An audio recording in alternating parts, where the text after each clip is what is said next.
agora está bem definido que a saúde é um direito de todos e um dever do Estado. O Plano Nacional de Imunizações atingiu o grau de excelência com a criação do Sistema Único de Saúde. O SUS é a maior política nacional responsável pela elevação da expectativa de vida da população brasileira.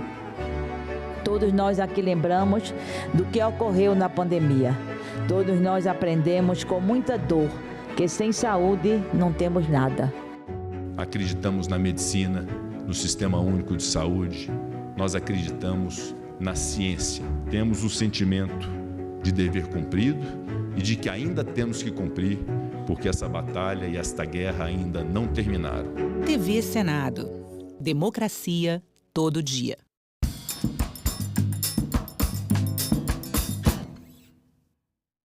O programa a seguir é livre para todos os públicos.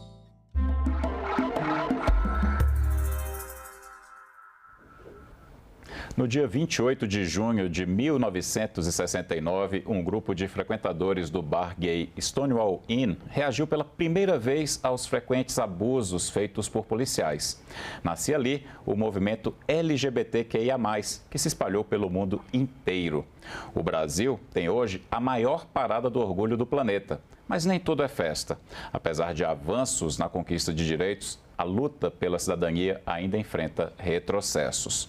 É sobre os 55 anos do orgulho LGBTQIA+, que eu converso agora com Ruth Venceremos, que é drag queen e ativista LGBTQIA+. Ruth, a gente começou contando aí um pouquinho dessa história que aconteceu lá em Nova York, nos Estados Unidos, mas esse movimento foi para o mundo inteiro e ele tem uma palavra que é muito forte, que é orgulho. E eu quero te fazer a pergunta mais básica e mais óbvia possível. Por que a palavra orgulho LGBTQIA+. Primeiro, um prazer estar aqui participando do programa Cidadania. E orgulho, né, ela é uma palavra que vem na contramão daquilo que significou nas nossas histórias, nas nossas vivências enquanto pessoas LGBTQIA+, que foi vergonha, né? Eu cresci com olhares atravessados, eu cresci sendo aquela pessoa em que as pessoas me apontavam o dedo como sendo a pessoa diferente. Então, assim como eu, muitos LGBTs sentiam vergonha de ser quem era.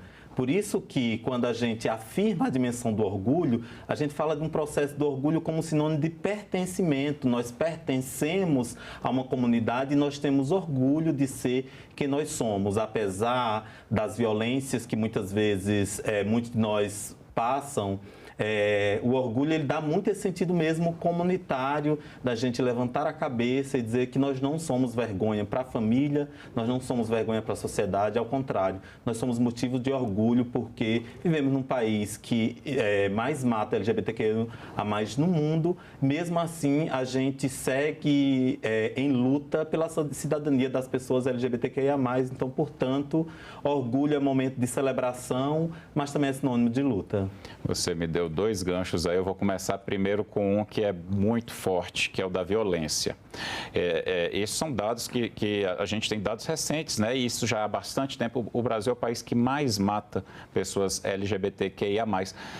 Por quê? Por que nosso país é tão severo com a comunidade? Eu acho que é muito importante a gente observar que a formação social brasileira, ela está ancorada não só no racismo, mas também no patriarcado, né? E essa forma foi produzindo uma sociedade que ela não só é racista, mas também ela é uma sociedade machista, misógina, né? Que aquilo que está fora dos padrões, por exemplo, de uma masculinidade que se espera da sociedade, é atacado, é colocado no canto, é perseguido, né? Então, quando a gente pensa essas questões, é no sentido de dizer o seguinte, que essa violência que persiste, ela precisa mudar, né? Veja, só o ano passado foram 253 mortes violentas de pessoas LGBTQIA+. Então, é um quadro que a gente olha que ainda está muito distante desse total, 60% eram pessoas trans e travestis, e do recorte de pessoas trans e travestis, 83% eram pessoas negras. Então, quando eu digo que a gente tem que olhar para a formação social brasileira, é pensar que o Brasil foi fundado mesmo com base no racismo e também no patriarcado, que produz as violências que nós temos até hoje. O caminho passa, então, pela educação. Isso aí você já deixou claro na sua resposta. Exatamente, sem dúvida que passa por educação, porque se hoje nós somos adultos racistas, se nós somos adultos misóginos, LGBTfóbicos, nós fomos criança no passado.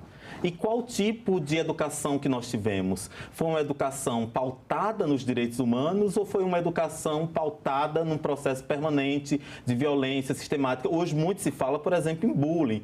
Mas o que é o bullying na prática? É o preconceito, é a discriminação, e aí você olha muito que o bullying está muito atrelado a você zombar das características físicas das pessoas, do jeito das pessoas falarem, do jeito das pessoas andarem. Então, a educação ela tem um papel fundamental na superação do preconceito e da discriminação numa sociedade como a nossa. Aproveitando ainda esse gancho da violência, recentemente a LGBTfobia foi equiparada ao crime de racismo. Reforça o combate a essa violência na sua visão? Foi um passo muito importante, né? Porque eu acho que ajuda na mudança cultural da sociedade, né? Uma vez que a gente, e aí é muito recente, né, a criminalização da homotransfobia no Brasil, mas sem dúvida ela ajuda para a gente educar também a sociedade, perceber que as pessoas LGBTQIA+, elas são sujeitas de direitos. E o que acontece? O que é que a violência produz contra nós? Ela nos desumaniza, ela nos tira desse lugar da condição de ser humano e nos inferioriza, né? Então, por isso que a criminalização ela foi um passo importante, mas não é o único caminho, a gente sabe? Então, colado a isso, a gente tem que ter políticas públicas que possam fazer. Como eu dizia na questão anterior, a educação é um papel fundamental. Por exemplo, hoje, infelizmente, os debates sobre gênero e diversidade sexual está interditado em muitas escolas, né? Frente ao avanço de determinados setores conservadores na sociedade, esse debate ele foi interditado em alguma medida na escola. E aí as pessoas depois se perguntam, hoje você tem um processo, por exemplo, de violência sexual contra crianças e adolescentes, por exemplo. E aí você pega os dados, 80 e poucos % das pessoas que cometem esses crimes são pessoas conhecidas das crianças e adolescentes. Às vezes dentro da própria casa delas, da própria casa. No entanto, a escola não pode debater a educação sexual. Então, a educação sexual ela é fundamental para um processo de autoconhecimento, né, dos nossos estudantes, como uma medida também de proteção sobre o que fazer em determinadas situações, e também a educação sexual ela é um elemento fundamental de superação do preconceito e da discriminação, de você passar, por exemplo, a respeitar o outro na condição como ele é, como ela é. Vou pegar o outro gancho que você tinha dado na primeira resposta sobre orgulho. Existiu, em algum momento, esse debate da criação, e é até uma coisa que muita gente tratou como deboche, mas existiu, do dia do orgulho hétero. Existe isso? Existe esse conceito de heterofobia que algumas pessoas tentam defender? Essa é uma falácia, igual a escola sem partido. Não existe heterofobia, porque nós vivemos numa sociedade, como eu já disse, que a gente sabe que o poder econômico, o poder político está centrado nos homens, em sua maioria homens brancos, tudo mais. Então não existe essa questão. E é uma sociedade, né, em sua maioria composta por heterossexuais. Então, como é que você vai dizer que há heterofobia contra, né? Não existe. É uma falácia, né? As pessoas que são heterossexuais, por exemplo, elas não estão atravessadas pelas violências de gênero que nós estamos atravessados, que mulheres estão atravessadas. Então, na verdade, trata-se mais de uma falácia, e quando trazem isso à tona, é também numa tentativa de interditar direito das pessoas LGBTQIA+. Nós não queremos privilégio. O que nós queremos são direitos, nem mais, nem menos, direitos. É cidadania, né? Ruth, 55 anos que a gente tem de orgulho LGBTQIA+, no mundo. Na sua visão, no Brasil, quais são os maiores avanços? Eu acho que nós temos avanço significativo. Eu acho que um dos avanços... Eu vou considerar avanço, inclusive, a organização da sociedade civil, né? A gente ter se organizado, né, para lutar por nossos direitos já é um avanço fundamental, né? O que significou a década de 80, por exemplo, o enfrentamento da epidemia da AIDS, a importância das pessoas se organizarem para lutar, para assegurar a vida das pessoas LGBTQIA+. A gente teve avanços importantes e fundamentais, como a questão de conferências que deram um marco para as políticas públicas, para as pessoas LGBTQIA+, embora em termos de políticas públicas concretas é muito, muito recente, mas no início dos anos 2000 foram marcos importantes. Nós temos também a questão da união, do casamento civil igualitário, né, que é uma conquista fundamental. Como é que pode apenas um determinado grupo da sociedade não ter um direito, que é um direito civil fundamental, por exemplo, que é o casamento. A questão também da gente poder adotar crianças, eu acho que essa foi também uma conquista importante.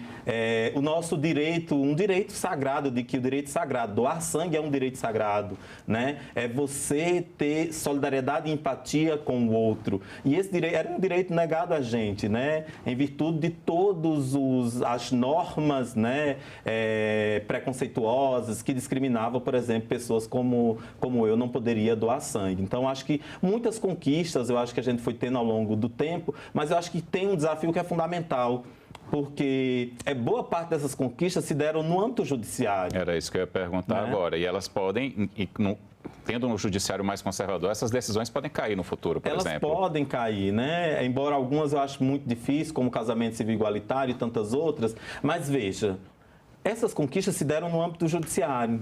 Qual é a mensagem que a gente tem? A mensagem que a gente fica é que o Congresso Nacional, ele é negligente em relação às pautas da comunidade LGBTQIA+. A gente não tem um projeto, não tem uma lei aprovada que seja de proteção social das LGBTQIA+. Nós somos um país que estamos no ranking que mais mata pessoas LGBTQIA+. O que o Congresso Nacional tem feito, ele vira as costas para a nossa população, uma vez que a gente não consegue avançar minimamente com um projeto que seja voltada para a cidadania das pessoas LGBTQIA+. Então, quando você tem um executivo que está alinhado com as pautas dos direitos humanos, onde as nossas pautas elas se inserem nesse ambiente macro, né, dos direitos humanos, você consegue ter políticas importantes, como agora a criação de uma secretaria. Pela primeira vez na história do Brasil, a gente tem uma secretária travesti e nós temos uma secretaria dos direitos das pessoas LGBTQIA+. Mas é isso, se muda governo, o governo pode acabar extinguir essa secretaria. Então, veja, os avanços foram no judiciário. Nós ainda precisamos avançar muito em políticas públicas, porque a cidadania, um dos pressupostos dos pilares da cidadania é você ter políticas públicas. Sem políticas públicas, você não tem como promover cidadania. Então, acho que aí, tanto o Congresso Nacional, a gente precisa avançar com leis, como também a gente precisa aprofundar cada vez mais políticas públicas, que vai desde a proteção, mas também a saúde, a educação. Muitas LGBTQIA+, acabam sendo excluídas da escola. O que acontece é um processo mesmo de exclusão por conta do preconceito, da discriminação. Muitas vezes ela pode até não sair da escola, mas ela é excluída no interior da escola, isso vai dificultar a aprendizagem, uma série de coisas. Então, a gente, quando discute cidadania, quando a gente discute as políticas públicas, a gente vai desde a educação, saúde, a cultura e acesso também à segurança. Você está falando de uma série de avanços, falou dos desafios que eu ia perguntar, mas já deixei você falando. Mas existe uma crítica dentro do próprio movimento LGBTQIA+, a respeito dos avanços, que eles geralmente atingem principalmente aquela classe específica dos homens gays, cisgênero, que a gente tem que explicar que cisgênero é a pessoa que nasce, né, em conformidade com o gênero do corpo dela, né, se nasce, para ficar bem claro para você que está em casa, né, o bebê nasce no sexo masculino e se identifica com o sexo masculino, e a neném nasce com o sexo feminino e se identifica com o sexo feminino, só para ficar bem claro mesmo. De classe média alta. É como se esses direitos eles fossem mais dados a essa categoria, né, do gay branco ou da mulher lésbica branca, cisgênero, de classe média, e menos para os gays periféricos, para as travestis, para as pessoas pretas, que são LGBTQIA+. E eu queria te perguntar especificamente porque você além de ativista LGBTQIA+, Ruth, você também é do MST, então você veio do movimento periférico. Há essa percepção? Sem dúvida, né? Eu acho que, Hermes, uma coisa que é muito importante a gente salientar é que o movimento LGBTQIA+, ele não é uma unidade, ele não é um movimento, por exemplo, o MST, a gente sabe, é um movimento social, nível nacional, articulado, está em seus estados. O movimento LGBTQIA+, ele é resultado de diversos coletivos, de diversas organizações. Muitas vezes a gente não consegue chegar numa pauta comum nacional, por exemplo, esse momento, essa é a pauta principal para a gente debater. E isso vai acontecendo muitas vezes de que algumas pautas que estão postas, elas não necessariamente representam o conjunto do movimento LGBTQIA+. E por movimento LGBTQIA+, eu gosto sempre de dizer, são as pessoas que são LGBTQIA+, estando organizadas ou não. Mas a gente sabe que numa sociedade como a nossa, né, em que o poder econômico diz muito, isso também vai reverberar para dentro também do movimento. Quem tem poder econômico, né, mais alto vai ter determinados privilégios que, como eu, uma bicha preta, periférica e tantas outras, não vão conseguir acessar. Agora, do ponto de vista de políticas públicas, eu acho que no último período a gente, né, mais recente, o que a gente tem conquistado, eu acho que ela é uma conquista por conjunto. Muitas vezes o que acontece é que determinados grupos do movimento LGBT pautam algumas questões que não necessariamente é a demanda geral.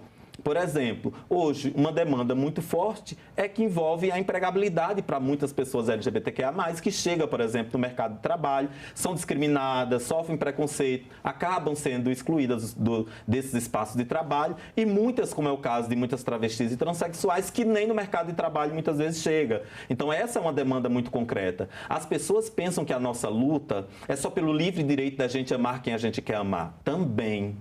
Fundamentalmente é sobre isso, uma vez que essa é a primeira dimensão da nossa existência, que é alvo de violência. Então, se eu estou andando com meu companheiro no meio da rua, ou se uma lésbica está andando com a sua companheira no meio da rua, ela é alvo de violência por expressar o amor entre elas. Mas né? também é uma luta por cidadania. Mas é uma luta também, fundamentalmente também por cidadania. Primeiro é, obviamente, pelo direito da gente existir, mas eu tenho dito, a gente tem que existir com direitos, a gente tem que existir com dignidade, de maneira plena. Isso passa para a gente ter trabalho, educação, cultura, a gente poder transitar sem ser alvo de nenhum tipo de violência. Então, eu sempre digo que é uma luta para a gente amar quem a gente quer amar, mas é também uma luta para que a gente possa acessar determinados espaços.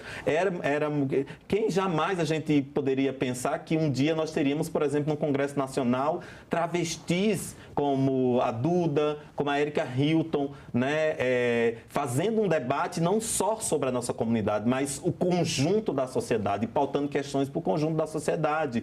Então, esse lugar que hoje muitas de nós estamos ocupando, era um lugar que muitos pensariam que não chegaríamos, não alcançaríamos. Então, quando a gente pensa essa questão da cidadania, passa também por a gente pensar o seguinte, nós devemos estar em todos os espaços, porque todos os espaços, eles são espaços das pessoas, do conjunto da sociedade. Nós somos brasileiros e brasileiras. Ruth, a gente viu recentemente na Rússia a decisão de transformar o movimento LGBTQIA+, num movimento terrorista. Recentemente o Brasil estava numa guinada para a extrema-direita, né? Estava no caminho, a presidência da República estava mais na extrema-direita, um Congresso que continua conservador. Você teme que a gente passe a vivenciar esse tipo de coisa, que o movimento LGBTQIA+, possa ser considerado um movimento terrorista aqui no nosso país? Eu acho muito difícil no caso brasileiro, porque eu acho que nós fomos construindo um processo de resistência muito, muito particular, muito com as características brasileiras, né? E aí, como eu digo, quando a gente vê hoje em espaço de poder pessoas LGBTQIA+, ocupando espaço de estratégia de poder, ela é fundamental. E a nossa luta é uma luta permanente, né? Eu tenho dito, difícil não é a gente conquistar. O mais difícil é a gente manter as conquistas. Então, nós temos que sermos vigilantes permanentemente contra essas tentativas que são cotidianas, né? Você quer ver, né, o governo retroceder em alguma pauta, basta colocar a pauta sobre gênero e diversidade sexual no Congresso Nacional, né? Como aconteceu em algumas votações, como a reforma tributária, né, que um determinado deputado colocou lá sobre ideologia de gênero. Ou seja, eu tenho dito, não é nem a pauta, sabe, Hermes? Não se trata de pauta, se trata de lutas. E como lutas é movimento permanente para a gente assegurar alguns direitos básicos. Embora a gente tenha esse Congresso que ele acaba que não é a expressão do que é o povo brasileiro, dada a sua composição, obviamente foram eleitos democraticamente, mas ele não é a expressão do que é o povo brasileiro, né? Ao contrário, ele é a expressão do que é determinados setores da sociedade brasileira, né? Se você vai pegar a composição, por exemplo, racial, de gênero, está muito longe de expressar o que de fato é a diversidade do povo brasileiro. Então, eu acho que nós já passamos por muitos processos enquanto comunidade LGBTQIA+, por muitas provações, e eu acredito que mesmo tendo esse congresso que está aí, a certeza que nós temos é que o que nós conquistamos foi resultado de luta e seguiremos firmes e fortes lutando e tentando, inclusive, mudar este Congresso que aí está. Por isso que é importante a gente ter cada vez mais candidaturas de pessoas LGBTQIA+, mas não só pelo fato de ser pessoas LGBTQIA+, pessoas LGBTQIA+, comprometidas com a cidadania das pessoas LGBTQIA+. Você participou da parada LGBTQIA+, de São Paulo, que é a maior do mundo. Milhares de pessoas foram lá. Queria que você falasse como foi essa experiência, como foi participar mais uma vez da parada e o que ela representa para o movimento hoje. Nossa, as paradas, elas têm um papel educativo fundamental para a sociedade. É o momento que a gente ocupa as ruas com as nossas cores, com os nossos afetos, para dizer, nós existimos, nós estamos aqui. A parada, por exemplo, em São Paulo, ela não só se tornou a maior parada LGBTQIA+ do mundo. Eu tenho dito, ela é a maior manifestação de massas do Brasil, se a gente for pensar. Né? São mais de 3 milhões de pessoas que ocupam a Avenida Paulista, então isso é muito emblemático, né? Por outro lado, esse ano me chamou muita atenção esse processo de disputa simbólica, por exemplo, da bandeira do Brasil, das cores da bandeira do Brasil. Então você vê uma Avenida Paulista em que as pessoas dizem assim, eu sou brasileiro, eu sou brasileira, tenho o direito de eu amar quem eu quero amar, né? Eu sou parte desse país, então acho que foi um movimento de massa no último ano que pôde fazer de maneira mais orgânica a retomada do aspecto da gente vestir a camisa do Brasil numa mensagem muito potente, dizer bem assim, olha, nós somos parte fundamental desse país, né? Então, eu acho que isso foi uma coisa que marcou muito, de poder estar ali na Avenida Paulista, ver famílias. Eu acho que essa é outra coisa que, quando penso, a família é muito caro para nós que somos pessoas LGBTQIA+. É muito caro porque muitos de nós fomos excluídos de casa, ou muitos de nós que convivemos em casa, às vezes também convivemos com a violência. Quando nos vê, não nos vê como família, né? E aí você vê uma Avenida Paulista, por exemplo, com diversas famílias, diversos arranjos familiares. Foi uma das coisas mais lindas que eu pude ver assim, de que nós temos também direito a constituir nossas famílias, né? Então, acho que essa foi algo que me marcou muito assim na Avenida Paulista, foi ver assim, ver a alegria estampada no rosto das pessoas de ser quem se é, mas colado e ao lado dos seus, sabe? Então, isso é muito, muito... E numa mensagem, a gente não se faz sozinho, a gente se faz na relação com o outro. E a família é uma base fundamental, independente do seu tipo, do seu rearranjo, sabe? Então, acho que foi muito lindo demais a parada do orgulho LGBTQIA+, de São Paulo. O Brasil testemunhou, mais uma vez, a capacidade que nós temos enquanto comunidade de ocupar as ruas, para celebrar com muita alegria as nossas existências, mas também para pautar direitos fundamentais. E o tema foi um tema fundamental, né? Basta de negligência no legislativo, vote consciente pela cidadania das LGBTQIA+. Ruth, você falou da família e antes da gente encerrar, eu queria que você falasse com aquele pai, aquela mãe, aquela pessoa, que às vezes até tem alguém dentro de casa, mas eles querem não rejeitar só aquela pessoa, mas rejeitar a cidadania dela. Eu queria que você deixasse uma mensagem para essa pessoa que está assistindo a gente agora. Eu gosto muito de usar uma frase de Fernando Pessoa, que ele diz que o amor é o mais importante. O sexo, um acidente. Pode ser igual, pode ser diferente. E o que eu tenho para dizer para as pessoas que estão nos assistindo é que o amor é a base. O amor é o fundamento da gente existir enquanto humanidade. E aí é fundamental que a gente possa acolher, né? Você que é mãe, que é pai de uma pessoa LGBTQIA+, acolhe os seus. Porque a família não é uma unidade. Nós somos uma unidade familiar, mas todo mundo não é igual. Não existe nesse sentido de todo mundo ser igual. Nós somos diferentes. Eu venho de uma família de 12 irmãos, cada um diferente. A mãe teve... A educação foi a mesma, mas nós fomos nos forjando enquanto sujeito. E pensar que as pessoas, elas são sujeitos da sua história. Então, acolha. E para você que é pai, mãe, que não sabe como lidar nessas situações, existem hoje muitos coletivos que acolhem também as famílias, como Mães da Resistência, como Mães pela Diversidade, que são grupos de mães e pais que fazem um trabalho com os pais que muitas vezes não sabem como lidar em situações como essa, ao descobrir que você tem um filho LGBTQIA+.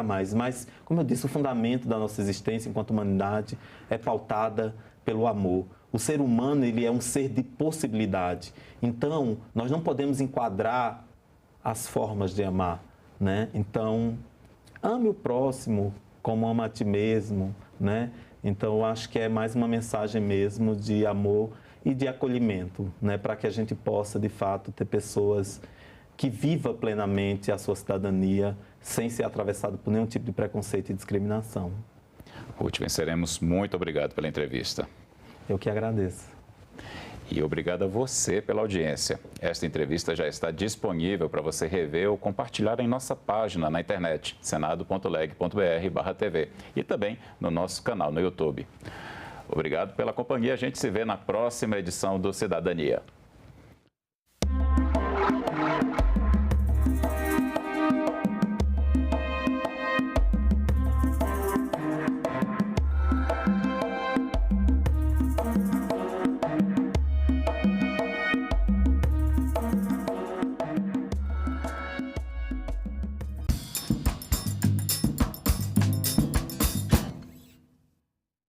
Crise no sistema carcerário, superlotação, violações. Colocava 100, 200, 300 pessoas em um galpão sem nenhuma separação. Quanto o Estado acabou colaborando para o fortalecimento das organizações criminosas. E há inúmeros outros exemplos de violações de direitos. Esse sistema prisional que está aí, senadora Leila Barros, mata.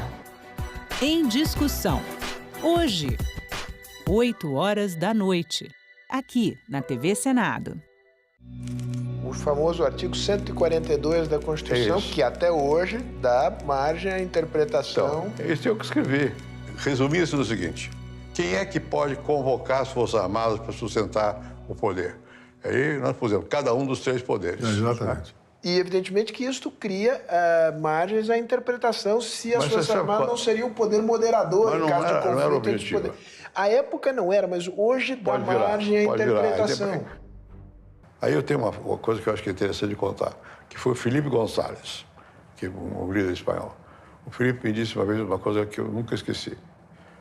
A Constituição tem que ser como a Bíblia, um pouco genérica, sujeita a interpretações, senão ela não aguenta. E não é à toa que houve uma judicialização da política, porque, afinal de contas, quem é o árbitro de última instância para dirimir conflitos de interpretação sobre a Constituição? É o Supremo.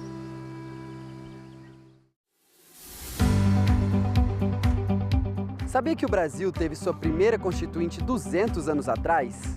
Ela foi dissolvida pelo imperador Dom Pedro I em meio aos trabalhos. Mas algumas ideias discutidas lá estão presentes até hoje em nossas vidas. Estamos na Praça dos Três Poderes, onde ficam as sedes do Executivo, Legislativo e Judiciário. Aqui no Brasil, essa divisão foi debatida pela primeira vez na Constituinte de 1823, influenciada pelos ideais iluministas, pela independência americana e pela Revolução Francesa. A ideia era simples: evitar a concentração de poder nas mãos de uma só pessoa. Cada um dos poderes equilibra e fiscaliza a atuação dos outros dois. Hoje, esse é o modelo adotado pelas democracias no mundo todo, com algumas diferenças em cada país. Nasci em Maringá, que é uma das terras mais férteis do país, tanto que é muito forte na agropecuária. Eu tive uma infância normal, era filho de professores. Meu pai é professor de geografia, minha mãe era professora de língua portuguesa. E cresci cercado por livros. Hoje em dia vai ser meio cheio, pelo jeito. Então, isso foi sendo construído no decorrer do curso de Direito. No final do curso, em particular, que eu pensei, olha, eu gostaria de ser juiz para poder decidir os casos com independência, sem estar vinculado ali a qualquer das partes.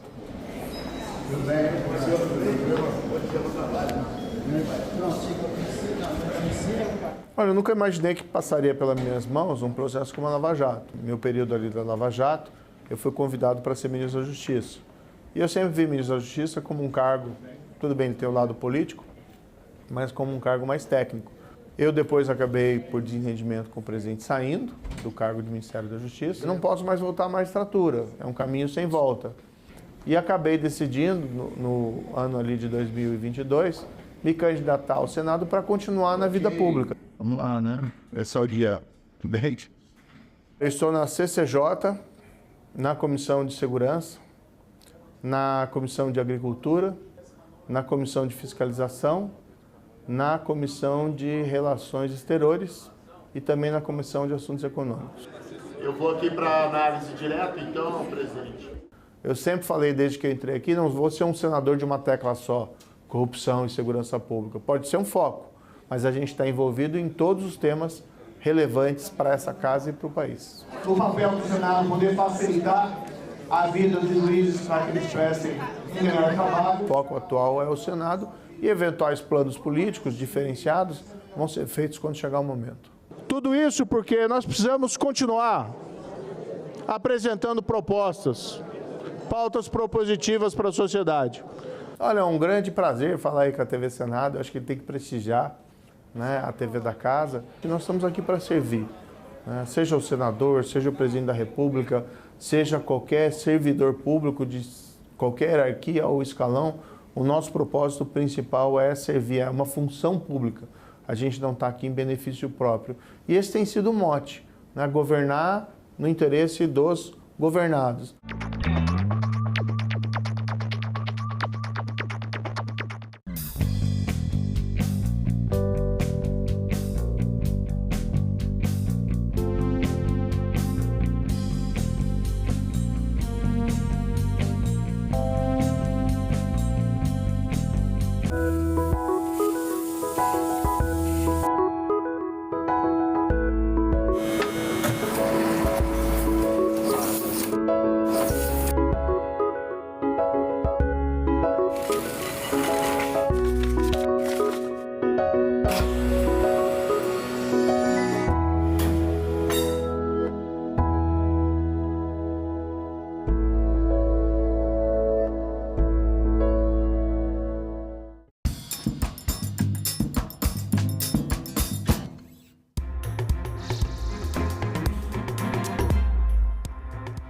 Bom dia, quinta-feira, 27 de junho. O Senado Notícias está no ar.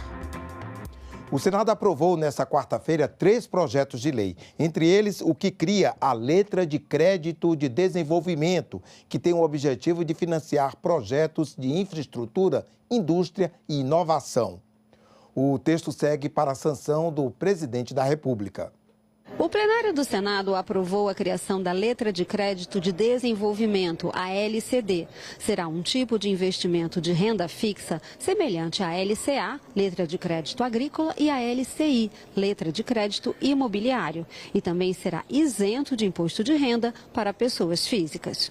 Para pessoas jurídicas e pessoas físicas residentes em paraísos fiscais, a alíquota será de 15%. O título vai estar disponível em bancos e corretoras e será emitido por bancos estatais de desenvolvimento, como o BNDES. Os recursos devem financiar projetos de infraestrutura, indústria e inovação para micro, pequenas e médias empresas. O projeto é da Presidência da República e foi aprovado em maio pela Câmara dos Deputados. Entre os aspectos negativos, subsidiar juros implica em custo para o governo, que pode aumentar a dívida pública se não houver contrapartidas financeiras adequadas, bem como o aumento dos gastos governamentais com subsídios pode pressionar o orçamento público. Além disso, os bancos privados podem ser desencorajados a competir, pois não conseguiriam oferecer as mesmas condições favoráveis, o que pode reduzir a eficiência do sistema financeiro. O banco público não concorre com o banco privado por uma razão simples.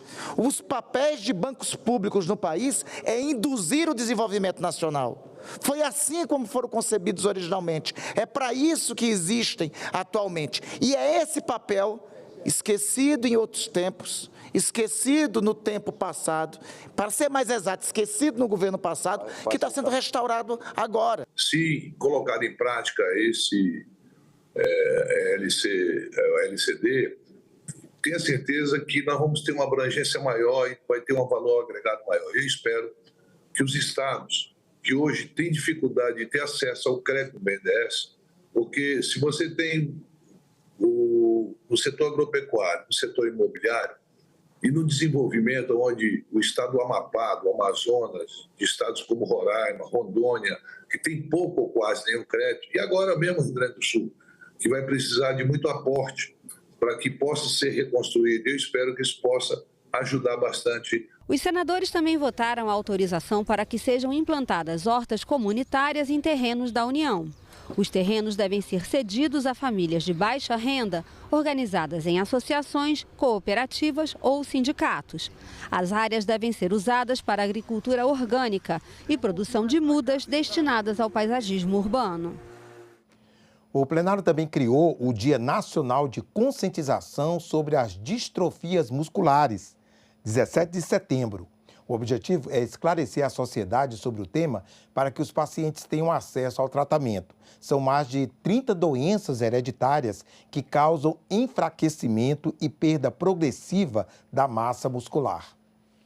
O Supremo Tribunal Federal decidiu nessa quarta que quem portar até 40 gramas ou tiver 6 pés de maconha vai ser qualificado como usuário e não como traficante. A decisão de descriminalizar o porte dessa droga repercutiu entre os senadores. A decisão do Supremo de que não há crime quando o porte de maconha for para uso pessoal repercutiu no Senado. O presidente Rodrigo Pacheco foi um dos primeiros a se manifestar. Eu discordo da decisão do Supremo Tribunal Federal, eu já falei por mais de uma vez a respeito desse tema. Eu considero que uma descriminalização só pode se dar através do processo legislativo e não por uma decisão judicial. Há razões, inclusive, expostas nesse sentido. Essa questão das drogas e da descriminalização das drogas é uma ideia que é suscitada em diversas partes do mundo, mas há um caminho próprio para se percorrer nessa discussão, que é o processo legislativo. Então há uma lógica jurídica, política, racional em relação a isso, que, na minha opinião, não pode ser quebrada por uma decisão judicial que destaque uma determinada substância entorpecente, invadindo a competência técnica, que é própria da Anvisa, e invadindo a competência legislativa, que é própria do Congresso Nacional. O Supremo Tribunal Federal se pronunciou sobre o assunto porque foi provocado a partir de um recurso que discutia a constitucionalidade do artigo 28 da Lei de Drogas de 2006, que estabelece que é crime adquirir, guardar ou transportar drogas para o consumo pessoal. O Congresso reagiu e o Senado aprovou uma proposta de emenda à Constituição que torna crime o porte de qualquer quantidade de drogas, mas diferencia o usuário do traficante. A proposta precisa ser analisada ainda pela Câmara dos Deputados. Nas redes sociais, os senadores também se manifestaram sobre a decisão do STF. A senadora Damares Alves lembrou que o Senado já aprovou uma PEC sobre o tema e que aguarda a votação da Câmara e questionou por que não esperar a decisão. Espero que a nossa outra casa legislativa dê a resposta que precisamos e acelere a tramitação dessa PEC. O senador Nelsinho Trade disse que a descriminalização do porte de maconha deve ser debatida no Legislativo, não pelo Judiciário. O senador Vanderlan Cardoso afirmou que o STF não é constituinte e não é seu papel aprovar leis. Esse papel é do Congresso. O senador Sérgio Moro reforçou que a matéria cabe ao Legislativo através dos representantes eleitos pelo povo e não do Judiciário. O senador Hamilton Mourão disse que a decisão consolida a marca do ativismo judicial no país, violando e ultrapassando a competência do Congresso Nacional. O presidente do Senado, Rodrigo Pacheco, disse que o projeto que legaliza bingos, cassinos e jogo do bicho, aprovado pela Comissão de Constituição e Justiça, já está pronto para ser votado em plenário. A proposta não vai tramitar em outras comissões, como foi pedido por parlamentares contrários à proposta. O projeto que autoriza o funcionamento de cassinos e bingos legaliza o jogo do bicho e permite apostas em corridas de cavalos foi aprovado pela Câmara em 2022. No Senado, o texto foi encaminhado à Comissão de Constituição e Justiça em maio de 2023. Polêmico, recebeu mais de 40 emendas, foi debatido com especialistas e, depois de vários adiamentos, foi aprovado na semana passada com apenas 2 votos de diferença. Foram 14 votos favoráveis e 12 contrários. Parlamentares contrários à proposta defendiam que o texto pudesse tramitar em outra comissão, como a de Assuntos Econômicos, antes de ir a plenário.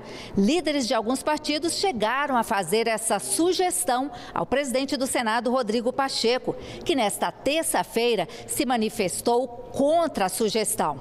Pacheco disse que o projeto já passou da fase de comissões, que o tema já foi suficientemente discutido e que só falta agora passar pelo plenário. Cumpriu a fase de comissões, agora é realmente encontrar a data para se pautar no plenário do Senado Federal. E esse tema já está suficientemente discutido, quem é a favor, quem é contra, cada qual tem seus argumentos. É muito importante que democraticamente se submeta ao voto da maioria do Senado e que prevalecer na maioria do Senado vai ter que ser respeitado ou rejeitando o projeto ou mandando a sanção do presidente da República. Vai depender muito do ânimo dos líderes em relação a essa questão dos jogos antes do recesso. Mas talvez seja conveniente, e há um pedido já nesse sentido, de que se possam ter sessões de debates temáticos no plenário do Senado, para que no plenário se possa discutir com especialistas que defendem, que são contra esse projeto, e talvez fique para depois do recesso. Eu não vejo prejuízo, eu acho que não precisa ter pressa nisso, né? Nós podemos botar perfeitamente depois do recesso esse projeto dos jogos. De acordo com a proposta, estados com até 15 milhões de habitantes poderão ter um cassino. Estados que têm entre 15 e 25 milhões podem ter 2. Acima desse patamar, o limite passa a ser de 3 cassinos. O jogo de bingo poderá ser explorado de forma permanente em locais específicos e poderá haver uma casa de bingo em cada município. Municípios maiores poderão ter um para cada 150 mil habitantes.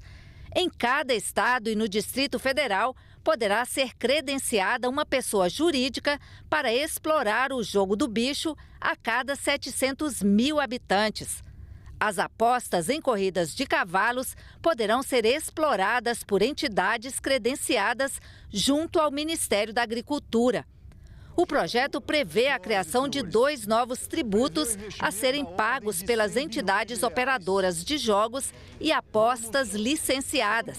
A taxa de fiscalização de jogos e apostas, que deverá ser paga a cada 3 meses, e a contribuição de intervenção no domínio econômico incidente sobre a comercialização de jogos e apostas, a CID Jogos, com alíquota de até 17% sobre a receita bruta dos empreendimentos. Do total arrecadado, de acordo com o texto, 16% irão para o Fundo de Participação dos Estados, 16% para o Fundo de Participação dos Municípios, 12% para a Embratur, 10% para a área do esporte e 10% para o Fundo Nacional da Cultura. O restante deverá financiar, entre outras, ações nas áreas de saúde, segurança e prevenção ao vício em jogos. O texto também prevê a criação de um cadastro de pessoas que serão impedidas de fazer apostas e até mesmo entrar em cassinos e outros locais onde os jogos são realizados. E também estabelece medidas para proteger os jogadores, desestimular a compulsão, prevenir a lavagem de dinheiro e financiamento ao terrorismo.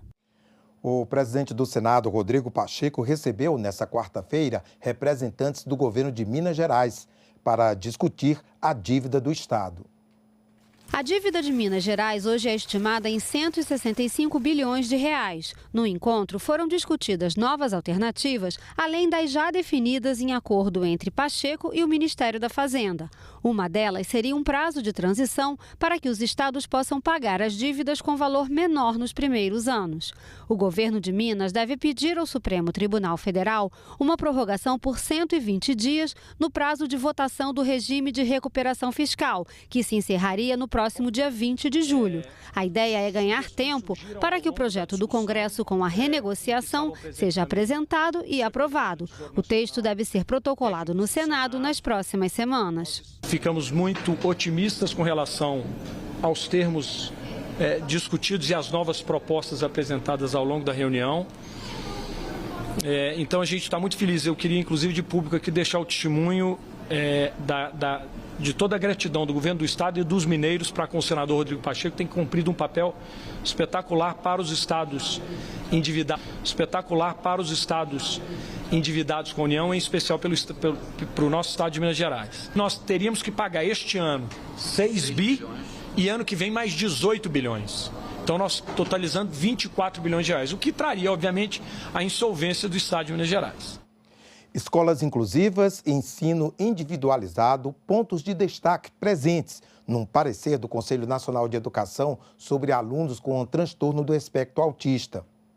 O texto, aprovado em dezembro de 2023, foi debatido nesta quarta-feira na Comissão de Educação. Assegurar uma educação de qualidade para estudantes com espectro do transtorno autista, o TEA. O assunto faz parte do parecer apresentado e aprovado pelo Conselho Nacional de Educação, em dezembro de 2023. A importância do texto e a necessidade da homologação foram questões debatidas em audiência pública na Comissão de Educação. Traz à luz muitos direitos que já são consagrados para a pessoa com TEA, as pessoas de educação especial, mas o parecer ele relembra isso. Relembra, por exemplo, que a Política Nacional de Educação Especial na perspectiva de educação inclusiva, ela sugere a expansão do acesso ao atendimento do aluno a partir da prioridade para a educação infantil. De acordo com o parecer, escolas precisam ser inclusivas e garantir a permanência, participação e aprendizagem de alunos. A importância de um ensino individualizado que leva em conta as dificuldades de aprendizagem de cada aluno também é destacado no texto. O parecer orientador 50, ele responde a uma demanda histórica, tanto da comunidade de pessoas com autismo, quanto de professores, que é a questão do plano educacional individualizado. Eu costumo dizer, e aí faço um relato pessoal, eu sou mãe de pessoa com autismo, sou professora da universidade. Eu não descobri o PEI por uma legislação ou na faculdade, eu descobri o PEI no chão da escola. Porque quando eu levei meu filho, que é uma pessoa com autismo, para começar a sua vida escolar, a escola me falou da importância do plano educacional individualizado. Eu sou professor universitário. Isso, eu vou pela sensibilidade. Eu tenho um aluno com TEA dentro da sala de aula. Eu dou prazo diferenciado. Eu pergunto para ele como é que ele quer a prova. Eu faço adaptação, mas pela minha sensibilidade, não porque eu fui orientado pela universidade ou existe uma regra de conduta. Não tem. No entanto, alguns especialistas acham que seria necessário uma análise mais aprofundada e a reformulação de alguns pontos do texto. Então, eu, professora Fátima Gavioli, não gostaria de ter que interferir na formação de ninguém. Eu jamais vou interferir em decisões jurídicas, em pareceres, mas eu gostaria que fosse respeitado o conhecimento pedagógico das pessoas que trabalham na educação. Nós não nos posicionamos de forma contrária ao parecer. Nós nos posicionamos em alguns aspectos naquilo que consideramos que o parecer precisa ter um caráter de efetividade, de operacionalidade, né? E, nesse sentido, nós observamos aspectos desde a questão financeira, que a professora Fátima já abordou, o financiamento de tudo isso. Para o senador Flávio Arnes, o parecer é importante. Todos nós queremos que haja uma educação de muita qualidade, de acordo com as necessidades que essas pessoas têm para a sua autonomia, independência, desenvolvimento, participação na sociedade, para que essas pessoas e todas as demais sejam felizes. 2 comissões do Senado têm eventos marcados para esta quinta-feira. Confira a agenda. Daqui a pouco, às 9 horas, no Palácio da Abolição, em Fortaleza, sede do governo do estado do Ceará, vai ser realizada uma sessão solene de abertura das comemorações dos 200 anos da Confederação do Equador, movimento separatista de caráter republicano que mobilizou províncias do Nordeste no começo do reinado de Pedro I. O evento é coordenado pela comissão temporária criada com esse propósito. E às 2 da tarde, a Comissão de Comunicação e Direito Digital discute o projeto de lei complementar que cria o Cadastro Digital Certificado. O projeto também prevê normas para identificar correntistas ativos e passivos de contas de depósitos abertas em meio eletrônico. Diante da tragédia climática que atingiu o povo gaúcho, governo e Congresso têm se empenhado em aprovar pacotes de medidas para suprir necessidades, garantir uma renda básica e prover os meios para levantar a economia do Estado. Um dos focos da atenção governamental foram os trabalhadores em geral, os empregados domésticos e os pescadores artesanais. Em 7 de junho, veio a medida provisória 1.230, que concede 2 parcelas de R$ 1.400 a serem pagas em julho e em agosto aos trabalhadores com carteira assinada, empregados domésticos e pescadores artesanais dos municípios em estado de calamidade. Já a MP 1234 aperfeiçoa a anterior, contemplando essas categorias tanto de municípios em estado de calamidade pública quanto daqueles em situação de emergência reconhecidos, desde que residentes nas áreas efetivamente atingidas. O critério agora ele passa a ser o mesmo para os trabalhadores domésticos, para os pescadores e para os trabalhadores com vínculos seletistas com as empresas. Nesse sentido, me parece justa a alteração promovida por essa medida provisória. Em termos de impacto econômico, o que a gente espera é que a extensão desse benefício ele contribua, ainda que modestamente, para a retomada da atividade econômica no Estado. De acordo com o consultor legislativo, no caso dos pescadores artesanais, o benefício não pode ser concedido a quem já está recebendo outro. Eles têm que estar cadastrados no Ministério Gestor da Política, certo? E não podem receber concomitantemente o seguro-desemprego destinado ao pescador artesanal, que é o seguro-defesa. Para Bernardo, as MPs foram bem recebidas pelo Congresso, face à situação por que passa o Rio Grande do Sul e a necessidade de acudir à população. O Congresso Nacional tem atuado de forma rápida para permitir o enfrentamento por parte do poder público às consequências sociais e econômicas dos eventos climáticos que afetaram o Estado. A Constituição de 1988 estabeleceu um marco nos direitos humanos. Ao longo dos 35 anos de vigência, a lei maior do país vem sendo aprimorada na defesa de minorias e grupos de cidadãos mais necessitados. Um projeto em tramitação no Senado pretende aperfeiçoar o Estatuto da Pessoa Idosa. A previsão é que, em 2025, 15% da população brasileira seja de pessoas idosas acima de 60 anos de idade. Manter o corpo em movimento, exercitar a mente, cultivar bons hábitos e uma boa alimentação são essenciais para a qualidade de vida. Mas essa é uma fase em que o indivíduo precisa de atenção e, antes de mais nada, respeito. Infelizmente, isso não é o que acontece com milhões de brasileiros. O que significa violência contra o idoso? Para mim é uma covardia, né? Uma covardia, uma maldade sem tamanho. Uma violência contra o idoso, né? Que é uma pessoa tão indefesa, muitas vezes, que não tem ninguém por ele, né? É uma coisa repugnante, né? Até porque nossos pais vão ficar idosos, nossos avós são idosos. Então, é uma coisa repugnante. A pessoa idosa já não tem muito força, ainda vai lá e faz isso. Isso aí, para mim, já é errado e covardice. Tantas pessoas idosas que são maltratadas, já vi gente sendo maltratada, pessoas mais velhas, e eu acho que elas merecem respeito, muito mais respeito do que dizem que são respeitadas e não são. Seja parente, filho ou neto, acabam abusando do idoso, seja pegando dinheiro do próprio idoso ou machucando de forma física ou psicológica. Infelizmente é um acontecimento que vai continuar acontecendo, né? Infelizmente. Segundo o Ministério da Saúde, de 2018 a 2022, foram notificadas 121 mil situações de violência cometidas contra pessoas idosas. A maioria das vítimas são mulheres, 58,6%. Os filhos e filhas são os principais agressores, 29,5%.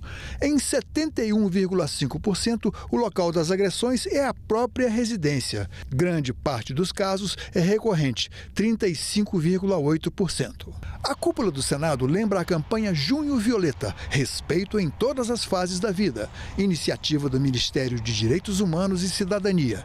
Embora possuam um estatuto, ao contrário de outros grupos identitários, as pessoas acima de 60 anos não despertam nenhum movimento nas ruas. Ficam como que esquecidas, tendo que lidar com infindáveis aplicativos e tentativas de golpe via celular. Um projeto inovador do Senado define dentro da lei os tipos de violência e providências para a proteção dos idosos. O que esse projeto de lei faz é tentar trazer para o campo das pessoas idosas a mesma ou uma lógica protetiva semelhante àquela com a qual as mulheres gozam a partir da Lei Maria da Penha, né? A proposição ela vai na direção de apontar o que ela chama de autoridade policial. Contatada a autoridade policial, deve imediatamente oficiar o juiz para que o juiz determine as medidas. É uma grande ferramenta de combate, de ajuda, né, para dar esse apoio que você perguntou, o que estamos fazendo para combater a violência contra as pessoas idosas. Agora, no Senado, nós estamos apoiando o projeto de lei que estende ao idoso a mesma proteção que é garantida às mulheres com a Lei Maria da Penha. Precisamos, sim, proteger os nossos idosos. Vamos juntos. Ficamos por aqui. Você pode rever as reportagens desta edição na nossa página na internet, senado.leg.br/TV. Obrigado pela companhia. Continue sintonizado aqui na TV Senado.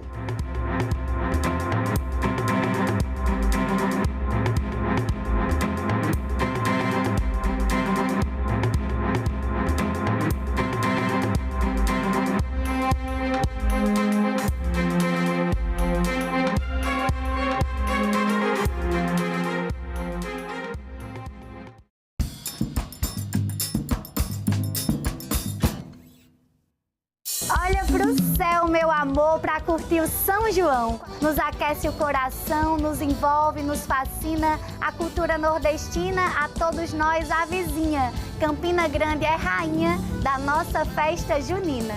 São milhões de reais que movimentam a cidade de Campina Grande e movimentam não apenas nela, mas ao seu derredor. Senadoc. Hoje, 21h, aqui na TV Senado. Quando eu falo a nossa escrevivência não é para adormecer da Casa Grande, o que eu tenho como matriz dessa imagem da escrevivência é as mães pretas dentro da Casa Grande. Essas mulheres escravizadas, elas tinham por função adormecer mesmo, tomar conta da prole colonizadora. Elas tinham também a escravização da voz.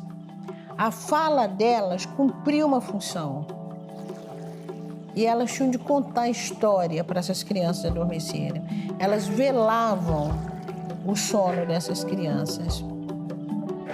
A nossa escrevivência não é para dormir na Casa Grande, é justamente essa autoria negra, essa autoria de mulheres, é uma autoria que cria histórias para incomodar.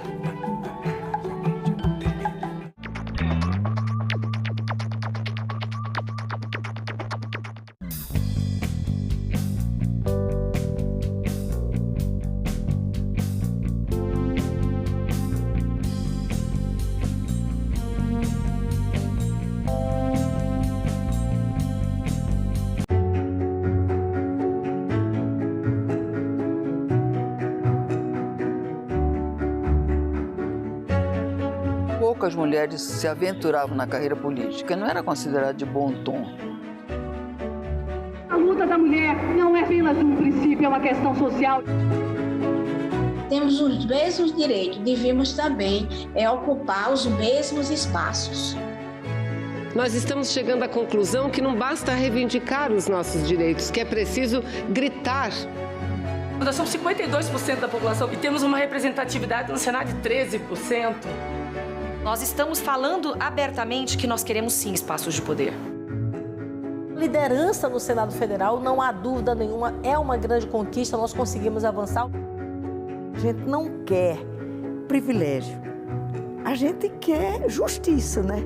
TV Senado. Democracia todo dia.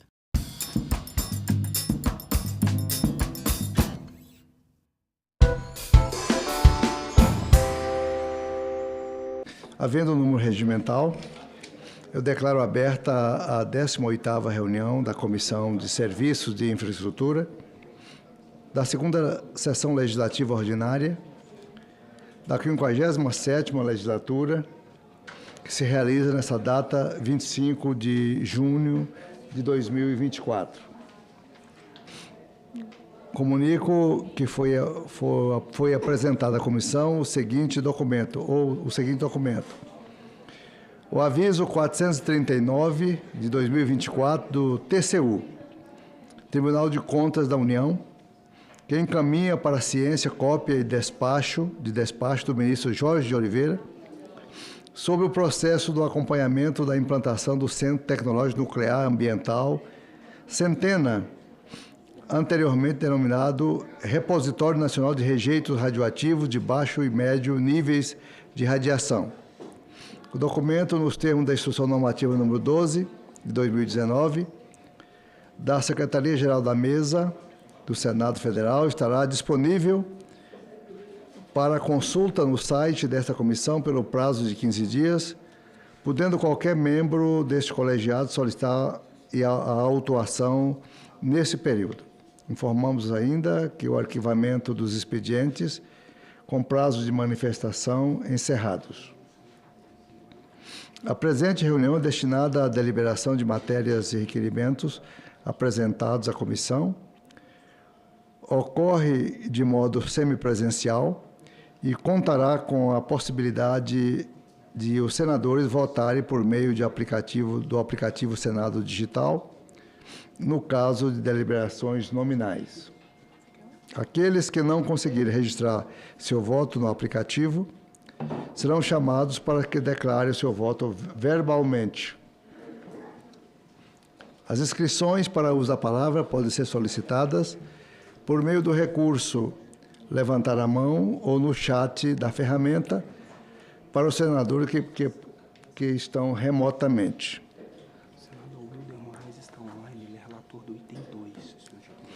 Perfeito. Cadê? Aqui tem. Vamos iniciar. Tem um item 2, ele é não terminativo. É o projeto de lei 1533 de 2023. O relator é o senador Wilder Moraes, Goiás. e a autoria é Câmara dos Deputados. Como o senador Wilder está remoto e, posso dizer, presente, eu passo a palavra para ele, para a leitura do seu relatório e a sua manifestação.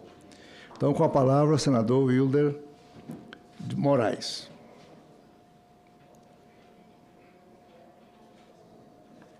Senhor presidente, bom dia a todos. Bom dia, senador. Considerando, presidente, que o parecer já está disponível a todos os parlamentares, com a sua anuência, partirei direto para análise. Perfeitamente. Em conformidade com o artigo 104, inciso 1 e 2 do regime interno do Senado Federal, incumbe a essa comissão a apreciação de proposições pertinentes a transporte de terra, obras públicas em geral e outros assuntos correlatos. Em face de a CI ter o derradeiro colégio de instruções da matéria, cabe a esta comissão, na oportunidade, manifestar-se quanto aos aspectos de constitucionalidade, juridicidade, técnica legislativa, regimentalidade e mérito do PL número 1533 de 2023. No tocante à constitucionalidade, estão obedecidos os requisitos constitucionais que diz respeito à competência legislativa da União, as atribuições do Congresso Nacional e a iniciativa em projeto de lei. No que concerne à juridicidade, o PL número 1533 de 2023 inova o ordenamento jurídico e dispõe de coercitividade, estando desse modo consoante com a legislação pátria. As demais, o PL está também vazado na boa técnica legislativa de que trata-se as leis complementares número 95, de 26 de fevereiro de 1998 e de 107, de 26 de abril de 2001, e atende todos os outros requisitos regimentais para o seu processamento. Com respeito ao mérito, entendemos que a matéria necessita ajuste, conforme já apresentado na CRA, e sintetizando a seguir, o que a demanda a aceitação da emenda número 1 da CRA, aprovada naquele colegiado. Em síntese, abre aspas, as faixas de domínio, fecha aspas, são compostas de pistas de rolamento e faixas lateral de segurança. Em adição, existe uma área de limitação administrativa para a construção, conhecida como, abre aspas, área não edificável, fecha aspas, nos termos do inciso 3º do artigo 4º da Lei número 6.766, de 19 de dezembro de 1979, que trata sobre o parcelamento do solo urbano, inclusive rodovias e ferrovias. Atualmente, o artigo 98, regimental da Lei número 8.171, de 1991, autoriza o Poder Executivo a outorgar concessões remuneradas de uso para prazo máximo de 25 anos sobre as faixas de domínio das rodovias federais para fins exclusivos de implantação de reflorestamentos obedecidos às normas específicas sobre a utilização de bens públicos, imóveis, constantes da legislação pertinente. Portanto, a lei agrícola autoriza o uso das faixas de domínio para implantação de reflorestamento, mas não para plantio de cultivo anual. Deste fato, o projeto de lei ataca uma forte contradição da legislação vigente. O uso dessas áreas para o manejo florestal pode, em alguns casos, ser menos apropriado do que a expansão de uma cultura de milho, por exemplo. Essa última cultura não traz prejuízo ao risco ao sistema viário. De outra forma, entende-se que o plantio florestal vulnerabiliza a segurança dos condutores na medida que o eventual acidente pode ter severas consequências, haja vista o porte das árvores de reflorestamento. que tende a ter forte rigidez e resistência a impacto físico. Antes dessas reflexões, decidimos propor a inclusão da possibilidade do reflorestamento em faixa de domínio. O relevante nesse contexto é que seja atendida também a legislação específica. Em consequência, a expansão da concessão para implantação de lavouras de culturas anuais mostra-se medida plenamente compatível com a segurança viária dos motoristas e apta a promover o desenvolvimento e ganhos econômicos ao poder concedente e ao produtor rural.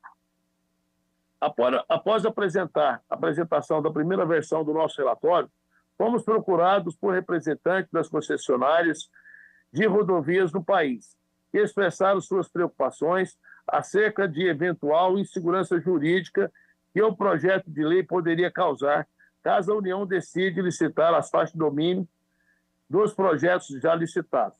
Em tese, não vislumbramos esse risco porque as rodovias são licitadas conforme a especificação edital, incluindo, invariavelmente, o tratamento das faixas de domínio. Ademais, os contratos vigentes constituem-se atos jurídicos perfeitos, consumados e vigentes, estando, portanto, protegido pelo artigo 36, 36º do artigo 5º da Constituição Federal, que preconiza que a lei não prejudicará o direito adquirido ao ato jurídico perfeito, a coisa julgada. Não obstante, pensamos nesse sentido para eliminar qualquer risco de aplicação inadequada de futura norma e para dar segurança jurídica a todos os agentes econômicos e sociais envolvidos no processo de licitação de rodovias no Brasil. Estamos oferecendo emenda para esculpir que a alteração proposta nesse PL não se aplica aos contratos vigentes até sua conclusão. Quanto ao voto, portanto, opinamos pela aprovação do PL 1533 de 2023, com a emenda número 1 da CRA e com as seguintes emendas que oferecemos. Emenda número da CI. Inclui o seguinte artigo 2º no PL 1533 de 2023, enumerando-se os demais. Artigo 2º, não se aplica às outorgas de concessões enumeradas de rodovias concedidas, até o vencimento dos respectivos contratos pactuados. As alterações que se tratam no artigo 1º desta lei. Esse é o relatório, senhor presidente. Senador Wilder, é o seguinte, nós não temos ainda o quórum para votação, vamos só abrir a discussão. Os senadores que estejam online e que queiram discutir o projeto que acaba de ser lido pelo senador Wilber de Moraes, a palavra está concedida, será concedida. Senador Esperidião Amin, por favor. Muito bom dia, senador Confúcio. Bom dia, senador Wilder e demais participantes aí da nossa reunião. Quero cumprimentá-lo pelo esforço heróico de movimentar o Senado Federal neste dia com tantas ausências. E o pior de tudo é quando você percebe a ausência. Aí é que é ruim. Quero cumprimentar o senador Wilder pela... Aqui em Biguaçu, eu, senador Confúcio, aqui em Biguaçu ele é conhecido como Wilder. Botaram um N no sobrenome dele em homenagem às suas atividades de armador. Ele agora é armador, não amador. Armador de navios de longo curso, mas de navios de longo curso, que já fazem sucesso aí no Planalto. O projeto, senador Wilder, eu já assisti como parlamentar e como administrador um sem número de sugestões de aproveitamento das chamadas faixas de domínio. Já vi de tudo, até de autorização para construir, né?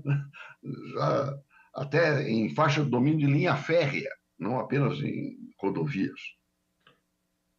Do que eu conheço, esta é a menos controversa. menos controvertida, porque o que o senador Wilder mostrou, você permite reflorestamento. Aí é óbvio, nasce ali um pinheiro, o sujeito sai da pista, bate no pinheiro, pode ser até letal esse acidente, e já houve casos. Aí, o tempo do DNR, estudaram, por exemplo, recomendar o plantio de bambu, que o bambu é mais flexível. O senhor que é médico, não sei se já trabalhou com traumatologia, realmente o bambu cede quando um carro impacta com ele. Então, houve um período em que plantação de espécies que não ofereçam aquela rigidez, como falou o senador Wilder na análise, poderiam ser recomendáveis, às vezes até fazendo proteção diante de um despenhadeiro próximo, um barranco próximo da faixa de domínio, ou dentro da faixa de domínio ainda. Então, eu acho que este aí é um projeto contra o qual a única coisa que você pode dizer é como é que o DENIT, o órgão que cuide, pode ser até a concessionária, vai lidar com o plantador. Se vai dar prioridade para a propriedade próxima, contígua à faixa de domínio. Então, essa questão dos critérios realmente tem que ficar para regulamento, não cabe à lei estabelecer. Mas eu considero que, desde que a espécie seja, digamos, compatível com o microclima, ou compatível com as culturas temporárias, culturas de safra, que sejam praticadas na região. Não sei, senador Wilder, se isso o projeto contempla. Quer dizer, você tem uma fazenda que chega até a faixa de domínio que planta feijão. O que você vai plantar na faixa de domínio? Vai ser soja? Ou vai ser milho? Enfim, que haja uma certa compatibilidade com a cultura predominante na região ou ao longo da faixa de domínio. Eu acho que isso tornaria mais harmoniosa a utilização para o fim que o senador Wilder relata e pretende. Pobre senador. Aqui no estado de Goiás, como o estado do Mato Grosso, é o que já acontece. Outro tipo de utilização dessa área, quando você fala para reflorestamento, é o que você disse. Não. Isso aqui é uma concessão financeira por parte. Então, alguém só vai querer ter interesse em fazer um arrendamento disso aqui, se é para plantar alguma coisa. Aqui já acontece muito no estado de Goiás, plantação de soja, de feijão, de milho. Então, e na verdade, o DENIT, quando nos procurou, na verdade, é um problema que já existe na lei. Nós estamos tirando o reflorestamento e colocando os cultivos desde que não possa afetar. Isso, logicamente, vai predominante cada estado para seu cultivo aí. Então, até pelas condições climáticas, aí, cada estado tem aí essas adversidades durante o período do ano. Mas esse é o nosso do projeto. Muito bom a sua participação e essa é o objetivo do projeto, que a gente possa regulamentar nesse sentido. Nas rodovias estaduais aqui do estado de Goiás, já são feitas sem muita concessão. O fazendeiro já tira a cerca e já vai aí até próximo da rodovia aí, e já utiliza isso. E sem contar muitas cidades pequenas, e pequenos produtores já fazem isso. Aqui em Goiás tem uma cidade aqui que tem muita produção de amendoim, que são áreas pequenas, então que consegue dar um resultado financeiro aí para esses pequenos produtores. Muito bem, está discutido, não havendo mais ninguém que queira discutir. Não tem nada mais a acrescentar, acho que o projeto é bom, está muito bem relatado, sem objeções. Perfeito. Faltando um senadora para atingir o quórum, Eu vou deixar parado aqui um pouco o projeto lido pelo senador Wilder, até que atinjamos o quórum de 12, falta um só. Até peço aos gabinetes aí para falar com o Jaime Campos, que ele é relator do próximo projeto, né? O Rodrigo, Eduardo Braga, Carlos Viana, a senadora do Mato Grosso, Rosana Martinelli, a presença, Eduardo Gomes da Tocantins, Daniela da Paraíba, Vanderlan de Goiás, por favor, Beto Costa, Beto Faro. Você é relator já, viu, Beto? Então, dê sua presença aí. A Augusta não está licenciada, o Otto já deu. Otto e Lucas, Cleitinho e Tereza Cristina. Qualquer um que entrar aí, a gente já atinge o quórum. Vamos passar adiante. O item 1, eu estou aguardando aqui uma... Tá, então vou passar o item 1 para o senador Esperidião Amin relatar a DOC para mim, por favor. Esse projeto de lei é o projeto de lei 1070, de 2023. Ele é de autoria do senador Paulo Paim. E o relator é o Jaime Bagatoli, mas ele não está presente e pediu que algum senador pudesse fazer a leitura ad hoc por ele. O assunto é sobre seguros. Seguros para caminhoneiros e cooperativas transportadoras de cargas. Então, com a palavra, o senador Esperidião Amin, para, por gentileza, fazer essa leitura ad hoc do item 1 da pauta. Com a palavra, senador Amin. Pois não, senador Confúcio.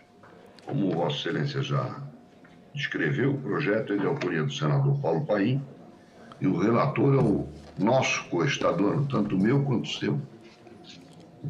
Meu coestador por nascimento e o seu por coexistência, que é o senador Jaime Bagatoli, nascido aqui em Ibirama, mais exatamente em José Boatê, sede da tribo Xoclengue, aqui em Santa Catarina.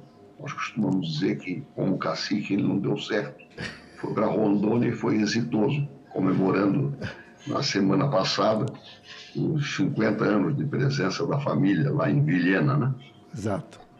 Então, o projeto, como o senhor já descreveu, ele permite às associações e cooperativas de transportadores de pessoas ou cargas a criação de fundo próprio para a prevenção e reparação de danos a seus veículos em razão de algum infortúnio, bem como cancela os autos de infração emitidos até a data da publicação desta lei pela SUSEP contra as associações de caminhoneiros e cooperativas de transporte de pessoas ou cargas.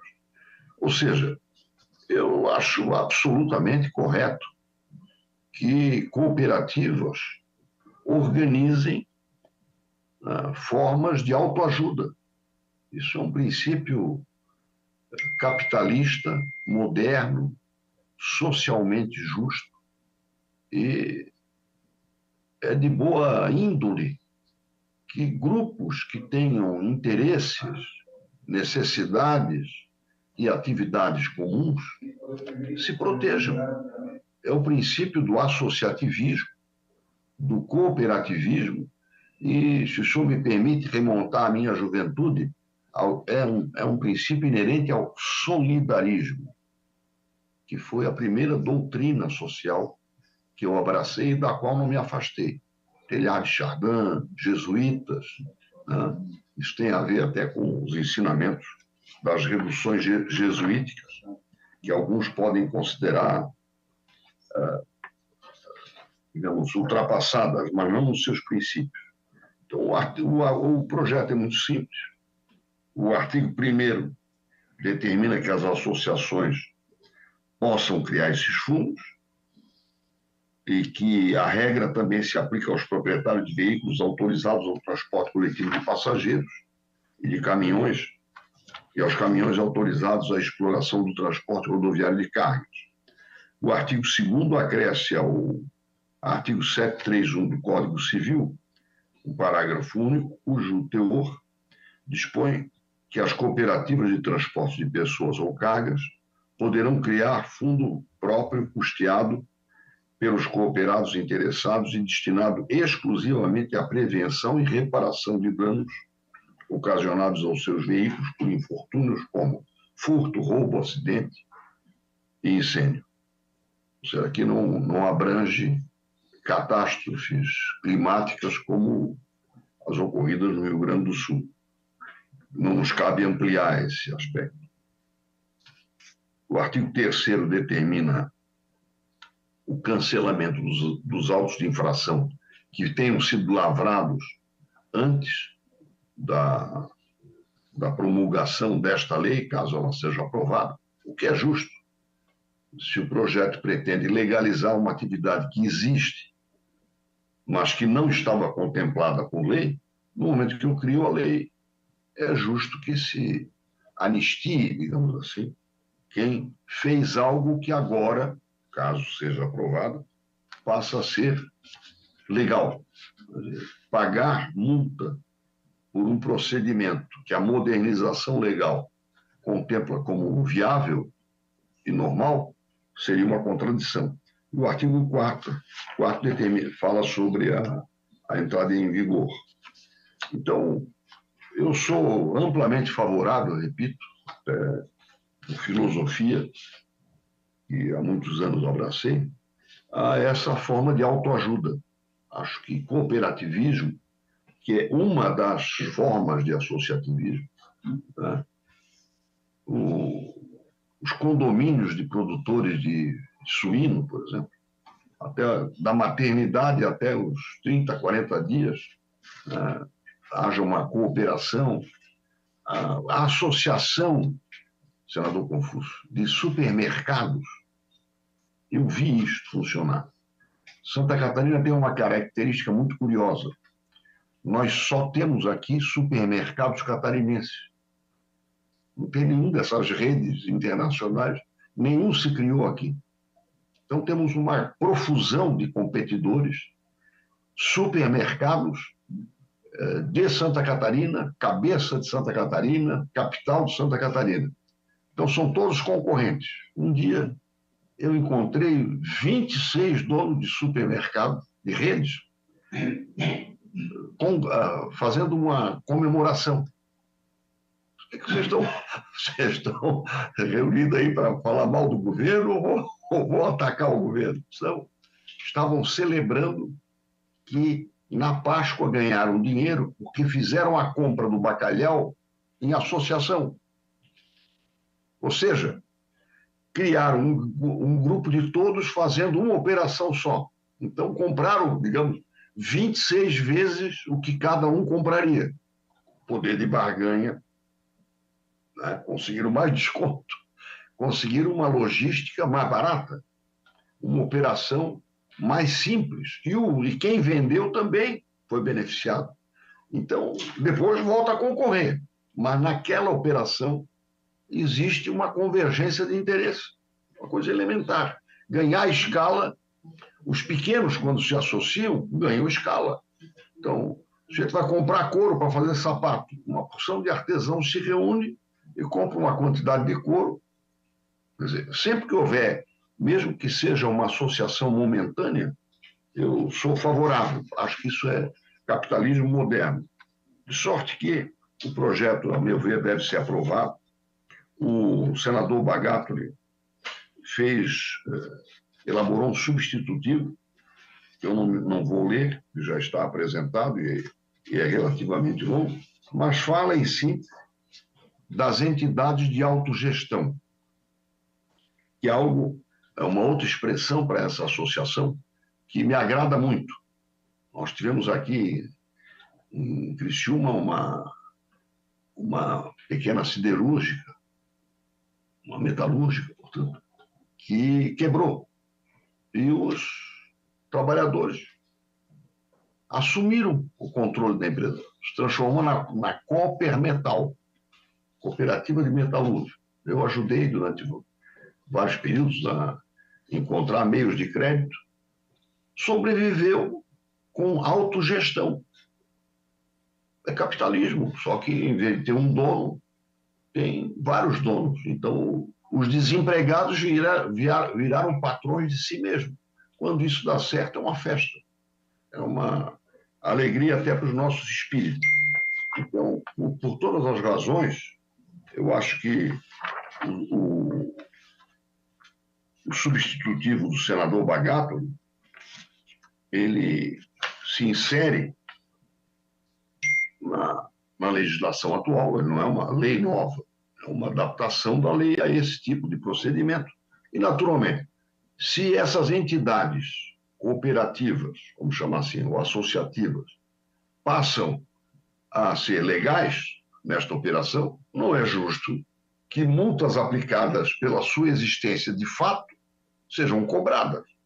Então, é justo que no artigo 8º se escreva: ficam cancelados os autos de infração lavrados pela Superintendência de Seguros Privados, SUSEP, e anistiadas as multas deles decorrentes, aplicadas às associações de caminhoneiros e cooperativas de transportadores de pessoas ou cargas até a data da publicação desta lei, caso, eu repito, vire lei, ou seja, se daqui para frente se transformar em objeto de aprovação do Senado e do Executivo. Portanto, o meu relatório é pela aprovação. Aliás, o relatório não é meu, o relatório é do senador Bagatoli, mas eu assumo como meu e aplaudo a iniciativa do senador Paulo Paim. Muito obrigado, senador. Cada vez eu me convenço mais, viu, que ele não é PP por acaso. Ele é PP, Partido Progressista, desde a pia batismal. Muito obrigado. Obrigado. Bem, foi lido pelo senador Esperidião Amin o relatório do senador Jair Bagatoli. Está em discussão. Os senadores e senadoras, vamos colocar em votação os dois, tanto do senador Wilder de Moraes, e o senador Jair Bagatoli, lido pelo Esperidião Amin. Os senadores que estiverem de acordo, permaneçam como se encontram. Aprovado os dois projetos. Nós temos 15, o quórum de 15. Eu vou passar para os requerimentos, porque todos os outros projetos são terminativos. E eu preciso de um quórum maior para ter segurança da votação correta, dos 12 votos, no mínimo. Então, eu vou já passar para os requerimentos, que eu faço a leitura em bloco, e nós votamos, caso haja alguma divergência, qualquer senador pode se manifestar na hora da discussão. O requerimento número 8 é de autoria do senador Wellington Fagundes, que está licenciado. Requer que sejam incluídos na audiência pública, objeto do requerimento número 30 de 2023, para debater a implantação da rodovia binacional Brasil-Bolívia, os seguintes convidados: deputado estadual do Mato Grosso, Valmir Moreto, e um representante da Secretaria da Receita Federal. Esse deve ser o trecho dessa ponte Brasil-Bolívia dentro do território mato-grossense. O item 9 requer a realização de audiência pública em conjunto com a Comissão de Infraestrutura, objeto para instruir o PL 624/2023. O requerimento foi deferido ad referendo e a audiência pública foi realizada de 19. A autoria desse requerimento do senador Sérgio Petecão. Eu vou deixar para discutir. Requerimento número 10 é da Comissão de Infraestrutura, de autoria do senador Sérgio Petecão.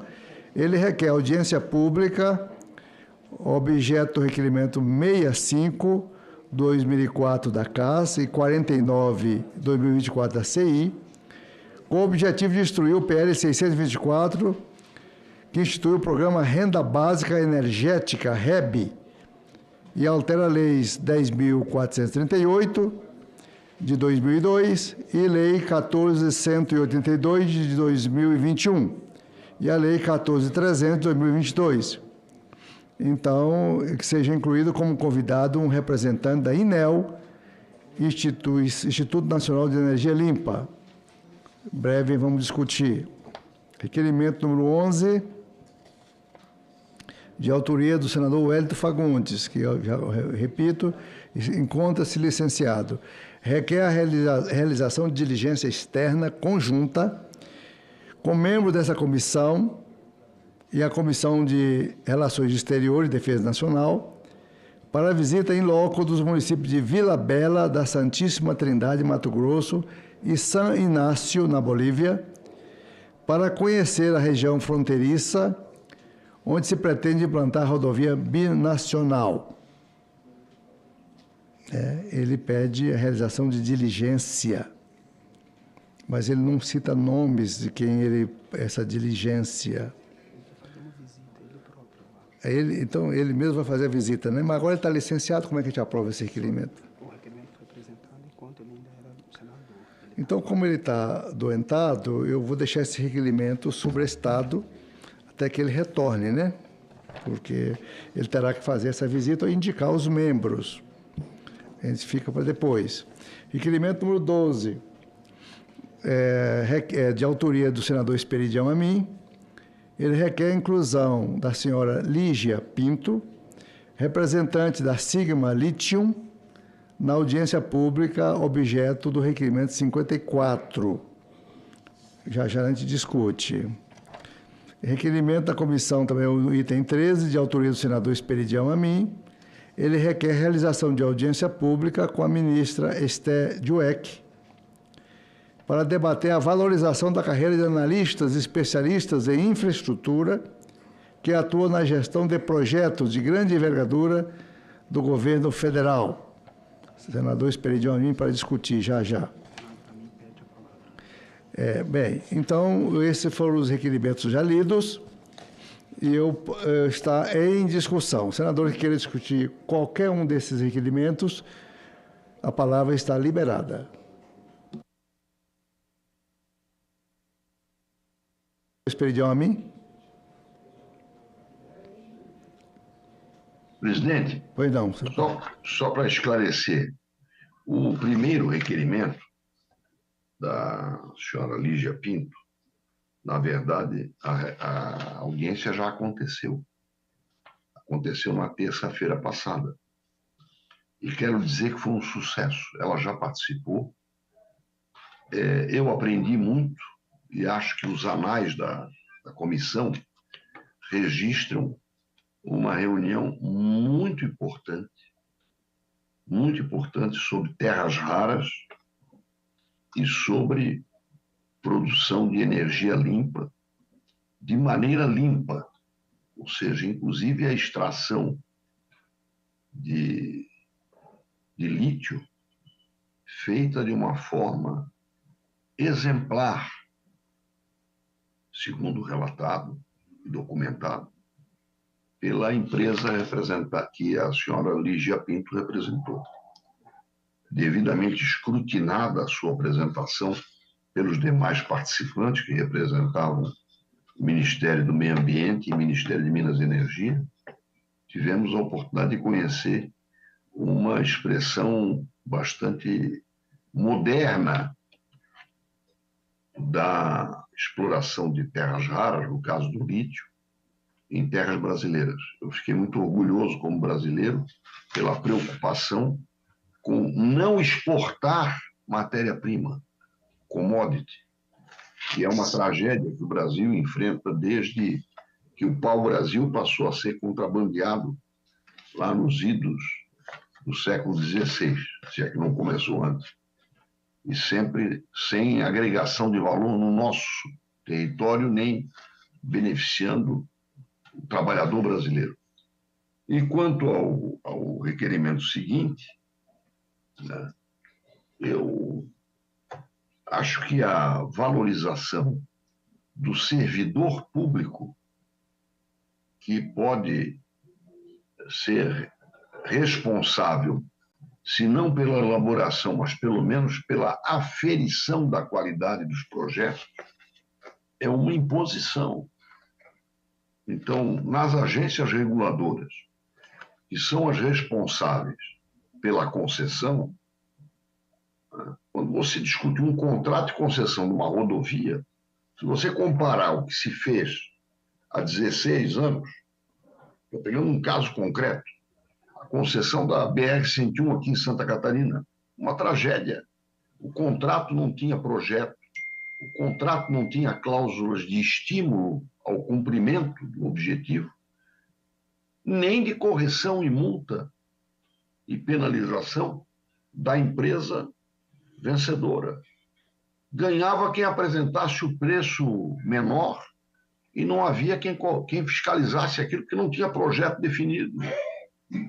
No nosso caso aqui, senador, ganhou uma empresa que deu um desconto de 65% de desconto no que seria o valor da tarifa. Ganhou, né? Foi embora depois. E deixou a tralha toda aí.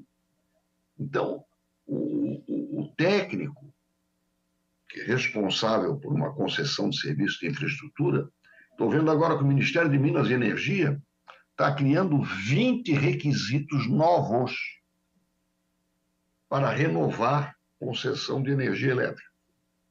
Quem é que vai fiscalizar isso? É muito fácil dizer que a iniciativa privada vai fazer. Vai fazer se tiver um contrato sério, sério que eu digo que também não favoreça a esse tipo de mergulho numa tarifa, que depois deixa a obra entregue à matroca. Ou seja, eu finjo que faço a concessão e você finge que fiscaliza. Como muitas vezes se fala do serviço público. Um finge que trabalha e outro finge que cobra. Não é assim. Então, o sentido desse requerimento não é ofensivo a este governo ou àquele. Nós sabemos que o Brasil não tem dinheiro para investir. Sabemos que o governo está atravessando dificuldades diferentes, mas da mesma origem. Falta de recursos para investimento. Então, as agências reguladoras têm um papel crucial.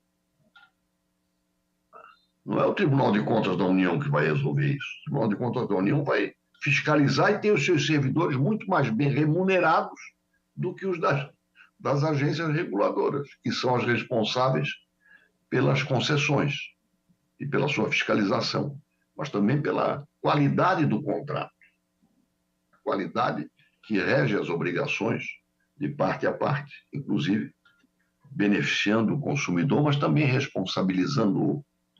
Então, esse é o sentido do requerimento que eu quero aqui defender com muita veemência.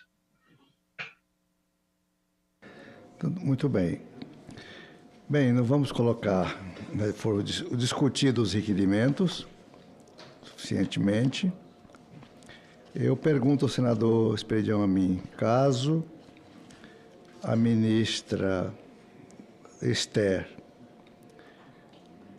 se proponha a recepcionar as lideranças dos servidores, dos engenheiros, e faça a negociação, seria substituído a sua presença, seu convite, ou o senhor faz questão que ela realmente a gente aprove o requerimento e ela compareça à comissão? É uma indagação que eu faço ao senhor. A minha posição é para que ela venha e nos explique. Perfeitamente. E nos explique, não é? Tá bem. A negociação ela pode fazer. Perfeito. Agora, o que eu quero é saber quais são as providências que ela considera necessárias e em que nós podemos ajudar também. Perfeito. Combinado. Quanto à aprovação de leis, de moções de apoio, não é para jogar contra o Ministério. Perfeito. Eu acho que o Ministério tem interesse também em ampliar sua eficiência. Perfeito. Ela é ministra da gestão e da inovação. E o senhor é um inovador por natureza. E eu quero seguir a sua trilha. Eu acho que justamente o contrário. O senhor que é o grande inovador, né? Prova que Santa Catarina é um exemplo de inovação. Somos afins, essa que é a verdade, eu me orgulho muito disso. Muito bem. Então foram lidos o requerimento número 12, o requerimento número 8, né? O requerimento 10, o 9 e o requerimento número 13. Foi discutido. Os senadores e senadoras que estejam de acordo com a aprovação desses requerimentos permaneçam como se encontram. Estão todos aprovados. Bem, nós estamos com quórum de 17 ou 18. 17 ou 18, o quórum, 17. Eu vou aos terminativos. Agora precisa de voto. Gostaria que os gabinetes que estão abertos ficassem bem mobilizados para me ajudar aqui nessa sessão, né? Que é uma sessão remota e os gabinetes devem solicitar aos parlamentares que votem pelo aplicativo do Senado Digital. Se tiver, eu gostaria também que aumentasse o quórum, né? Mas eu vou fazer as leituras depois de voto ao conjunto. O Jaime Campos, ele não está acessível lá em Cuiabá. Logicamente, com esse recesso branco, o Jaime deve estar pelo interior do estado do Mato Grosso. E Mato Grosso é grande. Bem-vindo ao senador Laércio. Muito agradecido pela sua presença. Vamos aos terminativos. Senador Laércio acabou de chegar, mas você já vai ter um servicinho aí. Relatar, substituindo o senador Jaime Campos, o projeto de lei 768. É apenas a denominação de um viaduto lá no estado de Mato Grosso, aliás, estado de São Paulo. A autoria da Câmara dos Deputados. Então, por gentileza, o senador Laércio deve estar lá. Pode ficar bem à vontade para fazer a leitura do projeto de lei 768. Pode ir direto à análise e continuar. Bom dia, meu querido presidente, senador Confúcio Moura. É um prazer muito grande estar aqui na nossa Comissão de Infraestrutura e honrando aqui o nosso grande senador e amigo, senador Jaime Campos, e com a sua autorização eu vou direto à análise do seu relatório.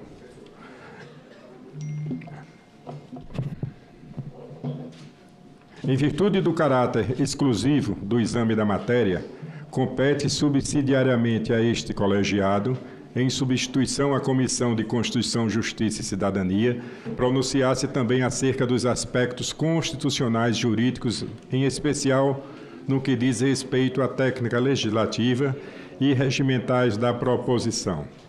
Quanto à constitucionalidade formal do projeto, consideramos atendidos os aspectos relacionados à competência legislativa da União, às atribuições do Congresso Nacional e à legitimidade da iniciativa parlamentar, neste caso, ampla e não reservada, bem como ao meio adequado para veiculação da matéria. Verificado o atendimento aos requisitos constitucionais formais, parecem igualmente atendidos os requisitos constitucionais materiais, de forma que não se observam na proposição vícios relacionados à constitucionalidade da matéria. Tampouco foram observadas falhas de natureza regimental. A atribuição supletiva de nomes e infraestruturas constantes do Sistema Federal de Viação é regulado pela Lei 6.682, de 1979, que dispõe sobre a denominação de estações terminais, obras de arte ou trechos de via do Sistema Nacional de Transporte.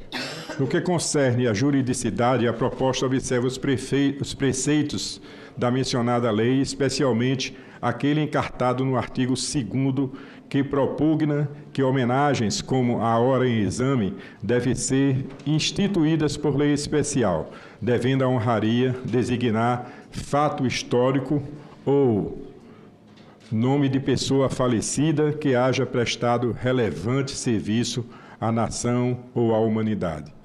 De outra sorte, a iniciativa encontra amparo na Lei 6.454, de 1977, que dispõe sobre a denominação de logradouros, obras, serviços e monumentos públicos e veda em todo o território nacional a atribuição de nome de pessoas vivas ou que tenha se notabilizado pela defesa ou exploração de mão de obra escrava, em qualquer modalidade, a bem público pertencente à União ou às pessoas jurídicas da administração indireta. Vicente Vitagliano faleceu em 1972, preenchendo o pressuposto da referida lei. No que concerne à técnica legislativa, no intento de aperfeiçoar a iniciativa em análise, um módico reparo se impõe. Em atenção à função metalinguística do discurso, deve-se colocar, entre aspas, o nome do viaduto objeto da modificação alvitrada, viaduto Vicente Vitagliano, a fim de promover a adequação necessária às normas estabelecidas pela Lei Complementar nº 95, de 1998, que dispõe sobre a elaboração, a redação, a alteração e a consolidação das leis. No que diz respeito ao mérito, a proposição merece prosperar. Vicente Vitagliano, empresário do setor cafeeiro, chegou ao Brasil em 1900, no estado de São Paulo, e dedicou grandes esforços ao desenvolvimento regional e ao bem-estar dos cidadãos de São José do Rio Preto. Ele faleceu em 1972 e, em 2016, sua família doou ao município, sem custos, cerca de 33.376 metros quadrados de terra para a implementação de uma estrutura localizada no quilômetro 72 da BR-153, conforme registrado na Escritura Pública de Doação, livro 801, páginas 227 a 239, do 4º tabelionato de notas da comarca de São José do Rio Preto. Não há dúvidas de que a doação realizada pela família representa um serviço relevante prestado ao país. A rodovia 153, sendo uma via federal integrante da relação descritiva das vias do Plano Nacional de Viação, justifica a designação proposta nesta proposição. Vou ao voto, senhor presidente. E, ante ao exposto, o voto é pela aprovação do projeto de lei 768 de 2019, com a seguinte emenda. Coloque-se, entre aspas, a denominação viaduto Vicente Vitagliano, na emenda e no artigo 1º do projeto de lei 768 de 2019. É o voto, senhor presidente. Muito obrigado, senador Laércio. Vamos continuar a leitura e vamos primeiro discutir. Está em discussão o projeto de autoria da Câmara dos Deputados, lido pelo senador Laércio, e o relator original é o senador Jaime Campos. Não havendo quem queira discutir, já a gente vai em votação. O item 4º da pauta de autoria um projeto de lei 3084, de autoria da senadora Nilda Gondim, relatado pelo senador Humberto Costa, que não se encontra presente e pediu que se retirasse de pauta para posterior leitura por ele, pessoalmente. O item 5 da pauta é o projeto de lei 6154 de 2023, de autoria da Câmara dos Deputados, relatoria do senador Zequinha Marinho. Denomina a passarela Bruno Santos Bassi, ou BAC, a passarela de pedestre construída na BR-381, rodovia Fernão Dias, localizada na cidade de Atibaia, estado de São Paulo. Com a palavra o senador Zequinha Marinho. Bom dia, presidente. Bom dia a todos. Muito obrigado pela palavra. Só comunicando que eu estou com um problema visual no olho direito aqui, tanto complicado, mas eu vou tentar fazer a leitura e peço permissão para ir direto à análise do projeto. Nos termos do disposto no artigo 1º, inciso 1º, artigo 4º do Regimento Interno do Senado Federal, compete a este colegiado opinar sobre proposições que versem, entre outros temas, sobre transportes terrestres, a exemplo da disposição em debate. Ainda segundo essa mesma norma, conforme estabelecido nos artigos 49, inciso 1º e 91, parágrafo 2º, 91, parágrafo 1º, inciso 4º, foi confiada à CI a competência de decidir terminativamente sobre o projeto, razão pela qual lhe cumpre apreciar seu mérito. Ademais, em virtude do caráter exclusivo do exame da matéria, compete subsidiariamente a esse colegiado, em substituição à Comissão de Constituição e Justiça e Cidadania, pronunciar-se também acerca dos aspectos constitucionais, jurídicos, em especial no que diz respeito à técnica legislativa e regimentais da proposição. Quanto à constitucionalidade formal do projeto, consideramos atendidos os aspectos relacionados à competência legislativa da União, artigo 22, inciso 9 da Constituição Federal.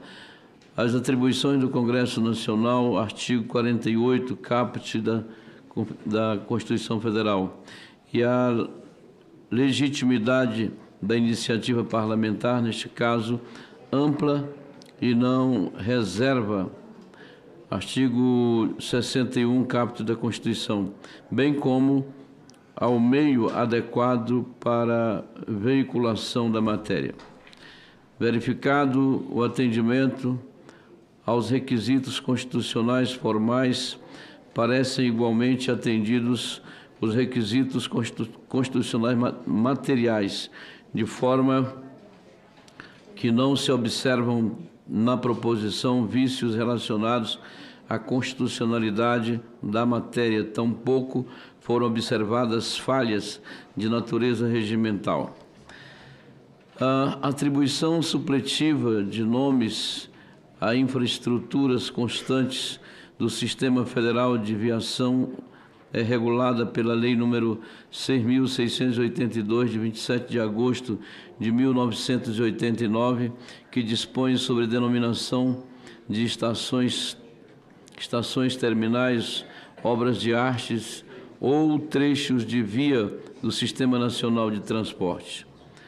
No que concerne à juridicidade, a proposta observa os preceitos da mencionada lei, especialmente aquele encartado no artigo 2º que propugna que homenagens como a hora em exame devem ser instituídas por lei especial, devendo a honraria designar fato histórico ou nome da pessoa falecida que haja prestado relevante serviço à nação ou à humanidade.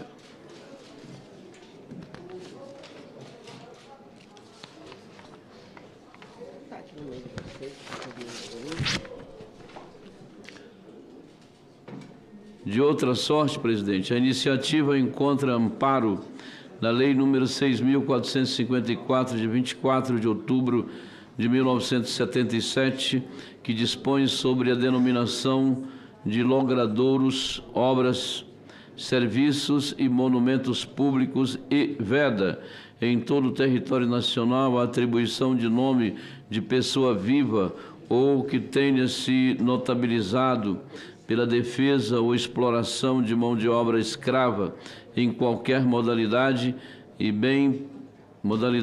a bem público pertencente à União ou às pessoas jurídicas da administração indireta. Bruno Santos Bassi faleceu em 20 de maio de 2002, preenchendo o pressuposto da referida lei. No que concerne à técnica legislativa, no intento de aperfeiçoar a iniciativa em análise, um módico reparo se impõe, em atenção à função metalinguística do discurso, deve-se colocar entre aspas o nome da passarela objeto da modificação alvitrada, Passarela Bruno Santos Bassi, a fim de promover a adequada necessidade às normas estabelecidas pela Lei Complementar número 95, de 26 de fevereiro de 1998, que dispõe sobre a elaboração, a redação, a alteração e a consolidação das leis. No que diz respeito ao mérito, a proposição merece prosperar, digo melhor. O jovem Bruno Santos Bassi faleceu aos 13 anos, quando, antes da construção da passarela, tentava atravessar a rodovia Fernão Dias. Infelizmente, Bruno foi atropelado por um veículo. Nas palavras do autor desta proposição, nascido em 15 de agosto de 1988, Bruno teve uma vida passageira, mas permanente em corações e mentes de seus pais e de todos os que o amavam. Por tais razões, consideramos justa e merecida a homenagem proposta. Do voto, presidente, ante ao exposto, o voto é pela aprovação do projeto de lei número 6.154 de 2023, com a seguinte emenda da CI número tal, coloque, entre aspas, a denominação Passarela Bruno Santos Bassi em ementa ao artigo 1º do projeto de lei número 6.154 de 2023. É essa análise e o voto, senhor presidente. Muito obrigado. Está em discussão um projeto que acaba de ser lido pelo senador Zequinha Marinho. O senador e senadora que queiram se pronunciar, a palavra será concedida. Não havendo ninguém que queira discutir, vamos aguardar esse requerimento para votação em bloco. Bem, eu peço ao senador... Senadora, vem aqui, por favor, senadora. Eu vou ter que sair aqui na Comissão de Educação, rapidinho, volto. Mas a senhora pode...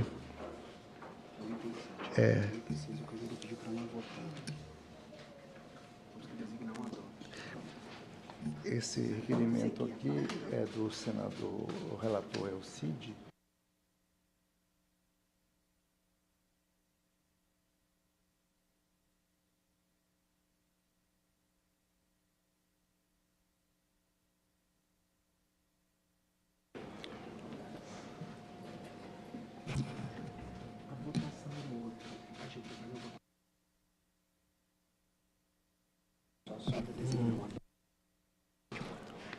E tem que ler aqui o item 7, aí aqui a senhora designa ou senador Raíssa ou senador Zequinha.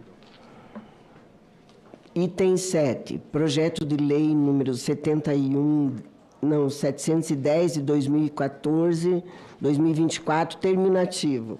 Altera a lei número 12.379, de 6 de janeiro de 2011, que dispõe sobre o Sistema Nacional de Viação para aperfeiçoar os mecanismos de gestão e segurança das rodovias brasileiras. Autoria, senador Marcos Duval. Relatoria, senador Cid Gomes. O senador Laerte foi embora. Nós temos que designar um relator ad hoc. Se possível, o senador Zequinha Marinhos pode fazer o relatório, senador? Vamos fazer a leitura. Então, tá bom. Obrigada.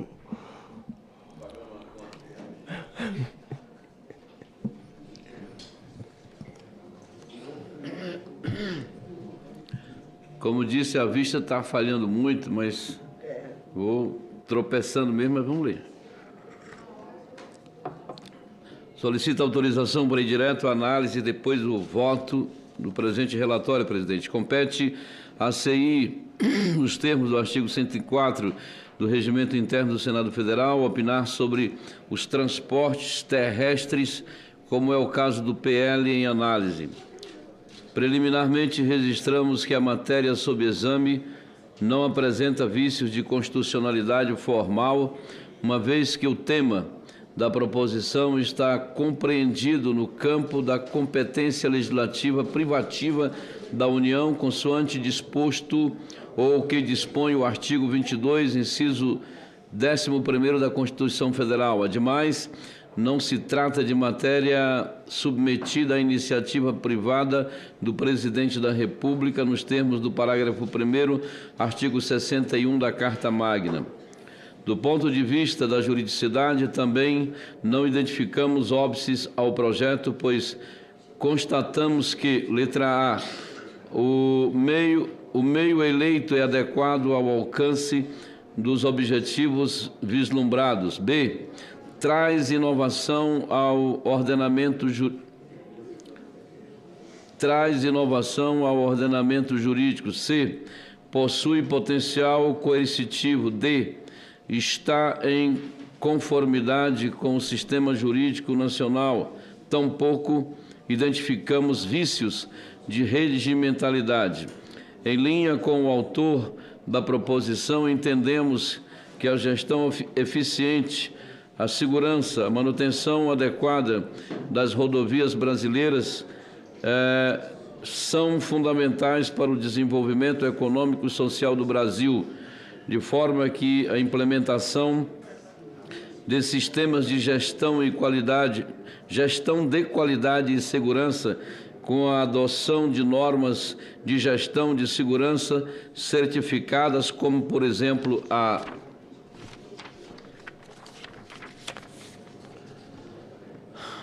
a ISO 9001 e a ISO 3900, ajudará a garantir que as concessionárias de rodovias e os órgãos e entidades da administração pública operem de maneira eficiente e segura.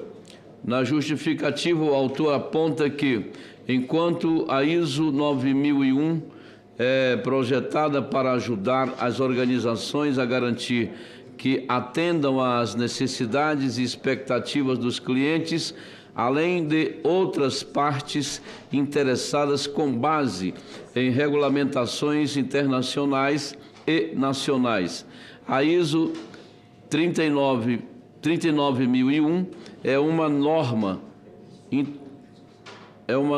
internacional que especifica os requisitos para um sistema de gestão de segurança viária. Ela foi desenvolvida para ajudar as organizações a reduzirem e, idealmente, eliminarem a incidência e o risco de mortes e ferimentos graves decorrentes de acidentes de trânsito. Assevera ainda que a ISO 39001 é aplicável a organizações públicas e privadas que interagem com o sistema viário e explicita que essa norma é de potencial interesse para qualquer organização pública ou privada evoluída na gestão de veículos e ou infraestruturas de transportes que podem influenciar o tráfego gerado por suas atividades. Dito isso, presidente, a aprovação da medida ora em análise contribuirá sobremaneira para um sistema rodoviário mais eficiente e seguro. Entretanto, quanto à técnica legislativa, convém a elaboração de singelo reparo redacional ao texto para suprimir o termo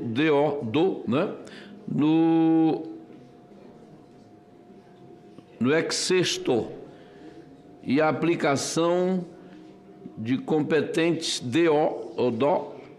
das rodovias presentes nas propostas da redação, parágrafo 1º do artigo 12 e do parágrafo 1º do artigo 38, ambos da Lei de número 12.379, de 6 de janeiro de 2011, bem como a inserção de um sinal de vírgula no caput do artigo 2º do projeto de lei número 710 de 2024, antes da expressão de 6 de janeiro de 2011. O negócio aqui é criterioso, né? Do voto, presidente. Ante o exposto, somos pela constitucionalidade, juridicidade, regimentalidade do projeto de lei número 710 de 2024 e no mérito pela sua aprovação com as seguintes emendas de redação. Vamos tentar aqui ajeitar esse negócio que está todo truncado. Suprima-se o termo do na redação do parágrafo 1º, artigo 12 da Lei número 12.379, de 6 de janeiro de 2011, proposto no artigo 2º do projeto de lei número 710 de 2024.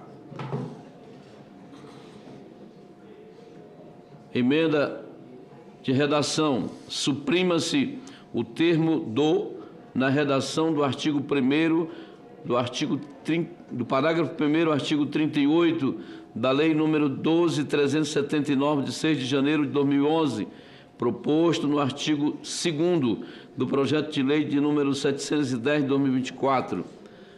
Última emenda.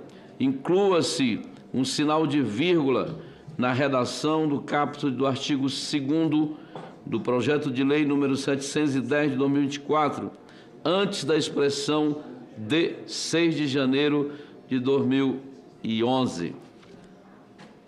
A leitura, o voto com as suas 3 emendas, presidente. Era isso. Muito obrigado. Obrigado, senador Zequinha Marinho, por ter lido o relatório, que é importante. E agora nós colocamos, está em discussão essa matéria. Não havendo quem queira discutir, vamos colocar a votação em bloco 3, 5 e 7.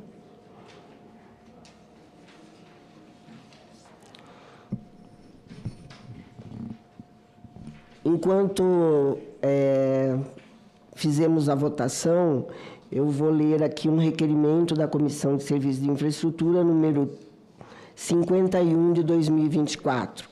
Requer a realização de diligência externa conjunta com membros desta comissão e da Comissão de Relações Exteriores e de Defesa Nacional para visitar em loco os municípios de Vila Bela da Santíssima Trindade, em Mato Grosso, e Santo Inácio, na Bolívia, para conhecer a região fronteiriça onde se pretende implantar a rodovia binacional Brasil-Bolívia. Autoria, senador Wellington Fagundes, e que a senadora Rosana Martinelli irá subscrever. Com a palavra, senadora Rosana. Obrigada, presidente.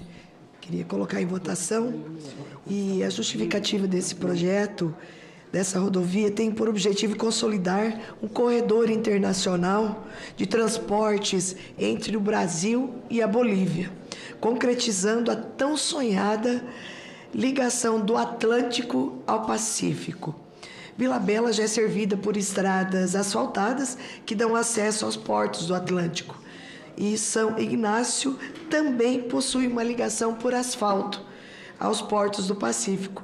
E destaco ainda que em evento realizado em Vila Bela da Santíssima Trindade, a qual participaram os integrantes do Comitê Pró-Asfaltamento e Integração Brasil-Bolívia, formado por prefeitos, vereadores e outras lideranças políticas e empresariais de toda a região, o governador do nosso estado, Mauro Mendes, assinou a ordem de serviço para a execução do projeto de asfaltamento dessa MT 119, no trecho de 80 quilômetros de Vila Bela, a fronteira Brasil-Bolívia. Então, é uma obra extremamente importantíssima para todo o Brasil, para toda a malha viária da nossa nação.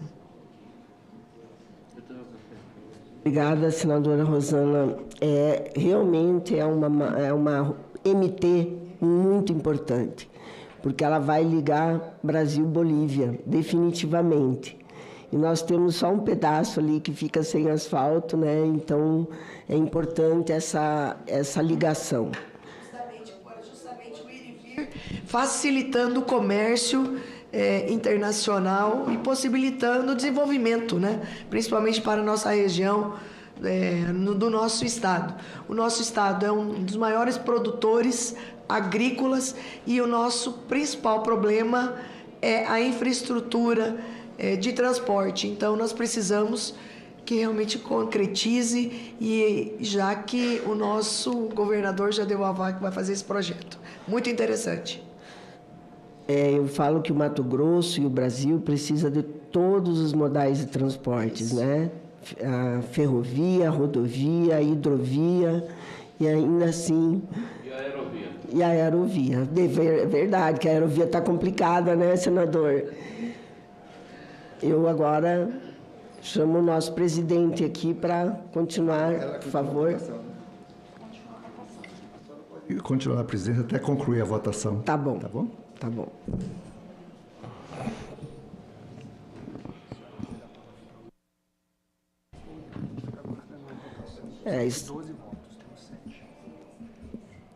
Eu peço que quem estiver, marcou presença, que faça a votação, né, em bloco do 3, 5 e 7. Se alguém quiser fazer uso da palavra, senão temos que aguardar o quórum.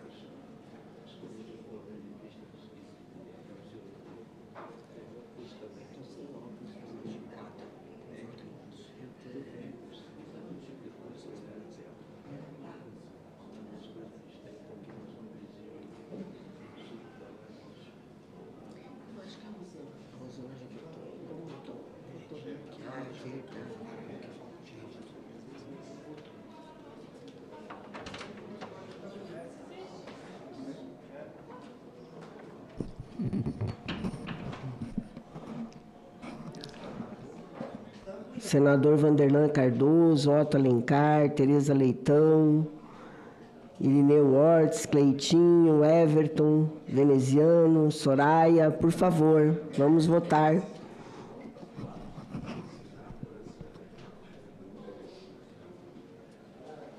Pode continuar. Pode chamar. Pode ir dando bronca neles aí. O povo marca presença não vota. A senhora pede os gabinetes para ligar para descobrir a presença. Por favor, peço à assessoria dos gabinetes que liguem aos senadores para que façam a votação. Precisamos de mais 4 votos.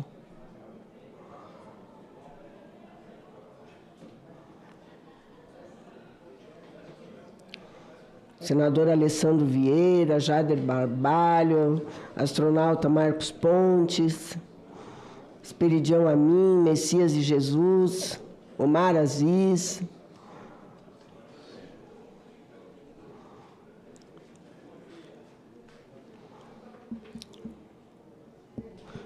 Voto 10.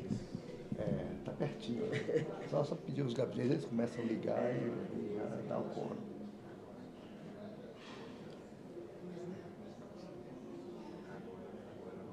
O veneziano ele tem que estar sempre presente. Pois é.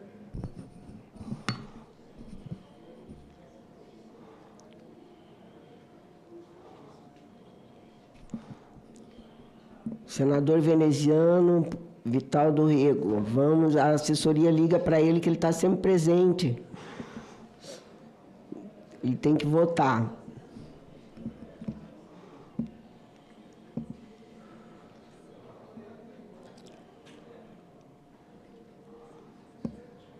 Marcos Pontes bem atencioso, ele sempre reage rápido.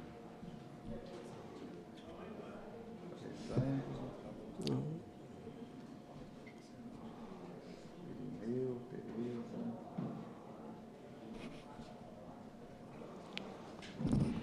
senador Marcos Pontes, Alessandro Vieira. Chamamos as suas assessorias aí para ligar para os senadores, por favor.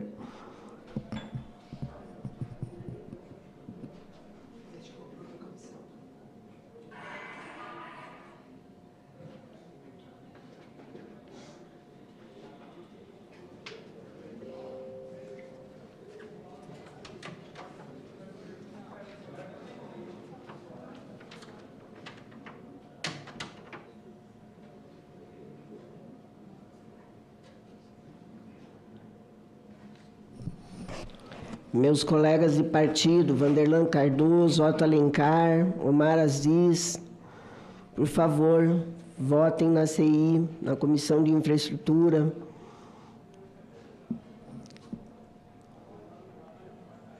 O pessoal está todo...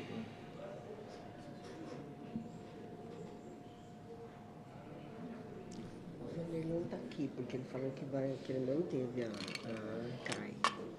Tem muita gente disponível, né?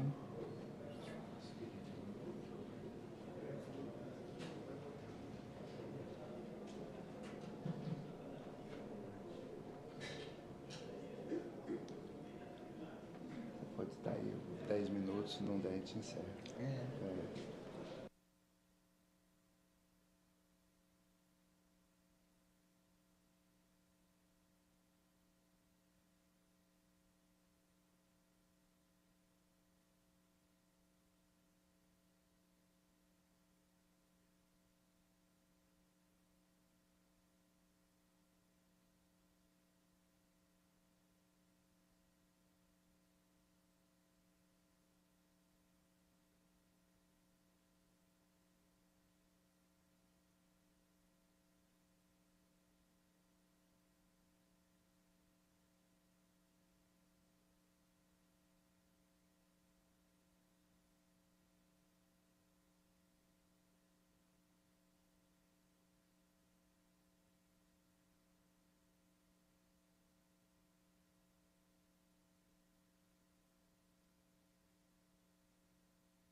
Senadora Tereza Leitão, Vanderlan Cardoso, por favor, vamos votar.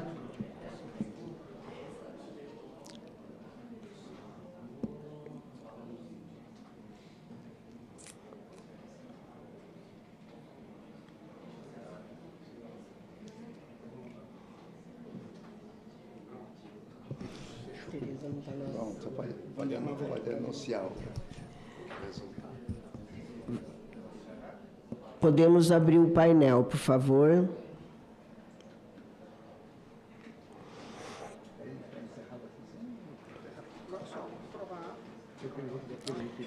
Onze votos sim, nenhum não, abstenção 0, quórum 12. Muito obrigado. Aprovado os itens 3, 5 e 7. Beleza. Muito obrigado. Sucesso. Tá vendo?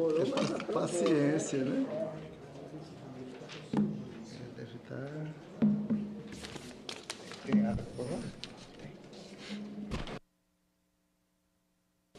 As votações, paciência, né? Deu certo. Com isso, a nossa comissão está cumprindo o seu objetivo de fazer com que os requerimentos, os projetos de lei, tramitem com agilidade aqui, né? Não ficam pendentes. Antes de encerrar nossos trabalhos, eu submeto a deliberação do plenário a dispensa da leitura e aprovação da ata da presente reunião. As senhoras e os senhores senadores que aprovam permaneçam como se encontram. Estão aprovadas.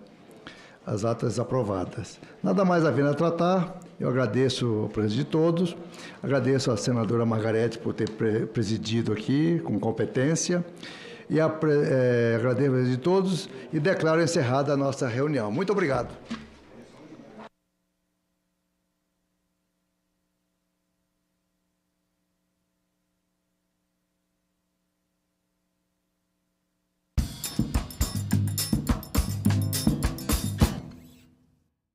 Olha pro céu, meu amor, pra curtir o São João. Nos aquece o coração, nos envolve, nos fascina. A cultura nordestina, a todos nós a vizinha. Campina Grande é rainha da nossa festa junina.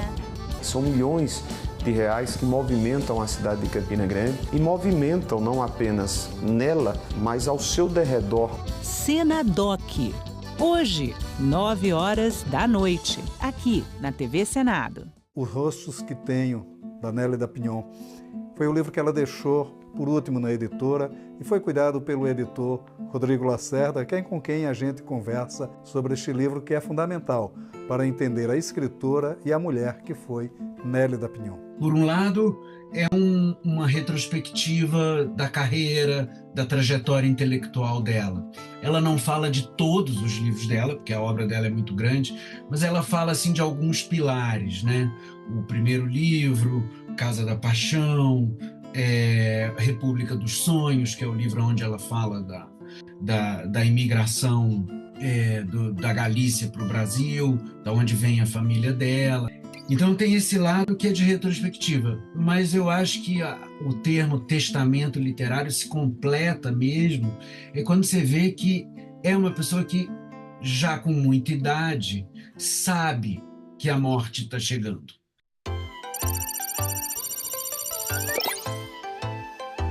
Oi, pessoal, então é isso.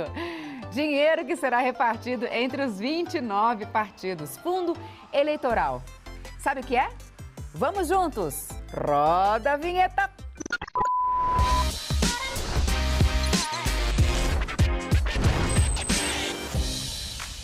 Primeiro, vamos explicar então o que é fundo eleitoral.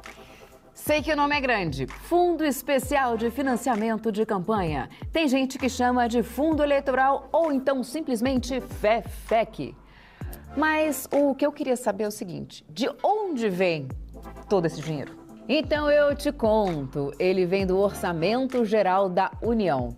O fundo foi criado em 2017 como alternativa para o fim do financiamento de campanhas por empresas privadas. Os recursos são distribuídos com base no número de deputados federais e senadores eleitos pelas siglas na última eleição. E o TSE faz a distribuição de verbas para os partidos. E deixa eu te perguntar uma coisa. Como fica essa distribuição para os partidos? Então, olha só. Todos os partidos recebem 2% desse fundo.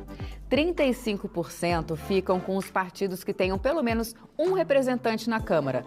Aí 48% são divididos na proporção do número de representantes na Câmara e 15% na proporção de cadeiras no Senado. Muito bem, mas olha, a lista completa está no nosso site. tse.jus.br. O fundo eleitoral é voltado exclusivamente para o financiamento de campanhas eleitorais e é distribuído somente no ano da eleição, ou seja, agora. Diferente do fundo partidário, que é distribuído todo mês para custeio dos partidos.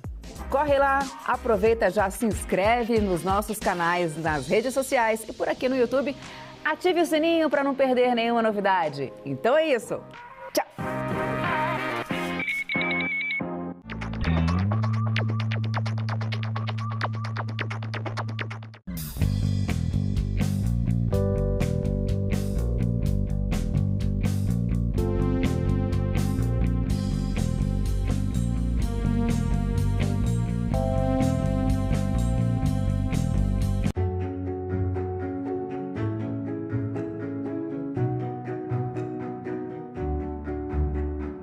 Queremos proclamar a nossa abolição. Não é ódio, nem rancor, apenas um grito de liberdade. A luta não vai parar! Os exploradores do negro não vão ter descanso enquanto toda a nossa nação negro-africana não for definitivamente livre. O Estatuto da Igualdade Racial significa um avanço, passos à frente na defesa daqueles que são discriminados. O Estado, infelizmente, criminaliza a cor da pele. Não há sonho impossível. Seremos o que queremos ser. TV Senado. Democracia todo dia.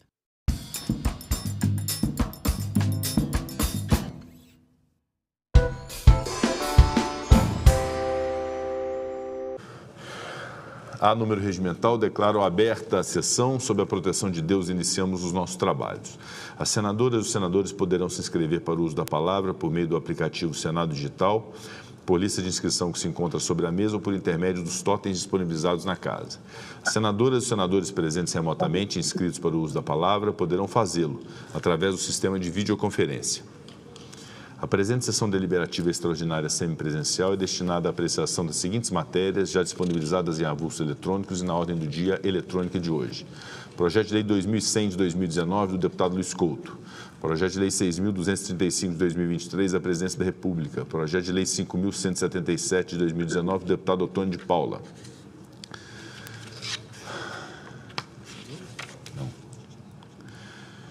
Desde já eu encerro o período do expediente e declaro aberta a ordem do dia. Anuncio o item 1 da pauta, projeto de lei 2100 de 2019, número 4.578 de 2016, na Casa de Origem, do deputado federal Luiz Couto, que altera a lei 9.636 de 1998, para dispor sobre a permissão do uso de terrenos da União para a implantação de hortas comunitárias. Pareceres número 11 de 2023 da Comissão de Agricultura e Reforma Agrária, relatora a senadora Elisiane Gama, favorável ao projeto, e número 34 de 2024 da Comissão de Constituição, Justiça e Cidadania, relatora a senadora Tereza Leitão, favorável ao projeto, com a emenda número 1.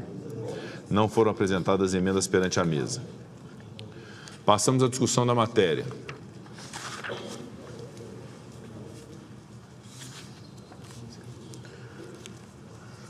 PL 2100 de 2019, item 1 está em discussão.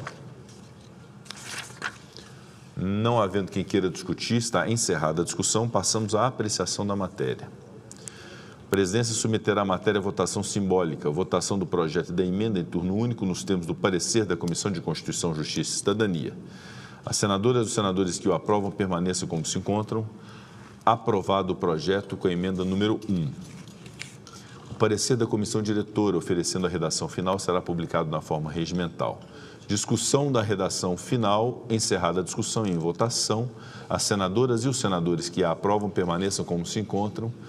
Aprovada a redação final, a matéria retorna à Câmara dos Deputados. Anuncio o item 2 da pauta, o projeto de lei 6.235 de 2023 da Presidência da República, que institui a letra de crédito do desenvolvimento, LCD, altera as leis 13.483 de 2017, 11.076 de 2004 e revoga dispositivos das leis 14.366 de 2022 e 14.440 de 2022. Parecer número 58 de 2024 da Comissão de Assuntos Econômicos, relator, senador Omar Aziz, favorável ao projeto com a emenda número 11 de redação que apresenta e contrária às emendas números 1 a 5. A matéria tramita 1 a 10, perdão. A matéria tramita em regime de urgência nos termos do artigo 64, parágrafo 1º da Constituição Federal e do artigo 375 do Regimento Interno.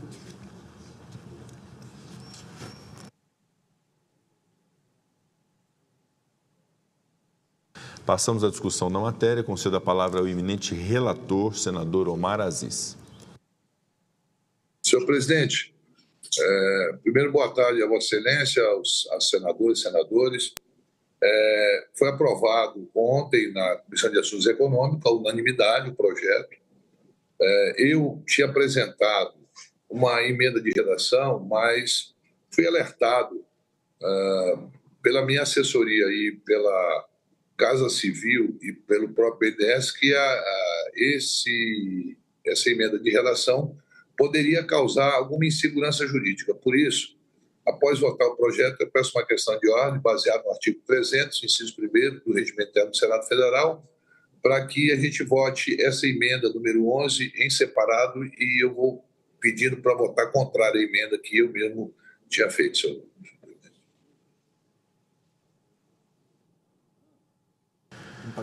Perfeito, senador Omar Aziz. Será procedida, então, a votação dessa emenda, que Vossa Excelência agora rejeita. Vossa Excelência deseja discutir mais algum ponto do projeto? Não, senhor presidente, até porque o projeto que veio da Câmara, ele não teve emendas. Eu discuti com o líder do PL, que está agora licenciado, senador Rogério Marinho, conversei com o senador Messias de Jesus e conversei com o senador Isalci. E ambos entenderam a urgência do projeto e as emendas que eles apresentavam dá para a gente discutir num outro projeto vindouro para que a gente possa adequar cada vez mais o projeto e assegurar a participação da população que precisa dessa letra de crédito, até porque a base é muito maior. Hoje nós temos a letra de crédito agropecuária e temos a imobiliária. E agora essa letra de crédito de desenvolvimento, e havia uma questão da transnordestina que também já está adequada num outro projeto, conforme tínhamos conversado previamente, senhor presidente. Para discutir, concedo a palavra ao senador Esperidião Amin. Presidente, quero cumprimentar a Vossa Excelência, quero cumprimentar o relator, prezado senador Omar Aziz, frisar que acho prudente também a decisão que ele tomou de recolher, vamos dizer assim, para não dizer que o senhor ficou contra, recolher a emenda 11, que de certa forma aperfeiçoaria, mas poderia criar insegurança jurídica, e enaltecer o sentido deste projeto. Como falou o senador Omar Aziz, já temos duas experiências exitosas. A letra imobiliária, fundada, letra de crédito imobiliária, e letra de crédito para o setor agropecuário. Esta terceira modalidade vai fortalecer, por exemplo, o BASA, vai fortalecer os bancos regionais, inclusive o nosso, o BRDE, Banco Regional de Desenvolvimento do Extremo Sul, poderá ampliar a sua base de empréstimos, ou seja, de operações ativas, com a emissão de letras de crédito de desenvolvimento que devem chegar a mais ou menos 25% do seu capital realizado, ou seja, vai expandir com isso a sua capacidade para alavancar operações de investimento relacionadas ao desenvolvimento da nossa região e, de igual sorte, a todas as regiões do Brasil, como dei o exemplo do BASE. Então, eu quero enaltecer a iniciativa do projeto e enaltecer particularmente o relatório que eu tive a oportunidade de aprovar, votando na Comissão de Assuntos Econômicos, do senador Omar Aziz, enfim, ao trabalho do relator, que eu já elogiei o suficiente. Mais do que isso, Sua Excelência vai ter que fazer por merecer. Tá certo, Grimo? Muito obrigado. Muito obrigado, senador Espiridião Amin. A matéria continua em discussão. Para discutir, senador Hamilton Mourão. Presidente, senhoras senadoras, senhores senadores, cumprimento o senador Omar Aziz pelo relatório. Agora, gostaria de trazer algumas observações e preocupações do meu partido, Republicanos. O projeto, ele prioriza a atuação de bancos públicos com taxas subsidiadas. Essa estratégia tem aspectos positivos e negativos, sendo o resultado final incerto, o que demandaria a criação de instrumentos de acompanhamento que, infelizmente, não constam no projeto. Estão ausentes também os requisitos e os critérios dos investimentos, o que nos preocupa porque pode haver algum tipo de direcionamento. Entre os aspectos negativos, subsidiar juros implica em custo para o governo, que pode aumentar a dívida pública se não houver contrapartidas financeiras adequadas, bem como o aumento dos gastos governamentais com subsídios pode pressionar o orçamento público. Além disso, os bancos privados podem ser desencorajados a competir, pois não conseguiriam oferecer as mesmas condições favoráveis, o que pode reduzir a eficiência do sistema financeiro. E subsídios podem levar à alocação de recursos para projetos menos eficientes, devido à menor pressão para retorno econômico. Sem critérios rigorosos, há o risco de que os fundos sejam mal utilizados ou direcionados para projetos com baixo retorno econômico ou mesmo, como já disse, para beneficiários indevidos. O aumento da disponibilidade de crédito pode levar a um aumento da demanda agregada, pressionando os preços e contribuindo para a inflação. Por fim, investimentos de estrangeiros em busca de taxas subsidiadas podem ser temporários e levar a uma saída de capital abrupta quando as condições mudarem, desestabilizando a economia. Para mitigar os riscos e maximizar os benefícios, é crucial que um programa desse tipo seja bem planejado e executado, com transparência e critérios claros para a concessão de subsídios. Além disso, deve haver uma monitorização constante para ajustar políticas conforme necessário e garantir que os objetivos econômicos e sociais sejam alcançados sem comprometer a sustentabilidade fiscal. É isso aí a nossa observação, presidente. Presidente. Para discutir, conceda a palavra ao líder Randolfo Rodrigues. Presidente, a importância dessa matéria ser votada agora, e eu queria cumprimentar o meu caríssimo amigo senador Omar Aziz pelo seu relatório e pelo trabalho que construiu, é indispensável para o crédito público no Brasil. Veja, nós estamos, lamentavelmente, praticando a segunda maior taxa de juros do planeta. Ao que pese, presidente, a inflação deste mês, que acabou de ser anunciado pelo IPCA, ter vindo, mais uma vez, abaixo do que o mercado pressupunha. Até por conta disso, o questionamento insistente que fazemos sobre a manutenção da taxa de juros que temos no Brasil. Obviamente, o peso dessa taxa de juros encarece o nosso crédito. Qual é a vantagem da LCD? E por que o sentido dela vocacionado ao desenvolvimento e ela está perfilada com as outras linhas de créditos que existem? É para baratear o crédito, presidente. É para possibilitar que o crédito possa chegar com mais facilidade às empresas brasileiras que mais precisam. Essa é a primeira finalidade, primeira e mais importante finalidade desse projeto. A segunda é que é um projeto que vai ser dimensionado e distribuído para os bancos públicos, para que, de fato, porque o papel do banco público, o banco público não concorre com o banco privado por uma razão simples. Os papéis de bancos públicos no país é induzir o desenvolvimento nacional.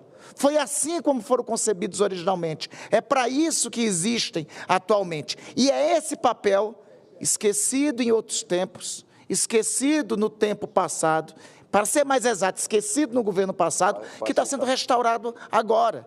Porque o crédito não pode ser o privilégio só de uma camada pequena, uma pequena camada de ricos, de grandes, de setores da economia brasileira. O crédito é um direito para toda a indústria nacional, para todo empresariado nacional. E é dever de um governo que pensa em incentivar o crédito, mesmo às vezes contrário à vontade do seu Banco Central, que é independente per si, criar mecanismos para isso. É esta a concepção desse projeto. É esta a ideia desse projeto, que também foi relatada aqui pelo senador Omar.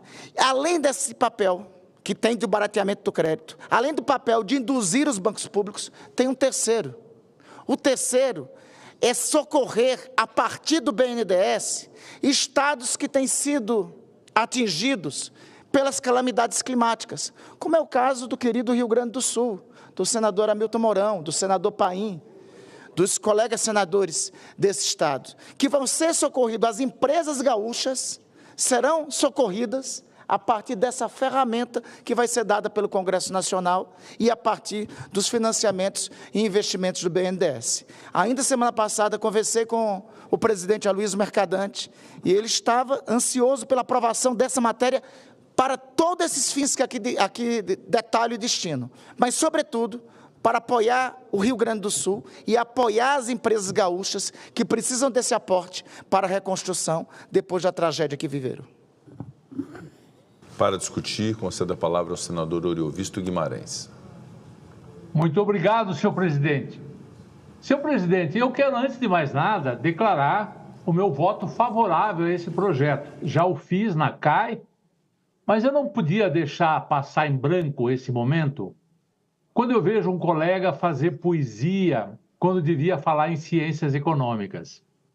Senhor presidente, é de uma tolice sem fim imaginar que porque a inflação está em 3% ou 3 e qualquer coisa por cento, o juro vai abaixar.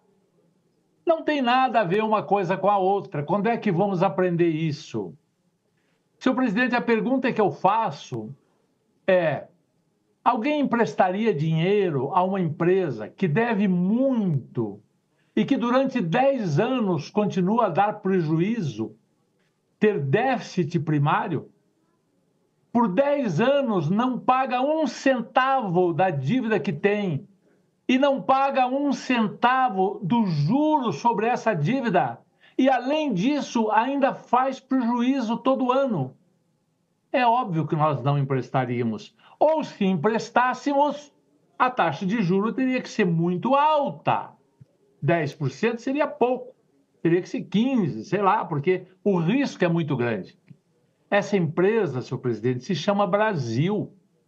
Fazem 10 anos, isso não é uma crítica só ao governo Lula. É em especial ao governo Lula porque ele acredita nessa ideologia tola de que gastando, tudo vai se resolver. Olha, se gasto governamental resolvesse os problemas de uma nação, não existiria pobreza no mundo. A economia é um pouco mais complexa.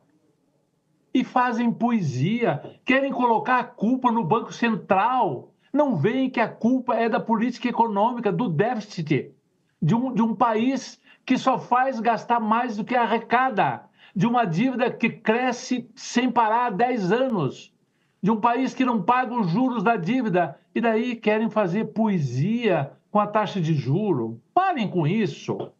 Vamos falar de déficit primário. Se a empresa começar a dar lucro, fizer superávit primário, Os bancos vão concordar em alongar a dívida, vão abaixar o juro, porque eles vão ver uma perspectiva de receber o que deve a eles. Agora, se a empresa continua dando prejuízo, o juro vai ser alto. Não interessa se a inflação é 3 ou é 0. Não tem nada a ver com isso. Bom, eu apoio, acho brilhante o relatório do senador Omar. Ele não faz poesia, ele é um homem prático e é bom que tenha mais crédito, mas convém lembrar que essa letra de crédito e desenvolvimento vai competir com a LCI, com a LCA, que outros bancos que não públicos já fazem essas operações e que o custo não vai ser muito diferente, vai ser igual, a menos que o BNDES assuma ter prejuízo, a menos que ele assuma que vai pagar o que o mercado paga e vai emprestar por menos. Não vai fazer isso. É só mais um banco emprestando dinheiro. Vai ser um pouquinho mais barato? Vai, porque pessoa física vai ficar isenta do imposto de renda. Pessoa jurídica vai pagar 15%. Então é bom, é mais crédito, é bom. Mas isso não tem nada a ver com inflação, não tem nada a ver com o déficit brasileiro, e isso não vai fazer o desenvolvimento. O que vai fazer o desenvolvimento é esse governo criar vergonha na cara, cortar gastos e passar a ter superávit primário. E isso não se faz com poesia, se faz com razão, com lógica, que é o que falta ao nosso governo. Muito obrigado, senhor presidente. Obrigado, senador Delvisto. Não havendo mais quem queira discutir, declaro encerrada a discussão. Passamos à apreciação da matéria. Nos termos do inciso 1 do artigo 300 do Regimento Interno, a presidência submeterá primeiramente o projeto à votação simbólica e, em seguida, em outra votação, a emenda número 11 da Comissão de Assuntos Econômicos. Portanto, vamos à votação do projeto. Votação do projeto em turno único. As senadoras e os senadores que o aprovam permaneçam como se encontram. Aprovado o projeto, registrando-se o voto contrário do senador Eduardo Girão e do senador Hamilton Mourão. Votação da emenda número 11 da CAI em turno único. As senadoras e os senadores que apoiam a manifestação do relator e rejeitam a emenda permaneçam como se encontram. Rejeitada a emenda, a matéria vai à sanção, será feita a devida comunicação à Câmara dos Deputados. Cumprimento o senador Omar Aziz pela relatoria do projeto e a Vossa Excelência conceda a palavra. Quero agradecer, senhor presidente, aos senhores senadores e senadoras de aprovar o projeto, concordando com as palavras do senador Elvi, senador Esperidião Amin, que desde o primeiro momento nos apoiaram na Comissão de Assuntos Econômicos. É um projeto que vai ter um valor, se colocar em prática esse LCD, tenha certeza que nós vamos ter uma abrangência maior e vai ter um valor agregado maior. Eu espero que os estados que hoje têm dificuldade de ter acesso ao crédito do BNDES, porque se você tem no setor agropecuário, no setor imobiliário e no desenvolvimento, onde o estado do Amapá, do Amazonas, de estados como Roraima, Rondônia, que tem pouco ou quase nenhum crédito, e agora mesmo o Rio Grande do Sul, que vai precisar de muito aporte para que possa ser reconstruído. Eu espero que isso possa ajudar bastante os estados brasileiros. Agradecer a confiança dos senadores e da senadora. Muito obrigado, senhor presidente. Muito obrigado, senador Omar Aziz. Presidente, só uma rápida... Com a palavra pela ordem, líder Randolfo Rodrigues. Não, para fazer uma citação de um trecho, nós completamos agora 30 anos de um dos filmes mais belos que já passou, que faz uma ótima definição de poesia. A definição é do professor Joe Keating, em Sociedade dos Poetas Mortos. Não lemos e escrevemos poesia porque é bonitinho. Lemos e escrevemos poesia porque ela nos faz humanos. Todas as ciências são belas, mas é a poesia que sempre nos faz humanos. Que a gente possa sempre declamar poesia, em qualquer lugar. Obrigado, senador Randolph. Anuncio o item 3 da pauta, o projeto de lei 5.177 de 2019, do deputado Otônio de Paula, que institui o Dia Nacional de Conscientização sobre as Distrofias Musculares e dá outras providências. O parecer número 16 de 2024 da Comissão de Assuntos Sociais. Relator, senador Everton. Relator ad hoc, senadora Leila Barros. Favorável ao projeto com a emenda número 1 de redação que apresenta. Não foram apresentadas emendas perante a mesa. Passamos à discussão da matéria. Não havendo quem queira discutir, declaro encerrada a discussão. Passamos à apreciação da matéria. A presidência submeterá a votação simbólica. Votação do projeto da emenda em turno único nos termos do parecer. As senadoras e os senadores que o aprovam permaneçam como se encontram. Aprovado o projeto com a emenda número 1 de redação. O parecer da comissão diretora oferecendo a redação final será publicado na forma regimental. Discussão da redação final, encerrada a discussão em votação. As senadoras e os senadores que a aprovam permaneçam como se encontram. Aprovada a redação final, a matéria vai à sanção, será feita a devida comunicação à Câmara dos Deputados. Requerimento número 445 de 2024 do senador Eduardo Gomes, que solicita, com fundamento no artigo 40 do Regimento Interno, licença dos trabalhos da Casa para participar de missão oficial nos termos da autorização da Presidência do Senado Federal. As senhoras e os senhores senadores que o aprovam permaneçam como se encontram. O requerimento aprovado, será cumprida a deliberação do plenário. Passamos à lista de oradores. Primeiro orador, senador Eduardo Girão.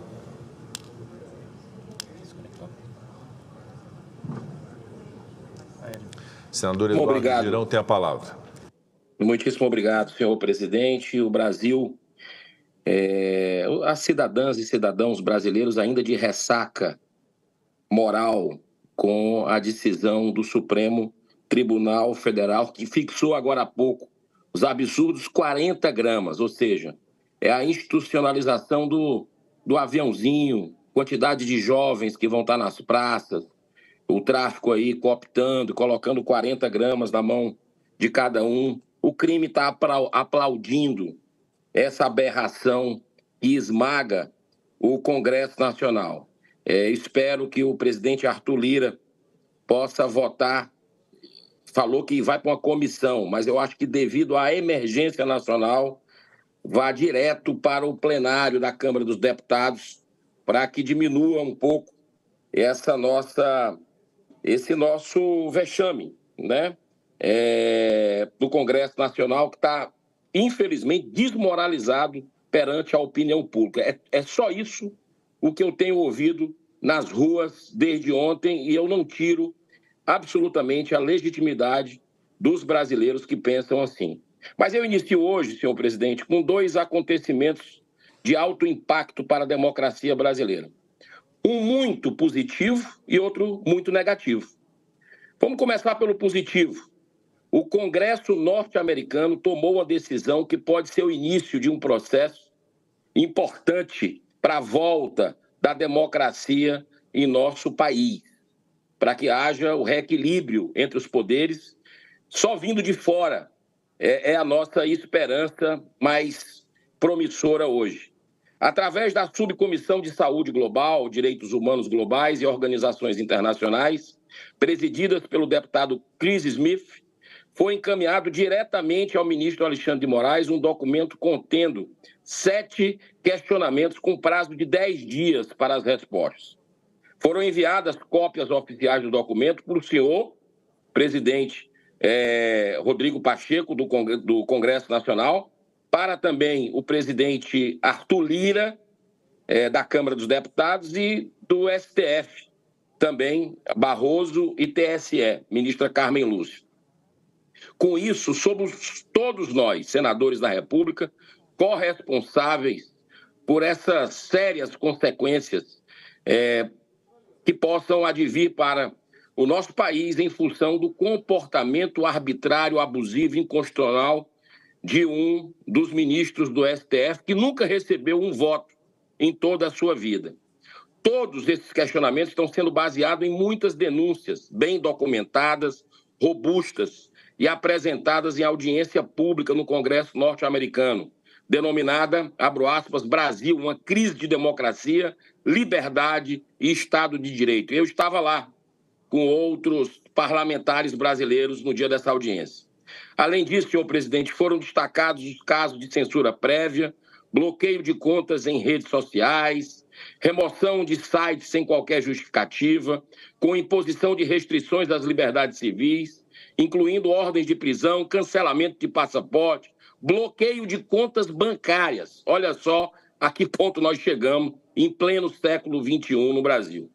Existem, inclusive, 2 requerimentos aprovados, senhor presidente, de minha autoria, um na CDH e outro na Comissão de Segurança Pública, convidando tanto o deputado Chris Smith, que é um dos mais longevos dos Estados Unidos, respeitados, como o ministro Alexandre de Moraes, para tratar de todas essas questões no Senado Federal.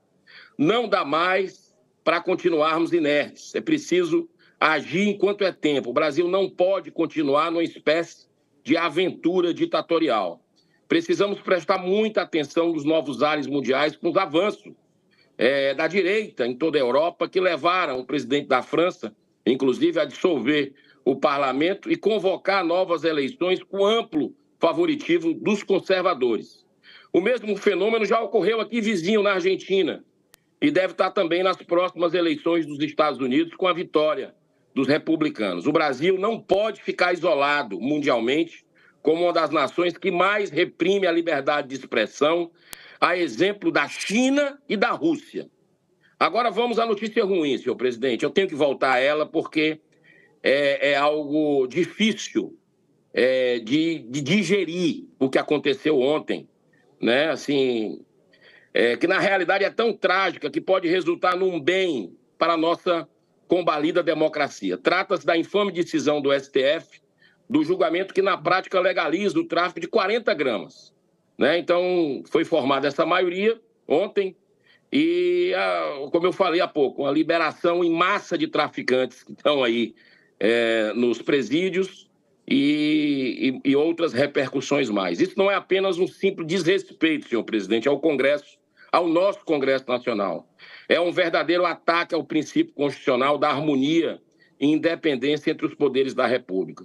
Isso porque ocorre justamente com o tema em que o parlamento brasileiro tem legislado com muita eficácia, em sintonia com cerca de 80% do povo brasileiro que não quer a legalização das drogas. Foram aprovadas 2 leis recentemente, uma em 2006, no governo Lula, e outra em 2019, no governo Bolsonaro. Além disso, com o objetivo de sustar esse julgamento abusivo, o Senado aprova a PEC de sua autoria, senhor presidente, e justamente no momento em que a CCJ da Câmara também aprova a matéria, vem aí o STF, passa por cima sem tomar qualquer conhecimento das nossas casas. Há tempos que não existe mais harmonia e independência entre os poderes da República no Brasil. O que está existindo é a supremacia de um poder que não tem nenhuma legitimidade do voto popular, esmagando justamente o poder que representa a vontade de mais de 100 milhões de brasileiros. E não é como o ministro Toffoli falou. Assim, a PGR, o pessoal do CAD, embaixadores, todos seriam eleitos com 100 milhões de votos. Vamos combinar, né? Isso é piada, aquela colocação que foi feita. Assim como a piada que ele fez ontem sobre o censor da República, se referindo ao ministro Alexandre de Moraes. Isso é uma chacota com todos nós, cidadãos brasileiros, que estamos vendo acontecer. Isso não é assunto para brincadeira, né? A gente tem que levar com seriedade. Eu preciso repetir mais uma vez, senhor presidente, o grande responsável por tamanha crise política, social, institucional e moral é o Senado da República, ao fugir da sua responsabilidade de finalmente abrir o primeiro processo de impeachment de um ministro do Supremo. Tudo isso está acontecendo por causa dessa nossa inércia. Passaremos para a história como uma legislatura covarde. Eu não quero fazer parte disso, senhor presidente. Me posicionarei todos os dias para que a gente consiga cumprir o nosso dever e conto com o senhor. Conto com o senhor. Como diz o seu conterrâneo, Chico Xavier, embora não possamos voltar atrás para fazer um novo começo, nós possamos começar agora a fazer um novo fim. Eu tenho fé, eu tenho esperança na capacidade de reflexão de todo ser humano. Como eu disse, o presidente Lira precisa pautar no plenário, né, a questão da PEC 45, quanto antes. Vai criar um impasse institucional. Mas aí nós vamos ver a verdade. Quem é quem com relação a isso, né? E nós precisamos, com certeza, efetivar essa questão do impeachment. Água mole em pedra dura, tanto bate até que fura. Vai chegar esse momento, né? A mudança de voto do Toffoli, vergonhosa, né? E ontem o ministro Fux falou, inclusive, não somos juízes eleitos, né? Enfim, foi uma lição de moral para todos nós, passando a bola um pouco para a gente aí. Nós precisamos do Congresso ou não? Vamos ver agora, né? Se o salário que a gente recebe, se tudo o que gira em torno dessa casa com custo bilionário justifica para o Brasil, né? Se após esse impasse, porque hoje o presidente Lira disse que o sentimento na Câmara é da aprovação da PEC de sua autoria, presidente. Se passar, né, e a gente não se der o respeito de, nesse impasse, estar acima, porque fomos nós eleitos justamente para esse tipo de votação, aí realmente é fechar a chave, entregar para o Poder Judiciário, porque aí economiza bilhões de reais do povo brasileiro e a gente não passa mais vergonha, não é desmoralizado, porque participar de teatro não tem o menor cabimento. Eu fecho com a frase do grande pacifista e humanista Martin Luther King nesse momento. Momento de sombras que a gente vive, de trevas. Ele dizia o seguinte: o que me incomoda não é o grito 15 segundos. dos corruptos. O que me incomoda é o silêncio dos bons. Que as pessoas, de forma ordeira, pacífica, respeitosa desse país, inclusive parlamentares, se posicionem com coragem para a gente não passar para a história como o Congresso mais covarde que esse Brasil já teve nos 200 anos do Senado Federal. Muito obrigado, senhor presidente, pela tolerância. Com a palavra, senador Zequinha Marinho.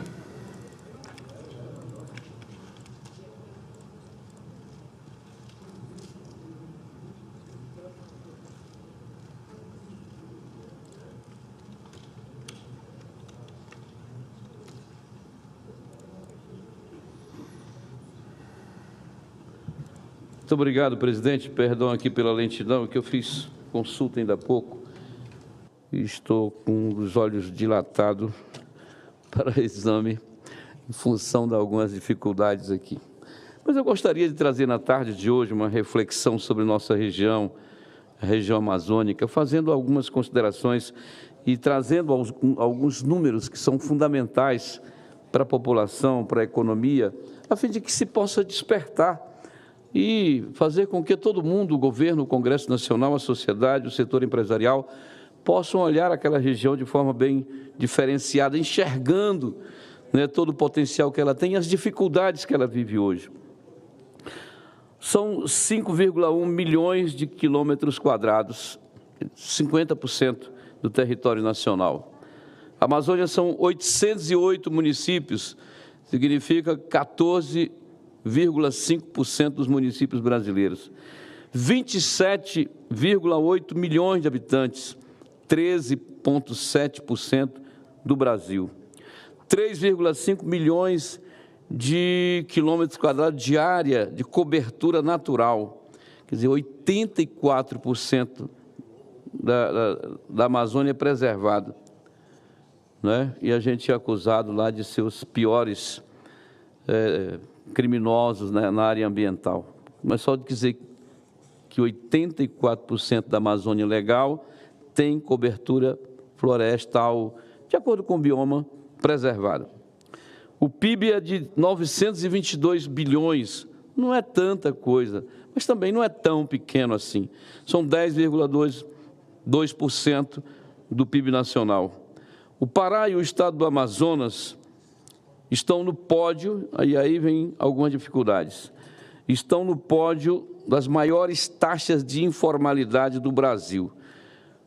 Estamos atrás apenas do estado do Maranhão, que tem, né, que é um pouco maior, com 57,3%, depois vem o Pará com 57,1%, depois o estado do Amazonas com 55%.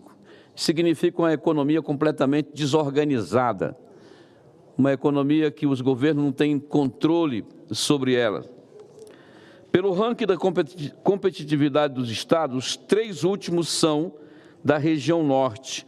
O Acre é o 27º, o Amapá o 26º e Roraima o 25º. O meu estado do Pará aparece em 20º lugar nesse ranking nacional da competitividade. Rondônia, 18º. Tocantins, o mais novo estado, felizmente, está no 15º lugar. E o Amazonas no 14º. São Paulo, Brasil afora, né? O São Paulo lidera com Santa Catarina e o Paraná. São os 3 estados com maior poder de competitividade Brasil afora. Um dos pontos de avaliação do ranking é que eles chamam de sustentabilidade social. Neste quesito, a gente verifica questões como trabalho infantil e mortalidade materna. O Pará, na análise da sustentabilidade social, aparece em 25º lugar na lista dos 27.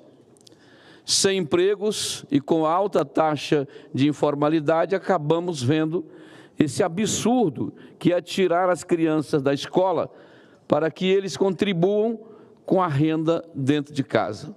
Essa situação é perversa, pois cria um ciclo vicioso que condena o futuro da nossa região, especialmente do nosso Estado. É mais urgente ainda, presidente, pensar num futuro viável para a Amazônia. Olhar apenas a floresta, ignorando a população, os quase 28 milhões de brasileiros, é um erro fatal, não é? Isso é falta de responsabilidade. E eu lamento dizer que isso tudo ocorre porque o governo, nenhum governo, pelo menos que eu me recorde, tenha saído aqui da área do Cerrado, do Planaltão do Brasil, para chegar até ao quente úmido da Amazônia, para ver de perto como é que é a vida ali. Na hora que precisa de alguma informação, contrata uma ONG. E a ONG tem o seu ponto de vista, sua questão ideológica. O ser humano, para a ONG na Amazônia, é apenas um intruso que tem que sair de lá. E é isso que se traz de lá para cá e apresenta-se ao governo, e o governo, inocentemente ou ingenuamente, abraça tudo isso e transforma em políticas públicas. E isso está dando no que está dando aqui. Discute se pode ou não pode a exploração de petróleo na margem equatorial. Gostaria aqui de escutar nossa ilustre ministra do Meio Ambiente sobre o fato de o meu estado do Pará estar, nesse momento, como campeão brasileiro da insegurança alimentar grave nesse país. Quem conhece o Pará sabe que só perde mesmo para o paraíso. Mas essa coisa de não poder fazer, não pode, minha ex-ministra Damares, leva o Pará, pelo IBGE, ser o campeão da fome no Brasil. Qual é o dado do IBGE que bota o Pará lá em cima? É que de cada 100 domicílios analisados, 10 passa fome, tem necessidade de alimento e a situação é grave. Quando fala que é grave, é porque é fome mesmo. Isso não dá para engolir e ficar calado. Um Estado cheio de possibilidades, de vantagens comparativas, possui uma população faminta. Nessa semana, o presidente da Shell no Brasil, Cristiano Pinto da Costa, falou à imprensa que pretende expandir suas operações no Brasil nos próximos anos, daqui para frente, com novos projetos de exploração e produção de petróleo e gás natural, além de mirar a transição energética nas áreas de energias renováveis e investimentos em biocombustíveis. Segundo o presidente da Shell, a empresa acredita no potencial geológico da margem equatorial. Ele cita como exemplo a Guiana, onde as receitas bilionárias do petróleo passaram a turbinar o PIB daquele país, por exemplo, desde 2019. Para se ter uma dimensão, o levantamento do FMI aponta que o país saiu de um PIBzinho de 5,17 bilhões de dólares para 27 bilhões em 2019 e para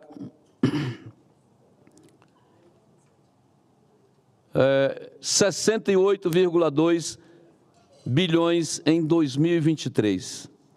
Recentemente, o presidente Lula sinalizou que o Brasil não desperdiçará a oportunidade de explorar petróleo na margem equatorial. Essa é uma fala importante e extremamente necessária para indicar o futuro para a nossa região. Não podemos deixar que as ONGs, sustentadas pelo capital estrangeiro, ditem o futuro da nossa Amazônia. O Brasil é um país soberano e precisa tomar suas decisões olhando para o seu povo, com uma política ambiental que seja feita para o Brasil e não para os gringos.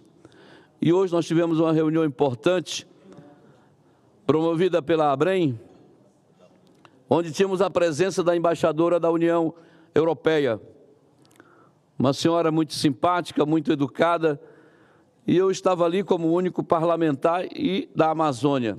E deixava claro para ela a nossa necessidade de, é claro, construirmos o futuro, alinharmos aqui com o Mercosul, permitir que o Mercosul entre, não é, para comercializar de forma mais livre na Europa, porque, lamentavelmente, tudo que eles não fizeram lá, tudo que deixaram para trás, tudo que esqueceram, querem implementar aqui no Brasil, naturalmente querendo, não é, segurar a produção brasileira e a sua competitividade internacional. E a gente ali falava que se eles, que não têm mais quase nada, não é, têm interesse na questão da sustentabilidade mundo afora, quanto mais nós, que temos 92% da nossa energia ou da nossa matriz energética limpa, que ainda temos 66% do nosso território coberto com a vegetação original.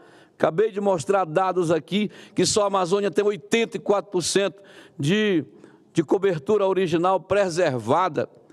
Falei para eles que nenhum outro país... Só mais um pouquinho, presidente. Destina 30% do seu território a reservas ambientais. Nenhum outro, o que mais tem mundo afora tem 10, nós temos 30. Nenhum outro país do mundo destina mais de 14% das suas florestas e da sua área para seus indígenas, com menos de 1 milhão de indígenas propriamente ditos nesse país. Nenhum outro país do mundo, o produtor preserva mais de 2 bilhões de hectares. Não é? Quem faz isso? Então, se eles que não têm nada para apresentar estão interessados, nós temos muito mais interesse. Mas queremos colocar na mesa, não é, nossas competitividades comparativas aí. Queremos ter condições de discutir como país soberano, país com vontade própria, país que quer realmente discutir o futuro desse mundo, porque meio ambiente não é uma coisa restrita para a América do Sul ou para um país, a questão é global, não é? Nós temos aqui na casa um projeto de lei que chamamos Lei da Reciprocidade. Então, quem exigir da gente tanta coisa, vamos para a mesa, vamos conversar, o que nós temos aqui, o que eles têm lá, vamos equilibrar nossas relações políticas, mas também comerciais. E nós só queremos que aqueles que vendem para a gente também observem aquilo que nós observamos aqui. Só contar rapidamente para encerrar aqui, meu presidente. A França, um dia desse, parou, e vários outros países da Europa pararam, porque o Parlamento Europeu, pelo Conselho, determinou que as reservas, escuta bem, as reservas legais saíssem de 4% da área para 7%.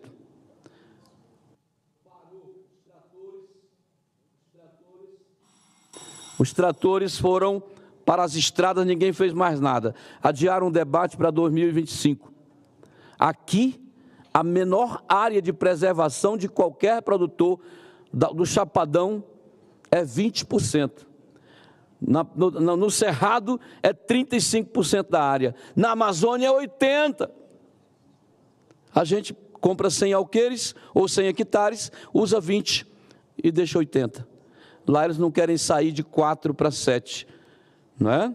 Que coisa interessante, que vantagem comparativa eles têm em relação e quer ditar tudo. Vamos sentar à mesa, nós temos responsabilidade, mas também a gente não fura mais o beiço, né, pessoal? Já passou aquele tempo da colonização do Cabral, né, ou do Anhanguera, aqui dessa região, que botou fogo na bacia de álcool, dizendo que se não mostrasse o ouro, ele ia botar fogo no Rio Vermelho. Mas a gente tem que começar a abrir os olhos. E a nossa Amazônia pede por socorro, porque nós temos aqui os piores IDHs, só comparáveis à África, em cima de tanta riqueza, mas que não pode fazer nada. Muito obrigado, presidente. Era esse o registro que eu gostaria de fazer nessa tarde.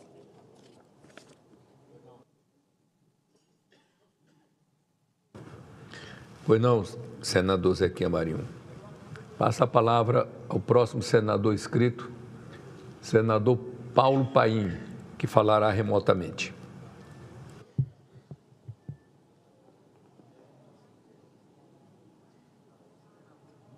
Senhor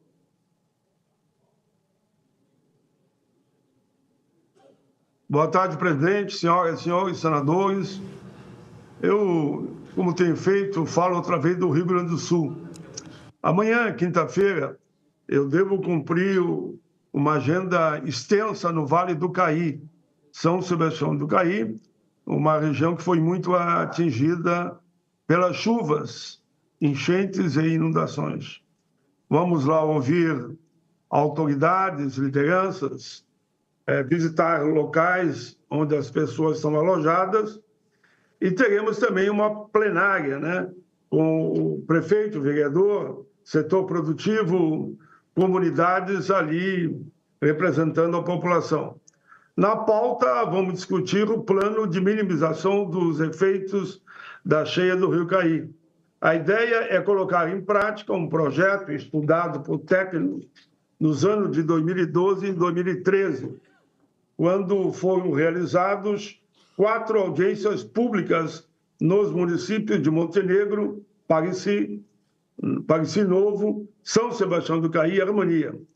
Os estudos foram, na época, apoiados pelo então governador Tarso Genro, que liberou 1,6 milhão para o plano de estudos e que, a partir de 2017, a Metoplan sistematizou e apresentou um plano de ação.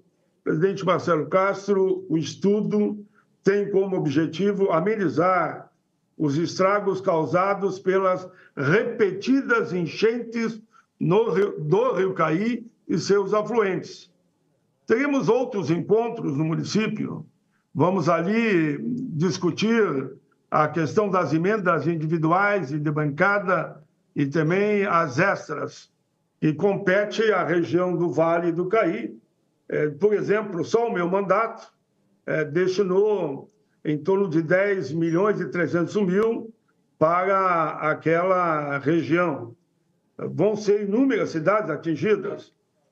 Feliz, Barão, Bom Princípio, Brochier, Capela da Santana, Feliz, Harmonia, Linha Nova, Maratá, Montenegro, Pareci Novo, Salvador do Sul e São José do Hortêncio. Além disso, São José do Sul também vai estar contemplado. Claro que não são valores altos, mas que vai amenizar a situação para aquelas questões mais emergentes. Ali também pega São Pedro da Serra, São Sebastião do Caí, São Videlino, né, Tupandi, Vale Real, e por aí vai. Essa é a intenção básica do montante que nós estamos destinando para lá. Na sexta-feira, presidente, estarei em Canoas, a região metropolitana de Porto Alegre. Vou me encontrar com lideranças da comunidade e o prefeito Jairo Jorge. Quero destacar que o trabalho do prefeito Jairo Jorge é um trabalho muito importante. Jairo vem fazendo um trabalho, para mim, dia a dia, noite e dia, na reconstrução do município, que foi fortemente afetado pelas chuvas e inundação. Eu diria que é um trabalho do prefeito Jairo Jorge e os voluntários de praticamente 24 horas por dia. Canoas foi atingida com bairros inteiros debaixo d'água e pelo menos 200 mil pessoas aqui na cidade que eu moro foram afetadas. Quero ainda, presidente, fazer um registro que o governo do presidente Lula já destinou 91 bilhões para apoiar a reconstrução do Rio Grande do Sul, no enfrentamento à grave calamidade decorrente das enchentes. Desse total, presidente Marcelo, 73,4 bilhões são novos investimentos, 17,6 bilhões refere-se à antecipação de benefícios e prorrogações de tributos. Além disso, o governo também suspendeu o pagamento da dívida do Estado pelos próximos 3 anos. Inclusive, fui relator dessa matéria. Aí dá uma economia de 23 bilhões. Auxílio reconstrução, presidente. Governo Lula, 174 milhões para pagamentos, 5,1 mil a cada família. Outra informação importante, as prefeituras de cidades atingidas pelas chuvas do Rio Grande do Sul têm até o dia 12 de julho para acessar governo.br, auxílio reconstrução. Foi aumentado o prazo, porque inúmeras prefeituras não haviam ainda ser cadastradas para receber o auxílio construção, que é 5.100. Lembramos ainda o adiantamento da Bolsa Família, 619.741 famílias beneficiadas por investimentos de 793 milhões, mais 21,7 mil famílias foram incluídas no Bolsa Família. Benefício de prestação continuada, 96 mil beneficiários, 134 milhões investidos. Liberação do FGTS, 228,5 mil trabalhadores, 715 milhões de reais. Seguro-desemprego, 2 parcelas adicionais, contemplando 6.636 trabalhadores, 11 milhões. Restituição antecipada do imposto de renda, 900 mil pessoas, 1,1 bilhão. Por fim, o abono salarial de 756.121 trabalhadores, ali 793 milhões. Benefícios previdenciários, 2 milhões de pessoas melhoraram suas vidas, comparando com tudo que perderam, né? Num aporte de 4,5 bilhões via benefícios da Previdência. Enfim, presidente Marcelo Castro, estamos trabalhando muito na reconstrução do Rio Grande do Sul. Acredito que governo federal, estadual e prefeituras somam esforços. E eu, como presido a comissão de 8 senadores, comissão externa pela reconstrução, para acompanhar a situação gravíssima que atrava o Rio Grande, que atravessa o Rio Grande, estamos fazendo a nossa parte, sempre em sintonia, presidente Marcelo, com o governador do estado, com os prefeitos e, claro, sempre com a sintonia do presidente Lula, conforme a orientação que nos deu o presidente do Senado, o presidente Rodrigo Pacheco.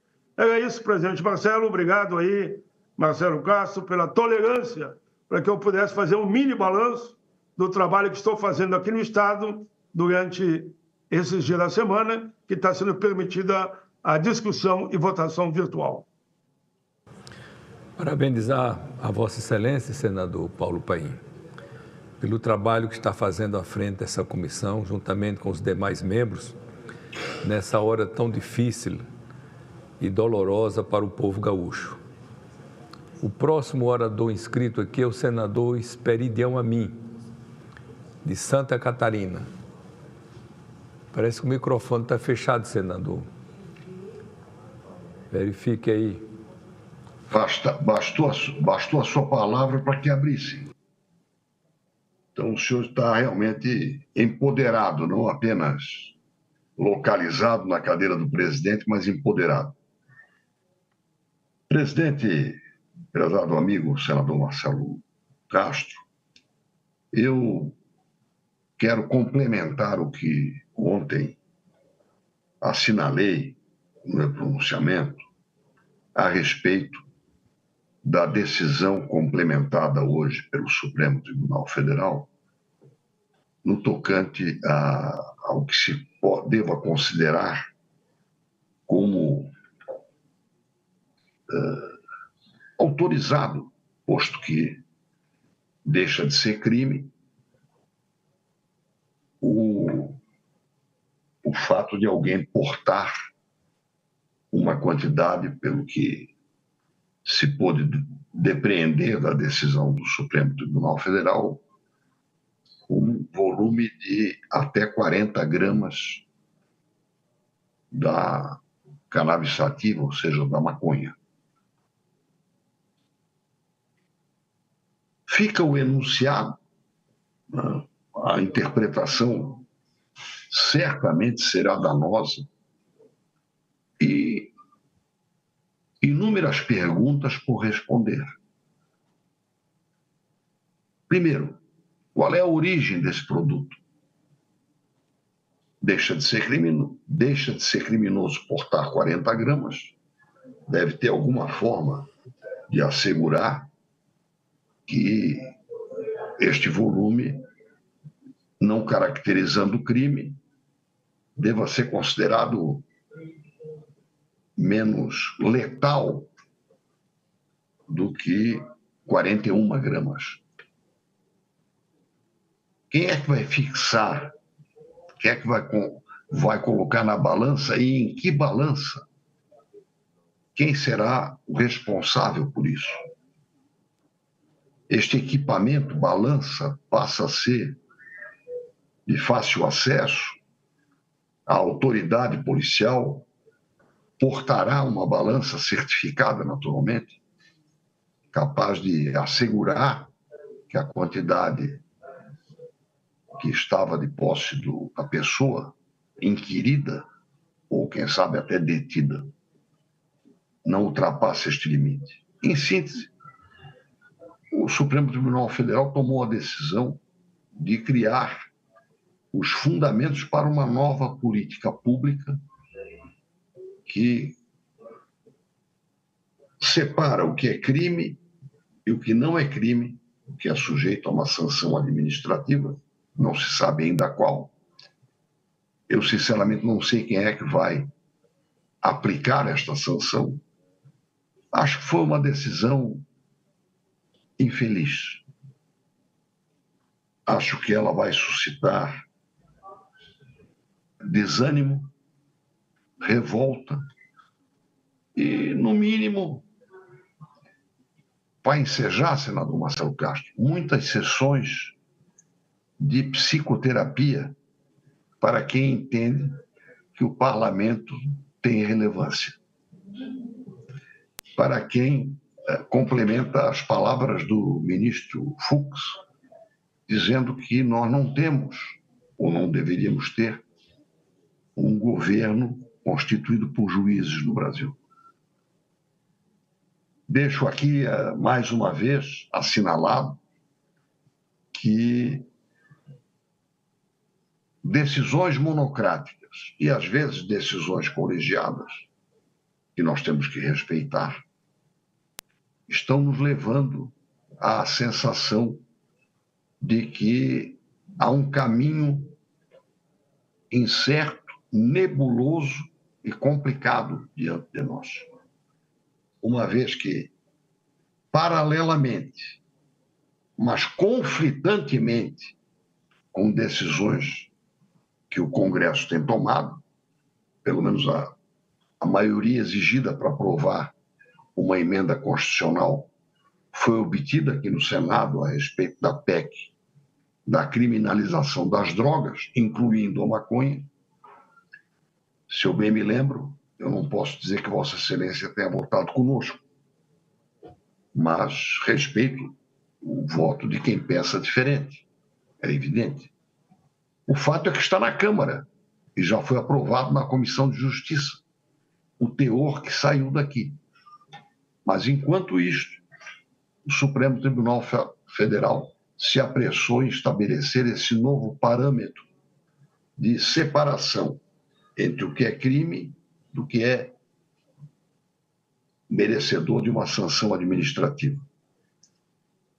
Repito, isto soa aos meus ouvidos e representa, na minha percepção, no mínimo, uma provocação àquilo que o Congresso está decidindo, e no caso do Senado, que já decidiu. Deixo essa colocação de forma reflexiva para a consideração de todos.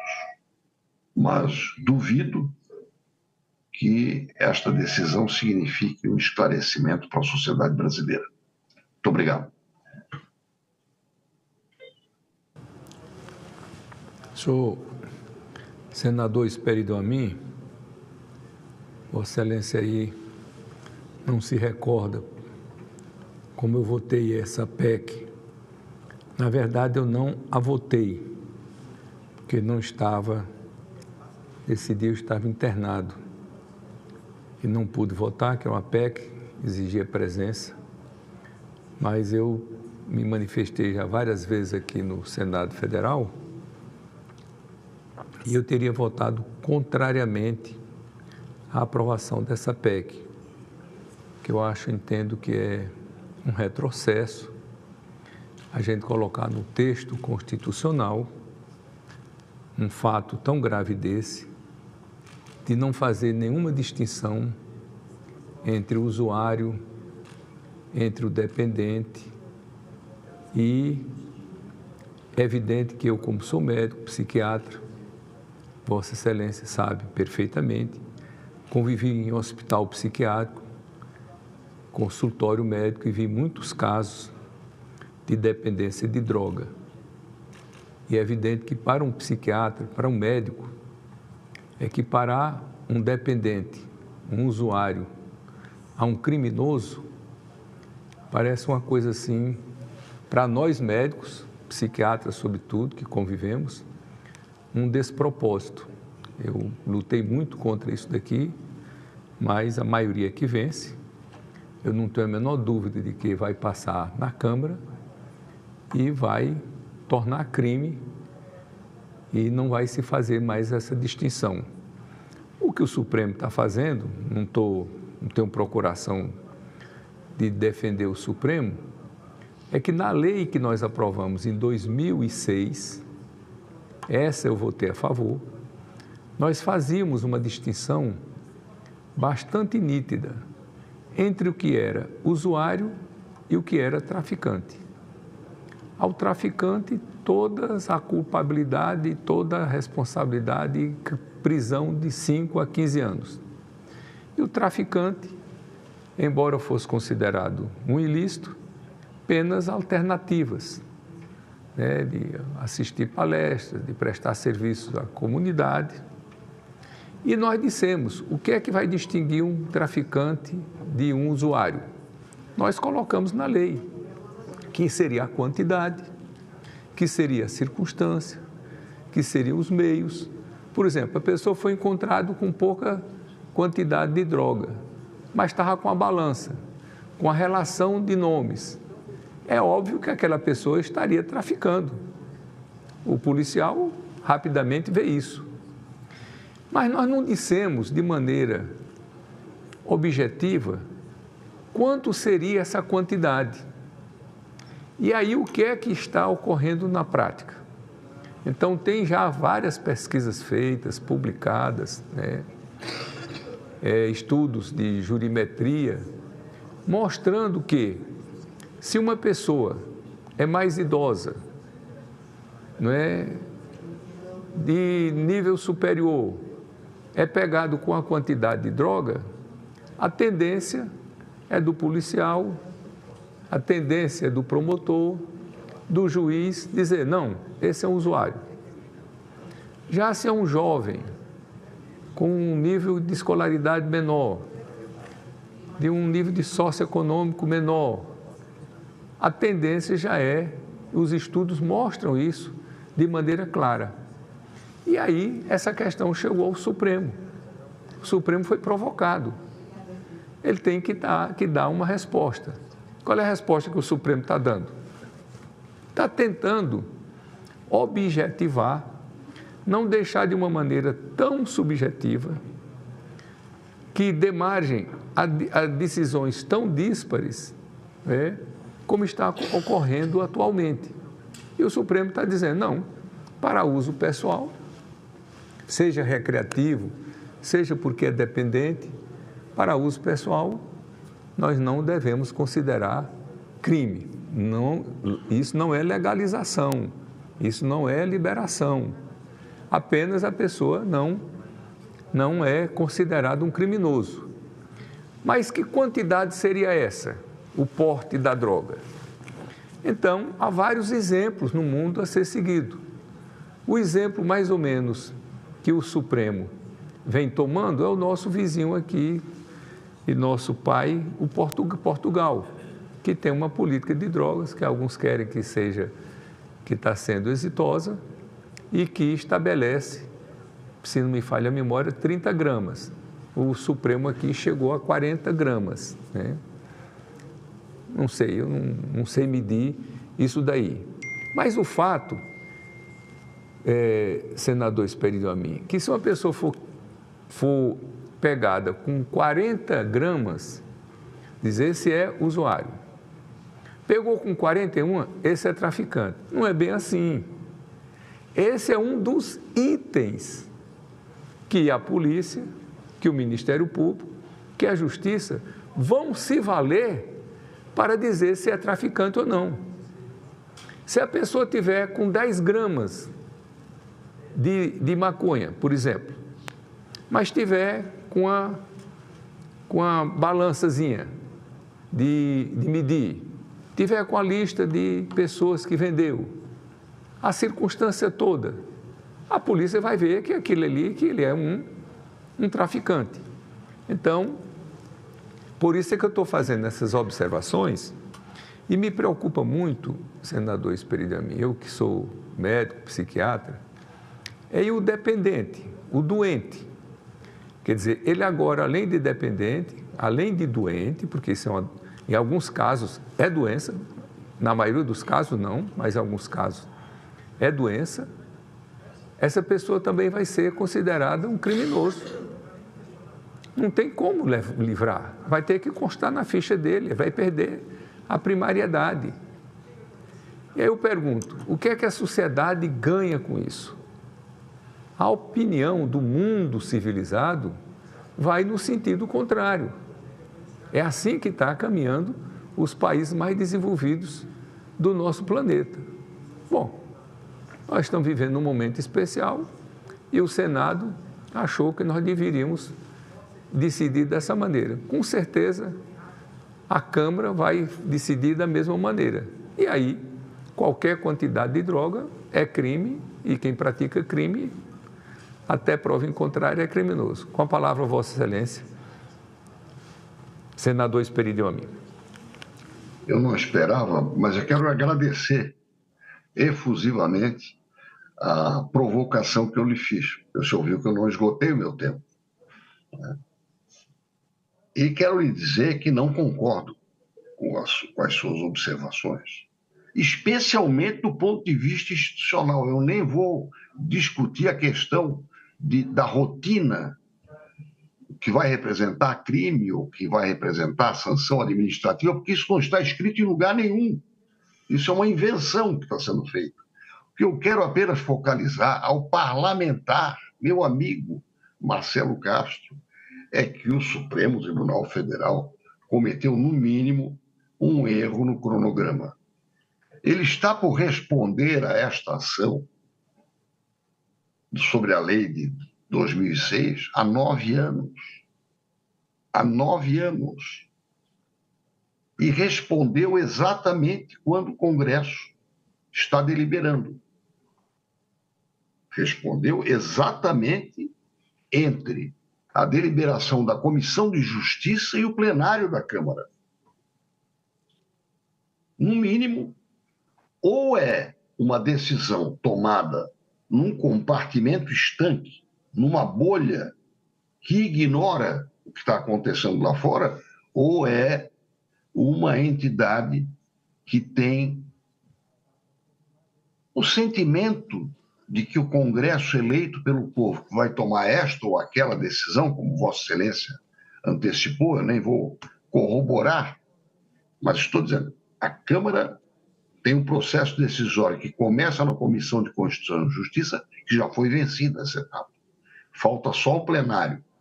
Tomar esta decisão neste momento, um psiquiatra sabe, não foi para render homenagens ao Poder Legislativo. Até o estudante de psiquiatria, sem essa experiência rica da política que Vossa Excelência tem, e a qual eu respeito, admiro e me faz ser orgulhoso de ser seu amigo, quer dizer, eles devem pensar muito mal de nós. Eles devem... Olha, é uma decisão que realmente nos considera. Parece que alguém falou em pigmeus morais uma vez. Eu me lembro de ter ouvido isso. Eu me lembro de ter ouvido a expressão pigmeus morais depois que o Senado tomou a decisão sobre decisões democráticas. Agora, me parece que, além de pigmeus morais, nós somos pigmeus políticos também. E é este sentimento que eu, serenamente, sem nenhuma dor, serenamente, procuro refletir neste momento.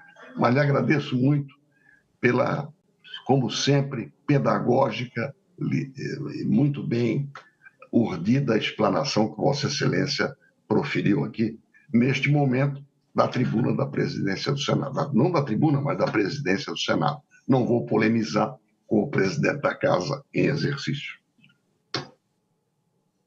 Senador Esperidião, Vossa Excelência sabe da admiração, respeito que todos nós temos a Vossa Excelência, e jamais em mim haveria esse ano de uma disposição de a gente aqui traçar qualquer divergência. Apenas quis fazer uso aqui de meus conhecimentos pretéritos, ainda do tempo que fui psiquiatra, que trabalhei em hospital psiquiátrico, e que é uma experiência verdadeiramente transformadora. Você vê tantos jovens se desencaminhando na vida, né? Através da droga, destruindo suas vidas. É uma coisa que marca a gente para sempre, né? Que a gente nunca vai se libertar disso completamente. Vai ficar sempre essa lembrança de ver assim como a droga pode destruir a pessoa, né? Se transformar, a gente vê a pessoa caindo, né?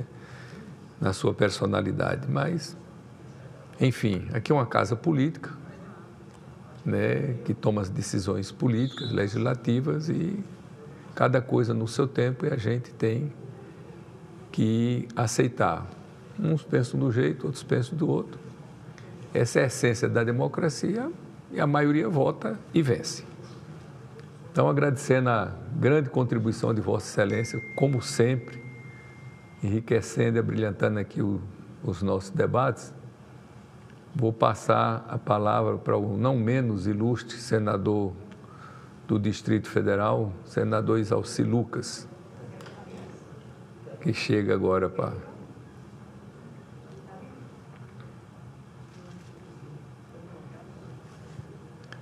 Com a palavra, Vossa Excelência, senador Isalci Lucas.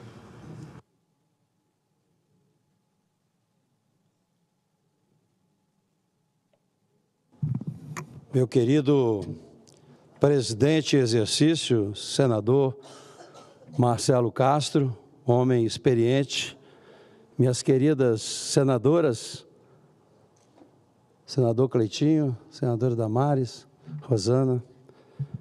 Senhor presidente, pude ouvir bastante a fala de Vossa Excelência e também do nosso querido senador Amin, e tive a oportunidade também de participar de algumas audiências públicas, inclusive na época com o presidente, acho que do Conselho Federal de Psiquiatria, esteve também nessa audiência pública. Mas o que a gente discutiu muito, e a gente que está no mundo real e visita essas cidades, pessoas carentes, pessoas que estão em universidades, o que a gente percebe claramente é quem tem alguém na família que mexe com drogas, que é viciado, ficam desesperados. A última, no Guará, inclusive, uma cidade, minha cidade, do coração. Eu encontrei com uma mãe que deu sinal, queria falar comigo, e ela desesperada, né, porque o filho dela era viciado e já tinha roubado tudo, e estava roubando também a vizinhança toda. Então, a gente precisa conhecer um pouco esse mundo real aí. E deixar claro, né, para todos que o papel do Congresso Nacional nossa prerrogativa é legislar, não cabe ao Supremo ficar definindo políticas públicas. Nós somos eleitos para isso. E olha que as pesquisas indicam que a população brasileira é contra as drogas.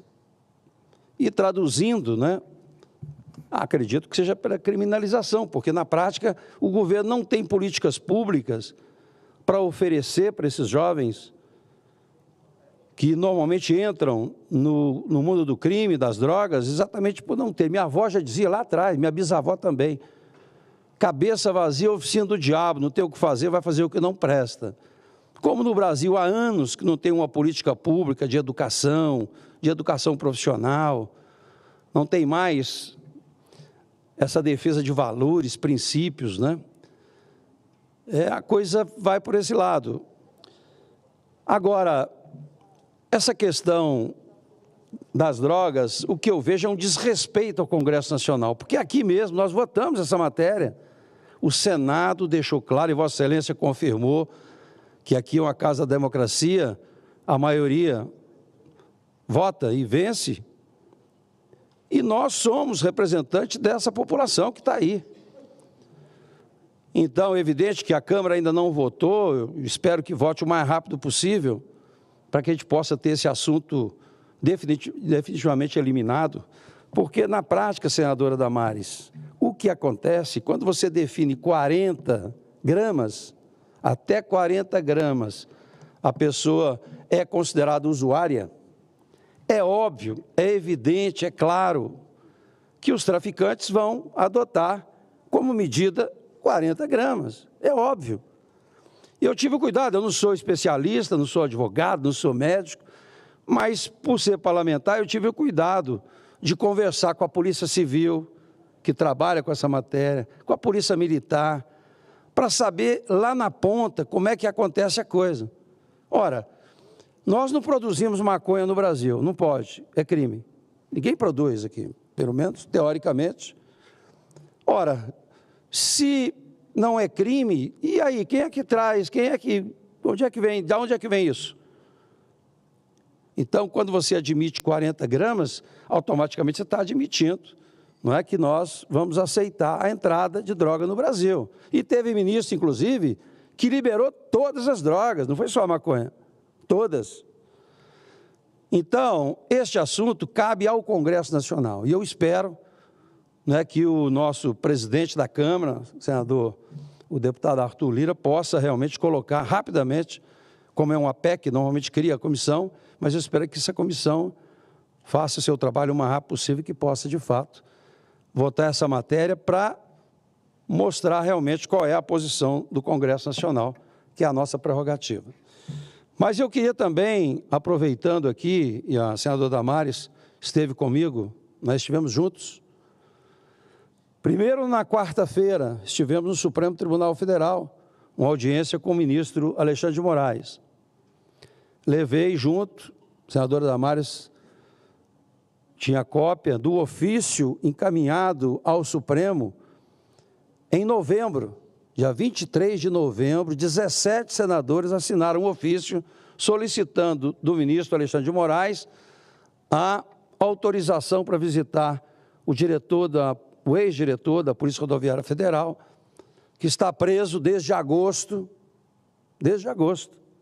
Nós estamos aqui em junho, já vai fazer um ano, 11 meses, que está lá preso, que é um exemplo de servidor público, não tenha dúvida disso. Basta ver o currículo dele e o trabalho que ele fez, foi campeão mundial, né, de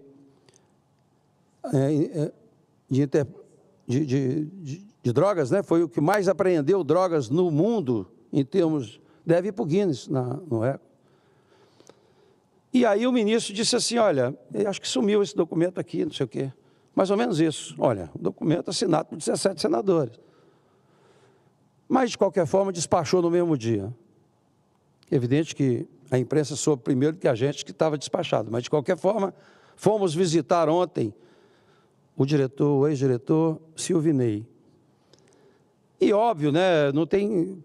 A gente já imagina, né? Imagina o cara ficar um dia, 2, uma semana, um mês, 11 meses, sem condenação. Ele não foi condenado. E não vi nada até agora, não é? E os advogados passaram para nós algumas informações, não há nada. Que não tem ninguém, aliás, tem o do TRE, os 27 TREs do Brasil, não tem uma acusação, olha, eu fui votar, não deixaram eu votar, não tem isso, não tem nada. E está simplesmente preso. Saímos de lá preocupados, porque inclusive nós pedimos para visitar a cela, e lá no pátio número 5, né, tem as celas de 3 em 3, mas elas ficam abertas muitas vezes. E estava lá, inclusive, os ex-policiais condenados e pessoas idosas. E eu particularmente perguntei, né, de onde eram. Uns eram de Brasília, outros de São Paulo, outros. Um disse assim, eu sou do Rio. Na hora eu não percebi quem era. Na saída fiquei sabendo. O policial me disse, esse é o Elcio, que foi acusado, está preso em função de matar Marielle. Está lá, junto com ele. Então é evidente, né, que a gente fica assim, indignado até, porque realmente, não é, ele, afinal de contas, é um ex-diretor da Polícia Rodoviária Federal. Bem, fomos, e com problema, né, tomando remédio, óbvio, quem está lá fica ansioso, toma remédio, não é, tem exames para fazer, não consegue fazer exames sérios, né, que comprometem a saúde dele. Então fomos hoje de manhã, eu e Damares também, lá na PGR. Eu liguei ontem mesmo para o procurador estar viajando, mas o subprocurador nos atendeu e também não saímos de lá com uma posição definitiva. Tínhamos dúvidas. Fomos até a Polícia Federal hoje e agradecemos então até nós fomos recebidos assim imediatamente. Pedimos, 1 hora depois fomos recebidos. Mas que também diz que não depende deles, porque são coisas distintas. Prisão é uma coisa e inquérito é outra. Mas o que eu quero dizer é que a pessoa está lá e eu fico imaginando, né, o que representa o cara ser preso um dia. Experimente ficar uma semana na sua casa. Já é péssimo, né? Imagine agora ficar numa prisão, sabendo que é inocente, sem condenação. E eu não sou advogado. E quem está aqui, que é advogado, inclusive o nosso presidente, sabe disso, que eu sei que não tem lógica a pessoa que não é condenada ficar 11 meses preso, esperando não sei o quê. Peço mais 1 minuto, presidente, para encerrar. Então, a gente precisa, né, ter um pouco de se colocar no lugar do outro de vez em quando, né, para saber o que a pessoa está sentindo. E o tempo vai passando, parece que as pessoas esquecem. E a gente não pode deixar isso acontecer. Então, eu faço um apelo aqui, nós vamos continuar ainda, não é? Segunda-feira o procurador volta, nós vamos para o procurador, mas precisamos buscar uma alternativa para fazer justiça com relação a isso. Né? Eu sei que muita coisa é questão política e eu espero, inclusive, aprovar o mais rápido possível, neste Congresso, a anistia do 8 de janeiro, porque não foi golpe, é conversa fiada. Ninguém faz golpe no domingo com pessoas de idade sem armas, sem exército, sem nada. Isso não é golpe, é um arruaceiro, como disse o ministro Marco Aurélio do Supremo Tribunal Federal. Então, presidente, eram minhas considerações e eu espero que os demais senadores aqui, agora para concluir mesmo, semana que vem, possam visitá-los. Inclusive, a nossa senadora Rosana não assinou, porque não estava aqui, né? Ver como faz para que ela também possa visitar, porque ele precisa realmente desse apoio dos senadores. Era isso, muito obrigado. Vamos então ao Próximo inscrito, a nobre senadora, grande representante do Mato Grosso, Rosana Martinelli. Com a palavra, Vossa Excelência.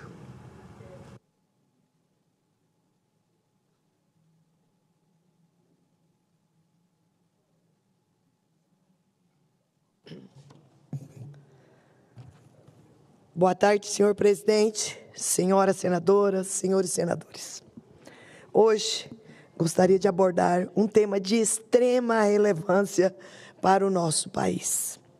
A moratória da soja e seus impactos sobre os nossos agricultores. Lembrando bem, gente, o Brasil tem um dos mais restritivos códigos florestais do mundo. E, em 2006, a Associação Brasileira das Indústrias de Óleos Vegetais, a ABIOV, e a Associação Nacional dos Exportadores de Cereais, a ANEC, assumiram o compromisso de não comercializar soja proveniente de áreas que tivessem sido desmatadas dentro da Amazônia Legal, inicialmente por um período de 2 anos. Esse compromisso voluntário visava combater o desmatamento ilegal da Amazônia brasileira, causado por diversas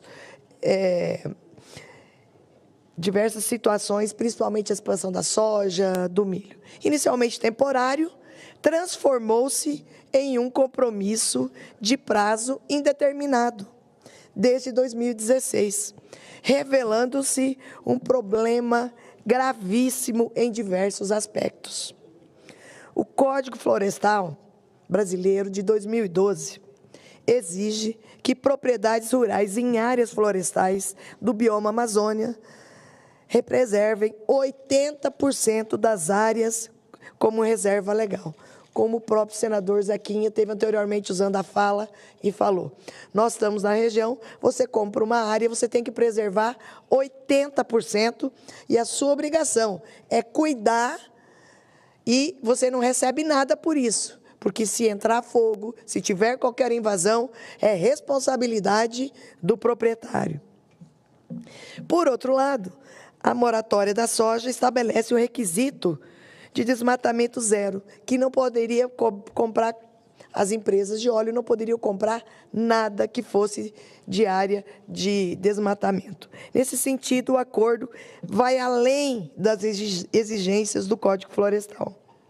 É essencial reconhecer os desafios enfrentados pelos pequenos produtores.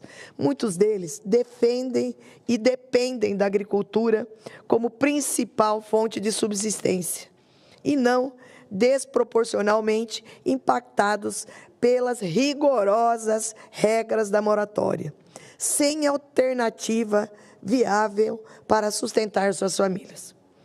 Além disso, a soja é uma commodity fundamental para a economia brasileira, representando uma parcela significativa das nossas exportações. É um dos principais que está sustentando o nosso PIB, é os grãos que estamos produzindo. Restrições severas à sua produção não apenas prejudica a economia local e nacional, mas também afeta empregos e a renda de milhares de pessoas. E eu faço aqui um questionamento. Como vão viver os 28 milhões de pessoas que plantam no bioma amazônico, que abriram suas áreas corretamente, dentro da legalidade, que você compra sua área, você abre de acordo com o Código Florestal, que é o mais restritivo do mundo, você pega a autorização do próprio governo, você abre sua área. Você produz dentro dos 20%. E agora, as empresas não querem comprar mais o nosso produto? Isso é razoável? Como que foi? E como as pessoas vão sobreviver? Então, nós fizemos esse questionamento. Do ponto de vista social, claro que foi feito para evitar o desmatamento, mas nós entendemos quem erra, e não estamos aqui defendendo o desmatamento ilegal, mas também o Brasil, os órgãos ambientais, têm tomado medidas restritivas para quem está causando danos ao meio ambiente. E o que nós achamos, e eu falo como moradora do Nortão, com aquela região, que isso desvia a atenção de verdadeiras causas do problema e leva à estagnação do desenvolvimento de municípios inteiramente inseridos na Amazônia Legal, como muitos em Mato Grosso. Senhoras senadoras, senhores senadores, há uma flagrante contradição entre a moratória da soja e o rigoroso Código Florestal brasileiro. Muitos produtores que agem em conformidade são penalizados injustamente pelas empresas que se recusam a comprar sua produção, alegando violação da moratória. Mesmo aqueles que respeitam todas as leis enfrentam penalidades arbitrárias, enquanto outros produtores que operam de maneira ilegal sem as mesmas restrições. E também é necessário mencionar a atuação de muitas ONGs nesse contexto. Muitos interesses internacionais. Embora muitas trabalhem com boas intenções, algumas polarizam e radicalizam o debate, desviando a atenção de outras causas do desmatamento e deixando de garantir que a fiscalização ambiental alcance todos os setores produtivos. E eu quero deixar claro aqui, nós não somos contra a ONG de maneira nenhuma, mas o que nós acreditamos que muitas são usadas indevidamente por interesses internacionais, porque não querem deixar que o Brasil continue plantando de forma regular. Engraçado que quando nós não éramos os campeões em produção de arroz, de soja, de carne, nós não tínhamos esse problema. Só foi nós termos essa representatividade e a Embrapa fazer um brilhante trabalho fazendo que, através da tecnologia, os nossos produtores aumentassem a sua produção, o Brasil virou alvo. E não vamos se conformar com isso. Não podemos, porque hoje o Brasil é nosso. Não podemos deixar ninguém. Nós temos as maiores e piores, rigorosas leis ambientais. Então, não tem por que organismos internacionais virem de fora colocar ordem e quererem colocar ordem aqui no nosso Brasil. Precisamos de políticas que protejam o meio ambiente, sem comprometer a soberania nacional e o direito ao desenvolvimento econômico. Devemos incentivar práticas agrícolas responsáveis à inclusão social dos pequenos produtores e mecanismos robustos de fiscalização. Senhor presidente, a moratória não deve sobrepor a lei nacional. Suas boas intenções não justificam a injustiça sofrida por aqueles que cumprem fielmente a legislação. É urgente nós revermos. Não podemos aceitar que essa moratória da soja persista. E falei ontem aqui nesse plenário que o nosso Sindicato Rural de Sinop foi um dos que levanta a bandeira, que luta defendendo a nossa classe dos produtores, inclusive dos pequenos, que o Brasil é feito pelos pequenos produtores. E quando se fala em agro, a maioria acha que é só o grande. O Brasil é feito de pequenos, médios e grandes. E esse sindicato, ele mobilizou prefeitos para irem ao governador Mauro Mendes, para que reveja. E também hoje, o nosso Tribunal de Contas no Mato Grosso pediu que se abra uma fiscalização por essas empresas que produzem o óleo. Será que elas estão cumprindo a legislação nacional? Os pré-requisitos para eles terem a lei de incentivo? Ou só estão cobrando dos produtores e não estão aplicando os devidos recursos necessários que se deve respeitar as leis de incentivo. Então, a ProSoja, o sindicato, tem mobilizado toda a sociedade matogrossense e toda aquela região norte, que Sinop é a primeira cidade que abre a Amazônia Legal. Aí por diante, realmente a gente pode abrir, presidente, só 20%. Então, e hoje eu reitero, nós temos o maior e o mais rigoroso Código Florestal brasileiro. E eu faço um apelo, que o governo federal acompanhe esse movimento, juntando-se àqueles que, apesar de seus esforços para cumprir as exigências legais, continuam sendo penalizados injustamente. Cobrar o Poder Judiciário para que a justiça seja feita, fazendo que as empresas não tenham o direito de impor restrição aos nossos produtores.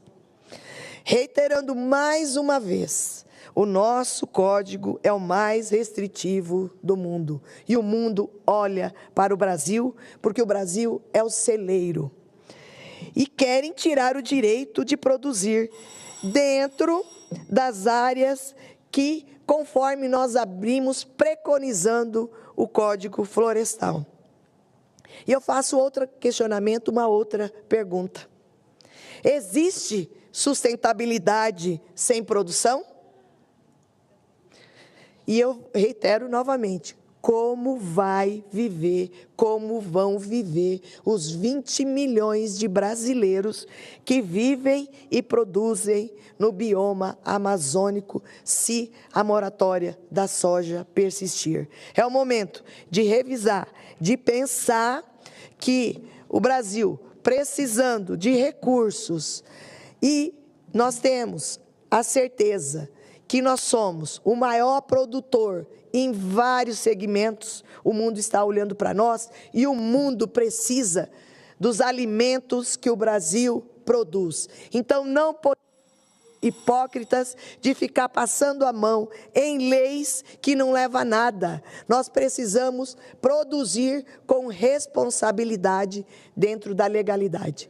É isso que eu quero e eu peço justiça, que seja findada a moratória da soja. Presidente, muito obrigada pela oportunidade. Fiquem todos com Deus. Muito bem.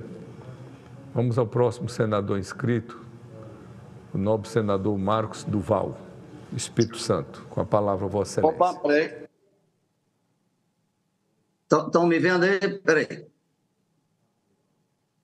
Sim, estamos vendo e ouvindo bem. Vendo e ouvindo. Obrigado. Bom, eu tenho duas coisas para falar, vou tentar ser breve. São duas coisas que eu preciso deixar aqui para que seja registrado aí nos anais dessa casa, que eu tenho escutado assim, até os colegas aí falando e tal, mas eu queria dar uma outra visão. Eu vou falar coisas aqui que eu queria que vocês se colocassem em duas posições. Uma, que nós pudéssemos oficializar o Senado Federal que acabamos deixando acontecer o fim da democracia no Brasil.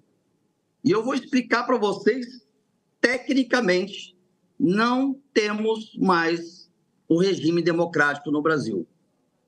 Eu fiz aqui até um texto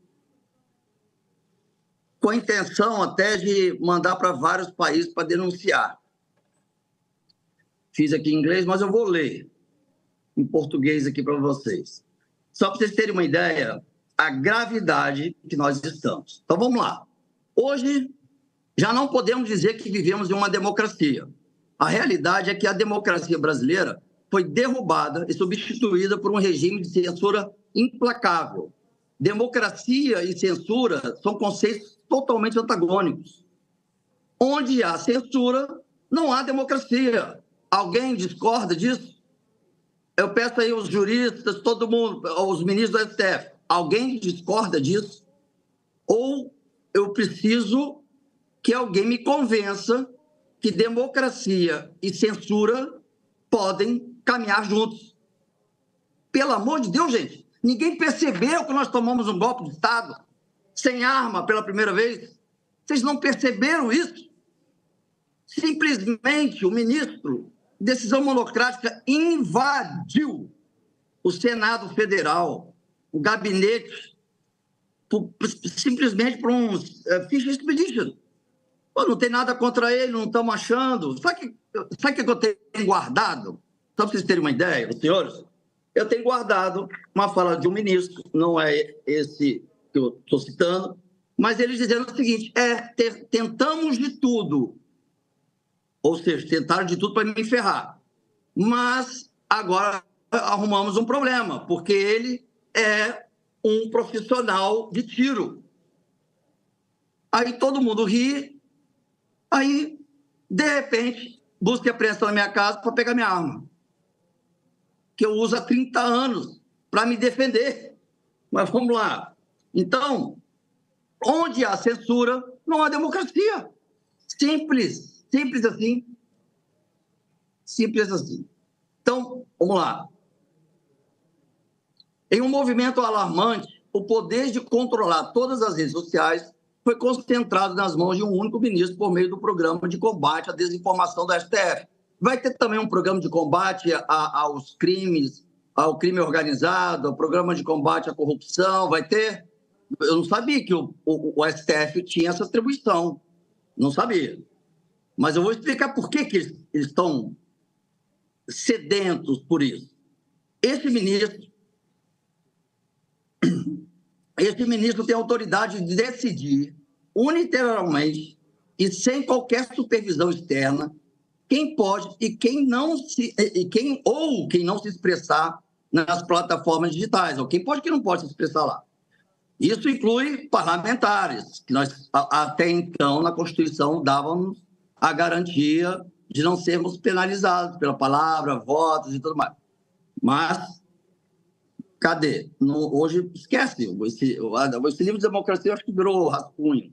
Vamos lá. Com um único clique, ele pode silenciar qualquer voz, eliminando a pluralidade de opiniões que é essencial para o regime democrático.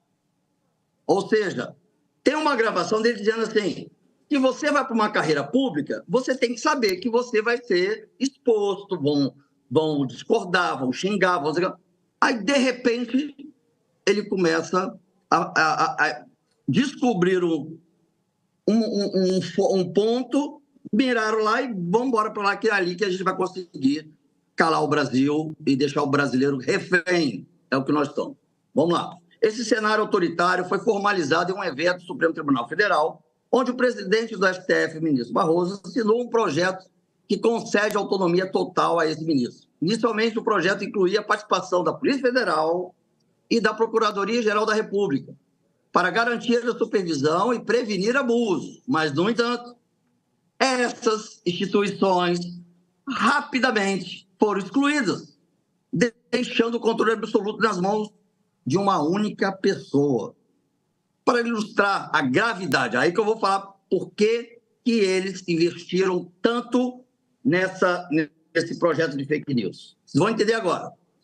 Para ilustrar a gravidade da situação, isso é uma bomba que eu vou colocar aqui, porque eu quero que entre nos anais, eu estou falando através da tribuna do Senado, que tem as minhas prerrogativas. Para ilustrar a gravidade da situação, podemos compará-la ao temor global do poder concentrado nas mãos do Mark Zuckerberg, que é o dono do Facebook, Instagram e o WhatsApp. Imagina se Zuckerberg pudesse manipular os algoritmos dessas plataformas para fornecer ou favorecer ou prejudicar candidatos em uma eleição. O mundo sempre temeu esse tipo de manipulação, mas no Brasil, um ministro tem controle de todas as plataformas, ou seja, não se trata apenas do Facebook e do Instagram, mas também do YouTube, do TikTok, do Google, Kiwi e outras redes sociais, do WhatsApp. Esse ministro pode escolher quem governará o Brasil ou qualquer país do mundo, influenciar a opinião pública para a direita ou para a esquerda, para projetos polêmicos ou para convencer à sociedade brasileira que a liberação da droga é positivo. Minha própria página, após ser retornada, depois de um ano, um senador da República, decisão monocrática, sem passar por Conselho de Ética, teve as redes sociais retiradas do ar. Ou seja, imagina, hoje é um mundo virtual, imagina tempos atrás, eu numa praça pública, eu no microfone, no palanque, falando, de repente chega a polícia, entra na minha casa, pega tudo que pode ser contrário ao atual governo, leva embora, invade o gabinete, leva tudo embora, tudo que for prova contra o governo. Aí alguém quer convencer que nós estamos numa democracia? Se é capaz de fazer isso com o senador, que dirá com a sociedade? Então, minha página sofreu uma redução drástica no número de seguidores e engajamento. Impressionante, gente.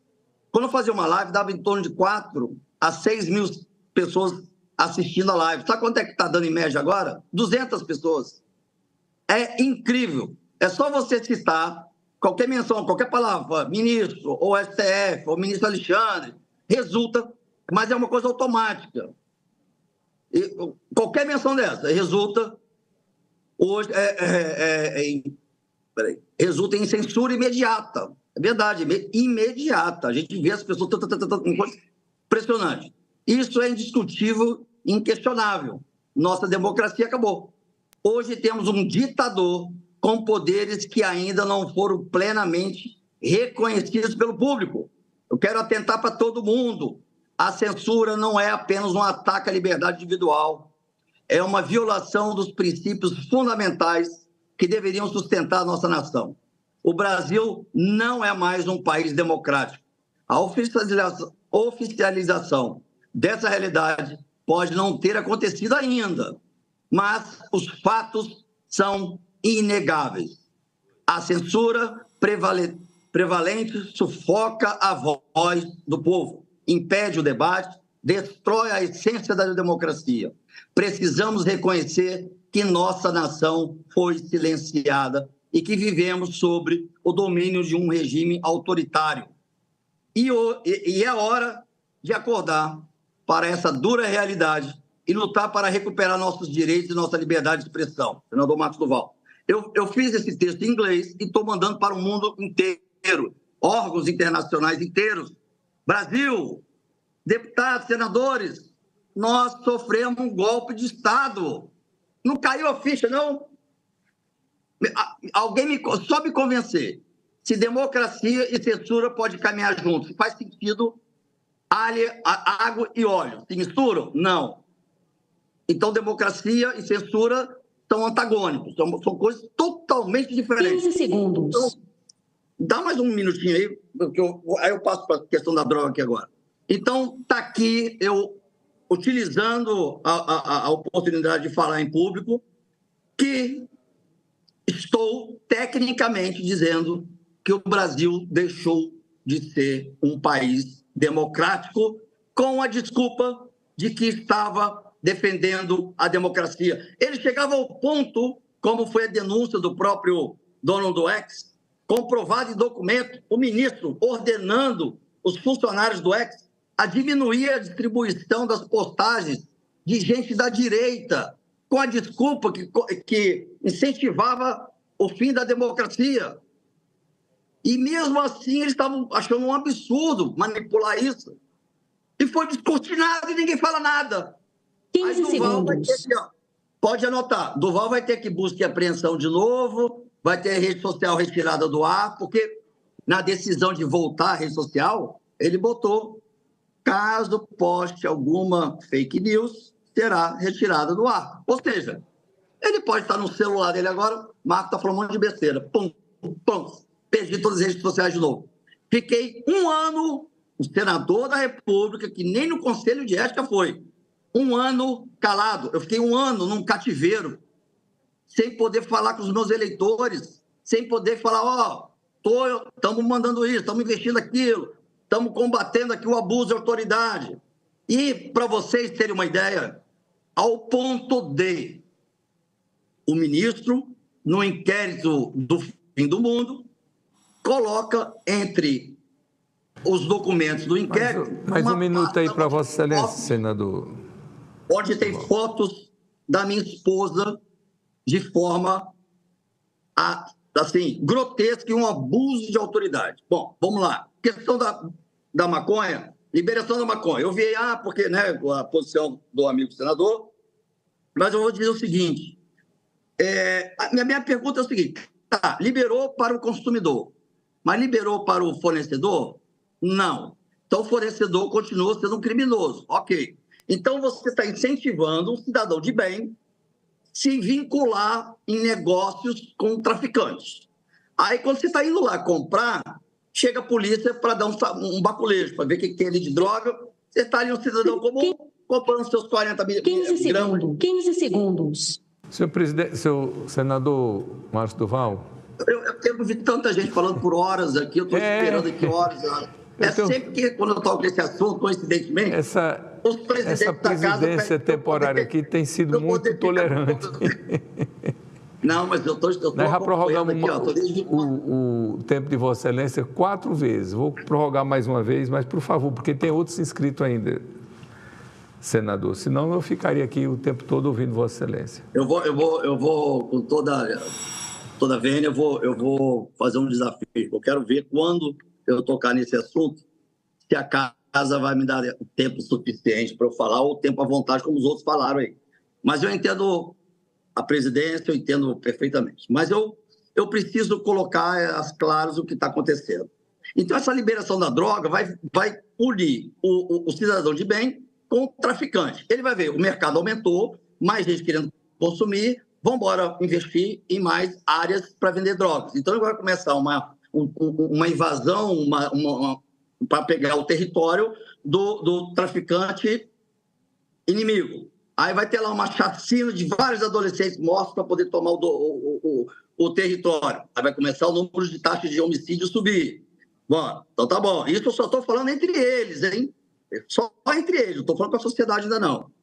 Bom, e aí o traficante ele é criminoso e o consumidor não, mas eu quero ver na relação. E aí? É como se eu chegasse para comprar um carro roubado e o governo oficializou, o STF oficializou. Agora está liberado comprar carro roubado.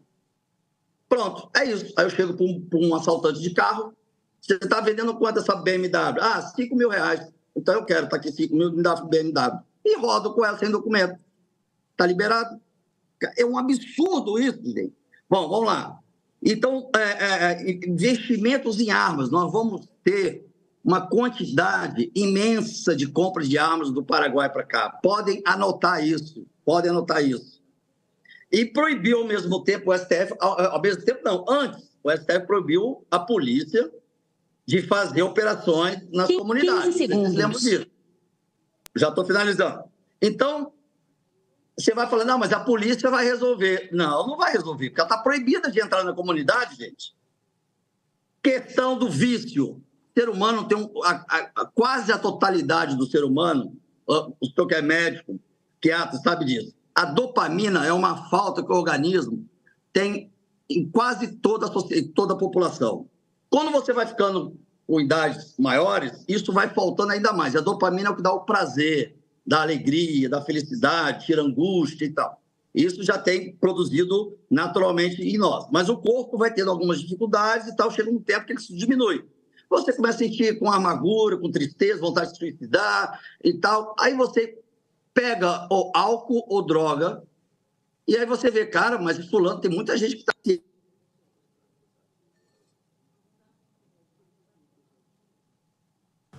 Senhor senador, por favor, vamos concluir. Tem vários... Deixa eles felizes. Senadores inscritos. Fala de novo, presidente. Senador Márcio Duval, vamos concluir, por favor. Bom, estou sendo censurado também, mas tudo bem, presidente, eu encerro aqui a fala. Não é censurado. Vossa Excelência tinha 5 minutos, falou 10, falou o dobro do direito que tinha, ainda se acha censurado, pelo amor de Deus, senador. Presidente, mas teve um debate que o senhor também falou e o senador pediu a mim, que eu marquei que deu quase 30 minutos. Mas tudo bem. Mas o senhor é presidente, está na função, precisa determinar as regras e nós obedecemos. Senador Marcos Duval, Vossa Excelência sabe a atenção que todos nós temos a Vossa Excelência, mas é porque tem vários outros senadores inscritos e Vossa Excelência falou o dobro do tempo. Não é discriminação, não, é um critério que a gente tem que chegar uma hora que excede. Desculpe aí. Vou passar para o próximo inscrito, que é o nobre senador Cleitinho, que está aqui há muito tempo, esperando. Senador Cleitinho, gentilmente, abre mão da palavra para a senadora Janaína Farias. Com a palavra, Vossa Excelência. Boa noite, presidente. Obrigada ao senador pela... Eu tinha um discurso, né, mais longo para falar sobre o encaminhamento do PNE, do Plano Nacional de Educação, mas eu preciso ir para a audiência. Eu vou só ler aqui, presidente, que hoje à tarde, na Bolívia, teve uma tentativa de golpe. Eu vou só ler aqui uma frase do presidente Lula. A posição do Brasil é clara. Sou amante da democracia e quero que ela prevaleça em toda a América Latina. Condenamos qualquer forma de golpe de Estado na Bolívia e reafirmamos nosso compromisso com o povo e a democracia no país irmão do presidente. Viu, presidente? Só queria dizer isso e dizer que a gente defende a democracia. Agradecer aqui o senhor, agradecer a todos os colegas senadores, então dizer que o nosso presidente Lula, isso aconteceu agora à tarde, a gente espera que realmente não prevaleça esse golpe. Então, um abraço. Obrigado, presidente.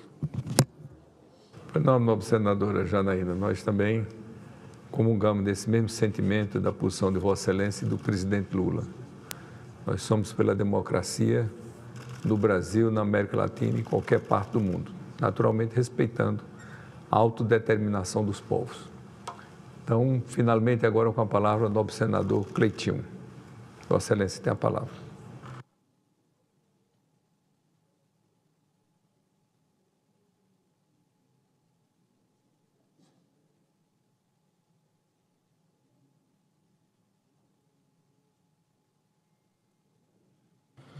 Senhor presidente, boa noite a todos os senadores e senadoras, aos servidores dessa casa e a população que acompanha a gente pela TV Senado. Eu venho aqui fazer esse discurso, espero que esse discurso chegue para toda a população brasileira, que entre dentro da sua casa, para que eu possa abrir sua mente e mostrar para toda a população brasileira que todos os políticos, todos, tanto de esquerda, de direita, de centro, todos os políticos foram eleitos pelo povo, têm que ser cobrado, questionado e nunca idolatrado. Por que eu estou falando isso para vocês aqui? Porque é só ver a conta de luz que vocês pagam. Hoje, lá em Minas Gerais, uma conta de luz média da população mineira chega a R$300, R$350. Uma conta de água chega também a R$350, quando você tem um salário mínimo que não chega nem R$1.500. E lembrando com a conta de água ainda, que tem um tratamento de esgoto que não existe. Te roubam na cara dura, fala que tem um tratamento de esgoto, é só sair em cada rua de Minas Gerais, o esgoto a céu aberto para todo mundo ver. Rio poluído. E ainda pagam uma conta de luz, de água de 350, chega até R$400. IPVA, você vê os preços do IPVA que está um absurdo. Aí você anda nas estradas de Minas Gerais, é buraco em cima de buraco, você cai em todos os buracos e você tem que pagar um IPVA, que é um absurdo lá em Minas Gerais. IPTU nem se fala, e por aí vai. A gasolina chegando a quase R$7. A cesta básica aí vai ter aumento agora na cesta básica.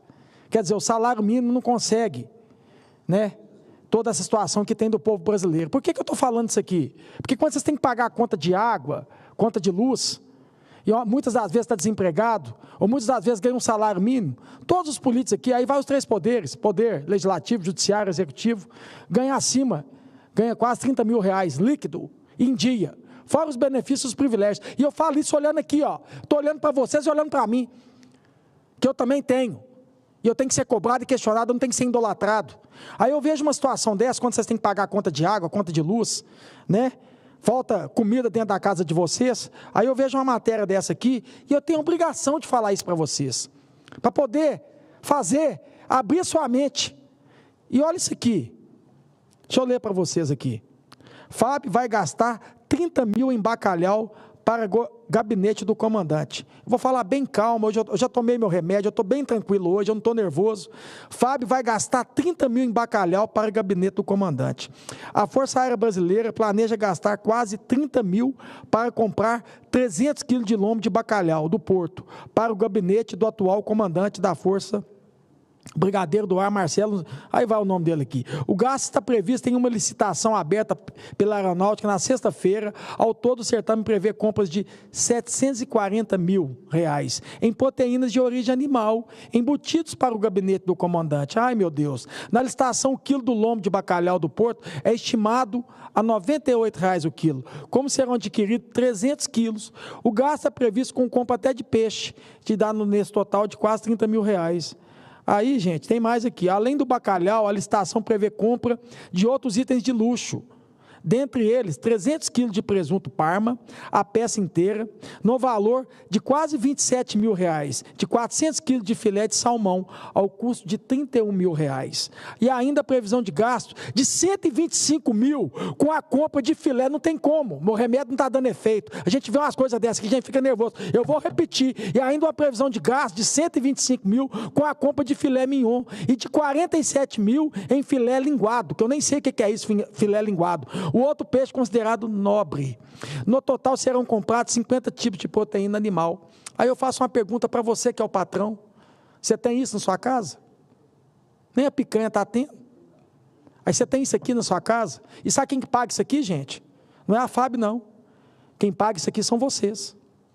E tem necessidade disso? E eu faço uma pergunta para quem está fazendo essa licitação e para quem vai comer. Se fosse para a sua casa, com dinheiro do seu bolso, do seu salário, você abriria uma licitação desse valor? Duvido. Sabe por que abre uma licitação dessa? Porque é dinheiro do povo. E é que eu venho falando aqui várias vezes. Nunca acredite que um país está quebrado, que um estado está quebrado e que o município está quebrado. Porque quando eu mostro isso aqui para vocês, só mostra que é uma questão de prioridade. E a prioridade nunca é o povo. A prioridade é isso aqui, ó. Aí eu faço uma pergunta: o país está quebrado? O estado está quebrado? O município está quebrado? Ó, o dia que vocês vê um país quebrado é o dia que tiver salário de política atrasado. Aí vocês vão ver o Lula mandando fazer greve, que o salário dele está atrasado, é sindicato para cá, é isso aqui tudo parado, e o Lula lá em cima falando: eu quero meu salário está atrasado. Aí o país está quebrado, gente. Até lá, não tem nada de país quebrado. Aí eu quero falar para vocês, mas você só está falando, quando eu era deputado estadual, eu fiz um projeto de lei dentro do Estado de Minas Gerais, que os 3 poderes, como o Poder Legislativo, o Judiciário e o Executivo, para esse tipo de licitação aqui de luxo, não poderia mais. Então virou lei lá no meu estado. Se governador, presidente da Assembleia e o Judiciário querer fazer esse tipo de coisa aqui, lá não pode. Então, vamos ter que fazer aqui também. Porque se o país está quebrado, meu amigo, se não tem dinheiro, não tem como abrir uma licitação de 30 mil para bacalhau, né? Então, vou fazer aqui também. E, por favor, não fiquem com raiva de mim, não. Toma um remédio igual eu tomo e vai ficar calminho, ou vai rezar que vai passar. Porque tem que ser assim. Se não tem para o povo, não tem que ter para nós, pô. O povo não tem direito a isso aqui. O povo não tem. Faço uma pergunta para você, povo, patrão. Você tem direito? Não tem a bacalhau? A filé? Tem mais aqui, gente. Eu queria mostrar outra matéria aqui. Não fica com raiva de mim, não, gente. Mas olha isso aqui, gente. Que eu quero deixar essa reflexão para vocês aqui, ó. Olha aqui que coisa maravilhosa. Isso aqui é da Oeste que saltou agora. Raquetes e bola de tênis. O governo Lula gasta 80 mil com objetos esportivos. O governo Lula reservou quase 80 mil para adquirir itens esportivos. A fornecedora terá 30 dias para entregar os produtos. Aí vai falar assim: mas, Cleitinho, por que você não falava do Bolsonaro? Porque eu não era senador, eu virei senador agora. Eu era deputado estadual. E aí eu tenho que ser justo, porque isso aqui, se não é o Lula, se fosse outro presidente, fosse o Ciro, se fosse qualquer outro presidente, teria esse tipo de coisa aqui. E é isso que precisa acabar, porque você que vai começar a treinar, você não tem que ir lá e comprar uma raquete de tênis para você poder treinar? Você não vai lá na loja esportiva e compra um material esportivo para você poder treinar? Por que o povo tem que pagar isso aqui para vossas excelências que somos nós? Se nós já ganhamos salário para isso. É só uma reflexão. Esquece, tira de sua cabeça que você é de esquerda, que você é de direita, que você é lulista, que você é bolsonarista, que você não é nada. Só coloca na sua mente, na sua cabeça. Se você quer começar a fazer uma academia agora, o que você tem que fazer? Me conta. Você tem auxílio academia? Você tem auxílio musculação? Não. O que você tem que fazer quando você começa a musculação?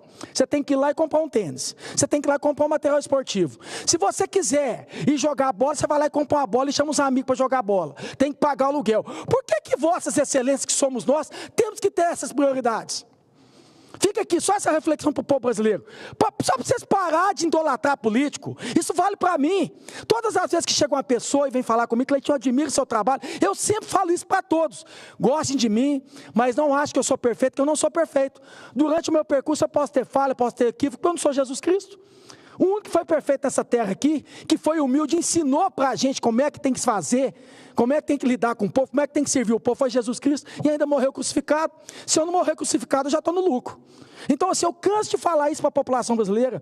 Um dos motivos que eu vim aqui para o Senado é para trazer o Senado para perto do povo, e não é só uma reforma política que precisa nesse país, não. É uma reforma de consciência, moral. Não adianta a gente falar de reforma política, reforma tributária, reforma da Previdência, e reforma de tudo que é aquilo. É uma reforma moral. A gente precisa de uma reforma moral aqui. A gente precisa começar a dar bom exemplo para a população brasileira. Nós somos exemplo, nós somos representatividade. Aí eu faço o patrão, o povo. Para ele ter que jogar um tênis, ele tem que comprar uma raquete, ele tem que comprar uma bola, ele tem que comprar um equipamento para ele. E por que um presidente da República, com dinheiro do povo, tem que ter isso? Se ele já tem o salário dele, gente. E que fique claro aqui, igual eu estou falando, se fosse outro presidente, teria esse tipo de licitação aqui. O que precisa é acabar com isso aqui. E que se isso pudesse vir do atual presidente, que ele é o líder maior do país, ele é o presidente atual da República. Pô, gente, eu não quero. Se eu quiser treinar um tênis, se eu quiser jogar uma bola, eu vou com o meu salário, que eu ganho rigorosamente em dia, e vou lá e compro. Por que o povo tem que pagar para mim, gente? Já não basta a quantidade de coisas que a gente tem aqui, até isso aqui, raquete, bola de tênis, não sei o que mais que tem aqui, academia, isso e aquilo. O povo não aguenta mais pagar essa conta, não. O povo não suporta pagar mais a conta, o povo não aguenta pagar mais imposto, não, gente. É que eu venho falando, o povo não tem que servir seu Estado, não, é o Estado servir seu povo. O povo não pode ser escravo do Estado, não, é o escravo servir seu povo. Mentaliza isso na sua cabeça, coloca isso no seu coração, porque a hora que vocês começarem a entender que vocês que são patrão e vocês que mandam, e parar de idolatrar qualquer político que seja, e coloca o político no lugar dele, que ele é empregado de vocês têm que trabalhar rigorosamente em dia, pagar quase tudo que você consome, 50% é de imposto, gente. E muitas das vezes para isso aqui. Olha como é que seu dinheiro está bem empregado. Você acha justo isso aqui? Tira a idolatria, já estou terminando, presidente. Tira a idolatria. Só deixa essa reflexão para a população brasileira. Mentaliza.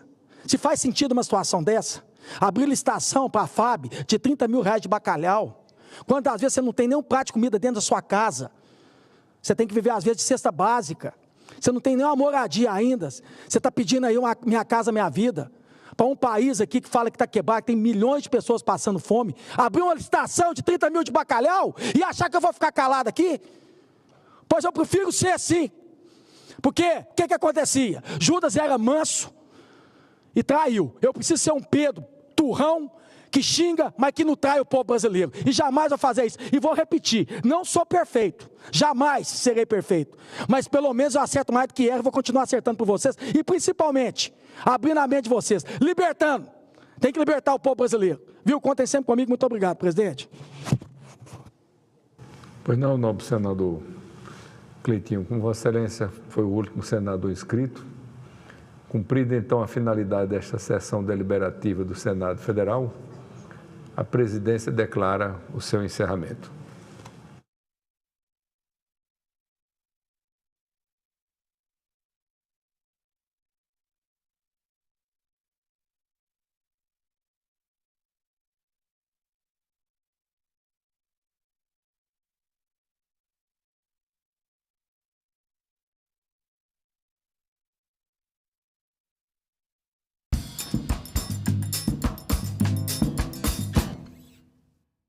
Olha pro céu, meu amor, para curtir o São João. Nos aquece o coração, nos envolve, nos fascina. A cultura nordestina, a todos nós a vizinha. Campina Grande é rainha da nossa festa junina. São milhões de reais que movimentam a cidade de Campina Grande e movimentam não apenas nela, mas ao seu derredor. Senadoc, Hoje, 21h, aqui na TV Senado. Quando eu falo a nossa escrevivência não é para adormecer da Casa Grande, o que eu tenho como matriz dessa imagem da escrevivência é as mães pretas dentro da Casa Grande. Essas mulheres escravizadas, elas tinham por função adormecer mesmo, tomar conta da prole colonizadora. Elas tinham também a escravização da voz. A fala delas cumpria uma função. E elas tinham de contar a história para essas crianças adormecerem. Elas velavam o sono dessas crianças. A nossa escrevivência não é para dormir na Casa Grande, é justamente essa autoria negra, essa autoria de mulheres, é uma autoria que cria histórias para incomodar. Nasci em Maringá, que é uma das terras mais férteis do país, tanto que é muito forte na agropecuária. Eu tive uma infância normal, era filho de professores. Meu pai é professor de geografia, minha mãe era professora de língua portuguesa. E cresci cercado por livros. Hoje em dia vai ser meio cheio, pelo jeito. Então, isso foi sendo construído no decorrer do curso de Direito. No final do curso, em particular, que eu pensei, olha, eu gostaria de ser juiz para poder decidir os casos com independência, sem estar vinculado ali a qualquer das partes.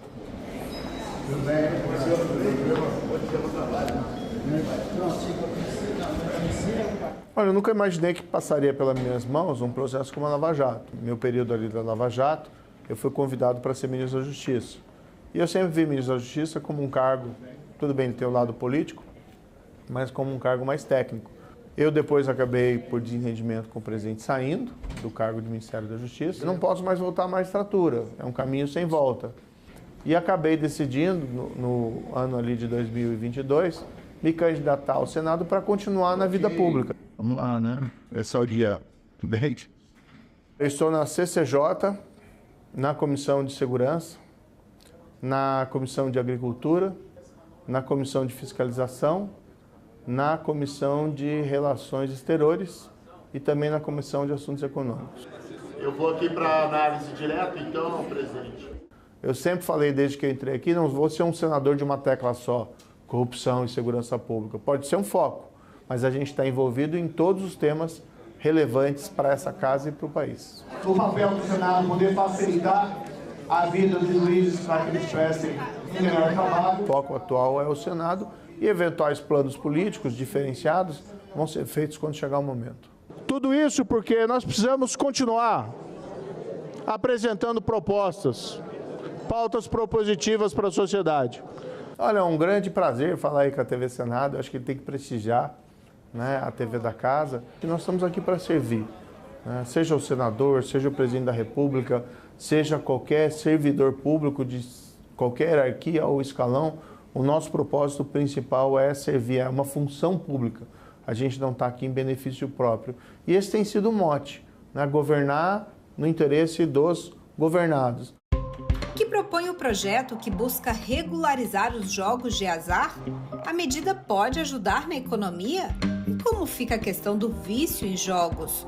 O coordenador-geral do Movimento Brasil Sem Azar, Roberto Lasser, e o presidente do Instituto Brasileiro Jogo Legal, Maguinho José, respondem a essas e outras perguntas ao vivo.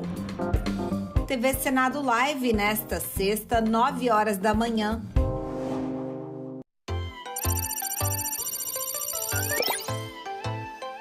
Oi, pessoal. Então, é isso.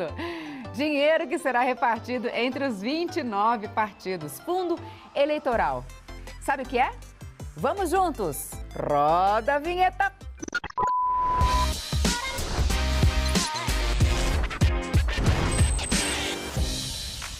Primeiro, vamos explicar, então, o que é fundo eleitoral. Sei que o nome é grande, Fundo Especial de Financiamento de Campanha. Tem gente que chama de fundo eleitoral ou então simplesmente FEFEC. Mas o que eu queria saber é o seguinte, de onde vem todo esse dinheiro? Então eu te conto, ele vem do Orçamento Geral da União. O fundo foi criado em 2017 como alternativa para o fim do financiamento de campanhas por empresas privadas. Os recursos são distribuídos com base no número de deputados federais e senadores eleitos pelas siglas na última eleição. E o TSE faz a distribuição de verbas para os partidos. E deixa eu te perguntar uma coisa: como fica essa distribuição para os partidos? Então, olha só. Todos os partidos recebem 2% desse fundo.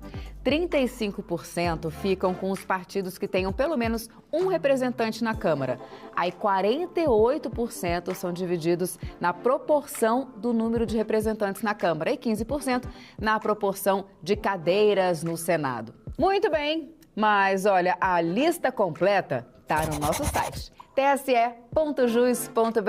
O fundo eleitoral é voltado exclusivamente para o financiamento de campanhas eleitorais e é distribuído somente no ano da eleição, ou seja, agora. Diferente do fundo partidário, que é distribuído todo mês para custeio dos partidos. Corre lá, aproveita, já se inscreve nos nossos canais nas redes sociais e por aqui no YouTube. Ative o sininho para não perder nenhuma novidade. Então é isso. Tchau!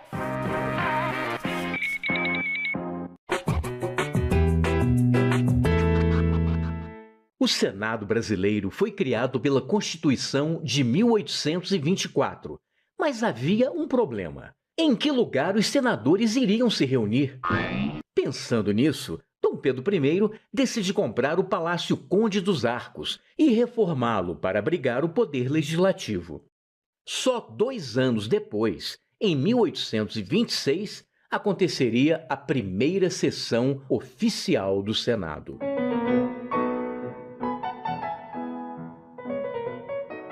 Depois de quase 100 anos, os senadores ganhariam uma nova casa, o Palácio Monroe. Construído originalmente para a Exposição Universal de 1904 nos Estados Unidos, o prédio, todo feito em estrutura metálica desmontável, foi transferido num navio para o Rio de Janeiro e remontado no local mais nobre da cidade. O Monroe acabou se tornando um cartão postal do Rio e uma referência histórica de um período político bastante conturbado. Em 1960, com a inauguração de Brasília, o Senado passou a ter um novo endereço. A cúpula côncava de Oscar Niemeyer trouxe ousadia e modernidade à tradição democrática, sugerindo ponderação e equilíbrio em suas formas. Mas nem tudo são flores. Se o Palácio Conde dos Arcos hoje é a Faculdade Nacional de Direito, o Palácio Monroe foi quase apagado da nossa memória quando o ex-presidente Ernesto Geisel mandou demolir o prédio para construir um chafariz e um estacionamento subterrâneo. Objetos históricos foram perdidos ou vendidos pela empresa demolidora, mas a memória ainda permanece nos resquícios preservados pelo Senado.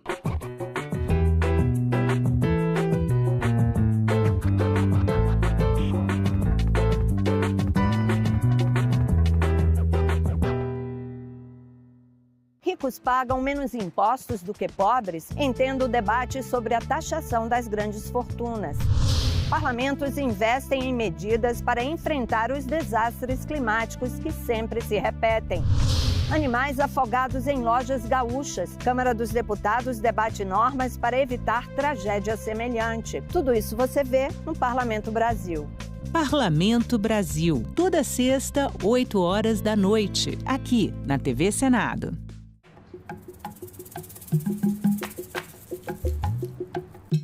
Fizemos um atlas de cada unidade política com sua divisão municipal e, com isso, a gente tem o primeiro documento geográfico dos territórios quilombolas do Brasil. Porque onde teve cana-de-açúcar, onde teve algodão, onde teve plantação de café, onde teve mineração, tem quilombo. Tiveram esse tipo de contradição no sistema de dominação, né? Ao mesmo tempo que controlavam o espaço, não controlavam 100%. Então, os quilombos sempre foram uma pedra no sapato do sistema dominante. Esse livro, então, trata isso eu gosto muito dele, com muita propriedade, e vai depois nas estatísticas, né? Mostra que os quilombos não são poucos, os quilombos são muitos.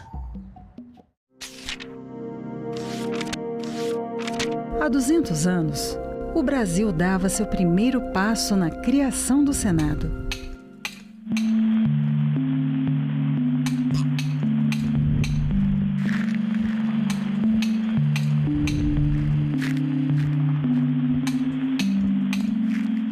E começava a pavimentar o caminho para uma democracia representativa. O Senado teve um papel decisivo para a manutenção da estabilidade política da maior parte do período monárquico do Império Brasileiro. O maior desafio do Brasil era a manutenção da integridade territorial do país. Ao longo de 2 séculos, em 3 endereços diferentes, o Senado foi palco de discussões que definiram os rumos do país.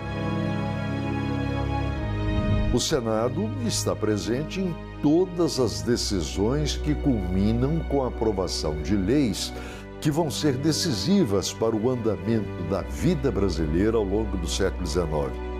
O Senado participou dos debates e da votação das chamadas leis abolicionistas. E o Senado teve muita importância na resolução de conflitos. Ao longo de toda a República, todas as grandes crises políticas que aconteceram no Brasil foram resolvidas no Parlamento. E quando o Parlamento não conseguiu resolvê-las, houve a ruptura. Fundamental para a estabilidade política do Brasil, o Senado promoveu o debate, aprovou leis transformadoras, aboliu injustiças, conquistou direitos, atravessou crises, foi calado, fiscalizou, investigou, julgou, reformou, inovou. O conceito de democracia que nós temos hoje não existia no século XIX. Nas últimas décadas, o Senado começa a se transformar, porque ele passa a contar com pessoas que estão mais diretamente ligadas às condições gerais da população brasileira. Ela não deixa de ser representativa, mas vai tentando ser cada vez mais participativa.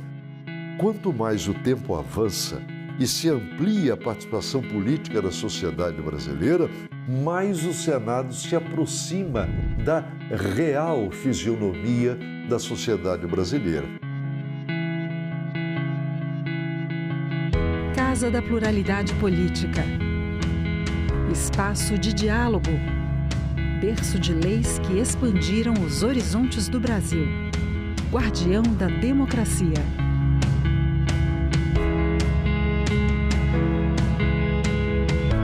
Senado Federal.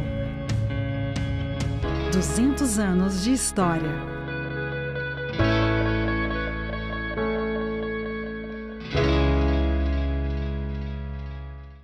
Crise no sistema carcerário, superlotação, violações. Colocava 100, 200, 300 pessoas em um galpão sem nenhuma separação. Quanto o Estado acabou colaborando para o fortalecimento das organizações criminosas. E há inúmeros outros exemplos de violações de direitos. Esse sistema prisional que está aí, senadora Leila Barros, mata. Em discussão. Hoje, 20h, aqui na TV Senado.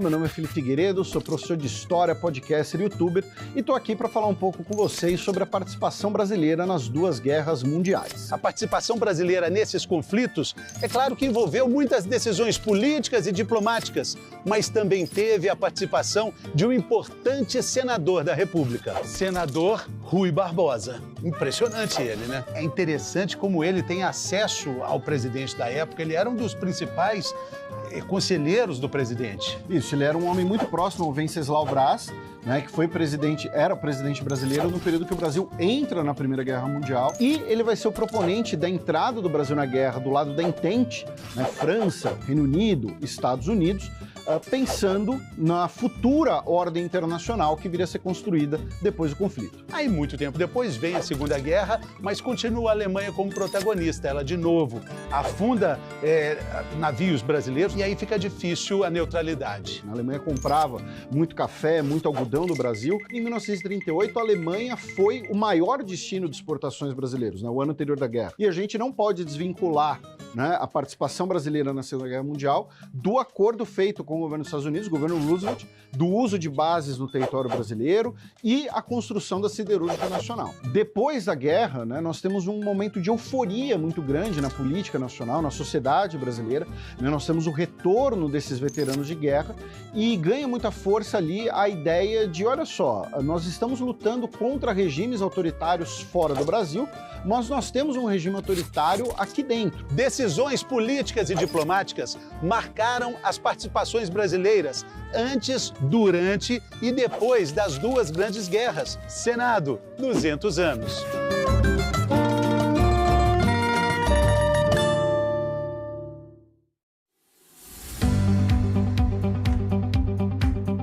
Sabia que o Brasil tem 63 universidades federais? Mas isso nem sempre foi assim. Há 200 anos não havia nenhuma universidade no Brasil inteiro. O país, que tinha acabado de se tornar independente, sabia da importância de criar essas instituições para o seu desenvolvimento. A Constituinte de 1823 discutia a necessidade do Estado construir e manter esses centros de formação. Até então, o país tinha somente as faculdades de medicina do Rio de Janeiro e Salvador. Mas a primeira universidade brasileira surgiu somente quase 100 anos depois, já na República. Hoje o Brasil tem universidades federais em todos os estados e no DF. Isso além das estaduais, municipais e particulares.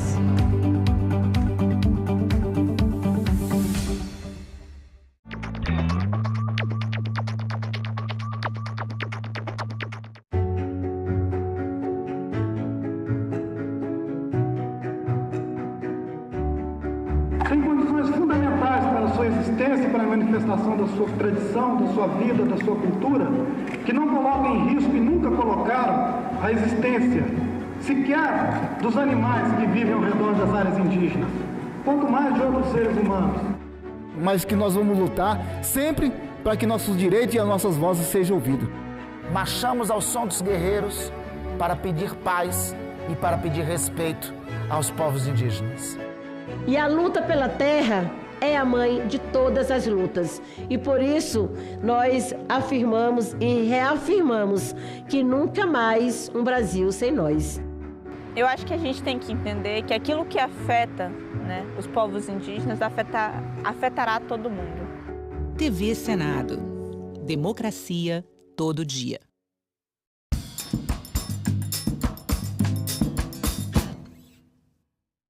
O programa a seguir é livre para todos os públicos.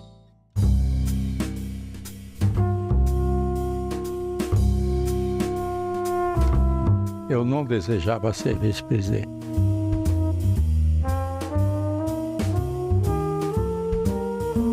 O senhor pode contar pra gente como foi essa experiência?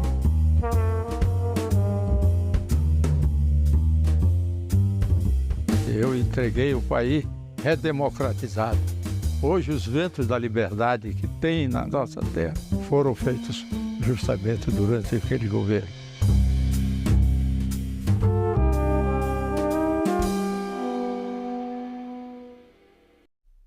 O senhor foi protagonista, né, de vários momentos que constam dos livros de história, e um deles, o movimento que o levou a ser o primeiro presidente civil da República no Brasil, depois de 24 anos de regime militar. O senhor era senador na época e, em algum momento, isso também é a história do Senado. Como é que foi a construção da chamada Aliança Democrática em apoio à candidatura? Tancredo Neves, José Sarney. Olha, o americano brasilianista Schneider, ele escreveu que a transição democrática no Brasil, ela foi a melhor de todas as transições democráticas, que nós não deixamos hipotecas militares. Por exemplo, o Chile deixou um fundo de reserva de cobre para os militares. Entendeu? Na Argentina, nós tivemos várias revoltas depois da transição democrática com Alfonsín. No México, também nós tivemos a mesma coisa. Enfim, e no Uruguai, eu acho que realmente nós conseguimos sair sem que realmente tivéssemos uma ruptura, uma guerra civil que levasse o povo brasileiro a uma decisão de sangue. Nós não fizemos isso. Fizemos com uma construção política admirável. Eu confesso que botei um pouquinho da minha mão nessa construção e nessa engenharia civil. Acontece que o candidato nosso era o Paulo Maluf. Evidentemente, eu não faria, como presidente do partido, uma campanha para que ele fosse candidato à presidência da República. O meu candidato era Aureliano Chaves. Que era o vice-presidente. Que era o vice-presidente. E quando eu resolvi fazer a consulta das prévias para escolher o candidato nosso, aí o Figueiredo, que tinha me dado sinal verde, ele me mandou uma carta dizendo que eu tinha avançado o sinal e que ele não dava o sinal para ele. Aí, quando ele me mandou essa carta, eu dobrei, mandei chamar o Marco Maciel e o Jorge Bornhausen e disse, olha, eu vou renunciar à presidência do PDS na próxima semana, na reunião do diretório. Aí, quando eu anunciei as prévias para a escolha do candidato, aí, então, vários dos deputados que apoiavam o Maluf disseram que iam me retirar da presidência do partido à tapa. Eu disse, vai doer muito, sabe? Então, eu disse, mas não... E até tive uma coisa que não era do meu feitio e pela primeira vez fiz para nunca mais fazer. Fui armado por essa reunião e estive perto de cometer uma loucura. Isso não era do meu temperamento de nenhuma maneira. Quando eu penso nisso, eu fico... Mas como isso aconteceu? A reunião na qual o senhor se... ser tomado... Quando eu cheguei, renunciei à presidência do partido e me retirei. Disse, aqui, enquanto eu estiver aqui, os senhores me respeitam. Ninguém vai me respeitar. Eu estava determinado, né? Então, eu saí, eu, Antônio Carlos, Jorge Bornhausen, Aureliano Chaves, e fundamos a Aliança Liberal. Entendeu? E eu acho que a minha renúncia possibilitou a vitória do Tancredo, tá?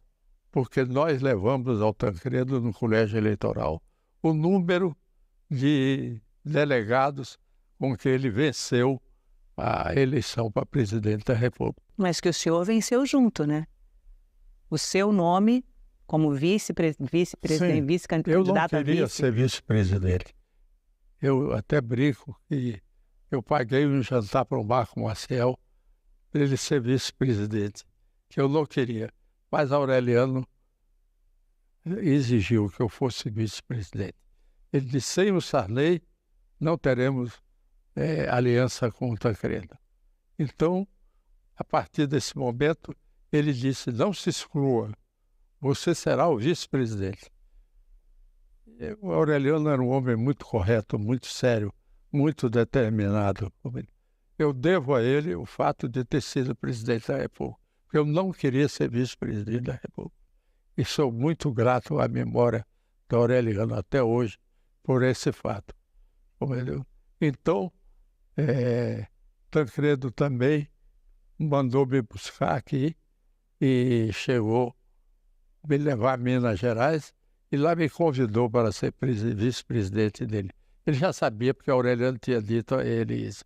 Mas ele me convidou e eu disse, olha, Tancredo, eu vou aceitar, mas se você encontrar um nome melhor, escolha para a vice-presidência da República.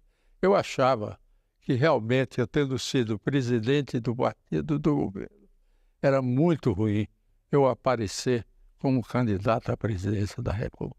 Eu sempre tive a minha autoestima e sabia que aquilo não seria bem recebido pelo povo brasileiro. Mas eu fiz porque daquilo dependia a transição democrática. E minha obsessão, durante todo o tempo que tive no Senado, foi trabalhar para que nós chegássemos à abertura democrática. E, graças a Deus, eu tive a felicidade de presidir a transição democrática. Esse autor americano, ele diz que a melhor transição democrática foi feita por mim e faz um elogio muito grande a meu respeito. E realmente não foi fácil. Tive que primeiro vencer a resistência de alguns militares que achavam que eu tinha traído o Figueiredo. E também eu tive muita reação do grupo autêntico do MDB, que era formado pelos radicais.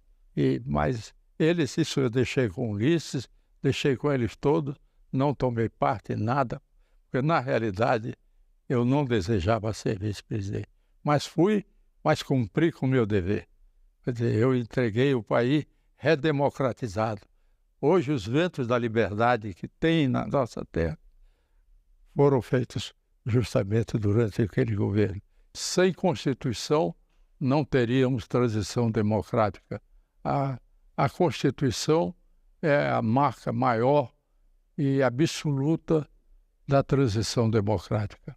E eu disse isso a Ulisses Guimarães quando a Constituinte entrou num período em que havia um grande impasse, que era justamente o projeto que veio da Comissão de Sistematização, que era um projeto extremamente radical, extremamente ideológico e que a maioria da Constituinte não o votaria. Tinha um dispositivo que dizia que só seria reformado por 2/3 do plenário. Ora, isso era um golpe, né? O Grupo Centrão tenta aprovar mudanças no regimento interno da Constituinte para permitir no plenário a apresentação de emendas supressivas, aditivas ou substitutivas. Todos sabemos que o regimento interno da Constituinte tem muitos defeitos. E um dos grandes defeitos é que agora que está pronto o substitutivo, a Comissão de Sistematização votou várias matérias, o projeto final vai a plenário, sabem, não pode mais ser emendado. Quer dizer que se a maioria da Assembleia divergir de algum dispositivo, não pode substituir ou modificar esse dispositivo. Terá ou que abolir o dispositivo ou que aceitá-lo como está. O desejo da maioria é de que se possa apresentar por título, por capítulo e até por artigo emendas que possam competir com as do relator no plenário. E durante 30 dias a Constituinte esteve parada. Então, Ulisses me procurou e disse que nós tínhamos que unir forças para termos a Constituição votada. E eu então disse a Ulisses Guimarães, Ulisses, sem Constituição não temos transição, nós todos fracassaremos. Então vamos fazer tudo para votarmos a Constituição. A Constituição pode ser boa, má, mas ela deve ser feita. Se for uma Constituição que necessite, ao longo do tempo, ser reformada, ela será reformada, mas absolutamente devemos deixar que morra a Constituinte sem fazer a Constituição. Isso aconteceu. E, a partir daí, nós unimos força e Ulisses adotou a fórmula de que quando ele não encontrava consenso ele dizia, uma lei complementar irá resolver a questão.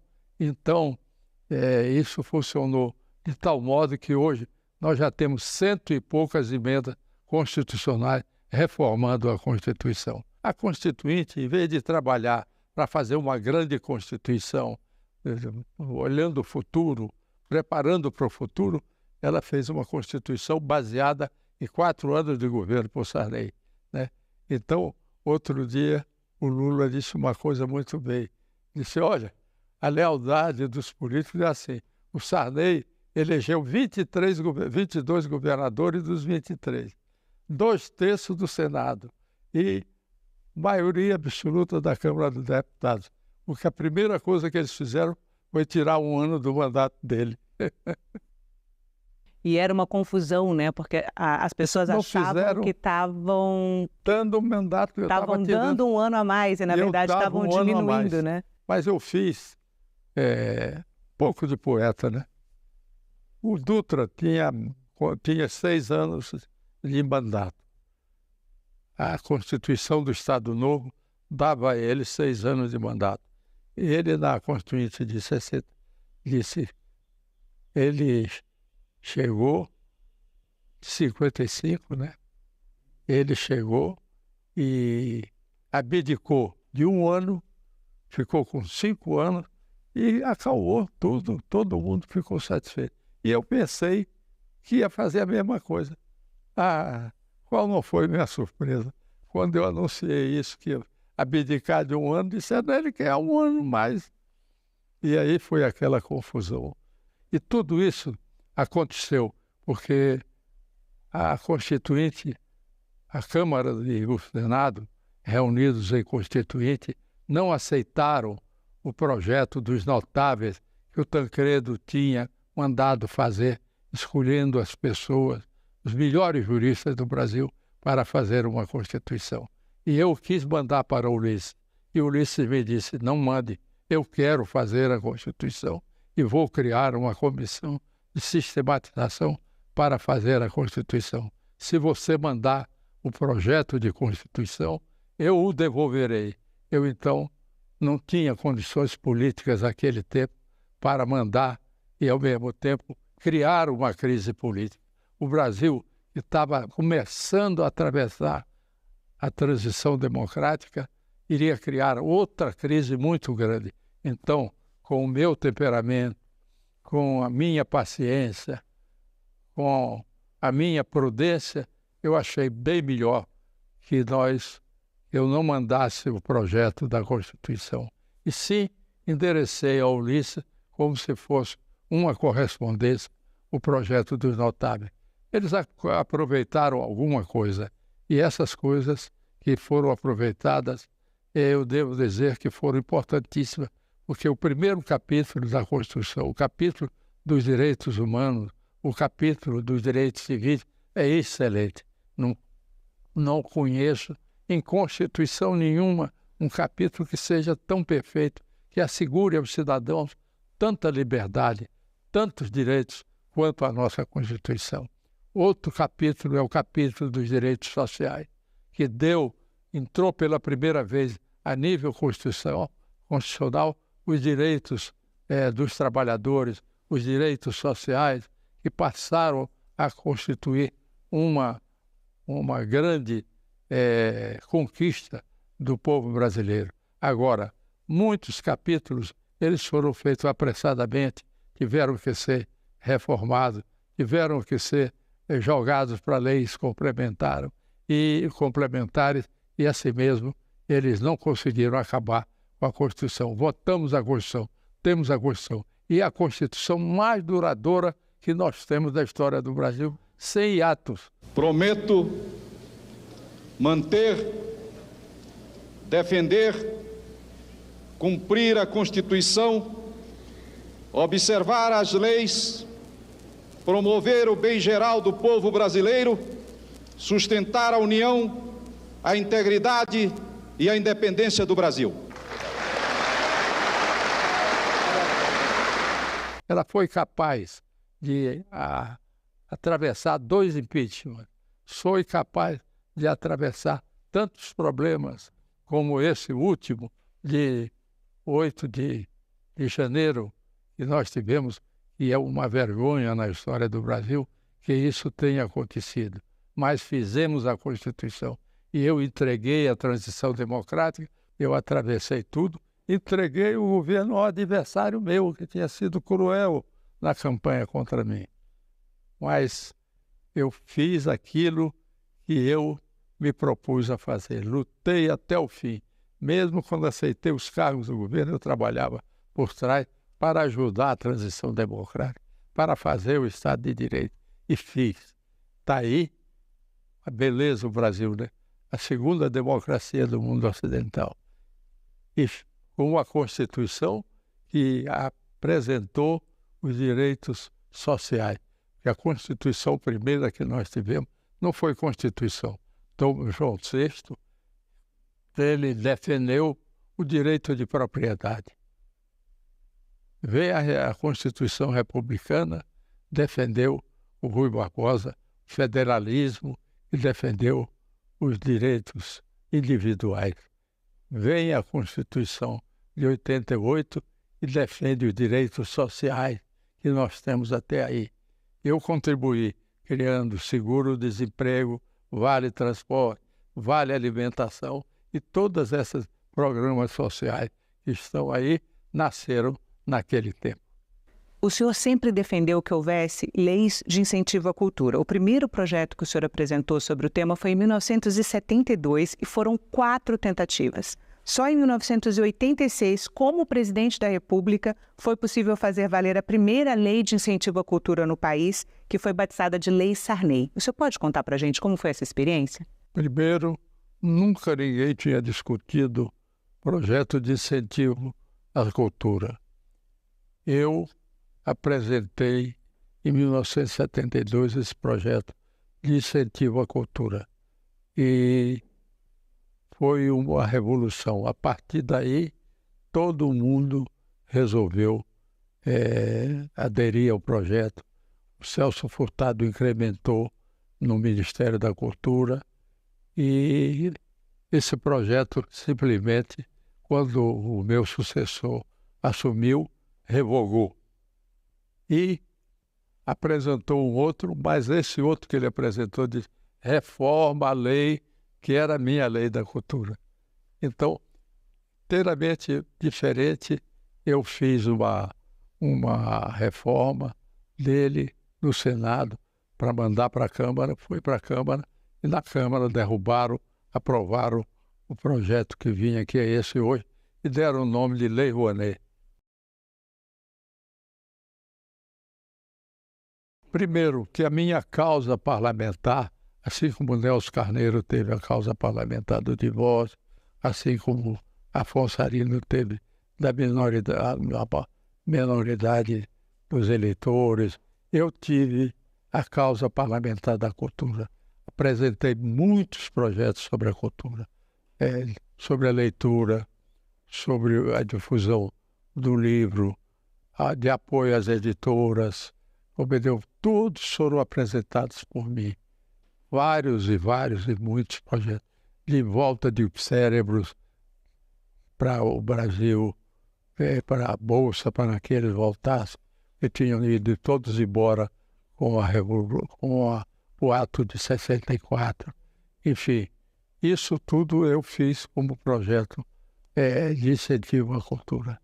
De maneira que foi uma coisa que uma extrema necessidade para mim, que tinha isso na cabeça para fazer. Outro também que eu fiz, que marcou a minha passagem pelo Congresso, foi o projeto de cotas para negros. Nunca ninguém tinha falado sobre isso no Brasil. Eu levantei o debate e apresentei o projeto. A partir daí, ele entrou no debate nacional e hoje é uma realidade. Não apresentei só para negros, apresentei para concursos públicos, apresentei para a universidade, apresentei para tudo que fosse feito. O concurso tinha uma cota para pretos. E outra coisa também que fiz, um projeto de AIDS, e eu devo dizer que apresentei, nunca ninguém tinha falado sobre isso, no dia da conferência de Vancouver, soube que tinham descoberto o medicamento, o coquetel, e eu apresentei o projeto.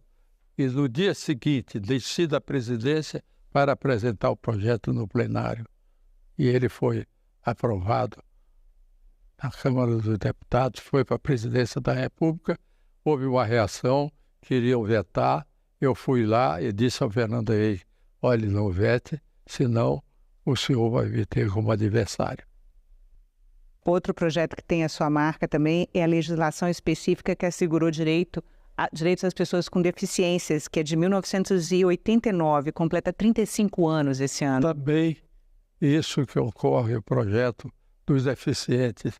Ninguém tinha colocado projeto nenhum a esse respeito.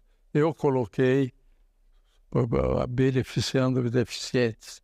E a nível constitucional, esse projeto que tinha entrou hoje. É o único país que tem leis dos deficientes a nível constitucional. Eu sairia frustrado se eu não dissesse que eu fui o modernizador do Senado. E o Senado modernizou-se. Convoquei a Fundação Getúlio Vargas 2 vezes. Uma para fazer a reforma FII, que era a reforma relativa à atividade legislativa, e outra administrativa. E o Senado hoje é uma repartição exemplar com os melhores funcionários do Brasil. Inclusive o LBS para para atualizar os cursos que qualquer um por ali já passaram 50 mil pessoas submetidas a curso de capacitação. E qual era a visão que o senhor tinha para essa estrutura, quando o senhor pensou... Modernizar o Senado, que eu encontrei no século XIX. E saí modernizando o Senado. Tive essa grande satisfação hoje. Eu me considero o modernizador do Senado. Depois, eu não sei se continuou, se não continuou, mas a verdade é que eu fiz a transição e aí está a TV Senado, como pioneira das mais vistas do Brasil inteiro. E o que o senhor imaginou quando o senhor pensou? O que o senhor idealizou para essa estrutura de comunicação do Senado? Eu idealizei que o Senado ficasse muito melhor e que ele tivesse uma ascensão sobre as casas legislativas e fosse um grande centro de debate de ideias e de divulgação, porque é preciso se dizer que nós não tínhamos meio nenhuma de divulgar o que se fazia dentro do Senado. A partir dali, e o Senado cresceu. No meu tempo, eu sinto que o Senado teve uma visibilidade nacional muito grande. Quando eu saí, deixei assim. Presidente, muito obrigada pela entrevista.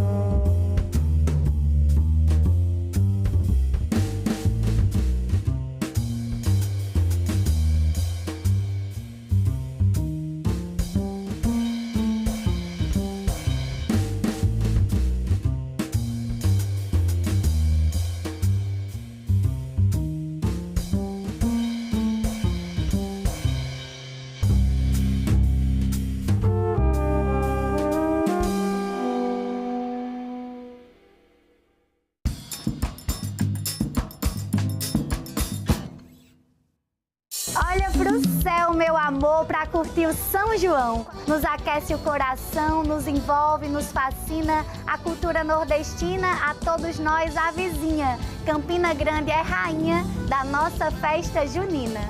São milhões de reais que movimentam a cidade de Campina Grande e movimentam não apenas nela, mas ao seu derredor. Senadoc. Hoje, 9h, aqui na TV Senado. A maior parte das emissões de gases de efeito estufa no Brasil, do carbono, ela é emitida pelo uso da terra e especialmente pelo desmatamento. O Brasil é o 5º maior emissor de gases de efeito estufa do mundo. Então, primeira coisa é que a gente emite mais. E quando emite mais, aumenta os gases na atmosfera, aumenta a mudança climática. O segundo efeito é que a gente diminui a quantidade de floresta que existe para absorver o carbono de volta. As florestas do mundo, elas chegam a absorver até 25% do carbono que é emitido para a atmosfera, ele é reabsorvido. E o terceiro efeito é que as florestas têm um efeito no global que a gente chama de quase que um refrigerador. Quando elas transpiram, elas emitem vapor d'água e reduzem a temperatura. E também elas são escuras e elas absorvem calor também. Então as florestas, elas chegam a diminuir, as florestas tropicais chegam a diminuir 0,5 grau a temperatura global só por existirem. Crise no sistema carcerário, superlotação, violações. Colocava 100, 200, 300 pessoas em um galpão sem nenhuma separação. Quanto o Estado acabou colaborando para o fortalecimento das organizações criminosas. E há inúmeros outros exemplos de violações de direitos. Esse sistema prisional que está aí, senadora Leila Barros, mata. Em discussão. Hoje, 20h, aqui na TV Senado. Meu nome é Felipe Figueiredo, sou professor de História, podcaster e youtuber e estou aqui para falar um pouco com vocês sobre a participação brasileira nas duas guerras mundiais. A participação brasileira nesses conflitos, é claro que envolveu muitas decisões políticas e diplomáticas, mas também teve a participação de um importante senador da República, senador Rui Barbosa. Impressionante ele, né? É interessante como ele tem acesso ao presidente da época, ele era um dos principais conselheiros do presidente. Isso, ele era um homem muito próximo ao Venceslau Braz, né, que foi era presidente brasileiro no período que o Brasil entra na Primeira Guerra Mundial, e ele vai ser o proponente da entrada do Brasil na guerra do lado da Entente, né, França, Reino Unido, Estados Unidos, pensando na futura ordem internacional que viria a ser construída depois do conflito. Aí, muito tempo depois, vem a Segunda Guerra, mas continua a Alemanha como protagonista. Ela, de novo, afunda navios brasileiros e aí fica difícil a neutralidade. A Alemanha comprava muito café, muito algodão do Brasil. Em 1938, a Alemanha foi o maior destino de exportações brasileiros, né, o ano anterior da guerra. E a gente não pode desvincular, né, a participação brasileira na Segunda Guerra Mundial do acordo feito com o governo dos Estados Unidos, o governo Roosevelt, do uso de bases no território brasileiro e a construção da siderúrgica nacional. Depois da guerra, né, nós temos um momento de euforia muito grande na política nacional, na sociedade brasileira, né, nós temos o retorno desses veteranos de guerra e ganha muita força ali a ideia de, olha só, nós estamos lutando contra regimes autoritários fora do Brasil, mas nós temos um regime autoritário aqui dentro. Decisões políticas e diplomáticas marcaram as participações brasileiras antes, durante e depois das duas grandes guerras. Senado, 200 anos.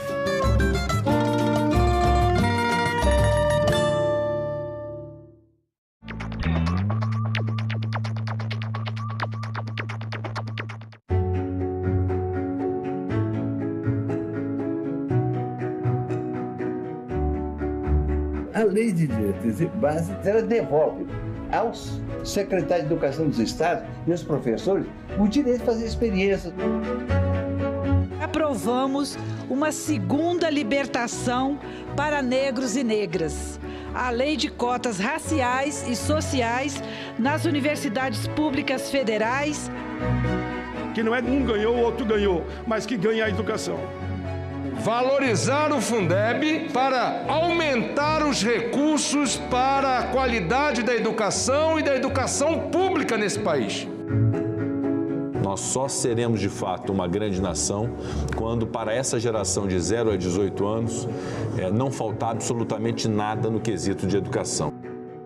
TV Senado. Democracia todo dia.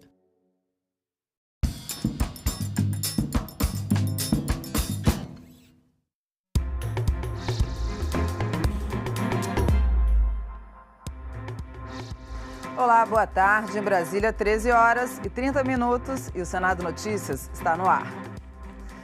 E nós começamos o jornal com mais uma notícia triste sobre o meio ambiente. O Pantanal vem sendo consumido pelo fogo. É o pior cenário desde 1988. Além da urgência de apagar os incêndios, outra discussão surge: como proteger o Pantanal no longo prazo. Para falar sobre esse assunto, a gente vai ao vivo para Campo Grande para saber um pouco mais como está a situação no bioma com o jornalista Tiago Frison, da TV Assembleia de Mato Grosso do Sul. Boa tarde, Tiago. Muito boa tarde para vocês, Adora. Muito boa tarde para quem está acompanhando o Senado Notícias. Um rápido panorama sobre a situação hoje aqui em Mato Grosso do Sul, de acordo com o INPE, em todo o Pantanal, na verdade, tanto o sul-mato-grossense quanto o mato-grossense, 3.426 focos de incêndio de 1º de janeiro a 27 de junho, desses 2.263 em Corumbá. Mas tem atuação das forças militares aqui de Mato Grosso do Sul, mais de 100 militares estaduais, incluindo brigadistas da Preve Fogo, estão fazendo esse enfrentamento contra as chamas em Corumbá, em especial nas regiões lá de Porto Esperança, Buraco das Piranhas, Curva do Leque e também o Porto da Manga. Estamos contando também com 4 aeronaves do ICMBio, uma aeronave também do Corpo Militar de Bombeiros aqui de Mato Grosso do Sul e mais de 80 militares da Força Nacional estão se deslocando para Corumbá, que é o nosso principal destino turístico aqui em Mato Grosso do Sul, no Pantanal. Mas como você falou, como pensar? Isso é agora. No longo prazo, o que fazer? O Senado Federal está discutindo isso com o Estatuto do Pantanal, que é o PL 5482, apresentado em 2020 pelo senador Wellington Fagundes, do PL do Mato Grosso, está tramitando na Comissão de Meio Ambiente aí do Senado Federal, que quer também trazer essa conservação do bioma aqui em todo o país. Mas Mato Grosso do Sul já está na vanguarda nesse assunto. Isso porque no final do ano passado, os deputados estaduais sul-mato-grossenses aprovaram aqui na Assembleia Legislativa o que nós chamamos por aqui de Lei do Pantanal e que criou um marco legal inédito no Brasil para proteger esse nosso bioma tão importante para nós. E para falar sobre isso, a gente recebe aqui no estúdio da TV Alemes o presidente da Assembleia Legislativa de Mato Grosso do Sul, deputado Gerson Claro. Deputado, muito obrigado pela participação do senhor. É um marco a Lei do Pantanal aqui para nós, né? E é uma referência também para todo o Brasil. Boa tarde mais uma vez. Boa tarde, eu que agradeço a oportunidade aí da TV Senado, também as nossas redes aqui retransmitindo essa entrevista.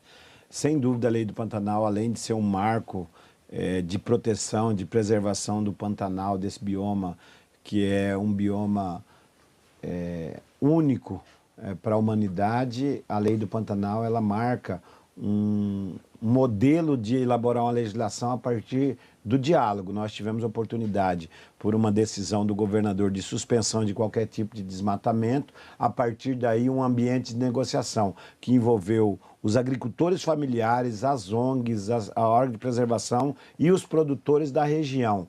Também todas as instituições, inclusive o Ministério do Meio Ambiente, a Secretaria do Meio Ambiente do Estado de Mato Grosso do Sul e a Assembleia Legislativa, produzindo uma legislação que efetivamente cuidasse da preservação do Pantanal e do desenvolvimento para poder a gente manter as pessoas que vivem há séculos no Pantanal. Então, sem dúvida, a Lei do Pantanal, que é a Lei 6160 de dezembro de 2024, é um marco histórico e é um protagonismo do Mato Grosso do Sul, uma lei preservacionista.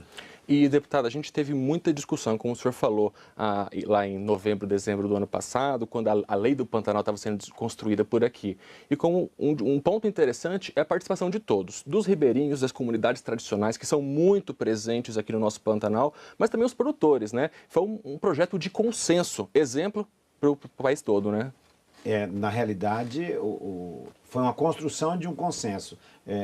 Fica bem claro, por exemplo, proibição de plantação de soja no Pantanal, proibição de plantação de cana-de-açúcar, proibição de plantação de eucalipto e a liberação de produção de gêneros alimentícios que são produzidos, às vezes, pelos ribeirinhos. Então, essas culturas, elas ficaram proibidas e liberadas da agricultura familiar, ao mesmo tempo que a pecuária, que é típica da região pantaneira aqui do estado, a pecuária extensiva, ela ficou permitida, mas alguns tipos de pecuária, de produção industrial, até ela ficou proibida também, assim como o manejo de pastagem, como a possibilidade de queima controlada, que infelizmente com a seca, com o que nós estamos vendo no Pantanal hoje, é a realidade que a gente vive hoje. Amanhã, inclusive, uma comitiva aqui do governo, com o governo federal, estarão lá em Corumbá para fazer visitas e para efetivamente dar mais um aporte para que seja cuidado do que está acontecendo agora. Mas o importante é a gente ter responsabilidade com o futuro do Pantanal. O Pantanal, 65%, um pouco mais dele é aqui no Mato Grosso do Sul, mas a gente cuida dele como um patrimônio da humanidade. Pois é, Isadora. Inclusive, o ato de sanção dessa lei contou com a presença da ministra do Meio Ambiente, Marina Silva, que também elogiou muito o texto, né, presidente? Sem dúvida. Teve uma participação efetiva. Enquanto estava se discutindo a possibilidade de uma suspensão nacional, inclusive ações judiciais para buscar o STF, nós tomamos a decisão aqui no Estado, com a suspensão de desmatamento, um controle maior sobre qualquer desmatamento, manejo de pastagem e um cuidado sobre esse bioma que é o nosso Pantanal. Presidente Gerson Claro, aqui da Assembleia Legislativa de Mato Grosso do Sul, muito obrigado pela participação do senhor, uma boa tarde. Nós que agradecemos e trabalhamos para que o nosso Pantanal, o Pantanal da humanidade, seja preservado e cuidado para as futuras gerações. Pois é, Isadora, a gente tem então essa legislação já criada em Mato Grosso do Sul e agora esperando também como vão se desenvolver as discussões em torno do Estatuto do Pantanal aí em Brasília. Torcer para que a fauna e a flora não sofram tanto, né? Obrigada, Tiago. Obrigada, deputado. O Estatuto do Pantanal será votado pela Comissão de Meio Ambiente na próxima quarta-feira, às 9 horas da manhã. O documento estabelece regras para a exploração e a preservação do bioma. Está lá na Constituição.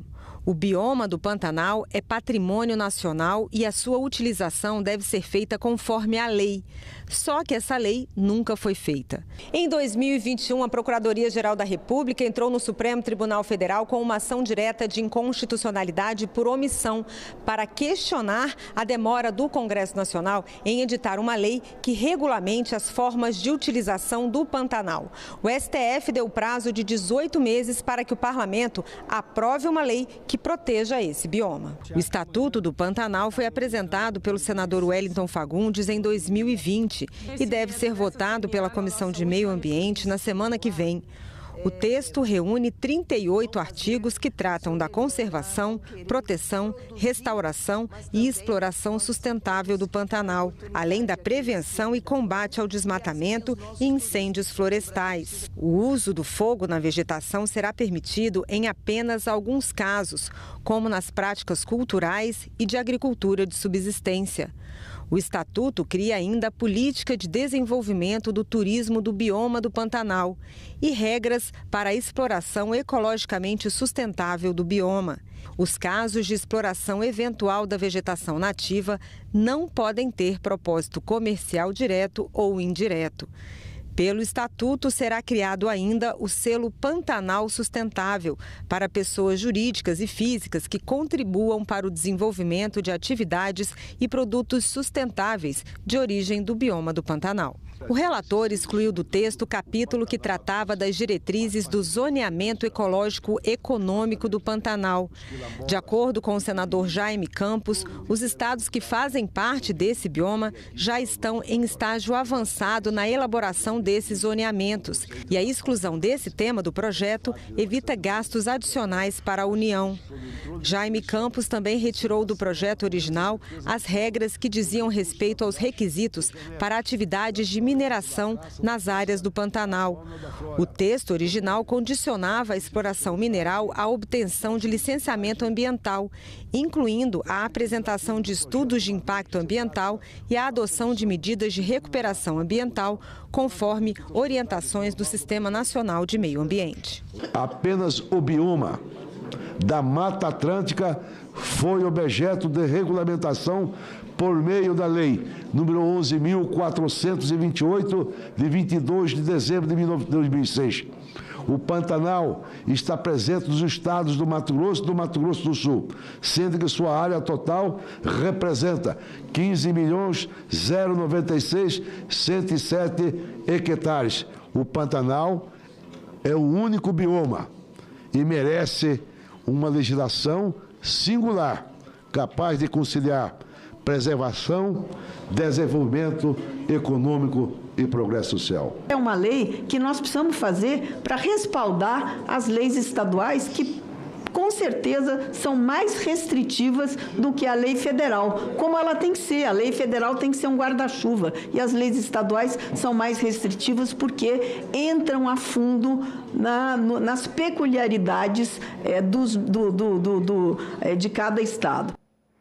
E ainda sobre as queimadas no Pantanal, o senador Nelsinho Trade anunciou que o vice-presidente Geraldo Alckmin e outros ministros do governo visitam o Pantanal nesta sexta-feira. Nós fizemos uma reunião aí em Brasília, junto com o vice-presidente Alckmin, a ministra Marina Silva e o ministro Valdez Góes. Eles se dispuseram a visitar a região aqui na sexta-feira para trazer de forma objetiva mais condições para o enfrentamento dessa intempérie da natureza, que seriam mais carros, mais aviões, mais equipamentos e mais pessoal. Porque o fogo se alastra em função do tamanho, da quantidade de vento que está ocorrendo por aqui. Então é um ambiente propício para esse fogo se disseminar como está disseminando. A recuperação do estado do Rio Grande do Sul está entre as ações que vão constar no relatório final da Lei de Diretrizes Orçamentárias. O projeto deve ser entregue até o dia 10 de julho. De acordo com o relator da Lei de Diretrizes Orçamentárias, senador Confúcio Moura, vão ser acolhidas até 2 ações de interesse nacional por comissão permanente e até 15 propostas de maneiras individual pelos parlamentares para o relatório final da LDO. O parlamentar também ressaltou que vai priorizar ações voltadas para a recuperação do Rio Grande do Sul. O consultor legislativo do Senado Federal explicou como vai ser feito o direcionamento para evitar desastres ambientais. Isso pode acontecer de várias formas, né? Tanto no texto da lei, né, dispondo sobre critérios para a elaboração e para a execução do orçamento, né, que é a força constitucional da LDO está nisso, né? Quanto no estabelecimento de prioridades e metas, na construção do anexo 7, dizer que são prioritárias políticas públicas nesse sentido, quanto mesmo ressalvar de contingenciamento. O prazo para apresentação das emendas à LDO 2025 já foi encerrado. O relatório final deve ser apresentado até 10 de julho. O senador Confúcio Moura se encontrou com o ministro da Fazenda, Fernando Haddad, para discutir o relatório e falou sobre as observações do ministro. Ele manteve o relatório, assim, com o relatório encaminhado para a Comissão de Orçamento. As metas continuam as mesmas, né? Salvo se houver alguma alteração assim na rigidez, na questão da taxa de juros, permanecer muito alta, como está, aí talvez ele mudaria algumas perspectivas, alguns gráficos ou tabelas que ele encaminhou para conhecimento da Comissão de Orçamento. O PLDO também traz um cenário de déficit zero em 2025 e estimativa de salário mínimo de R$ 1.502 para o próximo ano. O salário mínimo ele vai ter a variação do PIB de 2 anos anteriores ao ano de referência. Então, se a gente está falando de salário mínimo de 2025, é o PIB que foi fechado em 2023. Que fechou o ano com crescimento de 2,9%, mais a inflação medida no ano anterior. Então, a inflação desse ano, né, medida pelo INPC, que a expectativa é que fica algo em torno de 3,25%. Então, esse crescimento ele não é dado por força normativa da LDO. O que a LDO faz é reproduzir esse normativo anterior, né, à sua elaboração, e como se reflete essa variação do salário mínimo para as contas públicas, especialmente para os benefícios previdenciários e assistenciais, né? O Senado aprovou nesta quarta-feira 3 projetos de lei. Entre eles, o que cria a letra de crédito de desenvolvimento, que tem o objetivo de financiar projetos de infraestrutura, indústria e inovação. O texto segue para a sanção do presidente da República. O plenário do Senado aprovou a criação da Letra de Crédito de Desenvolvimento, a LCD. Será um tipo de investimento de renda fixa semelhante à LCA, Letra de Crédito Agrícola, e à LCI, Letra de Crédito Imobiliário. E também será isento de imposto de renda para pessoas físicas. Para pessoas jurídicas e pessoas físicas residentes em paraísos fiscais, a alíquota será de 15%. O título vai estar disponível em bancos e corretoras e será emitido por bancos estatais de desenvolvimento, como o BNDES. Os recursos devem financiar projetos de infraestrutura, indústria e inovação para micro, pequenas e médias empresas. O projeto é da Presidência da República e foi aprovado em maio pela Câmara dos Deputados. Entre os aspectos negativos, subsidiar juros implica em custo para o governo, que pode aumentar a dívida pública se não houver contrapartidas financeiras adequadas, bem como o aumento dos gastos governamentais com subsídios pode pressionar o orçamento público. Além disso, os bancos privados podem ser desencorajados a competir, pois não conseguiriam oferecer as mesmas condições favoráveis, o que pode reduzir a eficiência do sistema financeiro. O banco público não concorre com o banco privado por uma razão simples. Os papéis de bancos públicos no país é induzir o desenvolvimento nacional. Foi assim como foram concebidos originalmente. É para isso que existem atualmente. E é esse papel, esquecido em outros tempos, esquecido no tempo passado, para ser mais exato, esquecido no governo passado, que está sendo restaurado agora. Se colocado em prática esse LCD, tenha certeza que nós vamos ter uma abrangência maior e vai ter um valor agregado maior. Eu espero que os estados que hoje têm dificuldade de ter acesso ao crédito do BNDES, porque se você tem no setor agropecuário, no setor imobiliário, e no desenvolvimento, onde o estado do Amapá, do Amazonas, de estados como Roraima, Rondônia, que tem pouco ou quase nenhum crédito, e agora mesmo o Rio Grande do Sul, que vai precisar de muito aporte para que possa ser reconstruído. Eu espero que isso possa ajudar bastante. Os senadores também votaram a autorização para que sejam implantadas hortas comunitárias em terrenos da União. Os terrenos devem ser cedidos a famílias de baixa renda, organizadas em associações, cooperativas ou sindicatos. As áreas devem ser usadas para agricultura orgânica e produção de mudas destinadas ao paisagismo urbano. O plenário também criou o Dia Nacional de Conscientização sobre as Distrofias Musculares, 17 de setembro. O objetivo é esclarecer a sociedade sobre o tema para que os pacientes tenham acesso ao tratamento. São mais de 30 doenças hereditárias que causam enfraquecimento e perda progressiva da massa muscular. O presidente do Senado, Rodrigo Pacheco, recebeu nesta quarta-feira representantes do governo de Minas Gerais para discutir a dívida do Estado. A dívida de Minas Gerais hoje é estimada em 165 bilhões de reais. No encontro, foram discutidas novas alternativas, além das já definidas em acordo entre Pacheco e o Ministério da Fazenda. Uma delas seria um prazo de transição para que os estados possam pagar as dívidas com valor menor nos primeiros anos. O governo de Minas deve pedir ao Supremo Tribunal Federal uma prorrogação por 120 dias no prazo de votação do regime de recuperação fiscal, que se encerraria no próximo dia 20 de julho. A ideia é ganhar tempo para que o projeto do Congresso com a renegociação seja apresentado e aprovado. O texto deve ser protocolado no Senado nas próximas semanas. Ficamos muito otimistas com relação aos termos discutidos e às novas propostas apresentadas ao longo da reunião. Então a gente está muito feliz. Eu queria, inclusive, de público aqui deixar o testemunho de toda a gratidão do governo do Estado e dos mineiros para com o senador Rodrigo Pacheco, que tem cumprido um papel espetacular para os estados endividados com a União, em especial para o nosso estado de Minas Gerais. Nós teríamos que pagar este ano 6 bi e ano que vem mais 18 bilhões. Então nós totalizando 24 bilhões de reais, o que traria, obviamente, a insolvência do estado de Minas Gerais. Escolas inclusivas, ensino individualizado. Pontos de destaque presentes num parecer do Conselho Nacional de Educação sobre alunos com transtorno do espectro autista. O texto, aprovado em dezembro de 2023, foi debatido nesta quarta-feira na Comissão de Educação.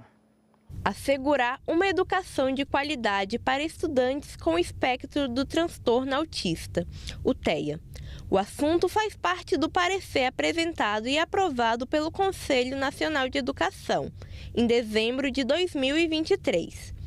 A importância do texto e a necessidade da homologação foram questões debatidas em audiência pública na Comissão de Educação.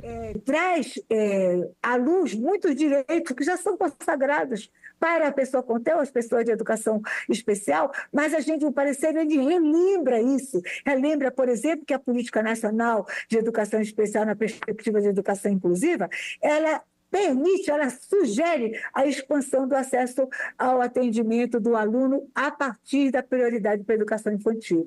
De acordo com o parecer, escolas precisam ser inclusivas e garantir a permanência, participação e aprendizagem de alunos.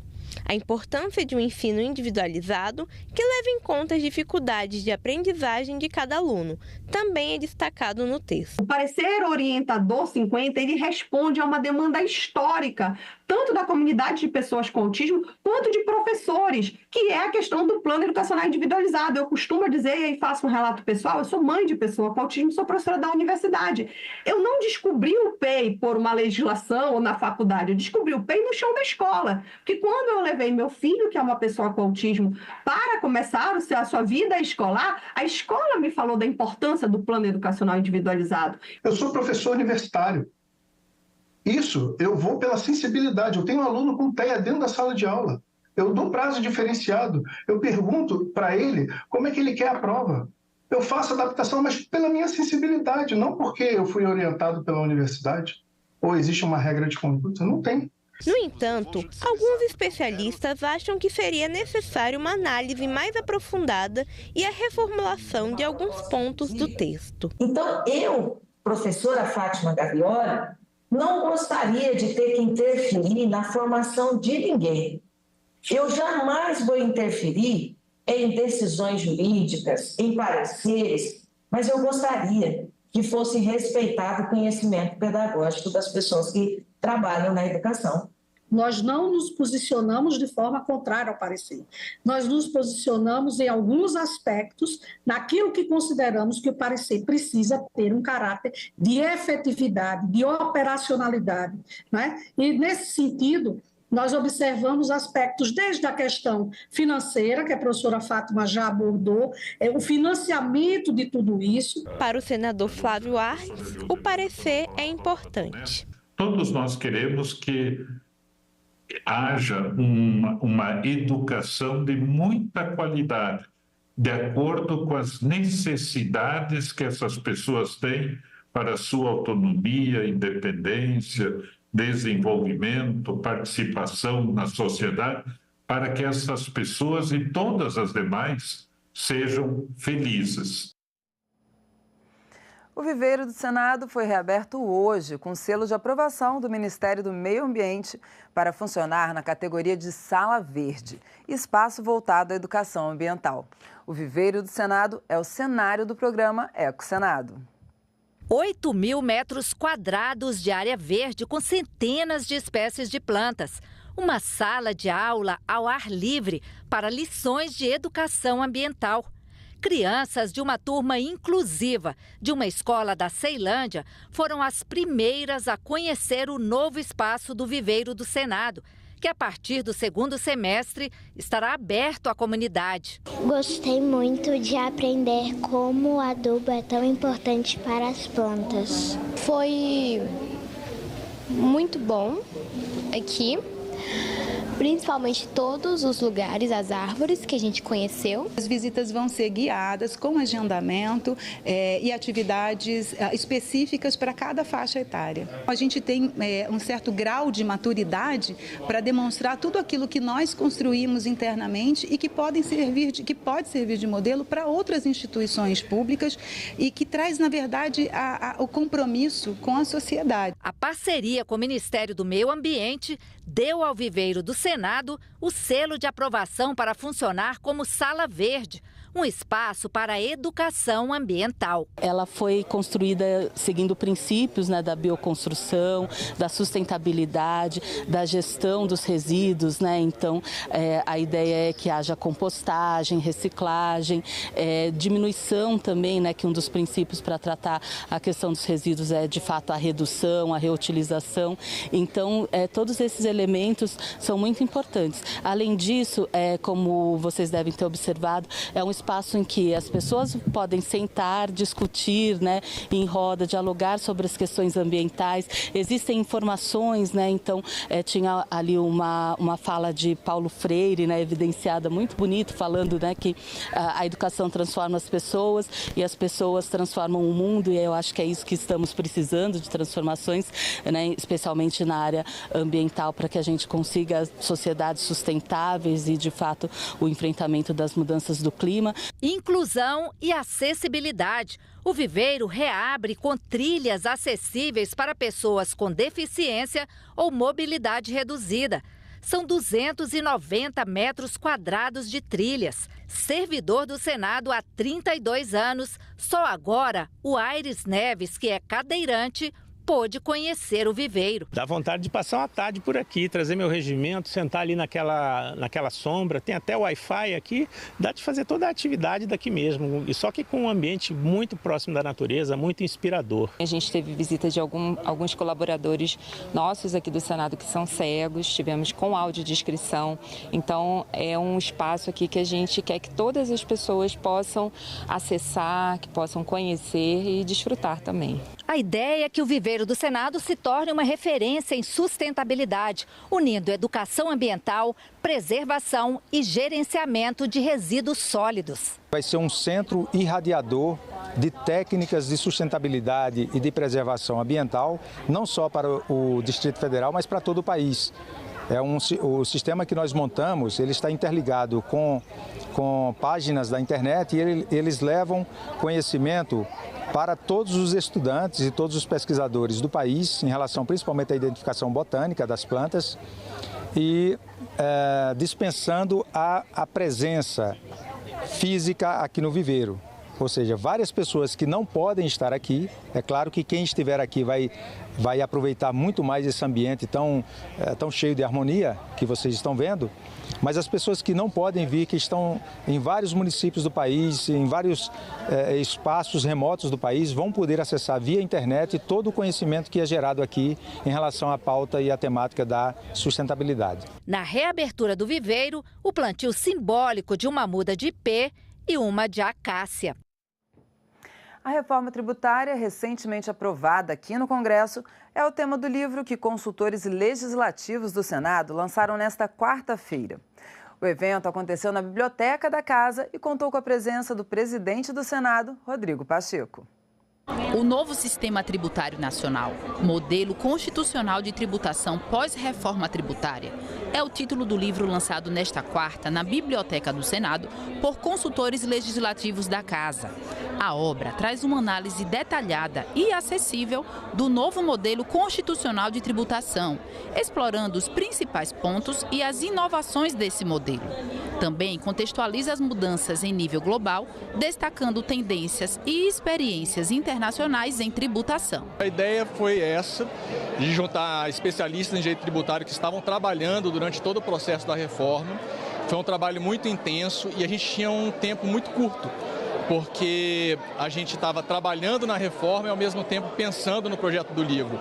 Então a ideia de juntar todos os autores foi justamente para conseguir escrever uma obra com essa densidade no menor espaço de tempo possível. O livro percorre as bases teóricas, a aplicação prática e as consequências do modelo de tributação para o Brasil.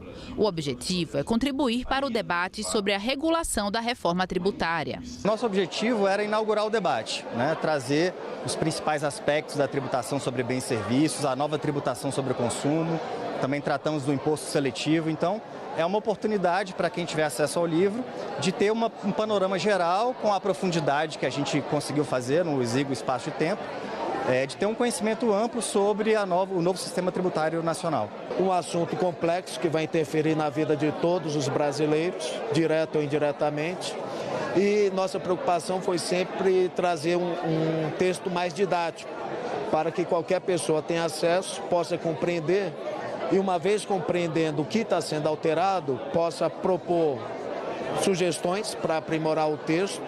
E eu considero que essa obra, hoje, aqui lançada, o novo Sistema Tributário Nacional, talvez seja das primeiras obras doutrinárias, intelectuais, sobre uma reforma nova e que precisará ser aprofundada e estudada nas academias, nas instituições, nas corporações, pelo público, pelo privado. Ao compilar essas ideias e ao materializar essas ideias nessa obra, merecem todos os nossos aplausos. Você já doou sangue? Doar sangue é um ato de amor. E Junho Vermelho é o nome da campanha que tem o objetivo de conscientizar e incentivar a doação de sangue. O Senado Federal participa na divulgação e na elaboração de leis que estimulam mais e mais voluntários nessa nobre ação pela vida. Um ato de humanidade. Quantas vezes você já não ouviu um apelo por alguém que precisa urgentemente de sangue? Afinal, todos os dias acontecem acidentes, milhares de cirurgias nos hospitais e nem sempre os estoques desse órgão vermelho essencial para a vida são suficientes para atender às necessidades, sobretudo as emergências. Já vi pacientes serem internados, adiar uma cirurgia por falta do sangue no momento. No Brasil, 1,4% da população doa sangue regularmente. Isso totaliza 3.159.774 doações por ano, dados do Ministério da Saúde. Só que durante surtos, epidemias, festas de fim de ano, a demanda aumenta muito. Por isso, é fundamental a conscientização para informar corretamente e incentivar as doações. Nos torna pessoas mais humanas e preocupado com casos de terceiros, de pessoas que dependem também da nossa ajuda. Qual a importância de doar sangue? Acho que além de ajudar vidas, é um dever como cidadão. Você doa com frequência? Não, foi minha primeira vez. Para incentivar as doações, uma lei aprovada no Senado Federal prevê que os doadores terão prioridade de atendimento em bancos e órgãos públicos durante 120 dias após a coleta, mediante a apresentação do comprovante. Porém, o mais importante de tudo é esclarecer a população com informações corretas e garantias de um procedimento seguro.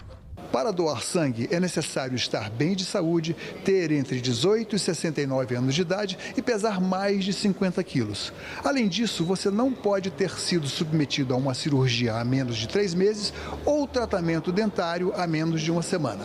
Confira agora as situações em que você não pode doar sangue. Atenção, porque você não pode doar sangue se ingeriu bebida alcoólica nas últimas 12 horas, se fez uso de drogas injetáveis ilícitas, se fez piercing, acupuntura ou tatuagem há menos de 12 meses, se fez endoscopia ou colonoscopia nos últimos 6 meses. Espero estar ajudando alguém, salvando alguma vida, que esteja precisando de sangue. Então, eu acho bacana ajudar uma outra vida dessa forma. Hoje os nossos estoques, felizmente, estão regulares. Nós passamos por dificuldades no início do ano devido à dengue, epidemia, mas hoje a gente está em junho, tem a campanha do Junho Vermelho e, felizmente, muitos doadores vieram contribuir para que o nosso estoque hoje esteja seguro. O Senado Federal, o Congresso Nacional aprovou uma lei que estimula não somente a doação de órgãos, mas a doação de tecidos como sangue, e que busca trabalhar especialmente com as populações mais jovens nas escolas, a formação de uma consciência que permita que elas se tornem doadoras de sangue e que nós possamos ampliar sempre mais a quantidade de pessoas que fazem parte dessa relação. E é muito importante que nós tenhamos um mês do ano dedicado a esse trabalho de conscientização para que as doações de sangue aumentem no Brasil. Muito importante, né? E nós ficamos por aqui. Você pode rever as reportagens desta edição na nossa página na internet, senado.leg.br/tv. Muito obrigada pela companhia e até a próxima.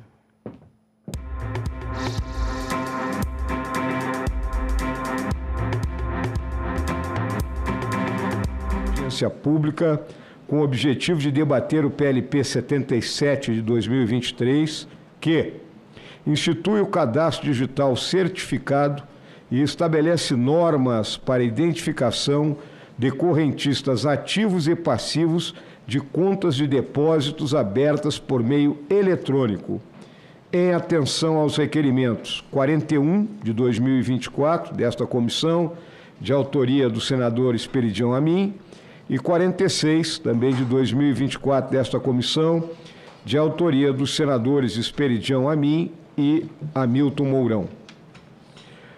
Participarão presencialmente e já convido para tomarem assento à mesa os seguintes convidados: o senhor Ivo Mosca, diretor executivo de Inovação, Produtos e Serviços Bancários da Federação Brasileira de Bancos, a FEBRABAN, o senhor Marco Padilha Nogueira, representante da MP Certificados Digitais e Sistemas Digitais, e o senhor Leonardo Gonçalves, presidente do Conselho de Administração da Associação Nacional de Certificação Digital, ANCD. Participará por meio de videoconferência o senhor Luan Cruz, co-coordenador do programa Telecom e Direitos Digitais do Instituto de Defesa dos Consumidores, IDEC. Informo também que foram convidados representantes da Confederação Nacional das Instituições Financeiras, do Banco Central do Brasil e do Instituto Brasileiro de Política e Direito do Consumidor, Brasilcom, que não puderam comparecer a esta audiência. Antes de passar a palavra aos nossos convidados, comunico que esta reunião será interativa, transmitida ao vivo e aberta à participação dos interessados por meio do portal E-Cidadania na internet, no endereço senado.leg.br/e-cidadania ou pelo telefone 0800 061 2211. O relatório completo, com todas as manifestações, estará disponível no portal, assim como as apresentações utilizadas pelos expositores. Na exposição inicial, cada convidado poderá fazer uso da palavra por até 10 minutos. Ao fim das exposições, a palavra será concedida aos parlamentares inscritos para fazerem suas perguntas ou comentários. Quero destacar que essa audiência ela tem a destinação de debater os aspectos importantes do PLP 77 de 2023, que é de minha autoria. Esta medida é de suma importância para a modernização e a segurança do nosso sistema financeiro, ao instituir o cadastro digital certificado e estabelecer normas para a identificação de correntistas ativos e passivos de contas de depósitos abertas por meio eletrônico. Vivemos em uma era de intensa digitalização, onde os serviços bancários e financeiros estão cada vez mais integrados ao ambiente virtual. Essa transformação traz inúmeras vantagens, com maior conveniência e acessibilidade aos cidadãos. Contudo, também impõe significativos desafios no que diz respeito à segurança e à autenticidade das operações financeiras. O PL 77 surge justamente para responder a esses desafios. Ao criar um cadastro digital certificado, propõe-se um mecanismo robusto para garantir que a identificação dos correntistas seja feita de maneira segura e eficaz, minimizando riscos de fraudes e assegurando a integridade das transações eletrônicas. É essencial que todos os setores envolvidos, desde instituições financeiras até órgãos reguladores e representantes da sociedade civil, contribuam com suas perspectivas e conhecimentos. A colaboração entre essas partes é fundamental para que possamos construir um sistema que equilibre a inovação tecnológica com a proteção dos direitos e segurança dos usuários. Durante esta audiência, ouviremos especialistas, representantes de instituições financeiras, autoridades reguladoras e outros stakeholders que compartilharão suas análises e sugestões sobre o projeto. O objetivo é garantir que, ao final, tenhamos uma legislação que não apenas promova a eficiência e a inovação no setor financeiro, mas também resguarde os interesses e a segurança dos cidadãos. Estou confiante de que, com o engajamento de todos os presentes, conseguiremos aprimorar esse projeto de lei, tornando-o um marco na regulação dos serviços financeiros digitais no nosso país. Agradeço desde já a presença de todos, pois a participação de cada um é fundamental para enriquecermos este debate. Declaro oficialmente aberta esta audiência pública e passo a palavra ao primeiro convidado para suas considerações iniciais. Com a palavra, o senhor Ivo Mosca, lembrando por até 10 minutos, mas podemos entender, viu, senhor Ivo, diretor executivo de inovação, produtos e serviços bancários da Federação Brasileira de Bancos, FEBABAN. A palavra é sua, senhor Ivo. Muito obrigado, senador. Eu acho que, para começar aqui o discurso, acho que é importante a gente trazer que todo o nosso setor, assim como a nossa federação e nossos associados, comunham dessa prioridade de combate às fraudes, golpes e qualquer tentativa de furto aos nossos clientes. Nós, da FEBRABAN, a gente vem trabalhando nesse sistema de forma prioritária ao longo dos últimos anos. E desde que toda a inovação tecnológica nos permitiu a abertura de contas digitais, esse vem sendo um trabalho árduo de ganhar toda a vantagem que nós adquirimos ao longo dos últimos anos com a digitalização e com a bancarização dos clientes, muito provocados pela pandemia e também pela evolução tecnológica de produtos, inclusive de âmbitos regulatórios como o PIX, que garantiram o avanço e a inclusão de mais de 70 milhões de clientes no mercado financeiro. E com transações digitais, trazendo essa comodidade do dia a dia dentro de suas próprias casas, cuidar de suas finanças. Esse trabalho é um trabalho que requer cuidado diário, e nós mantemos um fórum mensal de prevenção a fraudes com todas as lideranças e segurança dos bancos associados, buscando mensalmente trazer propostas e inovação para o setor, trazendo aqui vantagens que a tecnologia e o avanço tecnológico nos oferece.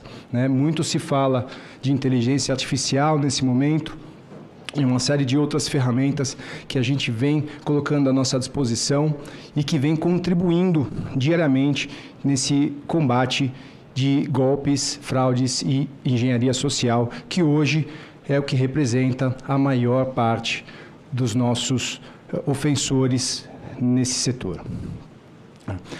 Esses grupos são formados com os melhores experts de segurança digital e cada um dos nossos associados garante um alto nível de qualidade para essas discussões e um avanço contributivo, uma vez que nesse mercado qualquer fraqueza ou qualquer elo fraco é uma porta de entrada para esses fraudadores. Então esse é um trabalho colaborativo e que conta com a participação intensa de todos os nossos associados. Apesar de todo esse contexto de risco que a gente tem na sociedade, é importante ressaltar, porém, que esses avanços digitais trouxeram, como eu já disse logo no início, vantagens importantes para esse mercado, contribuindo com a bancarização e facilitando a aplicação de serviços e soluções que trouxeram toda a comodidade, até mesmo para a população mais carente, que sem um custo de transporte, que sem a necessidade de uma movimentação diária, já ao longo de seu trajeto, que já é complexo para buscar o seu dia a dia de trabalho, consegue se resolver de forma totalmente digital.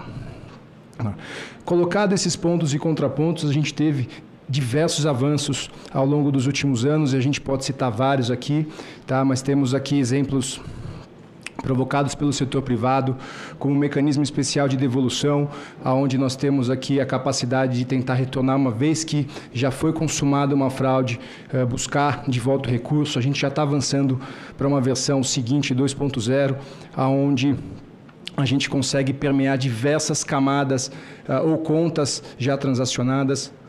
Com a entrada do PIX e sua alta velocidade transacional, nós vemos aqui, muitas vezes, o fraudador, ao receber o recurso, ele já repassa para a conta seguinte, e a gente vai ter a capacidade de mapear todo esse fluxo para tentar recuperar esses dados. Além dessas soluções mais técnicas, a gente também vê avanços regulatórios importantes nesse combate, como, por exemplo, a Resolução Conjunta número 6, que traz aqui e padroniza a necessidade de compartilhamento de dados entre as instituições para que esse combate à fraude seja ainda mais efetivo. Nesse contexto, a gente vê aqui a segunda grande dimensão de tratamento ao combate às fraudes, que é o compartilhamento de dados. Como coloquei no início, a colaboração nesse ecossistema é muito importante para que a gente fortaleça todos os elos e evite que o fraudador entre nas nossas casas. Nesse contexto, o setor vê como prioridades ações importantes para ataque. Tá? E dentre delas eu posso citar aqui outros projetos de lei importantes, como o PL 2254 de 22, também de autoria do senador Hamilton Mourão, que traz aqui um processo de criminalização mais forte, um processo de combate à criminalização mais forte, e ataca também uma outra variável que vem aparecendo, que são as contas laranja, né? Que é o empréstimo de contas. Este é um ramo que vem crescendo e muito nesse setor, ou seja, todas as contas são abertas com documentos legais e a gente vê o fraudador, o delinquente, alugando essas contas legais para que elas possam servir de depósitos de fluxo financeiro ilegal. E aqui esse projeto a gente entende que endurece esse caminho e torna mais severo o tratamento penal aos crimes de fraude, extorsão e de estelionato, tipificando novas condutas de aluguel de contas e aumentando a penas para os crimes de fraudes eletrônicos e sequestro para movimentação bancária. Um outro ponto importante, também prioritário na nossa visão, é o PEC 30, o PEC 3 de 20, que também aguarda a votação no plenário do Senado, né? E essa PEC organiza o sistema de repartição de competências em dois temas extremamente relevantes: a segurança cibernética e segurança física de estabelecimentos financeiros, transporte de valores e outros, assim como centraliza as competências à União e as condições de legislar com segurança para enfrentar os crimes no ambiente digital e físico, além de atribuir uma responsabilidade e estipular padrões de governança. Então, por fim, a gente entende que todo o trabalho feito nos últimos 5 anos, com toda essa autorregulação criada, e participação das entidades do setor financeiro em garantir agilidade e flexibilidade para o combate às fraudes, esse é um aspecto que a gente tange como um dos principais no combate à fraude. A velocidade e a inovação e a tecnologia que estão à disposição dos nossos inimigos são as mesmas que a gente tem que aproveitar, ou a velocidade de ataque tem que ser ainda maior. Para isso, a gente precisa de flexibilidade. Tá? E ter flexibilidade significa poder ter aqui normas ou regulações que nos permitam nos adaptarmos à velocidade superior dos nossos fraudadores, tá? Ou dos nossos delinquentes deste mercado. Tá? Então, a gente entende que nesse processo é muito importante que nós não tenhamos uma linha rígida, escrita com regras e campos específicos, mas sim uma flexibilidade de acompanhar todo o potencial desencadeado pelas informações aproveitadas hoje pelas instituições nesse combate. Um exemplo muito claro disso é que hoje as instituições, elas compõem mais de 200 variáveis num processo de seguir com o PIX. Então, você tem uma série de análises que estão sendo feitas e que estão invisíveis aos nossos olhos, mas que vão detectando diariamente o perfil dos nossos clientes e discriminando aquelas transações mais suspeitas. Tá? Além disso, para abertura de contas e início de relacionamento, há cruzamento a diversas bases de diversas instituições, inclusive governamentais, que nos compõem scores de segurança necessário para a gente garantir a segurança de abertura, aonde poucas linhas hoje presentes em um único em uma única regra, não traria uma contribuição tão grande. Nesse intuito, nós vemos que um trabalho aprofundado para rever e trazer pontos de evolução em relação a este PL, nós nos colocamos à disposição para aprofundar e trazer uma contribuição mais profunda para enriquecer este PL e fazer com que ele tenha um impacto positivo dentro do seu objetivo inicial. Com isso, eu termino a minha fala. Muito obrigado, senador Hamilton. Bom, queria agradecer ao senhor Ivo Mosca, representante aí da FEBRABAN, né, que colocou aí rápidas palavras, né, todo o avanço tecnológico que houve no setor bancário. Aliás, o setor bancário do Brasil se não é o mais avançado, é um dos mais avançados do mundo, né? Também colocou aí as legislações que estão circulando aqui no nosso Congresso, que endurecem penas, né, para os criminosos, né, cibernéticos e que atacam o nosso sistema bancário, bem como a PEC 3, que disciplina. Coloca que, obviamente, para a gente combater criminosos que têm capacidade tecnológica e operam com ampla liberdade, a gente também não pode estar cerceado por regras demasiado rígidas, né? Isso é uma questão do mundo democrático, né? E, obviamente, estamos à disposição aí para melhorar aquilo que for necessário no nosso projeto de lei. Muito bem.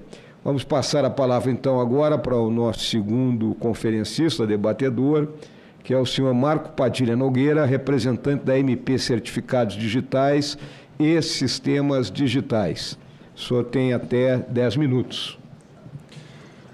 Boa tarde. Muito obrigado pelo convite. Qual que é aqui? Esse aqui, né? Esse. Tá. Obrigado pelo convite. O colega assessor do senador Mourão. Vou fazer uma breve apresentação. Ela é um pouquinho resumida, né? Sobre a minha empresa de certificado digital.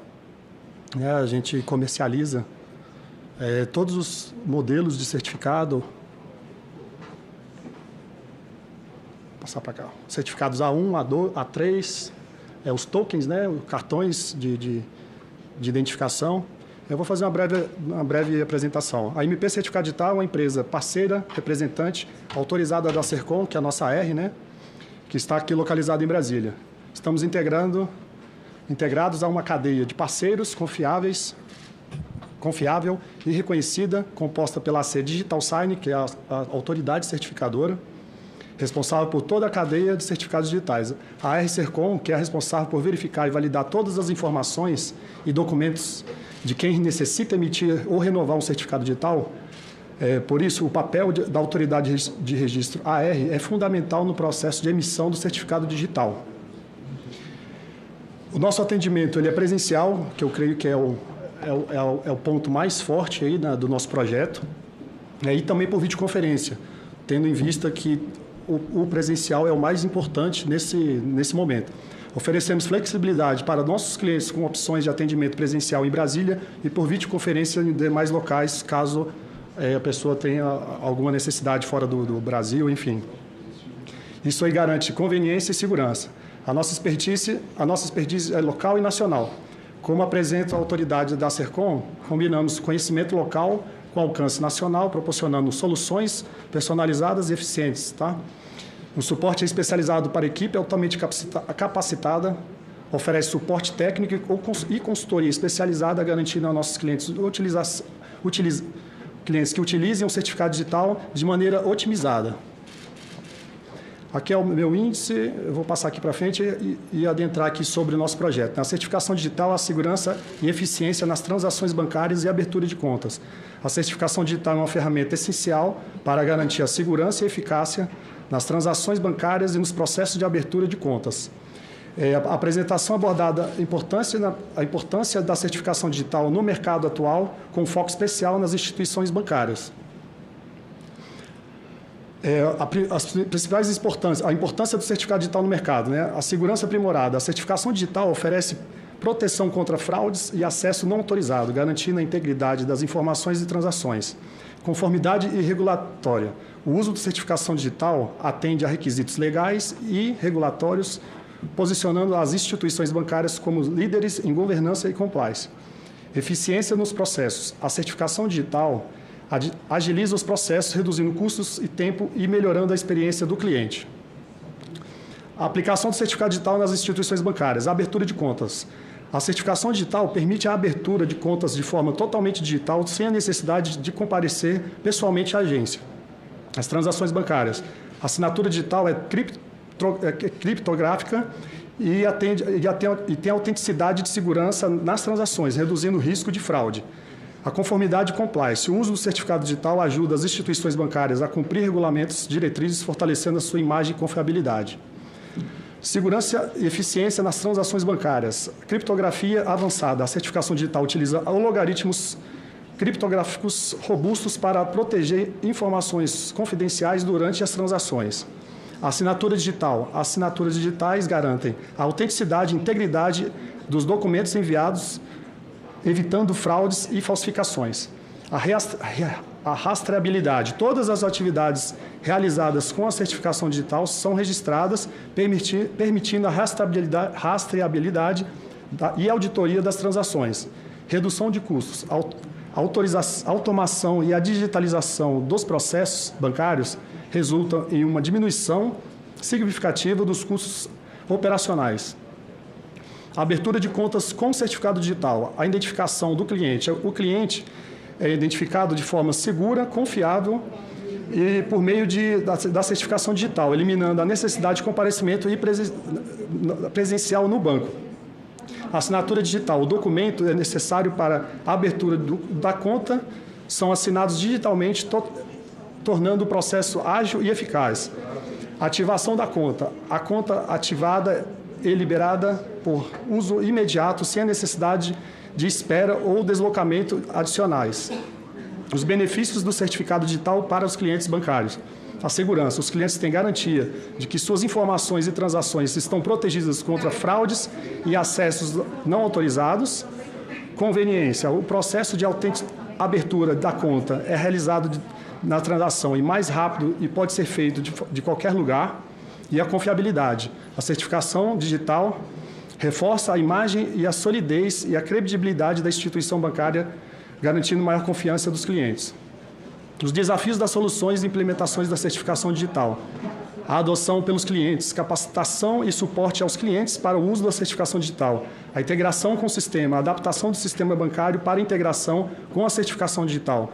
A conformidade regulatória, atendimento aos requisitos legais e normativos para o uso da certificação digital.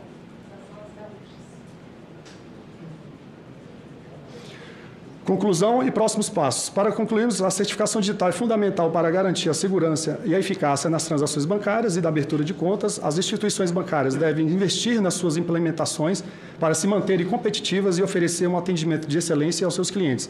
Estabelecer um plano de implementação e a certificação digital, incluindo a capacitação de equipes, integração com o sistema e a comunicação com os clientes.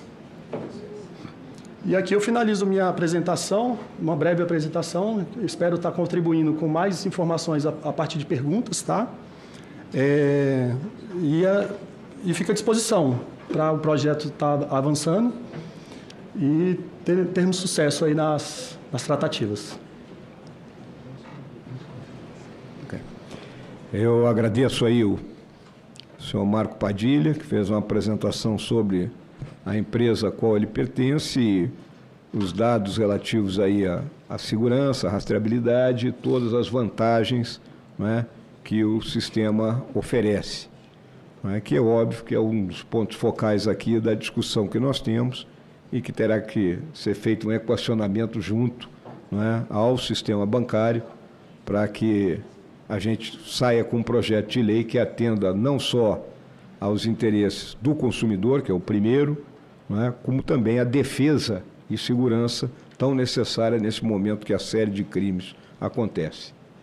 Nós vamos ao nosso terceiro debatedor, que é o senhor Luan Cruz, que vai entrar por videoconferência, que é o co-coordenador do programa Telecom e Direitos Digitais do Instituto de Defesa dos Consumidores.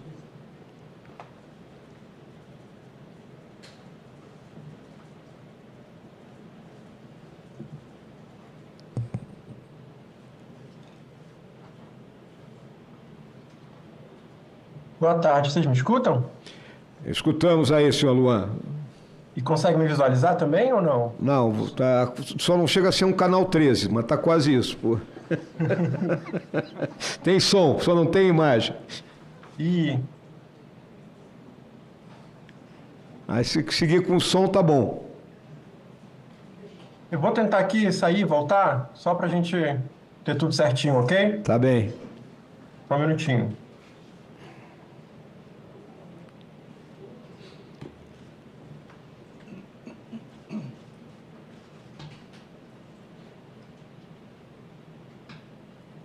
Velha história do canal 13, ruim disso.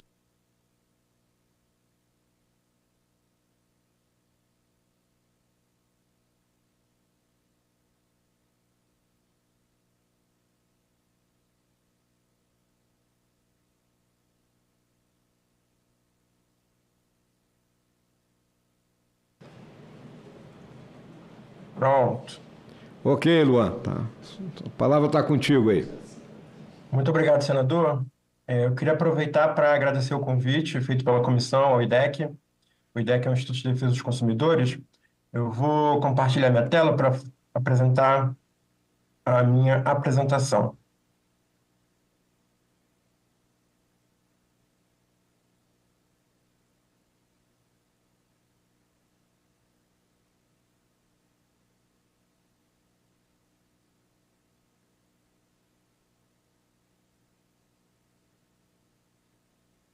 Bom, só para me apresentar, eu sou o Luan Cruz, eu sou coordenador de telecomunicações e direitos digitais do IDEC. O IDEC é um Instituto Brasileiro de Defesa do Consumidor e é uma organização que existe desde 1987 e que trabalha para orientar, conscientizar e defender o consumidor brasileiro a respeito da ética e direitos do cidadão em suas relações de consumo. O IDEC surge, inclusive, antes do Código de Defesa do Consumidor e a gente foi responsável, inclusive, pelos debates que levaram à promulgação do CDC, que é um importante instrumento regulatório que trouxe uma série de direitos e deveres tanto para os consumidores quanto para os prestadores de serviços e de produtos. O IDEC ele se divide em 7 programas. Então, a gente tem um programa de alimentação, de saúde, de consumo sustentável, de energia, o de telecomunicações e direitos digitais, que é o que eu represento aqui, o de financeiro, que também me ajudou a montar essa apresentação de hoje, e um programa de mobilidade. O IDEC também, como o colega da Febraban mencionou, o IDEC também faz parte do Fórum Pix, que é um fórum que se discute, junto com as entidades bancárias, melhorias na segurança no sistema bancário e especificamente no sistema Pix, que hoje em dia é um dos grandes vetores dos golpes e fraudes no Brasil.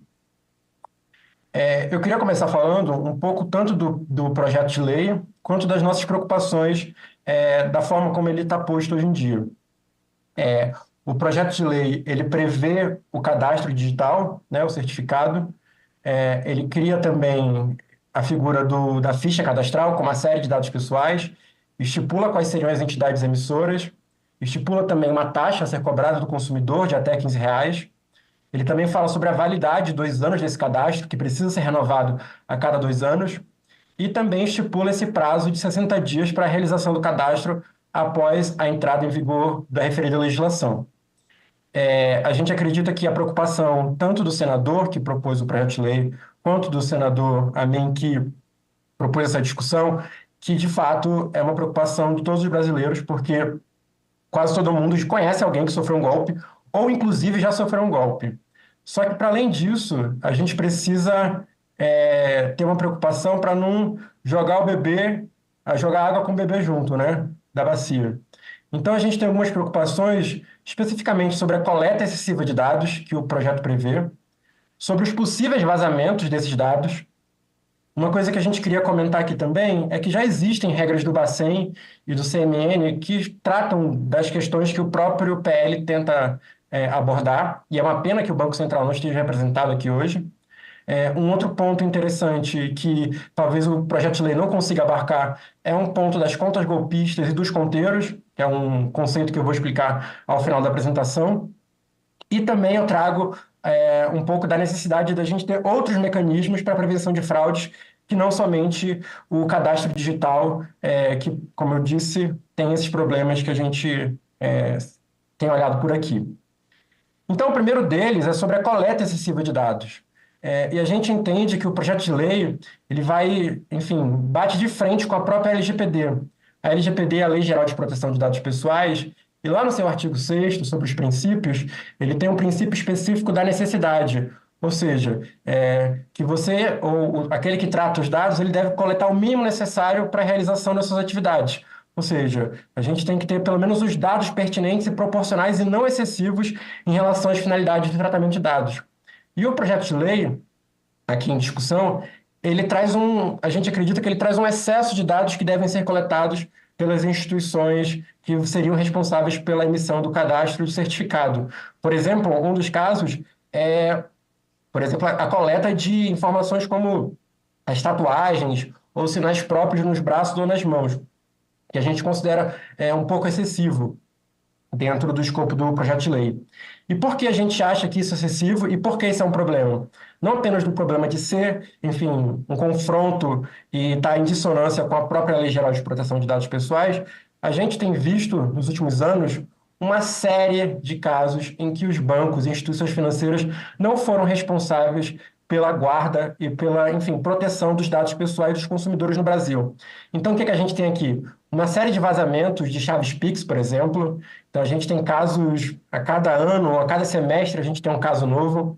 A gente tem casos de bancos que sofrem ataques cibernéticos, como o caso do Sicoob aqui, que está mencionado. Teve o caso do Serasa, que conseguiu a proeza de vazar o dado de 220 milhões de brasileiros, de acordo com o Ministério Público Federal.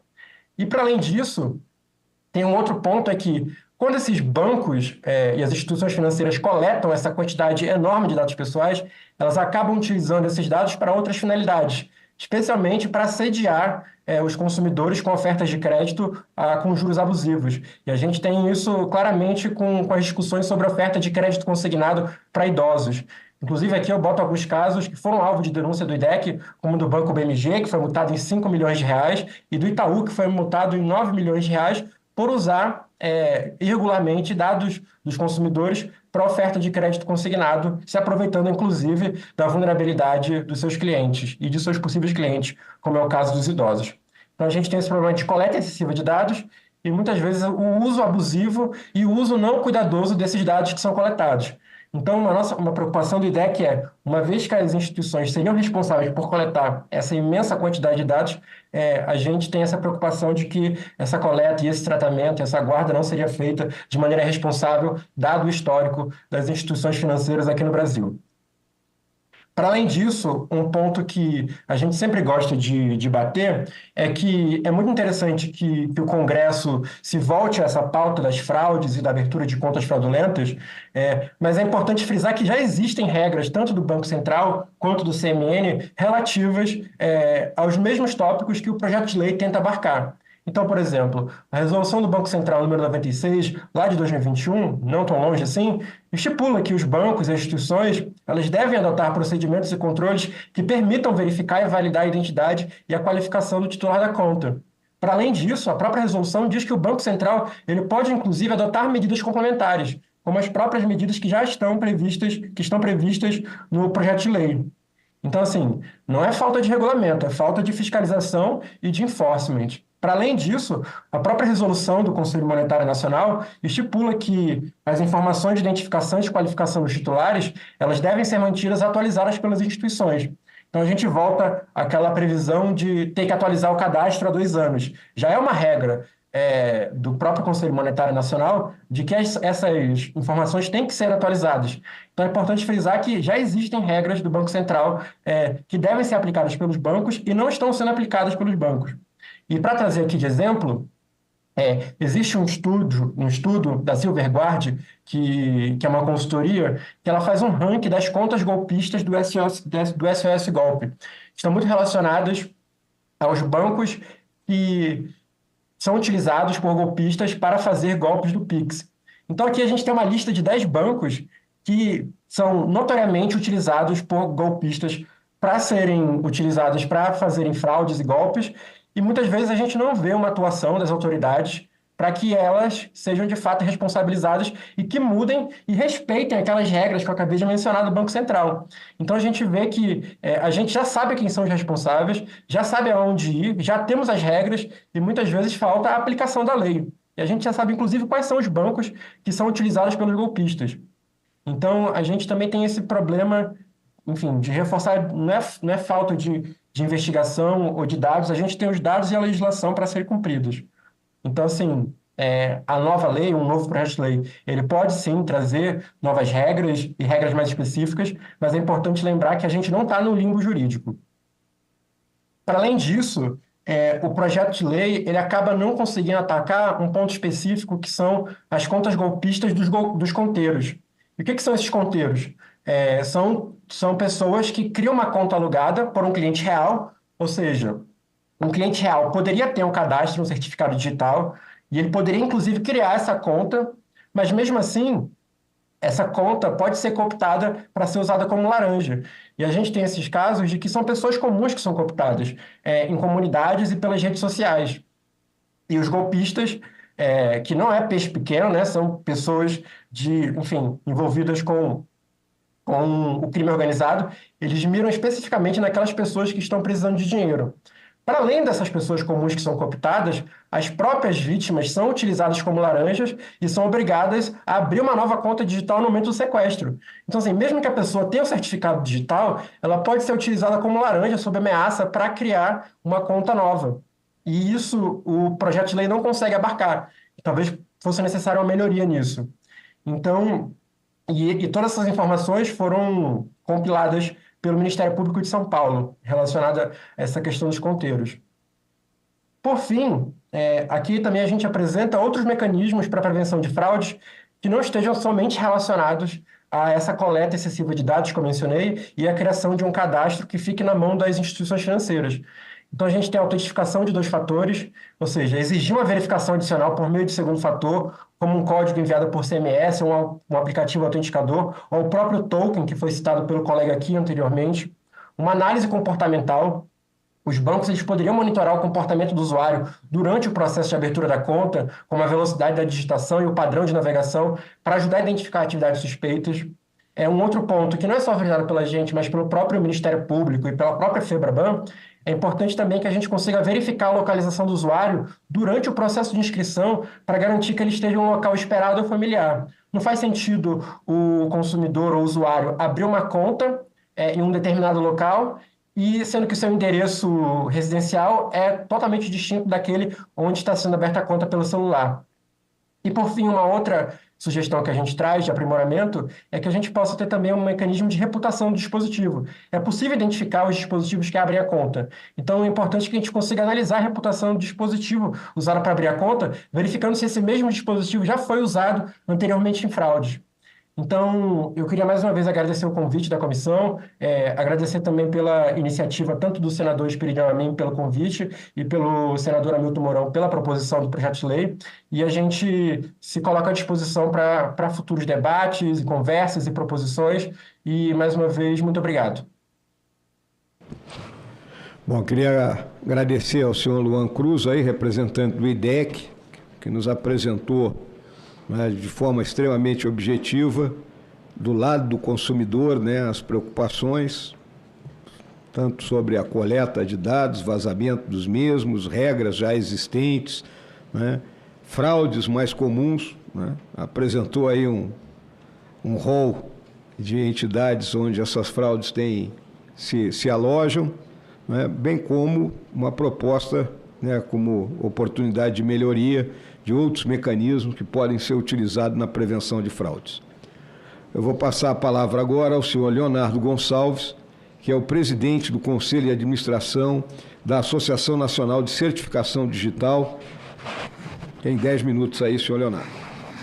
Senador, obrigado. Boa tarde a todos. Em primeiro lugar, uma honra a participação da Associação Nacional de Certificação Digital num debate como esse, que é de extrema relevância e importância para o país. Eu vou tentar traduzir para uma linguagem bastante simples, tá? Os colegas utilizaram a criptografia, utilizaram tokens, e eu vou tentar traduzir tudo isso um pouco numa linguagem bem mais simples, tá? E se a gente fizer uma avaliação do projeto de lei, de maneira bastante objetiva, o desafio que ele endereça, na verdade, no final do dia, é assegurar que aquela pessoa que está realizando uma transação, né, seja a abertura da conta corrente ou seja uma transação após a abertura dessa conta corrente, é quem ela diz ser. No final do dia, é isso que o cadastro tenta endereçar a partir do projeto de lei proposto aqui pelo senador Mourão. A NCD entende que desde 2000 e... Até esqueci do meu PowerPoint aqui, eu ia levar só na conversa.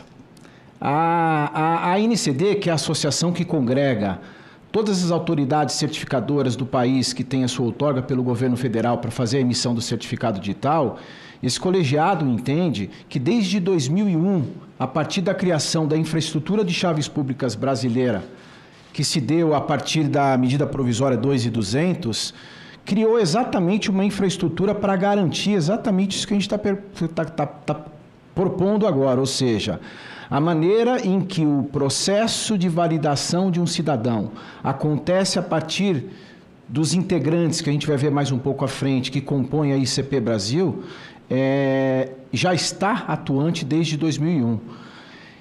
Não só desde 2001, como em 2020, a partir da Lei 14.063, que criou o marco legal das assinaturas eletrônicas, corroborou exatamente o que dizia a medida provisória 2.200, ou seja, ainda que sejam possíveis transações do tipo simples, do tipo avançada, a transação realizada a partir de um certificado digital emitido pela cadeia da ICP Brasil é aquela que possui o mais elevado nível de confiabilidade.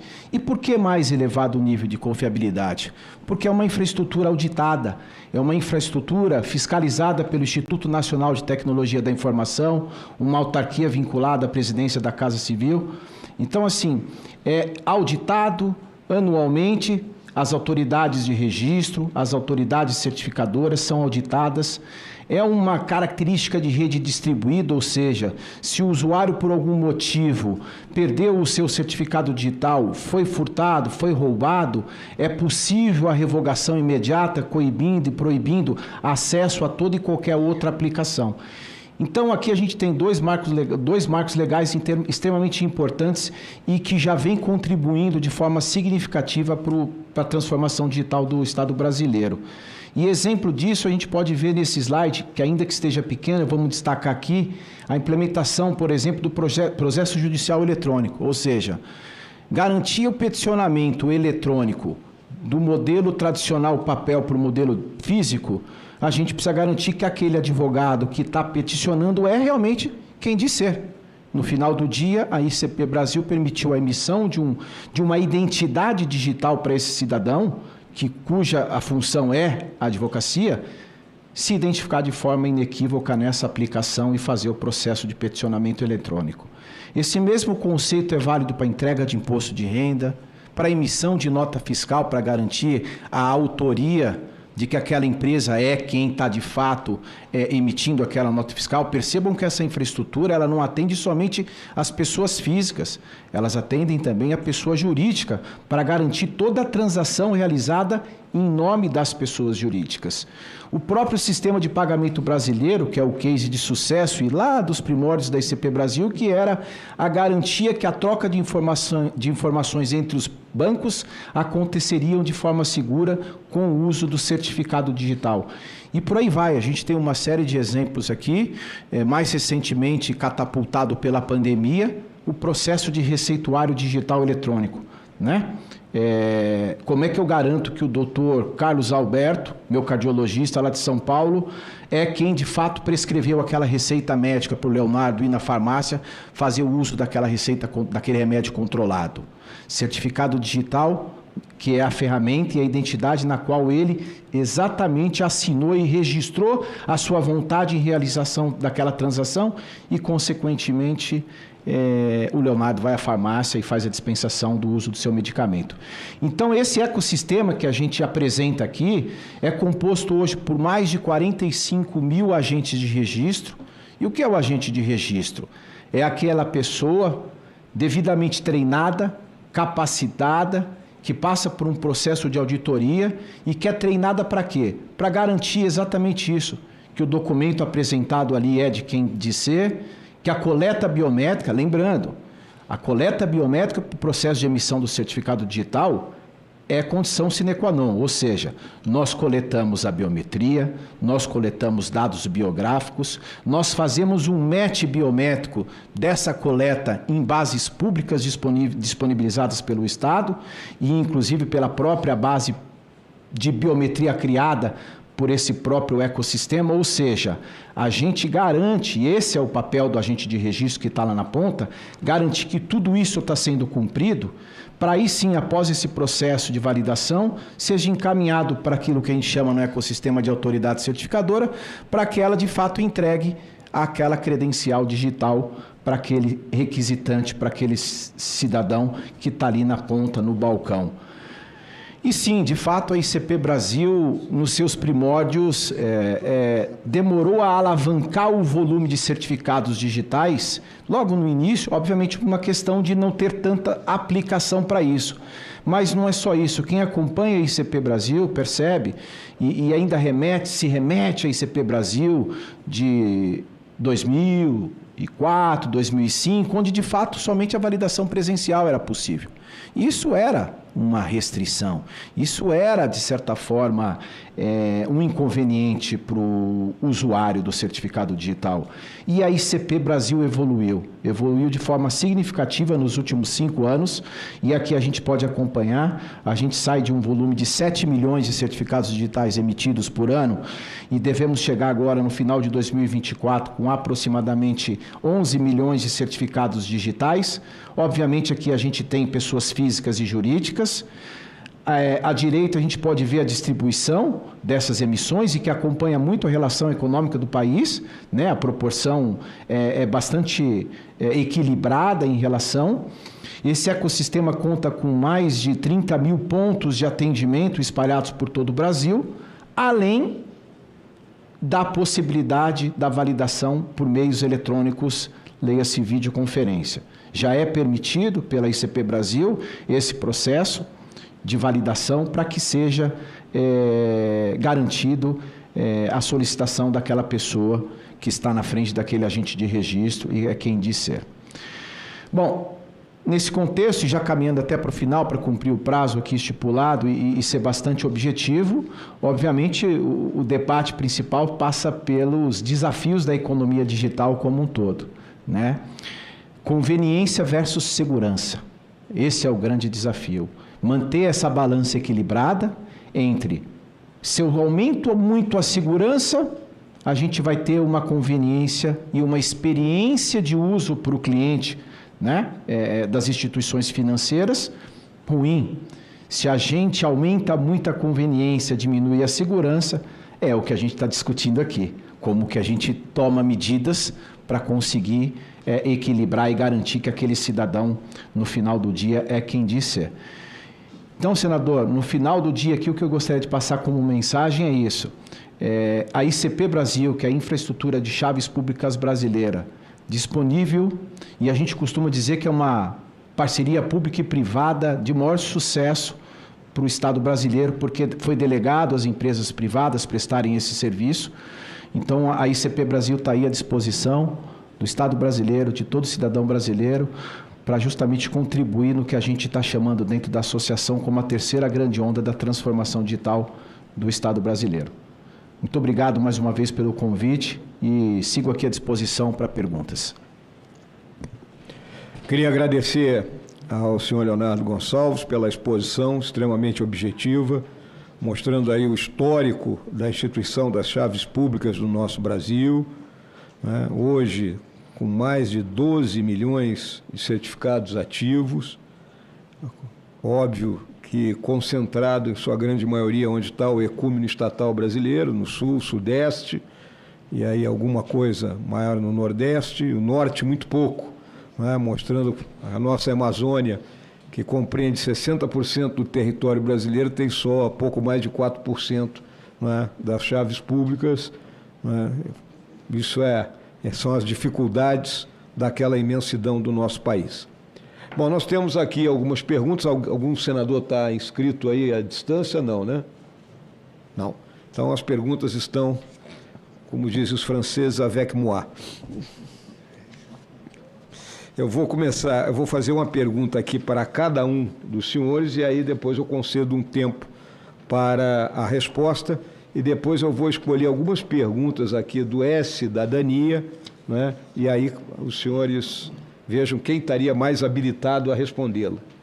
Então, aqui para o senhor Ivo Mosca, segundo matéria divulgada na página eletrônica da Febraban-Tech, em 7 de novembro do ano passado, somente no ano de 2022, os prejuízos calculados decorrentes de fraudes foram de 2,5 bilhões no sistema financeiro nacional.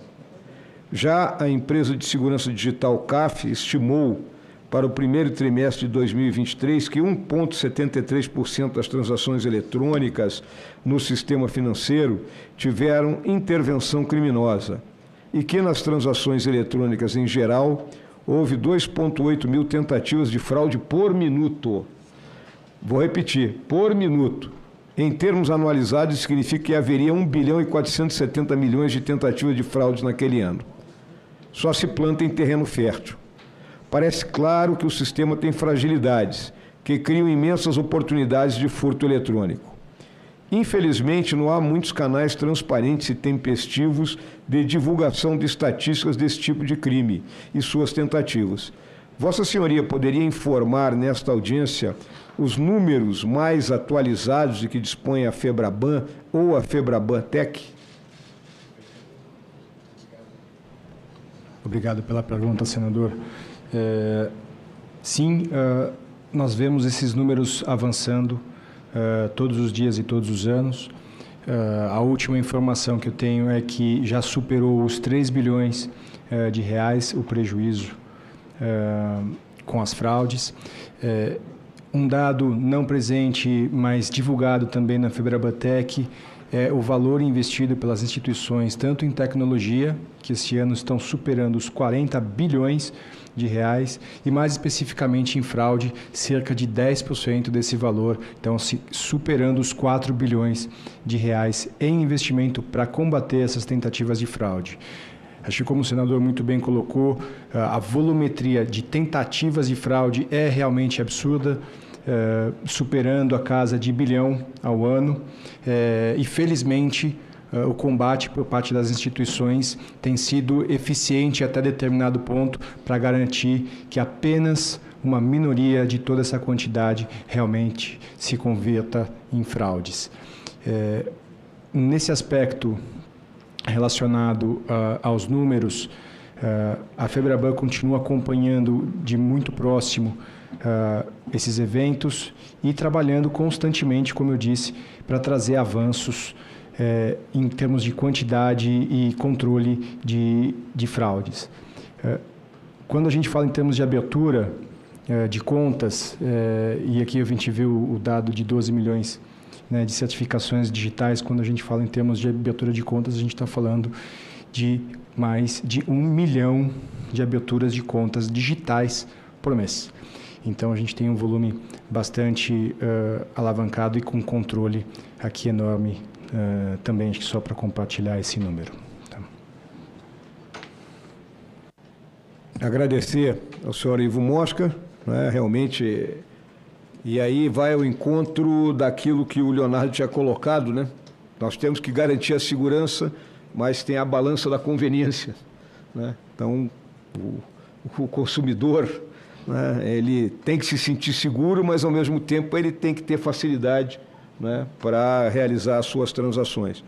E sempre, né, essa é a realidade do mundo, infelizmente, né, acabam as pessoas de bem pagando, né, pelas seguidas tentativas que as desonestas procuram fazer. Uma pergunta aqui para o senhor Marco Padilha. O cenário real que temos hoje é o da proliferação de golpes, muito bem colocado já aqui, na casa aí esse ano já com alguns milhões, milhões de tentativas. E que necessariamente utilizam contas laranja, né? E foi aquilo que o o Luan chamou dos conteiros aí, né? Em alguns casos com a anuência do titular, eu acho que na maioria dos casos, né? Sim. Por meio da falsificação e sem conhecimento do próprio titular, às vezes pode ocorrer. Em que a tecnologia atualmente utilizada para a confirmação da identidade e idoneidade do correntista bancário está falhando de maneira tão evidente? Obrigado pela pergunta, senador Mourão. O que eu vejo hoje, do ponto de vista meu, é que os bancos, eles presencialmente, eles conseguem estar fazendo esse filtro com mais precisão. Porém, muitas fintechs, né, muitos bancos digitais foram criados aí nos últimos anos que utilizam do meio eletrônico, não presencial, para estar abrindo essas contas. E as falhas são pertinentes de biometria, né? As biometrias são falhas em termos de captação, do método de captura dessa biometria, seja foto, seja... Enfim, por um celular, apenas a voz e a imagem ela é capturada. Como já visto, né, na internet, aí, em posts aí que viralizaram, da bandidagem, né, fazendo a abertura de contas ou até acessos indevidos com fotos de gente que talvez esteja até falecida, né, que não existe mais a pessoa e a foto de pessoas que ainda que estão ativas e conseguem ter acesso a essas contas, né, ou a abertura das contas. No nosso caso, o que a gente vê que falta para uma instituição bancária ou para essas novas fintechs, né, desses bancos digitais, é o nosso processo. O processo de certificação digital, ele passa por uma verificação mais rígida, porque a gente faz duas verificações, tanto com SMS, com 2 fatores, para identificar essa pessoa através de um celular, de um número. A gente faz 2 consultas no SAF, né, que é a ITI, Instituto de Tecnologia e Identificação. Então, a gente faz duas pesquisas para garantir que aquele CPF, aquela pessoa, ela não está no banco de dados da ITI, certo?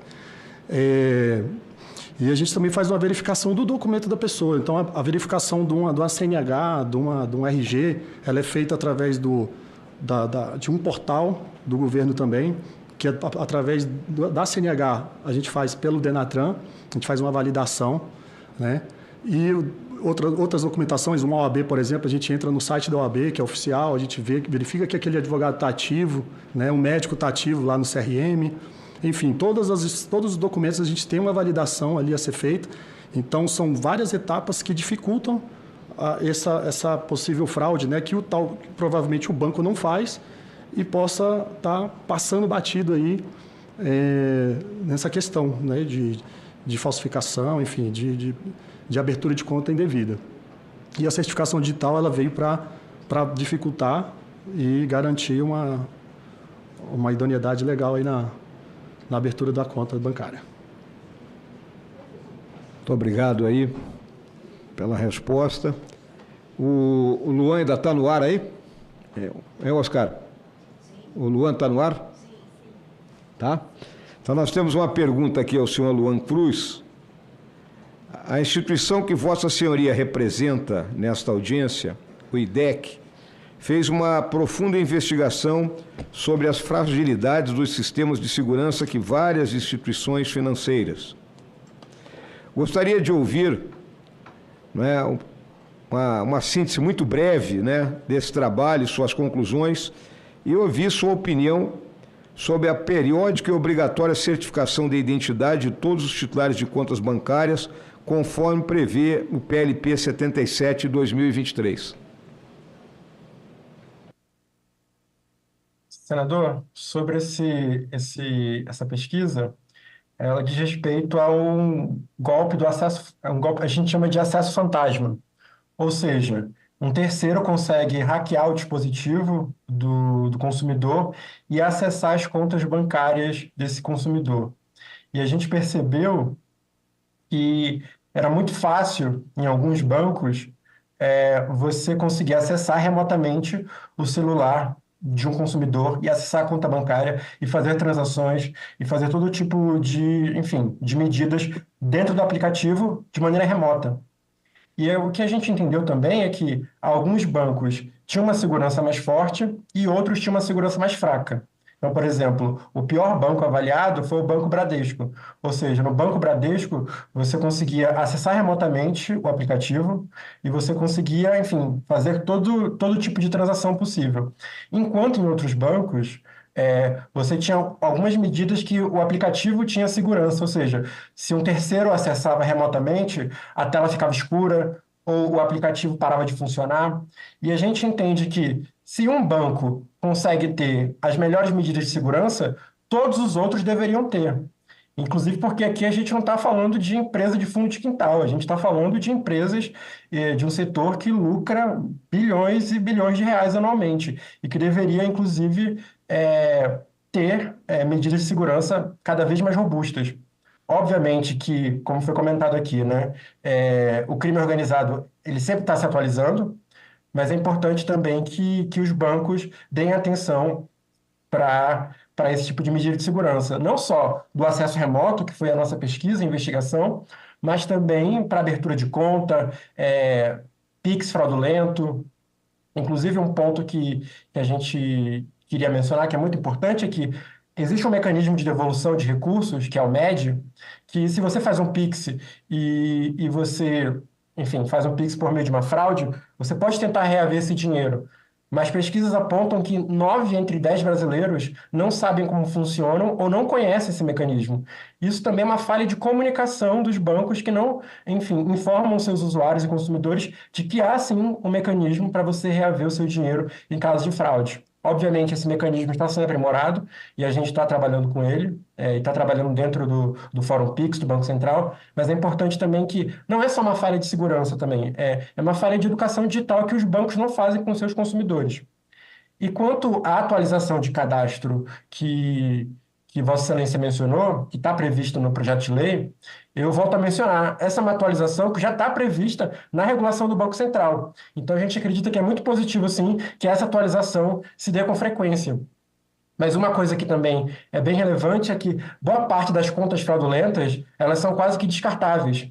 Então, elas funcionam por um período de tempo para fazer aquele golpe e depois elas são descartadas. Então, a gente também tem que ficar atento para esse ponto de que, às vezes, essa atualização do cadastro não vai servir para conseguir atacar, de fato, os golpistas que estão fazendo esses golpes, porque eles criam a conta, utilizam por alguns dias e criam outra conta. Então, a gente também precisa estar atento. É isso, né? A gente tem que se atualizar e estar mais à frente dos golpistas do que eles na nossa frente. Então, seria um pouco disso. Muito obrigado. Muito obrigado, senhor Luan. E eu vou passar aqui ao Leonardo uma pergunta que vem aqui do E-Cidadania, que vai muito ao encontro do que teve aí na tua abordagem, Leonardo. E aí é uma pergunta muito, muito direta, assim. Na tua visão, o projeto, da forma como ele está hoje, ele consegue equilibrar a segurança contra fraudes com agilidade e simplicidade na abertura de contas digitais? Pergunta direta, vou procurar fazer uma resposta bem direta, senador. Ele trata de um tema extremamente importante. E dentro do contexto desse projeto de lei, perceba que um dos atores que poderia prover o cadastro para a coleta de todos os dados requisitados é a infraestrutura de chaves públicas brasileira, que é essa infraestrutura que eu acabei de apresentar para os senhores aqui, que está à disposição. Então, eu acho que uma infraestrutura que já é normatizada, que já segue padrões de segurança, você pensar em criar outras possibilidades descentralizada, né? E aí eu passo um pouco no tópico do nosso colega do IDEC, que fala da coleta excessiva de dados, vazamento de dados. Até isso existe regra nessa infraestrutura. Então perceba que não é só criar o cadastro, é criar o cadastro, como vai ser armazenado, o quão aderente à LGPD esse cadastro está, será que tem dados excessíveis ali, como é que a gente vai garantir o vazamento. Então, eu acho que é um tema importante, mas o país já conta com uma infraestrutura auditada, preparada para isso, que faz isso há 2 décadas e que estaria aí à total disposição. Então, eu sigo acreditando que a infraestrutura disponível é essa que já está aí para toda a população, para os bancos, e que vem avançando do ponto de vista técnico muito rápido, possibilitando outros canais de atendimento, tá? Que é a videoconferência, como eu mencionei há pouco. Muito obrigado, Leonardo. Bem objetivo.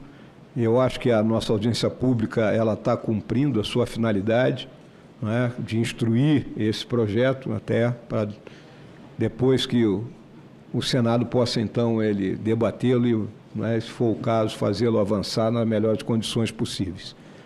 E eu gostaria de saber se algum dos senhores tem alguma consideração ainda a ser feita. Que fale agora ou cale-se para sempre. Pois não, senhor Marco Padilha Nogueira. Só um ponto aqui que eu não coloquei, para a gente refletir, né? Hoje, um advogado só peticiona com certificado digital. Um juiz só manda para frente com certificado digital. Um médico só faz uma receita, tá, que é forma híbrida, né, do médico ainda, porque tem muito médico que ainda está relutando.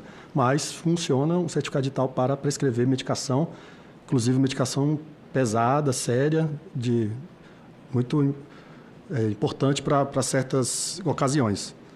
Por que não a gente adotar isso para um banco? Abrir uma simples conta, um certificado digital, sendo que as coisas mais importantes que acontecem no Brasil é feita com certificado digital. É só essa questão que eu vou colocar. Pode falar aqui, aqui é o parlamento. O parlamento é lugar de falar, pô, né? E todo mundo ouve. Muito bem. Muito bem, obrigado mais uma vez pela oportunidade, senador. Acho que um último comentário aqui, acho que reforçar um ponto hoje, também tratado pelo nosso colega do IDEC. Hoje nós temos uma regulação CMN e Banco Central bastante forte sobre o tema, e não estou falando só do tema de documentação necessária para início de relacionamento, temos todas as regras de QIC, temos também regras aqui de atualização de cadastro, e em termos de início de relacionamento, é importante colocar aqui e reforçar que hoje nós temos aqui nesse mercado mais de 1 milhão de aberturas de contas digitais mensalmente. É um volume expressivo, é um volume que conta aqui com avanços constantes e diários em termos de tecnologia, que, como eu coloquei no início, que buscam informações não apenas de uma única base, mas de diversas fontes de informação, também certificadas, algumas inclusive do próprio governo, que compõem aqui todo um contexto, uma rede de variáveis que são utilizadas para tomada de decisão num processo de abertura de relacionamento. Então, é importante colocar que esses avanços tecnológicos, avanços em ferramentas de biometria, tudo isso tem composto e dado cada vez mais passo adiante na segurança para que os clientes consigam fazer esse início de relacionamento sem sair do sofá de suas casas. Tá? Então, acho que esse é o último comentário final. Obrigado, senador. Muito obrigado, Mosca. O Luan? Luan, a palavra está contigo. Também queria reforçar de novo o agradecimento, né, pela realização da audiência pública e reforçar alguns pontos da minha fala, em que é preciso que os bancos e as instituições financeiras se responsabilizem pela segurança dos seus consumidores. A gente tem visto um aumento nos casos de fraudes e golpes e uma perda enorme de bens, especialmente nos hipervulneráveis, como eu comentei, nos idosos e outros cidadãos. Então, um ponto que eu gostaria de reforçar aqui é que a gente consiga, da próxima vez também, ter aqui as autoridades que são responsáveis pela aplicação das leis. Mais uma vez, eu reforço que foi uma pena que o Banco Central não esteve presente, inclusive porque a presença da FEBRAM é muito importante, mas ela não representa todos os bancos, por exemplo, inclusive boa parte das fintechs. Então, a gente acaba tendo uma falha e um buraco na discussão, especialmente em quem tem o poder de aplicar as atuais regulamentações. E um outro ponto é que a gente aqui no IDEC, no Instituto de Defesa dos Consumidores, se mantém à disposição não só do Senado Federal, da comissão, dos senadores, mas também dos consumidores, que inclusive podem acessar os nossos materiais, as nossas dicas, enfim, tudo ali está no nosso site e eu espero que eles acessem, inclusive a pesquisa que Vossa Excelência mencionou sobre acesso ao golpe remoto, a gente tem tudo lá documentado e todas as nossas posições estão nas nossas redes sociais e no nosso site oficial. Então, mais uma vez, eu queria agradecer e convidar todos a acessarem os nossos materiais e conteúdos. Muito obrigado. Obrigado, Luan. Leonardo, alguma coisa ainda? Não poderia ficar de fora, mas o meu comentário vai mais no sentido de colocar a Associação Nacional da Certificação à disposição. A gente sabe que esse debate não termina aqui, né? A gente está totalmente à disposição para a gente conversar, inclusive com os bancos, com a sociedade civil, com o cidadão, para a gente entender e encontrar um mecanismo para como utilizar a infraestrutura de chaves públicas brasileira já consolidado para ser o grande motor para que tudo isso, de alguma maneira, seja endereçada. Sem esquecer, senador, que no final do dia, a identidade digital, a identidade física apresentada, que tudo isso que a gente está comentando aqui nasce a partir de uma identidade apresentada física. E esse é um grande desafio que também vem sendo bastante discutido e endereçado, tá? Então fica aqui até, como o colega sugeriu, a participação do Banco Central nas próximas discussões, o Instituto Nacional de Tecnologia da Informação, que é a autarquia na qual eu mencionei, que é o grande órgão responsável por toda a fiscalização da nossa ICP Brasil, traz consigo projetos extremamente importantes que vão ao encontro desses temas que a gente está discutindo aqui, inclusive da identidade civil, tá bom? Obrigado, senador, mais uma vez. Muito obrigado. Então, eu acho que o debate hoje aqui colocado foi muito claro. Todos aqui têm a mesma preocupação, que é a segurança do sistema, a proteção do usuário, do consumidor. Eu como correntista há mais de 50 anos, né? Até tem um companheiro que está sentado aí, que ele trabalhou em banco. Era o cara do borderô. Ainda existe o borderô, Mosca? Não mais, né? Faz algum tempo isso aí, né? Tá certo. Então a gente viu toda a evolução, né? Porque, vamos lembrar, alguns anos atrás, você chegava no banco para tirar dinheiro, fazia o cheque, a caixa ia lá, olhava, comparava a assinatura do cheque com a assinatura da tua ficha e aí te entregava o dinheiro. Então, quando a gente olha isso, olha a evolução de hoje, quando praticamente já não usamos mais dinheiro, né?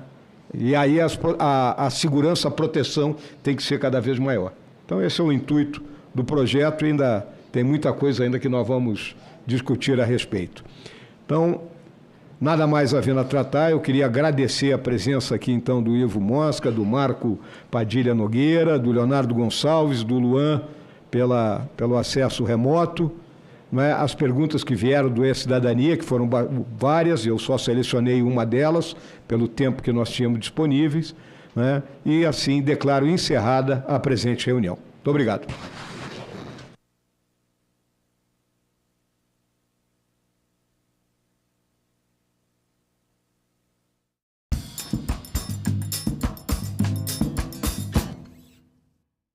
Olha pro céu, meu amor, para curtir o São João. Nos aquece o coração, nos envolve, nos fascina. A cultura nordestina a todos nós avizinha. Campina Grande é rainha da nossa festa junina. São milhões de reais que movimentam a cidade de Campina Grande e movimentam não apenas nela, mas ao seu derredor. Senadoc.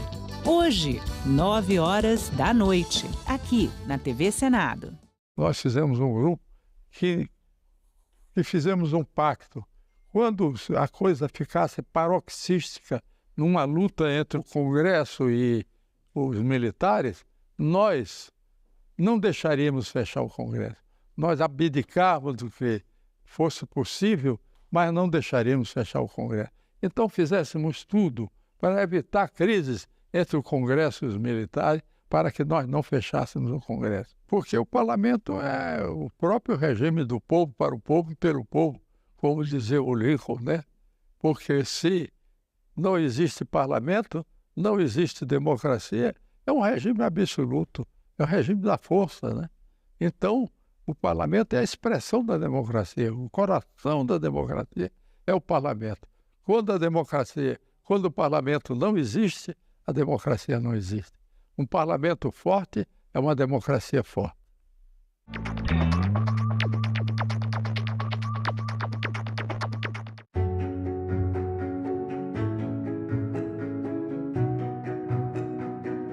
O trabalhador brasileiro possui hoje o seu Código de Direitos, a sua Carta de Emancipação Econômica. Os direitos trabalhistas serão, a partir de agora, de todos. É o enterro de mais um preconceito, de mais uma intolerável discriminação. Foram necessários muitos anos para que o direito à previdência, o direito básico ao descanso na velhice, após uma vida inteira de trabalho, se estabelecesse de forma ampla no nosso país. Colegas profissionais da enfermagem, esse é o tempo de vocês, esse é o tempo da valorização da enfermagem do Brasil. Prevalece a sensação de que ainda nos resta muito chão a marchar em nome dos trabalhadores brasileiros. TV Senado. Democracia todo dia.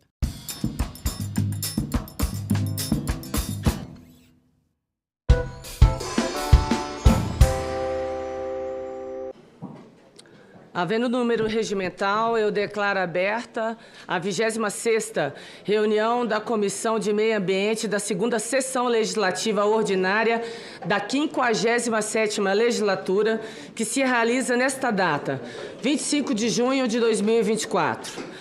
Antes de iniciarmos os nossos trabalhos, eu submeto à deliberação do plenário a dispensa da leitura e a aprovação da ata da 25ª reunião, realizada em 19 de junho de 2024. As senhoras senadoras e os senhores senadores que aprovam, permaneçam como se encontram. A ata está aprovada e será publicada no Diário do Senado Federal. A presente reunião destina-se à realização de audiência pública com o objetivo de discutir os possíveis impactos da proposta de alteração do Plano de Preservação do Conjunto Urbanístico de Brasília, em atenção ao requerimento 30 de 2024, CMA de minha autoria. Eu convido, os que estão participando conosco hoje nesse debate, é o senhor Alberto Faria, coordenador do curso de Arquitetura e Urbanismo do Centro Universitário de Brasília, o CEUB.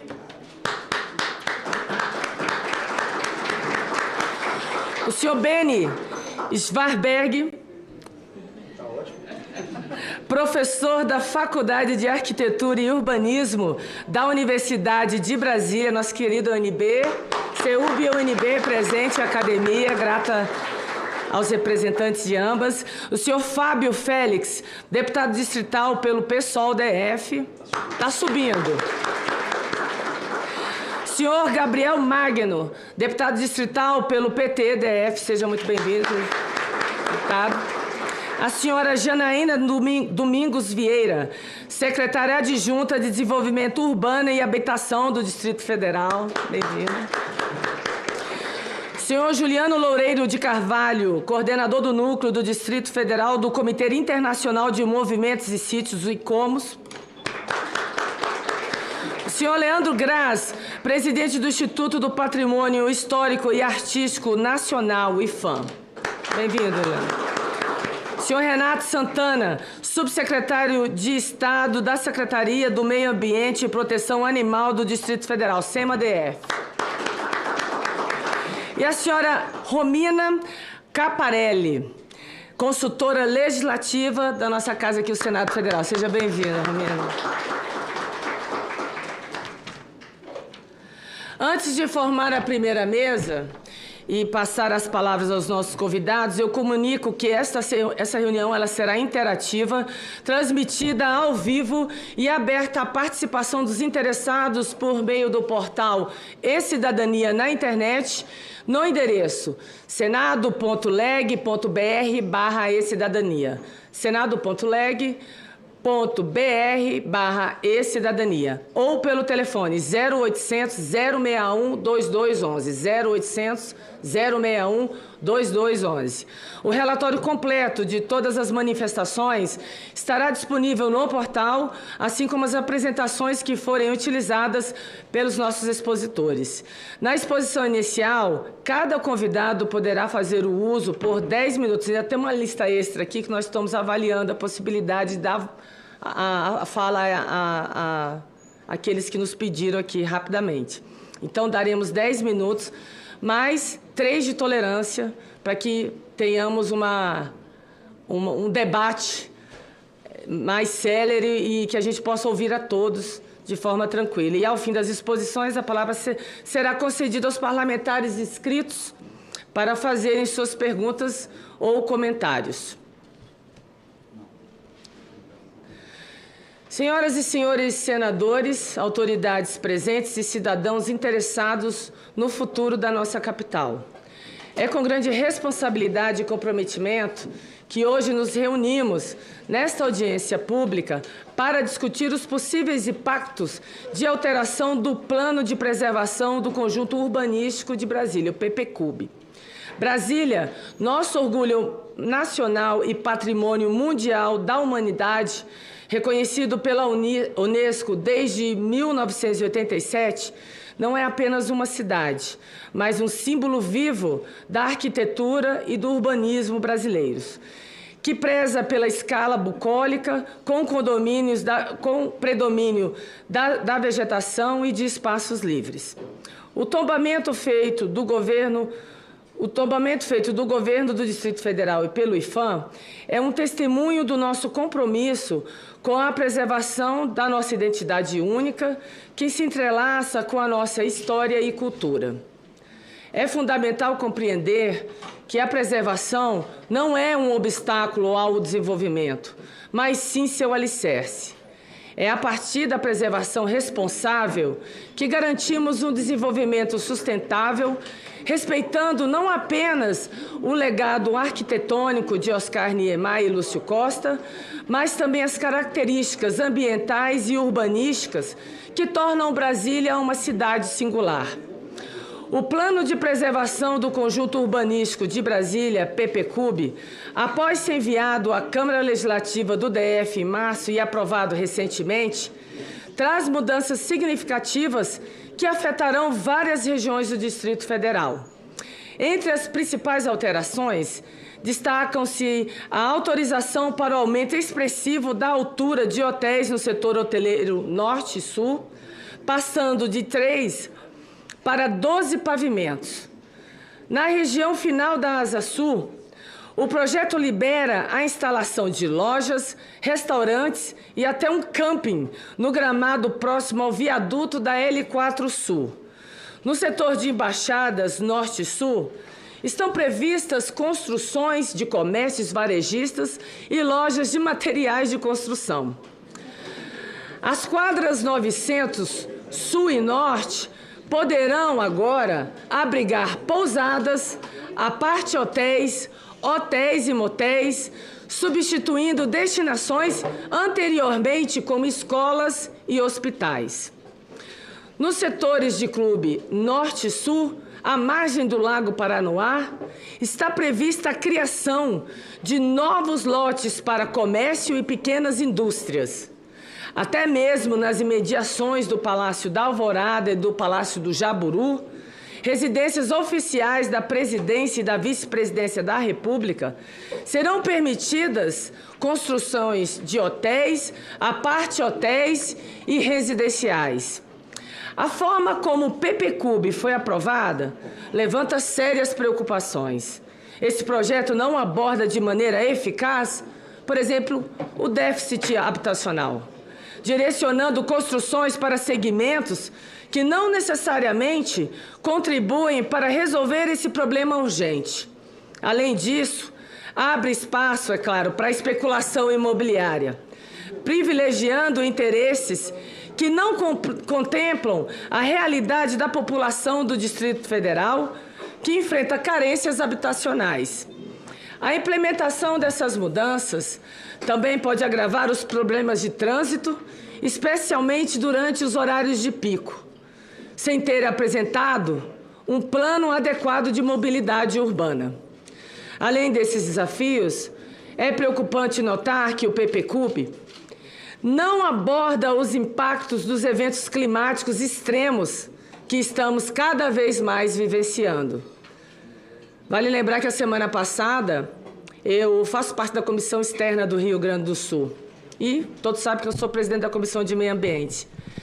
É estarrecedor ver a situação, a realidade dos nossos irmãos do Rio Grande do Sul. E a gente sabe que grande parte do que está acontecendo lá foi a ação do homem. Então, nós temos agora queimadas no Pantanal, vamos ter a pior seca na região norte, na Amazônia, nas últimas décadas. Então, nós estamos aqui, além de falarmos sobre a questão do nosso planejamento urbanístico, nós temos que ver, senadora Margarete Busetti, muito obrigada por estar aqui conosco, qual é o impacto desse plano nas questões ambientais. Porque a gente sabe que, fora esse quadradinho aqui, Brasília cresceu desordenadamente. E nós já estamos sofrendo os impactos dessa falta de planejamento. E nós não podemos deixar que isso aconteça com o nosso patrimônio, principalmente com as áreas tombadas. A liberação de áreas verdes para as atividades econômicas, sem um planejamento ambiental adequado, pode fragilizar ainda mais nossa cidade frente a esses eventos. A ocupação desordenada do solo urbano não apenas compromete a paisagem, mas também intensifica fenômenos naturais, como enchentes e erosões. A impermeabilização do solo, resultado direto desta ocupação, agrava significativamente o impacto das precipitações intensas, aumentando os riscos de inundações. É imprescindível que qualquer decisão sobre o futuro de Brasília leve em consideração não apenas, e que já é muito importante, o nosso patrimônio cultural, mas também a proteção ambiental, a adaptabilidade e a resiliência da cidade frente às mudanças climáticas globais. Portanto, é crucial que consideremos cuidadosamente os impactos sociais, econômicos e ambientais dessas medidas antes de sua implementação definitiva, garantindo que o desenvolvimento urbano de Brasília seja sustentável, inclusivo e verdadeiramente benéfico para toda a comunidade brasiliense. Não se trata apenas de ajustar normativas de prevenção. Vejam bem, não se trata apenas de ajustar normativas de prevenção, mas de adotar novas abordagens e práticas de gestão que integrem a dimensão urbana de Brasília ao momento de enfrentamento das mudanças que estamos enfrentando climáticas em todo o planeta. Devemos resistir a qualquer tentativa de mercantilizar Brasília ou comprometer seu ordenamento territorial em prol de interesses econômicos irresponsáveis. A gestão ambiental e urbanística de Brasília deve ser pautada pela sustentabilidade, pela preservação de seus recursos naturais e pela valorização de suas qualidades arquitetônicas e urbanas. Portanto, conclamo a todos aqui presentes a um diálogo construtivo e comprometido, que possamos discutir o projeto aprovado e encontrar soluções que conciliem o desenvolvimento com a preservação, que protejam o nosso meio ambiente e promovam nossa gestão urbana exemplar, digna da capital de nosso país. Que esta audiência pública seja um marco em nosso compromisso com Brasília e, principalmente, com as futuras gerações, porque nós não temos plano B. Não temos plano B. Muito obrigada.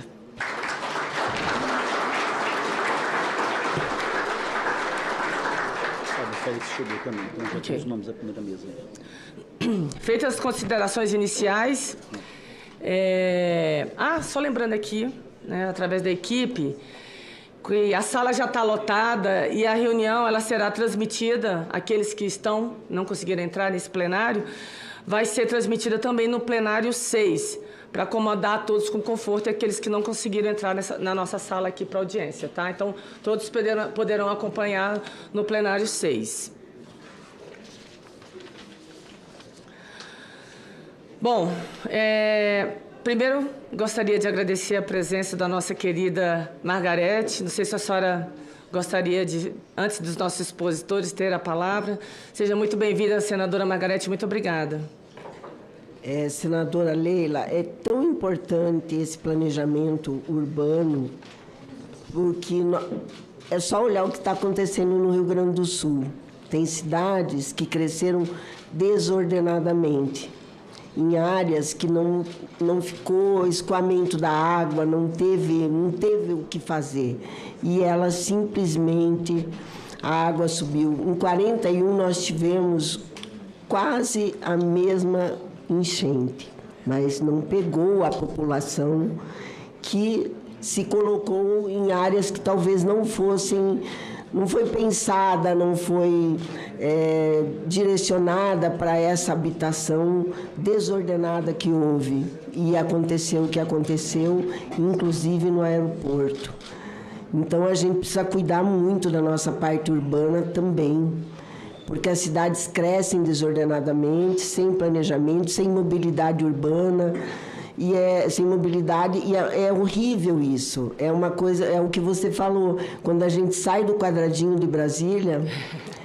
É outra realidade. É outra realidade. Parabéns. Eu sou fora desse quadradinho, conheço muito bem, que eu sou de Taguatinga.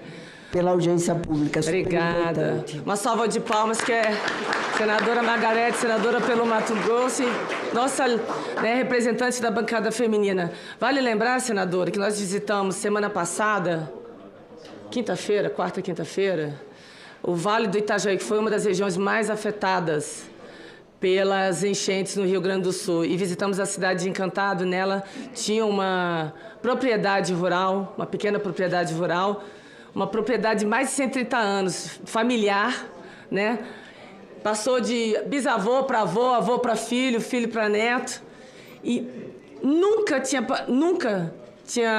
acontecido uma enchente naquela região, deputado Fábio.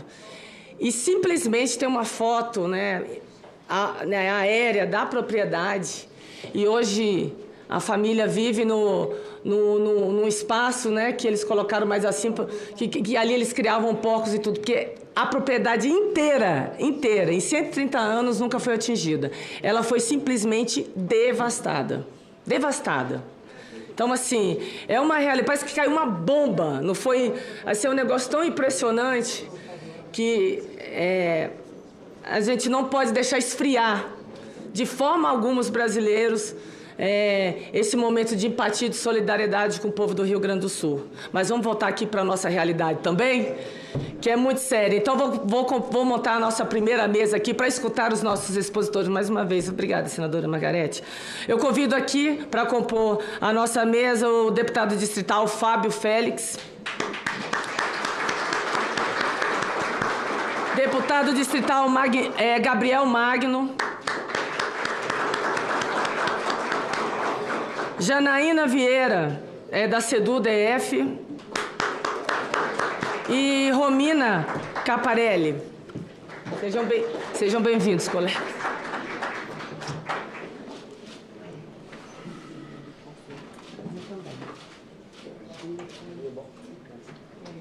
Tudo bem? Seja bem-vindo. Muito obrigada.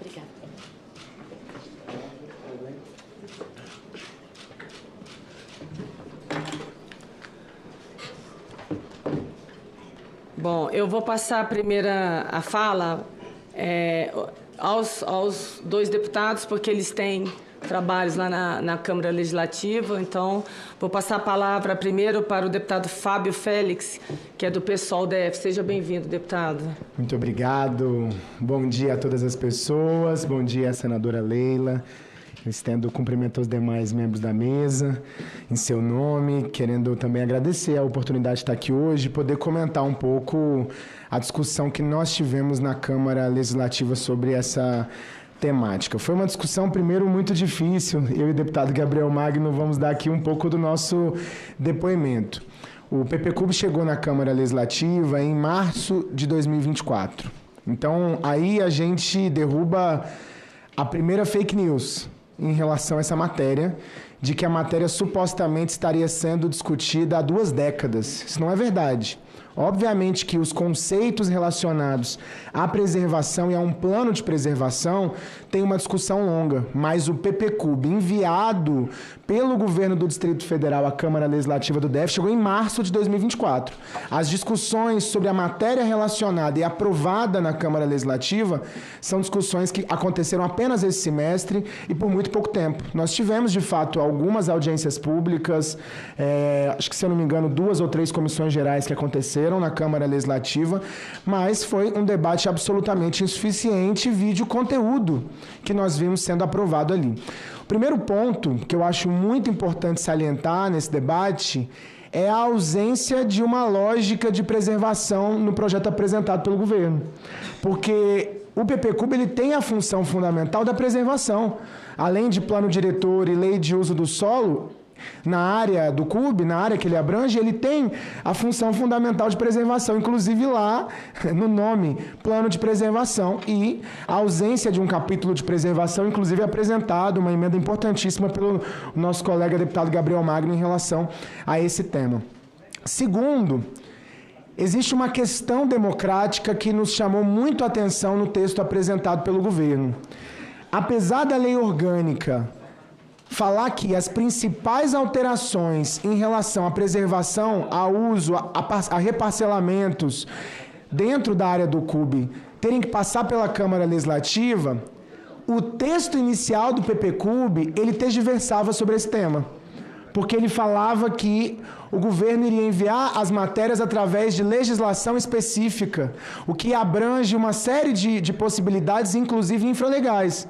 Então, do nosso ponto de vista, o primeiro ponto do PPCub era retirar o poder e a possibilidade de discussão dentro da Câmara Legislativa e dar superpoderes à SEDU e ao governo do Distrito Federal para as alterações em relação ao conjunto urbanístico de Brasília. Então, essa foi uma correção que nós lutamos muito, eu, o deputado Gabriel Magno e outros parlamentares, para fazer no PPCub, incluindo em praticamente todos os artigos. Das emendas que nós apresentamos, eu acho que eu apresentei 64 emendas no projeto. Das 64 emendas que nós apresentamos, pelo menos 60% eram relacionadas à garantia de que qualquer mudança tivesse que passar pelo devido processo legal. Seja audiência pública, escuta a comunidade ou lei complementar. Para que as alterações não fossem feitas de ofício pelo governador Ibanez, pela Secretaria de Desenvolvimento Urbano, por mais que a gente saiba que existe muita gente técnica e séria nessa área. O terceiro ponto, que para nós teve uma importância muito grande, já foi tratado longamente pela senadora Leila aqui na abertura dessa audiência, foi a situação da proteção ambiental. Nós estamos falando hoje de um novo momento climático no mundo, no Brasil, a trágica experiência, né, presidente do IFAM, Leandro Graz, nosso colega, que faz muita falta na Câmara Legislativa do DF, está aqui. E a gente tem vivido um momento muito duro de reflexão sobre esse tema, e a experiência do Rio Grande do Sul, citada aqui algumas vezes, nos traz essa reflexão. Então, o cuidado ambiental, o cuidado, né, Lucinha, com as nossas nascentes, que é uma luta que você tem feito fundamental hoje no Distrito Federal. A Lucinha está aqui, que é da nossa frente em defesa das águas e que tem sido uma referência importante nessa cidade, nesse trabalho. A questão ambiental foi uma questão muito importante para nós e nós apresentamos emendas nesse sentido, porque a gente sabe que a ideia do adensamento, ela, em geral, especialmente quando ela é coordenada por um setor econômico que tem interesse direto, né, que são as empreiteiras, nesse processo, ela não vem com nenhum viés ambiental. Ela vem para destruir, ela vem para impermeabilizar o solo. Essa é a lógica que está colocada e a gente também buscou combater ao longo da discussão sobre o PPCub. São vários os temas, porque nós precisamos tratar também sobre a distância que existe da região tombada para as outras regiões do Distrito Federal. E aí a distância também em relação à democratização da nossa cidade, porque muitas vezes utilizada por poucas pessoas. Então muita gente, senadora Leila, vinha com um discurso que eu vou usar uma palavra meio forte, um tanto quanto cretino, de dizer que a ideia do PPCub de adensamento era uma ideia de democratização da região central de Brasília. O que é uma falácia, porque a gente sabe mesmo qual é o projeto de adensamento que estava desenhado no PPCub.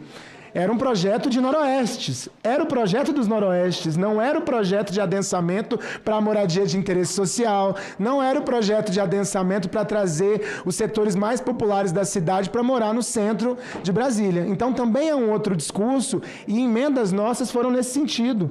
Qualquer projeto relacionado à questão da moradia tem que levar em consideração a moradia de interesse social, que é o que grandes centros urbanos do mundo fizeram, se você fala nessa temática. Então, a gente também apresentou emendas nesse sentido, que obviamente foram rejeitadas. Muitas das nossas emendas, e é importante dizer isso, nós trabalhamos na perspectiva de votar a favor do PPCub.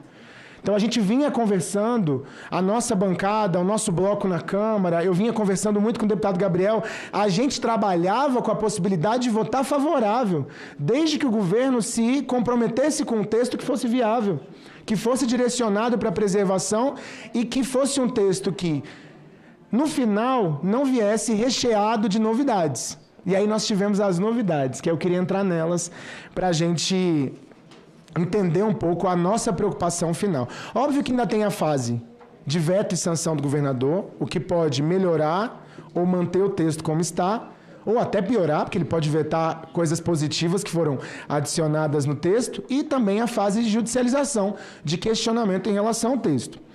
Mas nós tivemos algumas emendas preocupantes. Uma delas é a emenda número 3, que destina os terrenos remanescentes de parcelamentos ocorridos antes de 79 para a Terra Cap. Isso é muito preocupante porque isso dá um poder ao GDF que ele não tem em relação a outros territórios. Porque, nesse caso, o governo pode fazer os reparcelamentos e as destinações por decreto. Não passa pela Câmara Legislativa e não precisa de lei complementar. Então, essa emenda foi uma emenda desenhada pela Terra Cap para ter a propriedade desses terrenos e essa emenda foi acatada no texto final.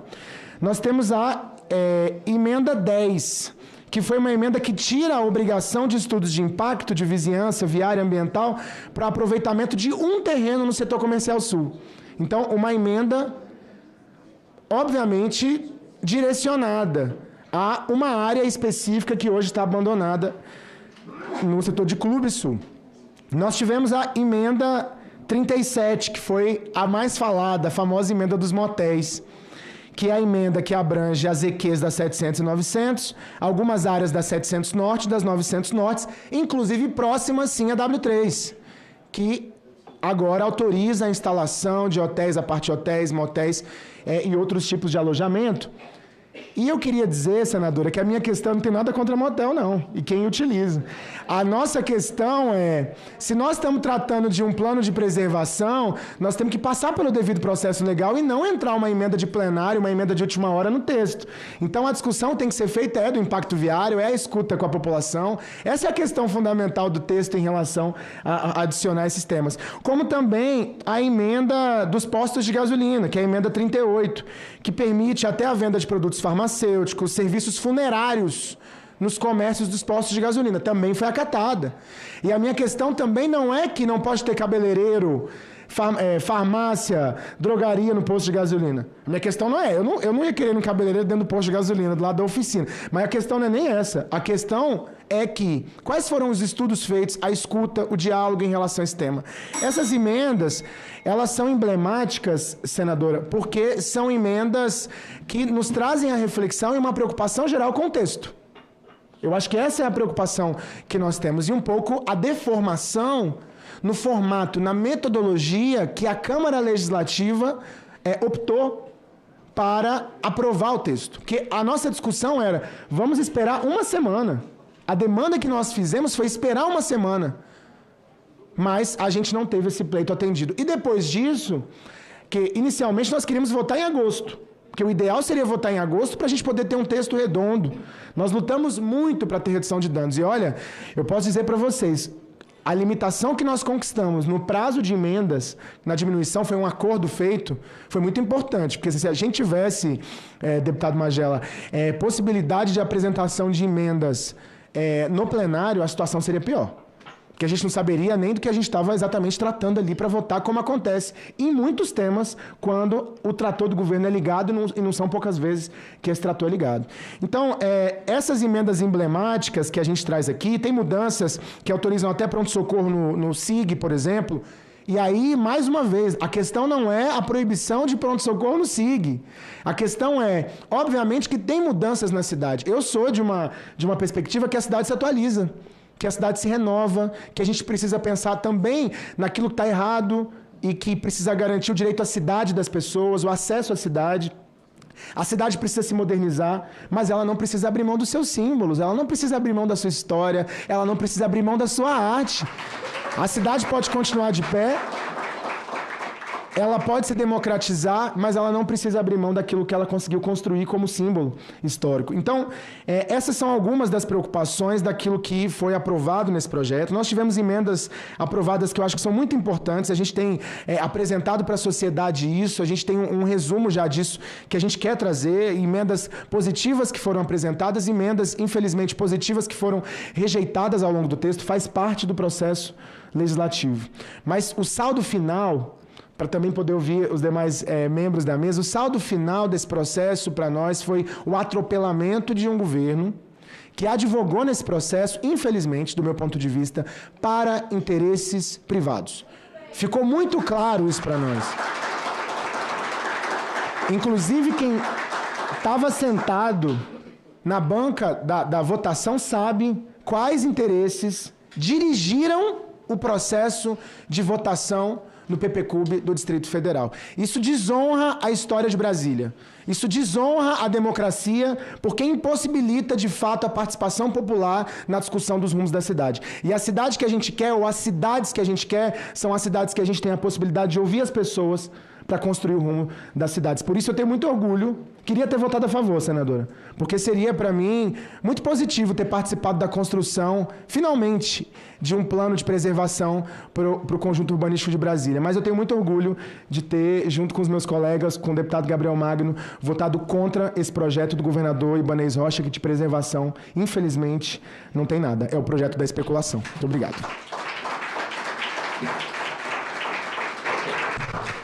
Grata pela fala e a participação, deputado Fábio Félix, deputado pelo pessoal aqui do DF, parabéns pelo trabalho.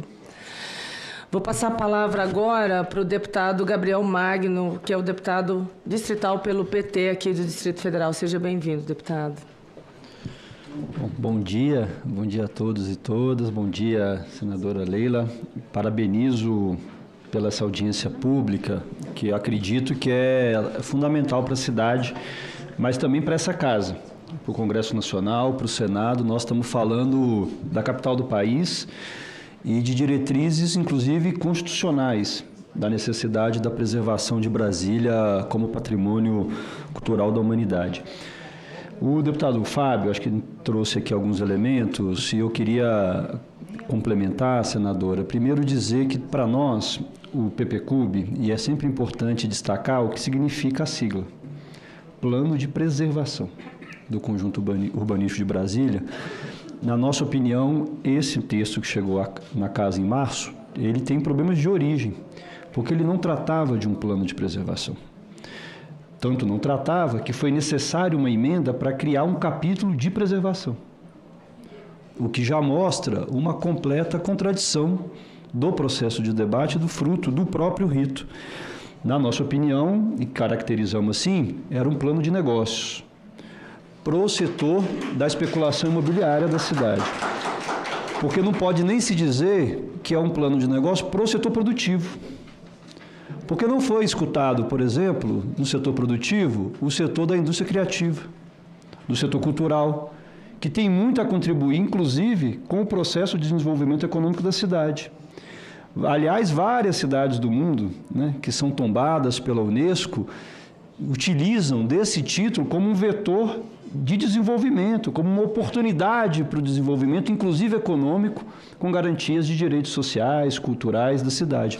Então, não foi feito para o setor produtivo da cidade, apesar de, assim, uma parte dele, né, se referenciar como um plano que atendia os interesses desse setor. Teve até nota, o deputado Fábio lembrou aqui, no dia da votação, eles ocuparam o plenário da Câmara Legislativa. Então, acho que esse primeiro ponto ele é importante. O segundo, porque ele perdeu uma oportunidade, na nossa opinião, senadora, de inclusive ajudar a corrigir distorções do próprio desenvolvimento de Brasília e da cidade.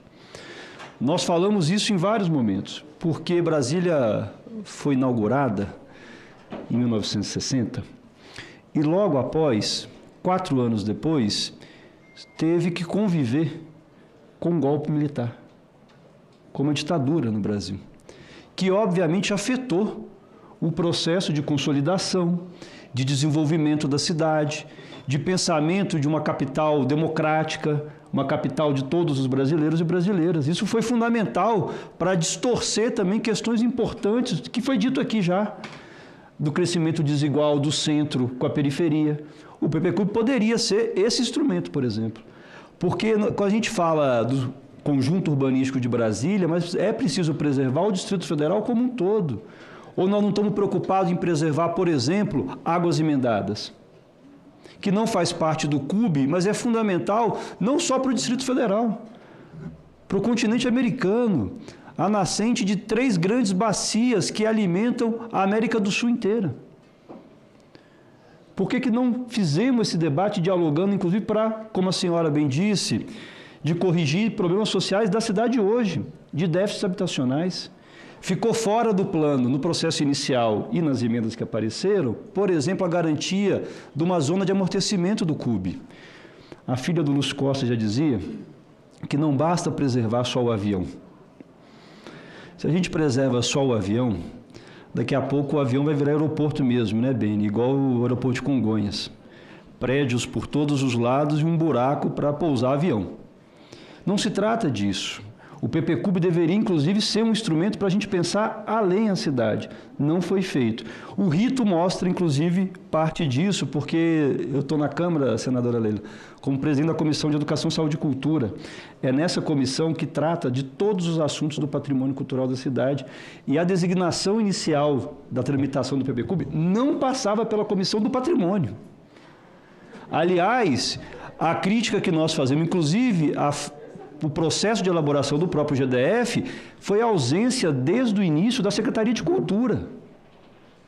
A Secretaria de Cultura tinha que estar no processo de construção do PPCub, porque é lá que se trata da defesa e da preservação do patrimônio cultural da cidade. Não foi feito. Foi feito na SEDU, e aí aqui a Janaína, né, a gente sempre dialogou, não é necessariamente uma crítica à Janaína e ao processo, que a SEDU cumpriu o seu papel nesse processo. Mas é uma crítica a como que o governo federal, de origem, tratou o PPCub. A SEDU deveria ter sentado na mesa desde o início, a Secretaria de Cultura. Não sentou. A SUPAC, a Subsecretaria de Patrimônio Cultural, não sentou. Tanto que no texto final nós temos uma versão, e com emendas rejeitadas, que o CONDEPAC, o Conselho de Defesa do Patrimônio Cultural, foi expressamente retirado do texto. Nenhuma atribuição foi garantida para o CONDEPAC da preservação necessária do patrimônio. As alterações, e aí o Fábio colocou de preservação depois dos instrumentos de mudança de uso, de atividade, desafetação, quando passa pelo CONPLAN. Não passa nenhum instrumento mais no CONDEPAC. Então foi esvaziado do processo também de preservação com esse déficit que o Fábio colocou, um déficit democrático que eu acho que é importante a gente pensar. E aí, do rito legislativo, senadora Leila, eu quero entrar aqui nos minutos que me faltam, algumas ausências importantes e lacunas que colocam, diferentemente de mais uma fake news que foi apresentada durante todo o debate, como o Fábio trouxe, que esse PPCub garantia segurança jurídica. para o desenvolvimento da cidade. Não é verdade. A forma como o texto foi aprovado, as várias incongruências e distorções, inclusive com a lei orgânica do Distrito Federal, geram hoje mais insegurança jurídica. A primeira, que o governo do Distrito Federal não acata a recomendação do Comitê Mundial do Patrimônio da Unesco de submeter o texto, antes de ser votado na Câmara Legislativa, ao Comitê Mundial do Patrimônio. Isso está expressamente no último relatório na visita do Comitê Mundial a Brasília. Não foi respeitado esse rito. Nós pedimos, inclusive, quando o deputado Fábio coloca, mais tempo para que, pelo menos, os ritos pudessem ter sido respeitados e não ter sido feito a toque de caixa como foi. E acho que todas aqui acompanharam a falta de debate nas comissões e ter colocado uma matéria de mais de 1000 páginas, que teve 112 emendas aprovadas ao texto, todas em plenário, permitiram, eu vou chamar aqui de emenda submarino, porque eu acho que os jabutis não merecem esse título, por serem animais tão importantes para a sociedade e para a própria natureza, não merecem ser taxados, né, com esse nome tão negativo. Mas as emendas submarino, que o deputado Fábio já trouxe, mas eu vou aqui entrar em outras, se você me permite, senadora. Por exemplo, a primeira emenda, a emenda número 1, que é um presentão, por isso que a gente fala de plano de negócio. É um grande presente que foi dado para a especulação imobiliária dessa cidade, que está aqui o deputado Magela, foi secretário de Desenvolvimento Urbano de Brasília, conviveu com a pressão desse setor no processo de desenvolvimento de Brasília. Mas é um grande presente, senadora Leila, porque ela retira do texto um fator de correção da ODIR. Para quem for construir no plano piloto, vai pagar menos taxa do que quem constrói em outros lugares de Brasília. É um grande presente. Sem falar dos inúmeros cheques em brancos que foram dados com as emendas submarinos que apareceram, coloca em risco, de fato, o tombamento. Isso é verdade e precisa ser dito, porque a natureza da preservação das escalas tombadas de Brasília são ameaçadas com o conjunto do texto e como que esse processo pode se desenvolver. No setor de Clube Sul, nós temos hoje uma grande preocupação com as emendas que foram colocadas, ao permitir no setor de clubes Sul e Norte, aí já concluo, atividades de indústria de pequeno porte, habitação, um aumento perigoso do processo de impermeabilização do solo. E quando a gente fala de Brasília como cidade-parque, cidade verde, né, e Vossa Excelência iniciou aqui lembrando o Rio Grande do Sul, eu relembro, senadora Leila, o que nós vivemos aqui nessa cidade. Eu dou esse exemplo, para mim ele foi marcante. A sexta-feira de carnaval. Na sexta-feira de carnaval desse ano, a gente conviveu com uma grande chuva. Está aqui o professor Beni, que teve na Universidade de Brasília um alvo, né, dessas chuvas, porque por conta do processo que avança de impermeabilização do solo, como o Noroeste, como o setor Taquari, como a área da cidade que deveria ser preservada, inclusive como zona de amortecimento do próprio CUB, não está sendo, aquela chuva de sexta-feira de carnaval desceu a cidade, foi parar na Universidade de Brasília e causou prejuízos enormes, mas tem acontecido com cada vez mais frequência para os moradores dessa cidade, do CUB, e para os moradores de outras regiões. Nessa mesma sexta-feira, lembramos do que aconteceu no Sol Nascente. Então, era preciso e necessário que esse PPCUB pudesse ter servido para um instrumento de fato, preservação do conjunto urbanístico de Brasília, mas pensar o conjunto do Distrito Federal e como ele dialoga, como ele poderia ser um instrumento importante para corrigir distorções. Infelizmente, não fez. Essa preocupação para nós ela é muito grave. Por isso, como o deputado Fábio colocou, senadora Leila, nós estamos esperando a publicação da redação final, ainda não foi feita. Esse foi mais um processo de um rito legislativo na Câmara desrespeitado. Nós pedimos que a votação da redação final fosse feita após a publicação da redação final, por se tratar de um texto, um documento de mais de 1000 páginas com 112 emendas. Nem isso nós conseguimos. Nós estamos esperando a publicação da redação final. Pela Comissão de Educação, Saúde e Cultura, nós, já faço aqui de público também esse compromisso, iremos encaminhar, assim que a publicação seja feita, ao IFAM, ao ICOMOS e à própria Unesco avaliação sobre o texto final e estamos já estudando também, porventura, medidas legislativas. E quero fazer um convite, senadora, para nesse sábado, 9 horas, no Museu da República, uma audiência pública para discutir o PDOT. Porque o PDOT não pode ser, e aí a Janaína deve até falar sobre isso, é um instrumento que deve chegar na Câmara Legislativa no final desse ano, início do ano que vem, não pode ser mais um desses instrumentos que corrobora com os interesses da especulação imobiliária, da grilagem de terra, que sempre tiveram muito peso no Distrito Federal. Então, a sociedade tem se organizado e nós podemos utilizar, inclusive o PDOT, para tentar corrigir as distorções do PPCUB e esperamos e apelamos para o governador Ibanez vetar o conjunto dessas emendas submarinas que foram apresentadas no texto na última semana. Então, mais uma vez, agradecer, colocar a Comissão de Educação, Saúde e Cultura da Câmara Legislativa à disposição aqui também dessa casa e parabenizar pelo excelente trabalho, senadora. Obrigada, deputado Gabriel Magno. Inclusive, parabenizar os dois pelo trabalho, pela luta lá na Câmara Legislativa. Sei que os dois também têm uma agenda puxada, então, assim, quando terminar essa mesa aqui, fiquem à vontade, tá? E com relação ao PDOT, assim, nós vamos conversar muito, vamos estar acompanhando. Muitas vezes as pessoas... Aqui está no Senado, é uma pauta muito macro, muitas vezes parece que a gente fica um pouco distante.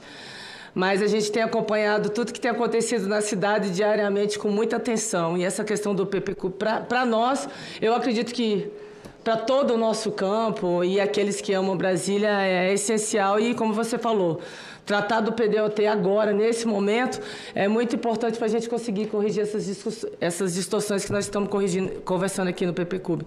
Eu vou passar a palavra agora para a Romina Caparelli, que é a nossa consultora aqui do Senado Federal. Obrigada por estar conosco aqui, Romina.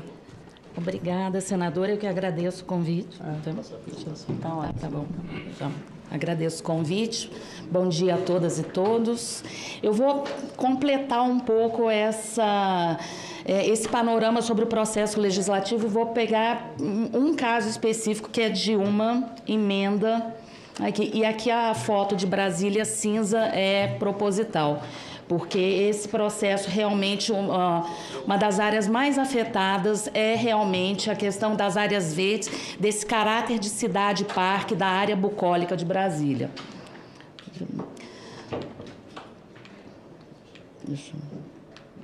Não tá. Bom, então, retomando até aqui um pouco, o projeto de lei complementar, número 41, ele chegou em 4 de março, foi a mensagem do Executivo. No dia 8 de março, já foi instituído um grupo de trabalho do PPCUB, composto por 9 consultores legislativos da Câmara Legislativa. No dia 30 de abril, ou seja, menos de 2 meses, esse relatório já foi disponibilizado às assessorias da Câmara Legislativa. E aí, em maio, uma outra unidade de desenvolvimento urbano e meio ambiente apresentou o estudo número 252. E são esse relatório e esse estudo que orientaram, em grande parte, a análise técnica que foi feita pelas comissões da Câmara Legislativa. As comissões de mérito foram a Comissão de Educação, Saúde e Cultura, posteriormente, né, de Assuntos Fundiários e Desenvolvimento Econômico Sustentável, Ciência, Tecnologia, Meio Ambiente e Turismo. Mas o que a gente vê é que a grande parte das emendas que foram apresentadas e aprovadas foram por comissões que não foram de mérito, que foram a CAF, a CAF é de mérito, mas principalmente a CCJ, que não foi uma comissão de mérito. Então, no caso, a análise feita pela Comissão de Educação, Saúde e Cultura pegou especificamente essa questão da promoção do patrimônio cultural, mas também com o aprimoramento do projeto de lei no sentido de prever esses mecanismos de proteção, mas também para prever a participação da sociedade e o desenvolvimento, que é uma coisa que a vertente sempre foi do PPCub, foi nessa área do desenvolvimento econômico, o foco sempre foi o chamado desenvolvimento econômico, mas de alinhar essa questão do desenvolvimento com a proteção do patrimônio cultural.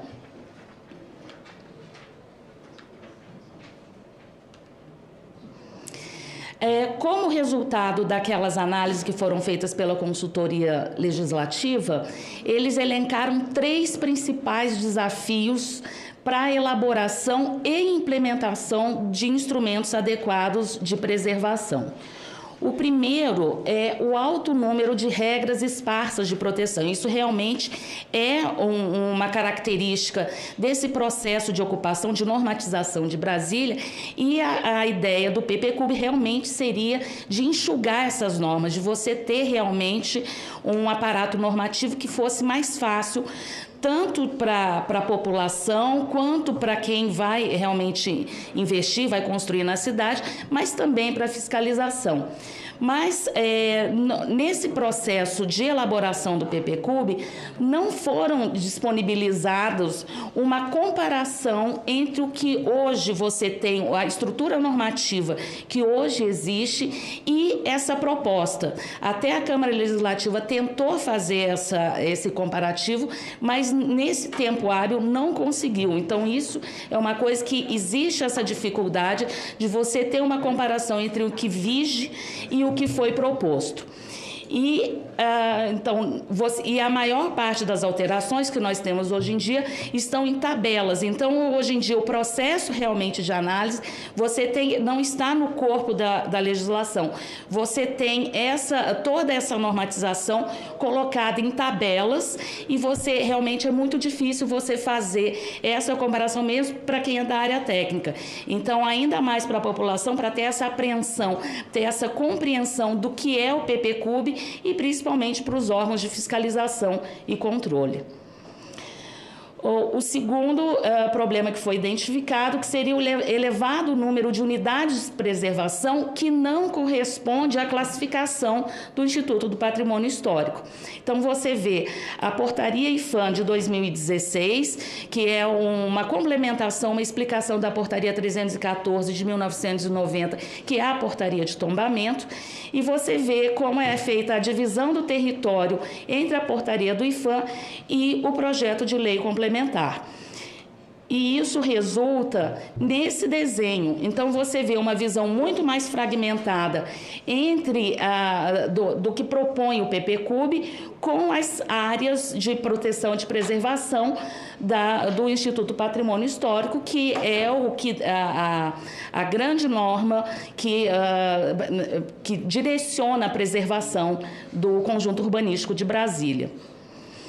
E, por último, que eles apresentam alto custo político, social e econômico para o poder público para fazer essas modificações, de considerar e regularizar as edificações consolidadas e fiscalizar o uso e a ocupação para compatibilizar a preservação da identidade de Brasília com esse desenvolvimento urbano. Esse trabalho elaborado pela área técnica da Câmara Legislativa. E aí, retornando à questão das emendas que foram apresentadas pela Comissão de Educação, Saúde e Cultura, nós temos que das 25 emendas que foram apresentadas, que elas são resultado de um trabalho também muito profundo, muito detalhado e bem fundamentado da comissão, você vê que apenas 10 foram aprovadas. 15 emendas, e todas elas têm uma análise profunda, ela não foi feita no plenário, não foi feita ali de afogadilho, você vê que a grande parte delas não foram admitidas.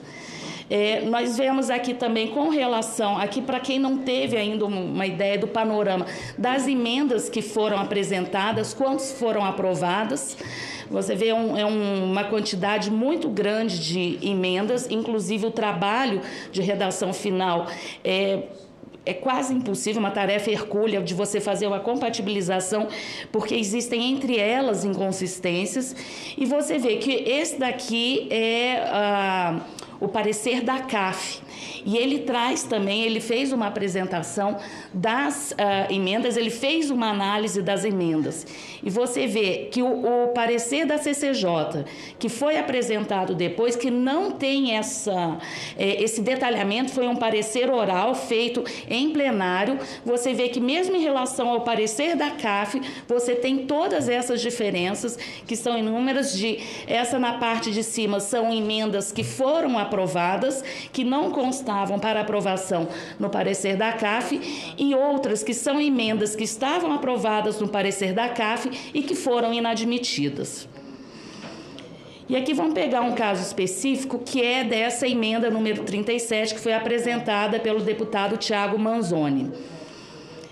Ela diz que nesses setores, que são basicamente setor de grandes áreas norte, quadras 700 e 900, e setor de grandes áreas sul, quadras 900, onde se lê alojamento e especificando outros tipos de alojamento não descritos anteriormente, simplesmente foi retirada essa delimitação que é da tabela CNAE, Cadastro Nacional de Atividades Econômicas.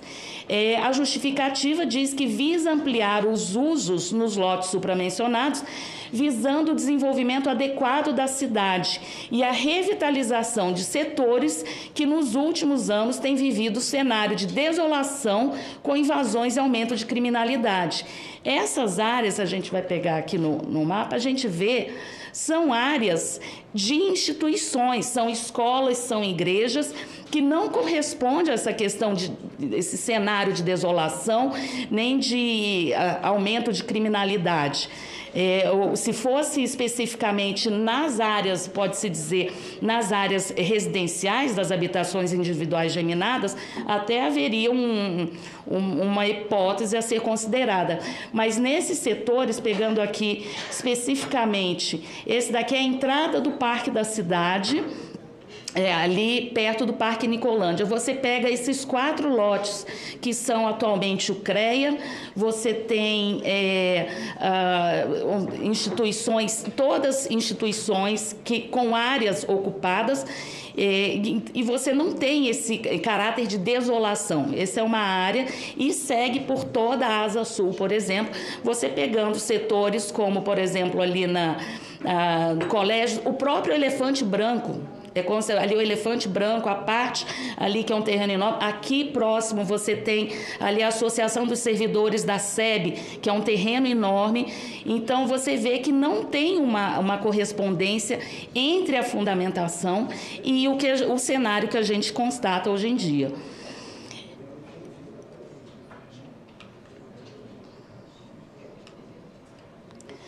E aqui, e aí chega nesse problema que no final a gente fica naquela que não sabe se vetar melhora ou piora de vez.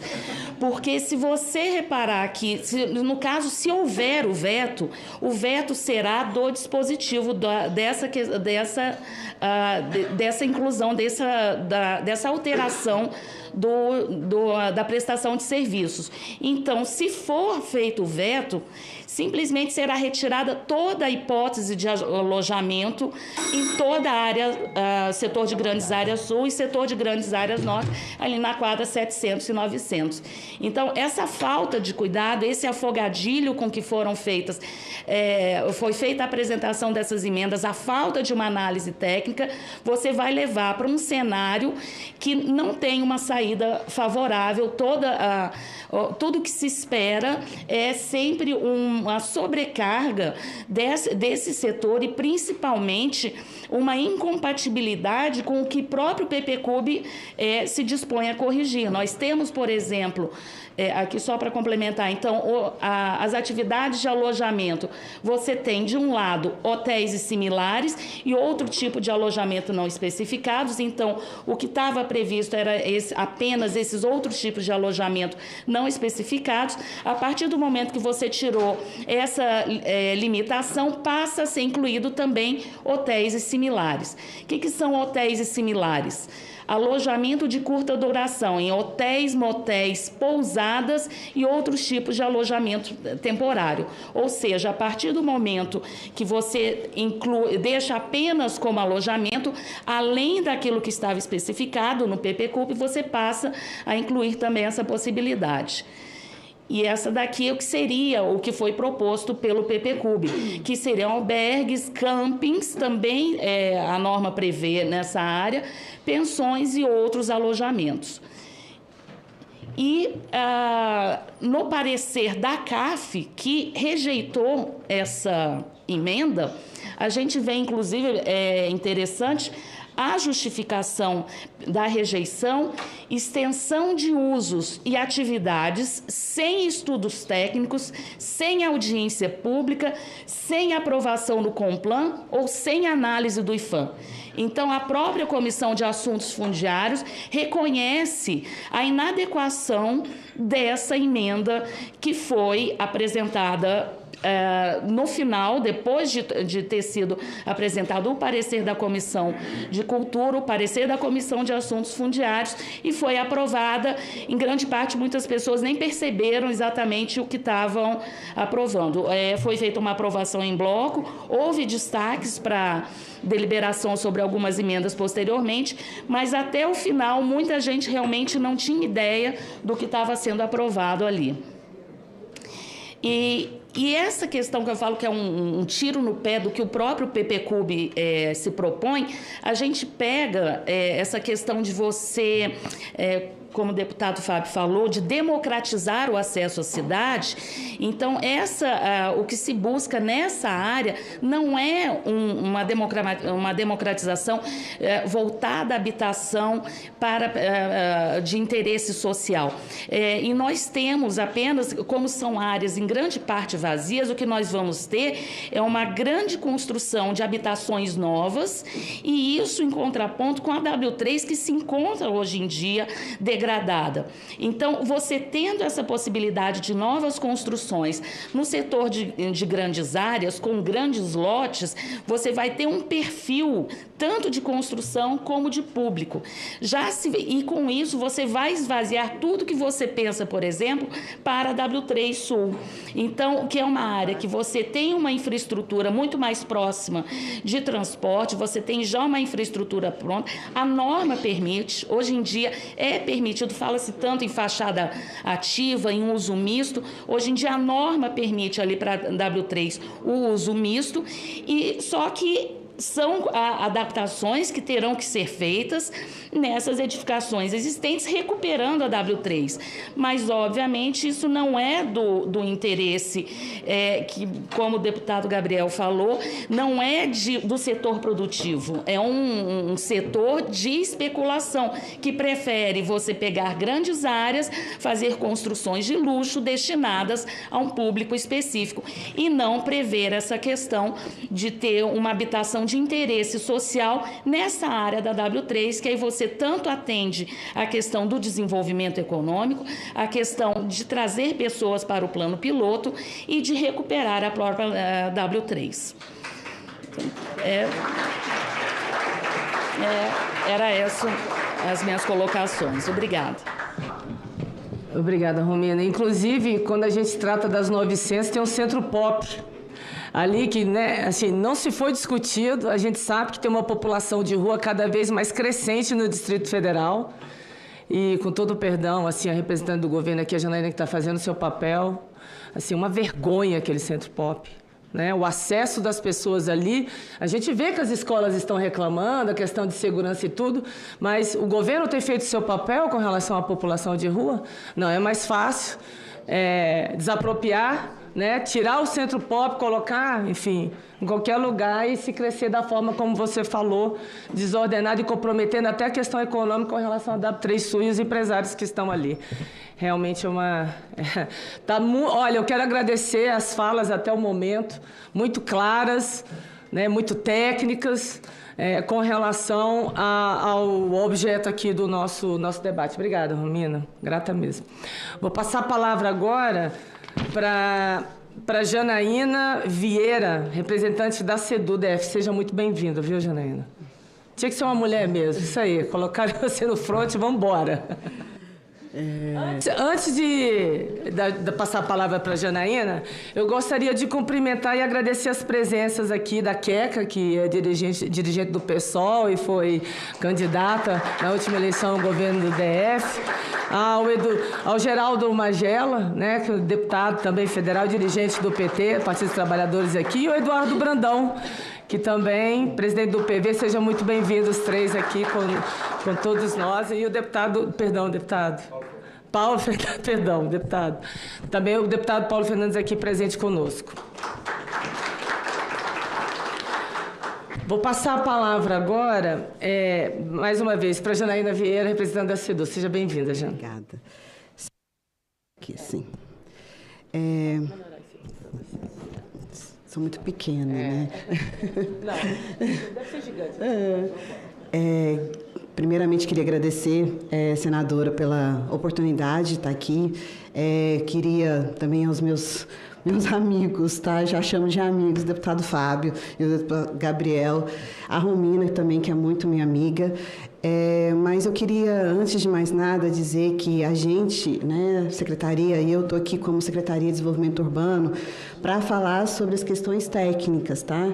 Então, assim, a forma como foi conduzido na CLDF, eu não vou comentar, porque isso é um outro momento, é um outro estágio.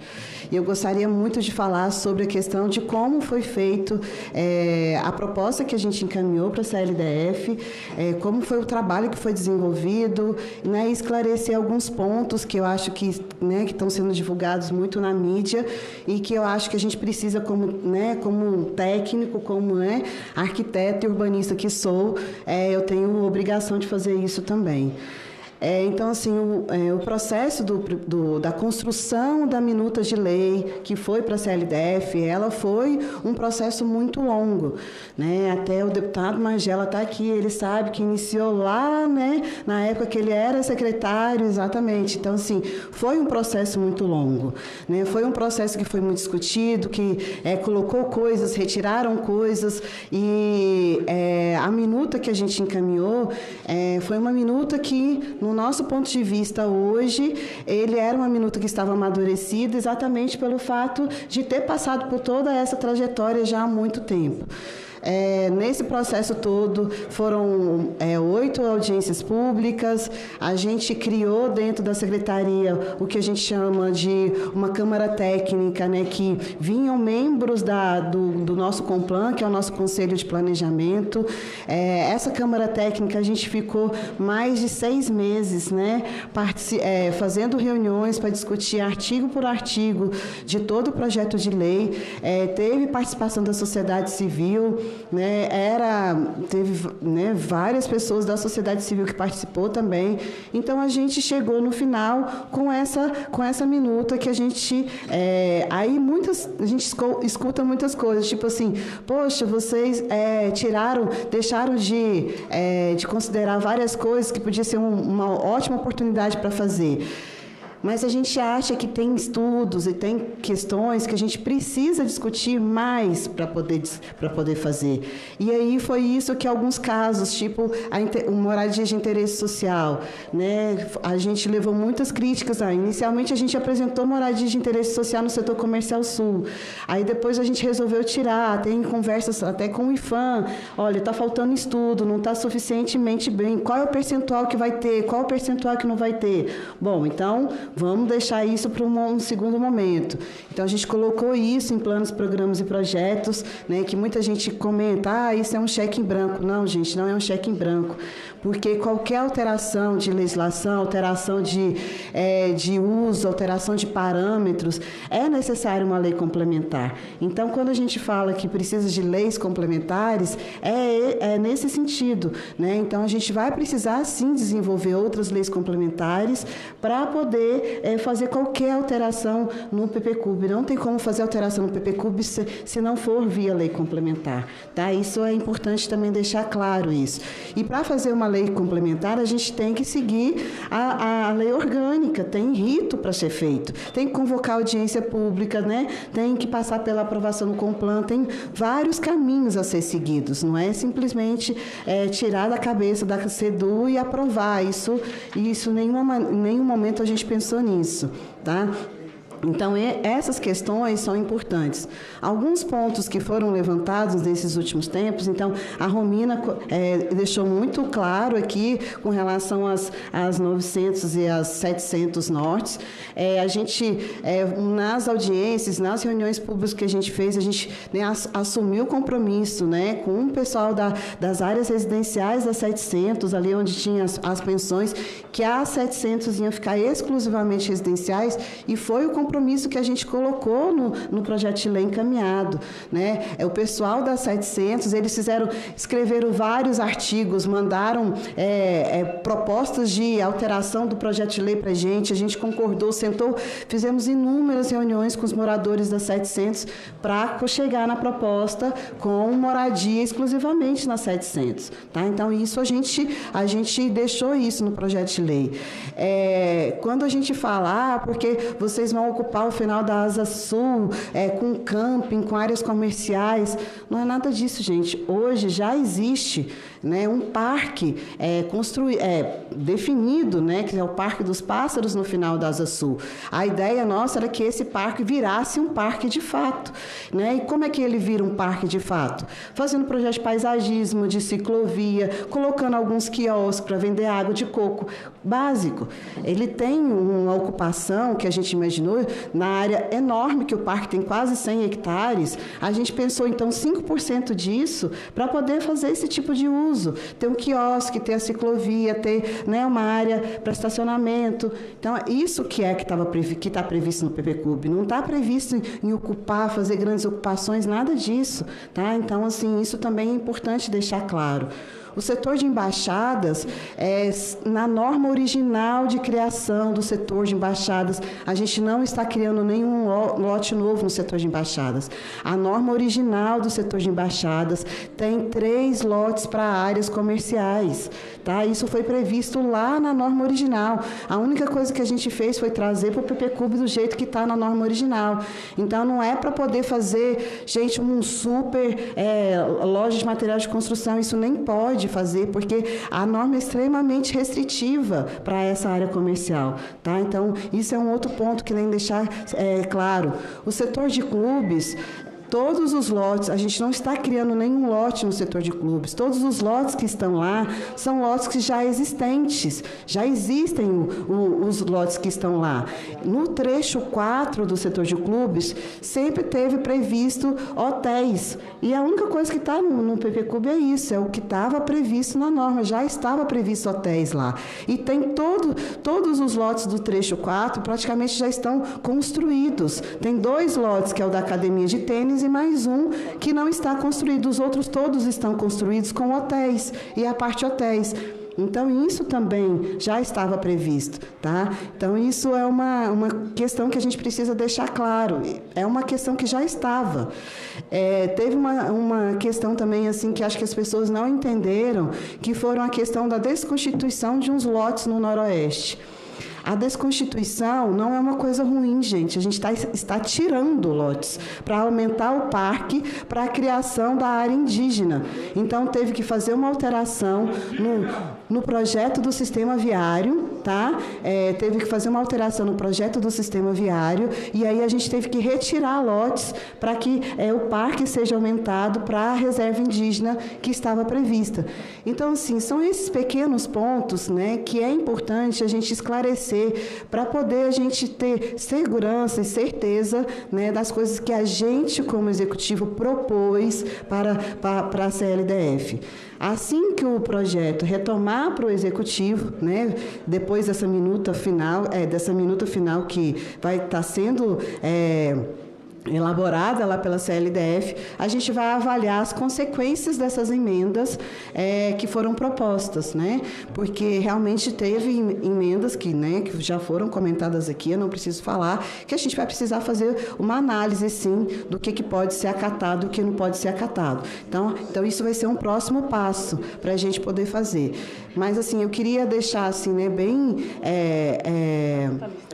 claro que a proposta que encaminhada, ela teve, sim, gente, todos os cuidados, tá? A nossa equipe da Secretaria é uma equipe tão composta basicamente por arquitetos, por urbanistas, em que a gente teve muito, muito cuidado com a questão do patrimônio, da preservação, de criar os conselhos para poder garantir, né, que tudo isso depois seja vistoriado, né, que seja acompanhado de perto, né? Hoje a gente já tem um grupo, que a gente, né, um grupo técnico, executivo, junto com o IFAM, onde todos os processos, qualquer coisa que a gente tem que aprovar na área tombada hoje, a gente leva para esse grupo técnico, discute para ver se é viável ou não é viável.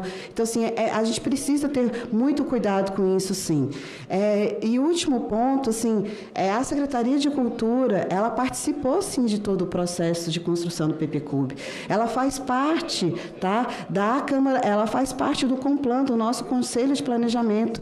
Eles participaram de todas as nossas reuniões do grupo técnico, né? A gente encaminhou o processo para a Secretaria de Cultura para fazer análise também de toda a proposta que estava sendo feita. Então, assim, eu queria, né, só deixar claro um pouquinho, né, de toda a questão da construção de como foi feito a proposição que a gente encaminhou para a CLDF, que eu acho que era importante deixar isso claro para todos. Obrigado mais uma vez pela oportunidade e estou aqui para esclarecer outras coisas. Obrigada, Janaína Vieira, representante da SEDU. Quero agradecer essa primeira mesa que nos acompanharam, primeira fila, né? Que os expositores que estiveram presentes, deputado Fábio Félix, Gabriel Magno, a Romina Caparelli e a Janaína Vieira. Eu fiz um caos aqui, gente. Mas é isso, eu quero agradecer aos quatro e vamos para a segunda mesa. Obrigada.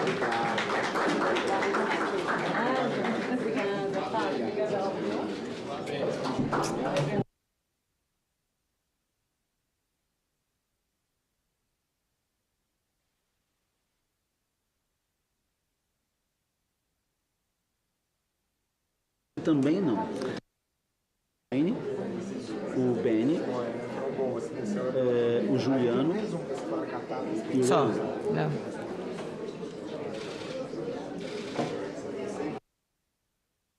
Bom, vamos para a nossa segunda mesa. Eu convido o Leandro Graz, que é o presidente do IFAM,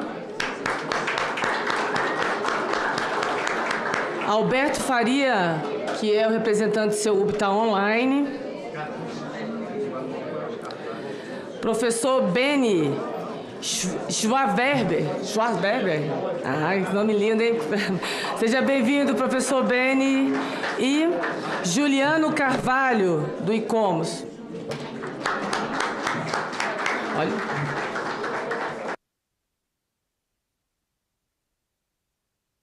Seja bem-vindo, professor. Obrigado.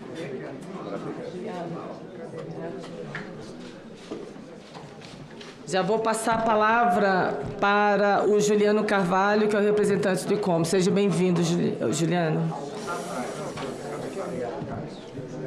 Bom dia. Eu agradeço a senadora Leila. Eu agradeço a todas as pessoas aqui presentes por estarem num debate que é assim tão importante. Queria saudar o o Leandro, presidente do IFAM, essa instituição tão fundamental para o país, é uma das nossas mais antigas instituições que segue aí lutando. Queria saudar os outros professores aqui da UNB, na pessoa do Beni, essa outra instituição tão importante para Brasília. E, como foi dito na apresentação, eu estou aqui como coordenador do ICOMOS, Núcleo Distrito Federal, o ICOMOS, que é o Conselho Internacional de Monumentos e Sítios, o órgão assessor da Unesco na missão de promover a preservação, o uso e a valorização do patrimônio cultural e, especificamente, do patrimônio da humanidade. Mas eu também estou aqui como morador de Brasília, e isso é muito importante. Eu me mudei para Brasília faz 12 anos, eu escolhi morar em Brasília. Eu sou eleitor em Brasília, sou morador do Plano Piloto, proprietário de um imóvel. É o lugar onde eu vivo com a minha família. E isso eu escolhi por causa da qualidade de vida dessa cidade, que é excepcional. E é por isso que eu estou levantando esse assunto. Quando a gente está aqui falando de preservação, eu não tenho dúvida que a gente está aqui falando de preservação porque a gente tem um dever com a Unesco, um dever assumido inclusive pelo Congresso Nacional, quando autorizou o decreto legislativo que inseriu o Brasil no sistema do patrimônio mundial.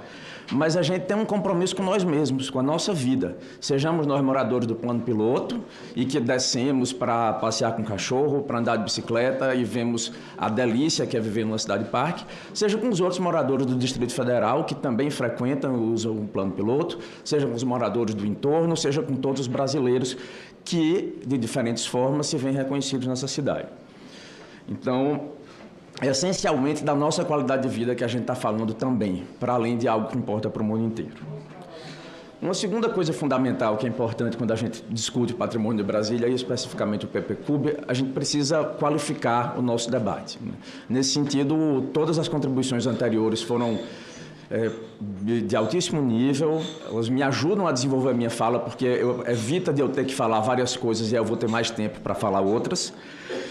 Mas no dia a dia a coisa não é assim. A gente tem uma visão geralmente maniqueísta, que diz que se preserva não pode ter uma novidade e então a cidade fica congelada, ou o contrário, que já que a gente vai preservar, a gente não pode mudar nada, o que também não é verdade.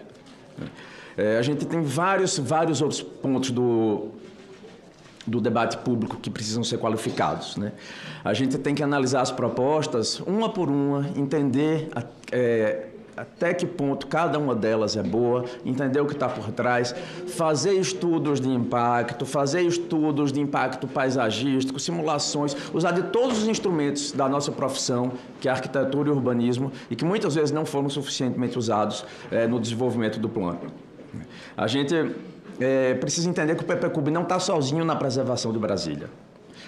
Não é o PPCUB sozinho que vai nem salvar nem destruir Brasília. Brasília está acontecendo no cotidiano, e esse é o cotidiano dos blocos com pilotis que cercam os pilotis, é o bloco dos meus vizinhos da 700 que cercam a área pública e depois vão dizer que são cidadãos de bem, né? É o cotidiano de uma fiscalização que geralmente é insuficiente, apesar dos esforços do DEF Legal e do IFAM, a gente tem uma fiscalização a construir, ou pelo menos a melhorar muito, e sem essa fiscalização, o melhor PPCUB do mundo também não vai dar saída, porque ele precisa ser fiscalizado. A gente precisa qualificar o debate falando de temas que já foram falados aqui hoje, como a preservação do meio ambiente, a necessidade de uma habitação social, a necessidade de uma melhoria da mobilidade, seja a mobilidade do morador do plano, seja a mobilidade de ter quem vem de fora do plano, né? E pensando em tudo isso que eu levantei até agora, agora eu chego no PPCUB de verdade, porque o tempo está rolando.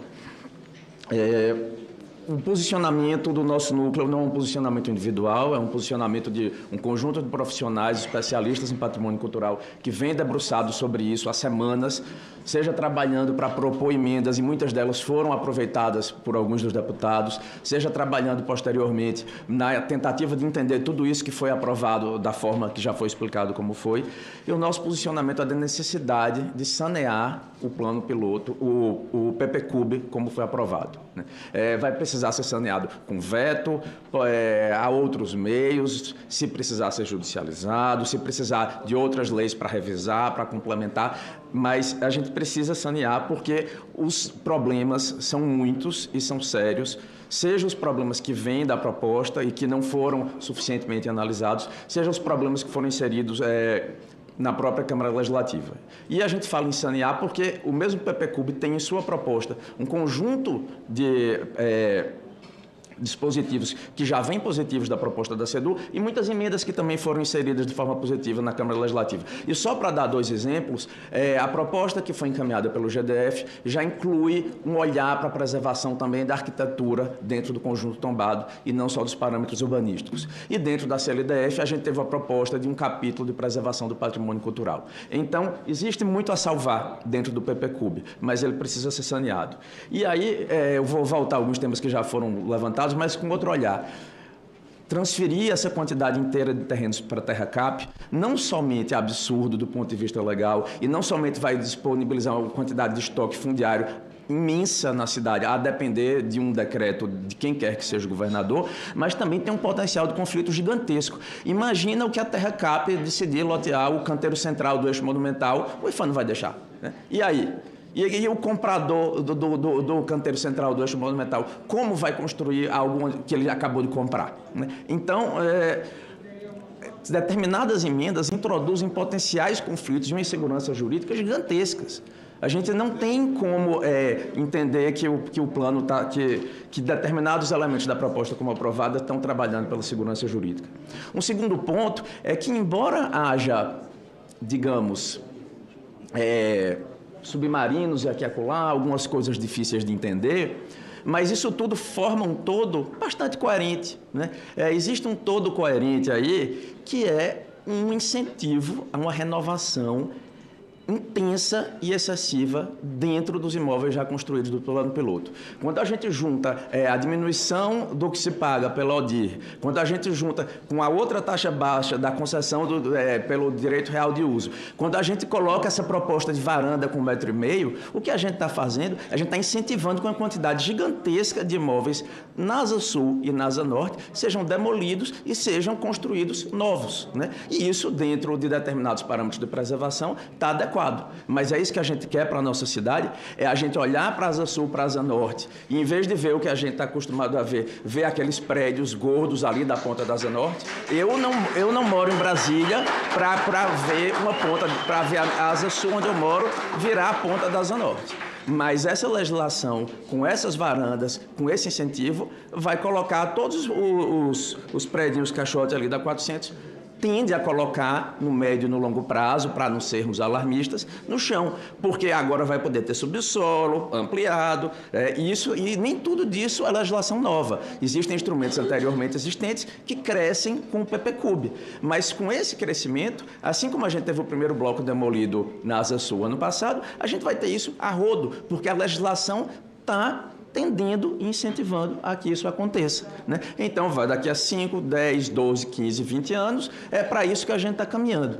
E aí eu digo mais, o incentivo à construção e à renovação não está somente na Asa Sul e na Asa Norte. Já foram falados N novas áreas de ocupação aqui, nas falas anteriores, então não vou repeti-las, mas é muito diferente a gente disponibilizar um edifício novo aqui e acolá e a gente disponibilizar um imenso estoque construído num prazo de 10 ou 15 anos. Se a gente disponibiliza esse imenso estoque nesse prazo de 10 ou 15 anos, que é um prazo muito confortável para a construção civil, a gente vai desvalorizar enormemente os imóveis que já estão construídos, porque quem for alugar ou quem for comprar vai naturalmente se dirigir para o imóvel novo. Então, a gente está criando um grande problema que não é só para quem está pagando aluguel, ou que não é só o problema da preservação do patrimônio de quem está preocupado com a paisagem. A gente está criando um problema para todo mundo que já é proprietário dentro do plano piloto e que vai ver seus imóveis se desvalorizarem em função do imenso estoque novo construído, né?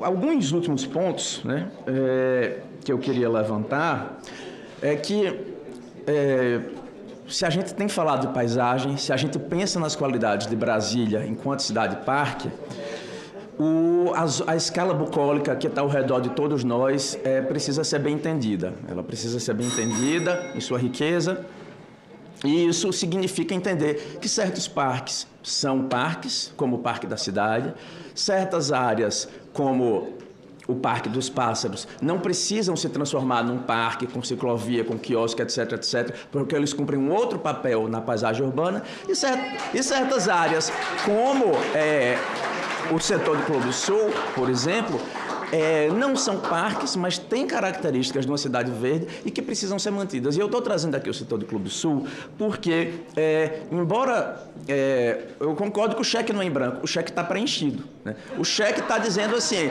vamos fazer estudos para ampliação do uso habitacional no setor do Clube Sul. Eu entendo, é só um estudo, mas para que estudar o que a gente não quer e não deve fazer, né? O uso habitacional no setor do Clube Sul são aqueles apart-hotéis que viraram habitação permanente, que já estão lá. São volumes gigantescos que ocupam lotes muito grandes. As desafetações que já estão previstas e que já foram aprovadas regularizam um desses apart-hotéis juntando numa coisa só, quando eles eram 2 lotes, regulariza num outro lugar que não está construído para permitir fazer outro apart-hotel gigantesco, e de apart-hotel em apart-hotel a gente vai seguir com a privatização da orla, em vez de melhorar a nossa situação da privatização da orla, e a gente vai transformar o que era a zona bucólica num campo de uso para especulação imobiliária que pode ser explorado pelas próximas décadas, né? Só isso já justificaria todo o esforço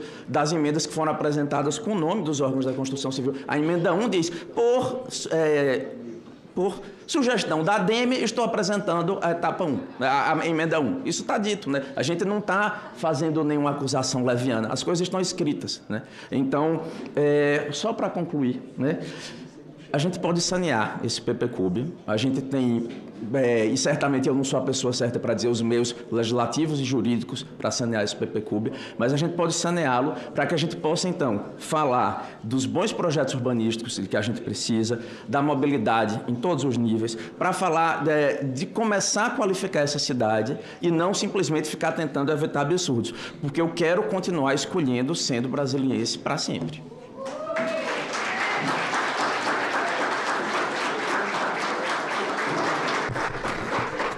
Obrigada pela participação, Juliano Carvalho, excelente fala. Eu vou passar agora, representante do ICOMOS, eu vou passar a palavra agora para o professor Alberto Farias, do CEUB, ele está no remoto. Seja muito bem-vindo, professor. Eu estou achando que nós vamos ter que fazer não vai entrar, não. Tem muita gente aqui. Bom dia, senadora Leila, me ouvem? Quero cumprimentar a senadora. Sim, professor, ouvimos. Pela oportunidade dessa convocação dessa audiência. Quero cumprimentar também todas as autoridades do Legislativo que estão presentes, cumprimentar os deputados distritais, na pessoa do Fábio Félix, cumprimentar todos os colegas, professores, na pessoa do professor Beni Schwarzberg, o professor Andrei, que eu percebi aí também na plateia, cumprimentar a equipe legal e de Estado aí do GDF, na pessoa do Renato Santana, cumprimentar a Romina Caparelli, na pessoa dela, cumprimentar todos os técnicos e arquitetos e urbanistas e estudiosos da questão urbana de Brasília, que se dedicam a defender essa cidade e esse patrimônio, e cumprimentar também a Janaína Vieira, e no nome dela também toda a equipe técnica da SEDU que participou da elaboração desse PPCub. Eu não vou me estender muito, até porque várias questões já foram colocadas de forma muito precisas e pontuadas aí, tanto na questão das emendas e a avaliação que eu tenho, ela fica muito limitada, porque eu não tive acesso às emendas, ao conjunto delas, às questões que estão previstas aí no PPCub. Inicialmente, é importante que a gente tenha sempre a percepção de que a questão da preservação e do desenvolvimento e das mudanças, ela está presente desde o início de Brasília. Logo no início do governo JK, ele editou uma lei que tratava dessa preservação. Na etapa de concurso, o júri, na figura do William Walson, que era o presidente do júri, já sugeriu mudanças para evitar áreas livres, áreas muito abertas, né? A grande mudança sugerida foi a mudança de posição da torre de televisão, que fez com que se aproximasse muito mais as características visuais do contexto ali do eixo monumental. Então, como vários colegas já colocaram anteriormente, é uma cidade que está viva, é uma cidade que está se desenvolvendo e que precisa ter esse acompanhamento, né? Primeiro, a necessidade que a gente tenha um plano. É também muito ruim não ter plano nenhum de preservação. Não ter nenhum plano também favorece alguns interesses. Não ter nenhum horizonte de perspectiva que garanta o entendimento da preservação da paisagem de Brasília como um todo, isso é possível no PPCUB, além das questões de uso e ocupação do solo, mas sempre condicionados a essa política de preservação e essa legislação que está colocada, né? Essa variedade de normas que existe hoje, ela também é muito impactante, é muito perceptível para todos nós a diferença entre a W3 Sul e a W3 Norte, a diferença entre os comerciais, entre as atividades comerciais, os lotes comerciais no plano piloto.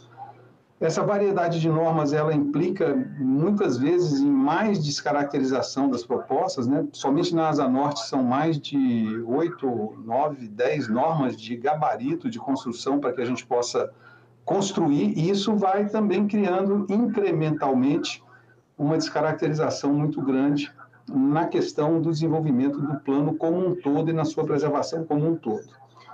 Eu queria chamar um pouco a atenção, não quero me deter em aspectos que já foram muito bem analisados e colocados pelos outros colegas, mas uma questão que sempre me chama muito a atenção aqui em Brasília, no plano piloto, e que é uma questão que está na própria origem, porque faz parte de uma conceituação que o Lúcio Costa usou para a criação, que é o aspecto da técnica rodoviária.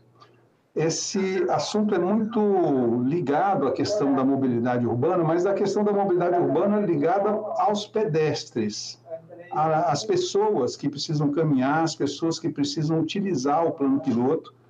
E essa técnica rodoviária que está mantida e preservada, e é uma característica até muitas vezes de difícil revisão, proposição, mas que eu acho que precisa ser enfrentada com qualidade, com capacidade, com inteligência, ela faz com que a gente tenha a principal avenida do plano, que é o eixo rodoviário, com uma velocidade de 80 km por hora. Talvez seja uma das poucas, se não a única cidade no mundo que tem uma via expressa dentro da cidade com uma velocidade nesse número, né, de 80 km por hora, o que dificulta muito ligações transversais, dificulta muito as questões de travessia, de continuidade urbana, e eu acho que essa ainda é um aspecto assim, que está preservado nas características do plano, não é nem tocado, porque a gente se preocupa muito com as questões de uso, ocupação óbvias e necessárias, mas que eu acho que a gente precisa trazer um pouco na questão da mobilidade, a questão da pessoa,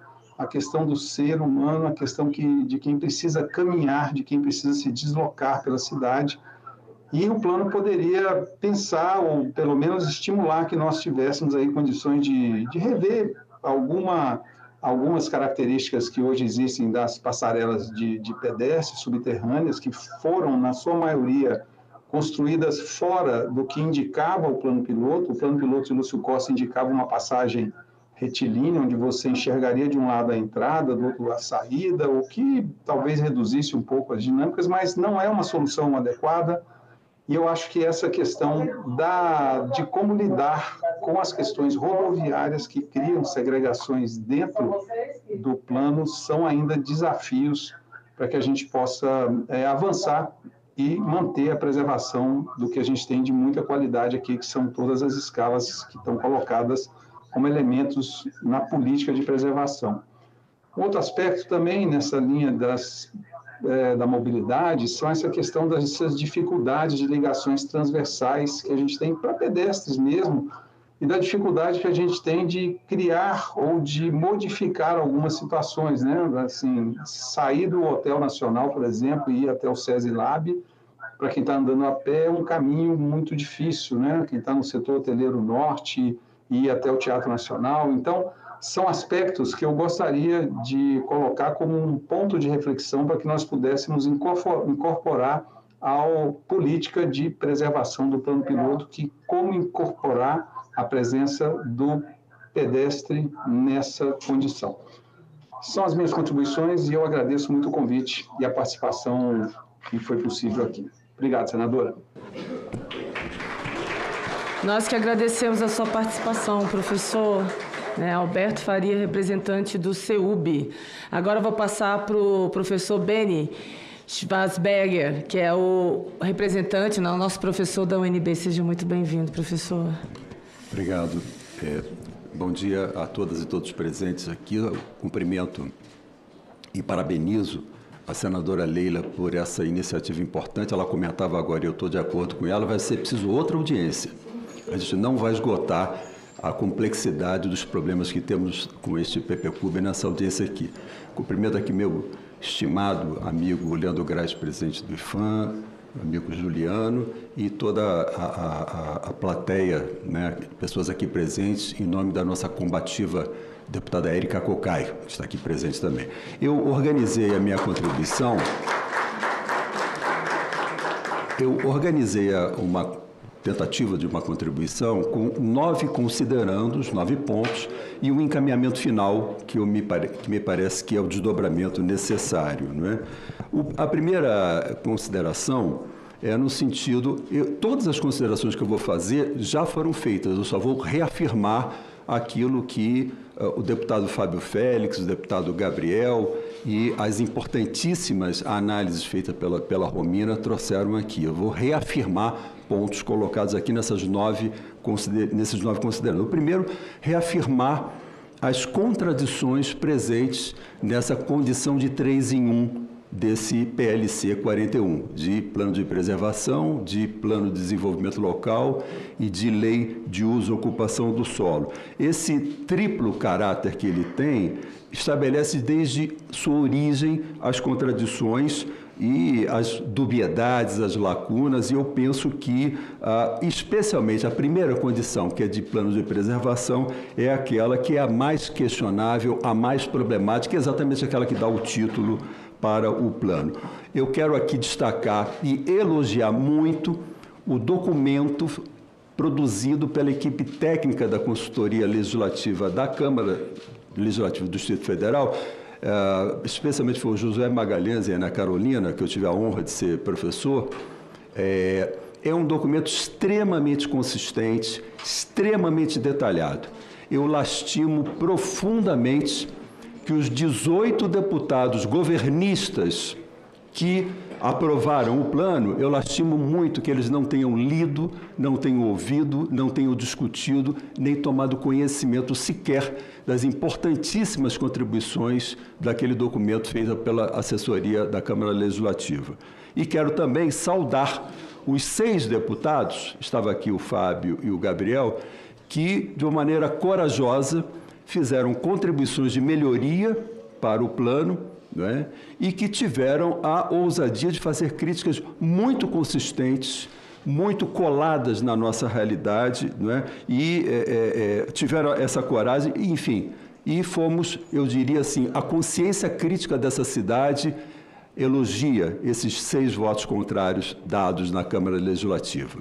Quero dizer também que é muito sintomático que, durante o debate e após a aprovação do PLC 41, os setores técnicos, profissionais, os movimentos preservacionistas, enfim, a consciência crítica da cidade, se manifestaram de uma forma contundente e crítica a vários problemas do plano. E, por outro lado, é muito sintomático também que, exatamente, ele seja celebrado pelos segmentos empresariais, como o Sinduscom, a ADEME, etc., que eu digo aqui com todo o respeito, né? Que, inclusive, que se autodenominam setores produtivos, como se os demais fossem improdutivos, né? Eu não aceito essa definição. E até porque, como lei de uso e ocupação do solo, que é o que efetivamente, mais fortemente, este PLC se caracteriza, ele parece dialogar bem com os interesses particulares e não o interesse público, com os interesses particulares do mercado imobiliário. O segundo ponto que eu quero considerar é que este PLC não dialoga de forma complementar e detalhada com a Portaria 166 de 2016, produzida pelo IPHAN, que atualizou a Portaria 314, que é de 1992, e que durante muitos anos foi a principal referência para orientar as políticas de preservação, orientar os projetos, as intervenções nessa cidade. E a Portaria 166, eu quero destacar isso, ela passou a detalhar mais a 314, para quem conhece, né? E ela teve um apoio muito importante de um arquiteto que eu quero homenagear, que é o Ítalo Campofiorito, com quem eu tive a honra de trabalhar. E o Ítalo foi uma pessoa fundamental para a construção de um tombamento especial, um tombamento original, um tombamento urbanístico, por escalas, né? A contribuição do Ítalo foi fundamental para esse processo de tombamento. E eu quero destacar aqui a Portaria 166 é uma portaria federal do IPHAN, portanto, superior ao PPCUB, que é distrital, não que ele lhe substitua, né? Mas eu penso que, neste momento, ela mais do que nunca passa a ser uma salvaguarda fundamental, né, para a preservação do conjunto urbanístico de Brasília, especialmente o artigo 85, que eu recomendo a leitura de todos e todas, da Portaria 166, que estabelece que todo e qualquer projeto, proposta de intervenção de parcelamento novo, alteração de uso ou de ocupação do solo, volumetrias, destinações, intervenções, todas devem ser efetivamente submetidas à análise e aprovação do IPHAN, ou pelo menos submetidas às considerações. Eu concordo muito com uma nota que o IPHAN produziu, dizendo que não cabe ao IPHAN aprovar o PPCUB. O IPHAN fez recomendações fundamentais, e eu diria que não foram suficientemente analisadas, bem como aquelas contribuições que a assessoria técnica da Câmara fez. A terceira consideração, eu me reporto aqui ao meu amigo José Leme Galvão, conhecido por todos como Soneca, que foi o primeiro colega nosso que claramente disse: este plano não tem sequer um capítulo destinado aos instrumentos, sobretudo urbanístico, mas de preservação, não é? E a gente sabe que um plano que não tem instrumentos, ele pode até ser feio, como ele é, mas não morde efetivamente, né? E esses instrumentos deveriam, ao meu ponto de vista, e eu tive a oportunidade de repetir isso em todas as audiências públicas do PPCUB que aconteceram, e modestamente eu fui a todas, desde 2010, 11, acho que o deputado Magela lembra disso, né? Eu sempre fui chato, o deputado Magela sabe disso muito bem, colocando a necessidade de instrumentos de preservação articulados com instrumentos de política urbana, como, por exemplo, operações urbanas de preservação, instrumentos que coíbem a retenção especulativa do solo na nossa cidade, as outorgas urbanísticas, o IPTU progressivo, enfim, todos eles para viabilizar o cumprimento da função socioambiental da cidade e da propriedade. Quero aqui destacar que a professora Marta Romero, que está aqui presente, deu uma importante contribuição com um artigo publicado esta semana no Correio Brasiliense, falando de uma maneira com muita propriedade as implicações bioclimáticas perigosamente colocadas nesse projeto do PPCUB. E eu penso que essas questões são fundamentais até para viabilizar estratégias, objetivos de preservação da cidade, que é reconhecida como patrimônio mundial. A quarta consideração, eu diria que não me refiro mais a cheques em branco. Não são mais um ou outros, é um verdadeiro talonário de cheques em branco com inúmeras proposições de desafetação, de criação de áreas para parcelamento. Com todo respeito à fala anterior aqui da Janaína, eu discordo frontalmente dessas questões, que eu penso que tem duas palavras que definem o caráter fundamental deste plano, que não é de preservação. As palavras são permissividade e licenciosidade. Essas são as palavras que, ao meu juízo, melhor definem o caráter do plano. E aí foram todas colocadas aqui, no canteiro central do eixo monumental, ali acima do Cruzeiro, né, da Praça do Cruzeiro, as destinações, as alterações na Orla do Lago, das 700 e 900 Sul, né? Aliás, sobre as 700 e 900 Sul, é uma pérola a emenda do deputado Manzoni. Ela é particularmente uma contribuição de pioria, fundamentalmente, né? ficou conhecido como deputado dos motéis, mas é particularmente uma contribuição de pioria, inclusive porque ela incide naquilo que foi uma luta importante há 10 anos atrás, que foi a luta contra um projeto megalômano ali na 901 Norte.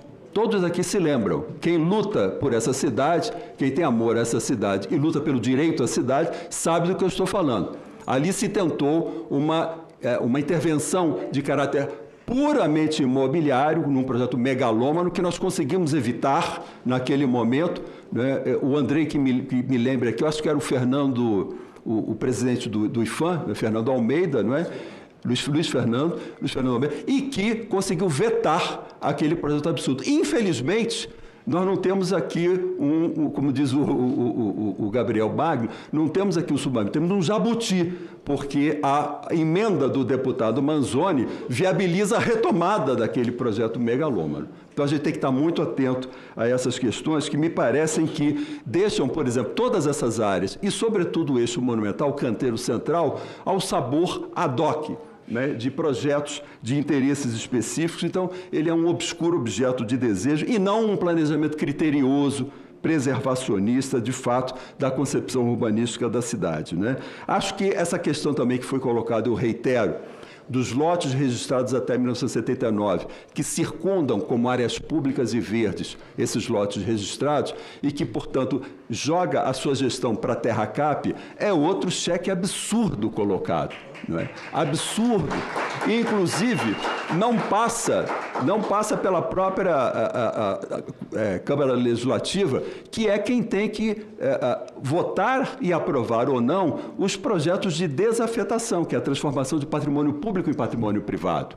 E é isto que esse projeto efetivamente libera de uma maneira extremamente licenciosa. A questão do setor das embaixadas, que a minha colega Janaína aqui levantou, ela disse, não, já estavam previstos ali comércios de apoio, mas lojas de médio e grande porte de material de construção, isso está liberado, efetivamente, né, do ponto de vista da CNAE, até do que foi apresentado aqui. Isso tudo, ao meu ver, merece uma análise crítica e dá esse caráter permissivo. Me impressiona muito, como quinto ponto, a prolixidade do documento, né? São quase mais de 11 áreas de preservação, dezenas de unidades específicas, e a gente perdeu aí uma oportunidade para reordenar o caos jurídico que nós temos na nossa legislação urbanística. Sempre foi assim. Quem trabalha há muitos anos aqui no Distrito Federal sabe disso. Era um mar de normas de gabarito urbanístico, né? E perdemos aí essa oportunidade que poderia melhorar problemas estruturais da cidade. Eu quero também destacar como sexto ponto a questão da moradia.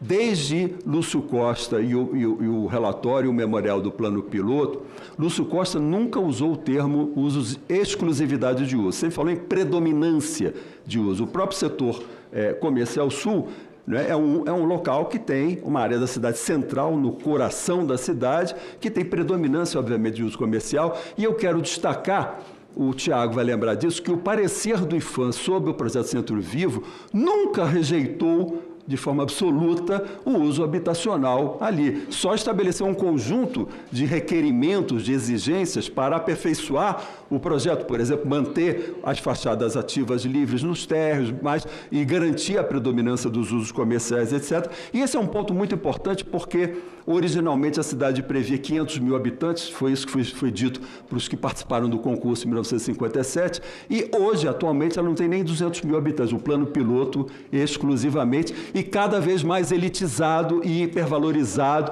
ao contrário daquilo que preconizava o seu inventor, Lúcio Costa. Eu já falei aqui da polêmica da 901 Norte, eu não posso deixar de comentar os dois absurdos bolsões de estacionamento a norte e a sul da rodoviária do plano piloto, que deveriam constituir espaços públicos livres, especialmente para os pedestres, e que agora, com a privatização, do meu ponto de vista, criminosa da rodoviária do plano piloto, vão virar bolsões de estacionamento, né, com a prioridade absoluta para carros particulares e não para pedestres, numa área central, nobre, fundamental para democratizar e popularizar a cidade. O próprio Lúcio Costa fez esse comentário, ficou impressionado que aquele centro que ele imaginava que seria Champs-Élysées, né, Times Square, o povo tomou conta daquela localidade. Infelizmente, esses bolsões e agora a privatização da rodoviária vão prejudicar mais ainda esse caráter público, popular, democrático da cidade, em detrimento, inclusive, do transporte coletivo. O sexto ponto é que, em todas as audiências públicas, eu fui a todas, e vários colegas presentes aqui foram a todas, e são testemunhas, sempre nós cobramos uma planilha comparando os parâmetros que eram existentes com os parâmetros propostos. Todo mundo sabe, quem trabalha com urbanismo e arquitetura, que o diabo mora nos detalhes. O detalhe tem nome, chama-se planilha de parâmetros urbanísticos. Esse é o diabo, né? E ainda veste Prada. Mas esse é o problema fundamental, né? Esse quadro comparativo que sempre foi exigido por nós nas audiências públicas e nunca apresentado, né? Ele não foi efetivado. E a gente tem aí quadros nos anexos, especialmente as planilhas de parâmetros urbanísticos, de enorme complexidade, que vão dificultar não só para a população, mas para os próprios órgãos de aprovação dos projetos da cidade.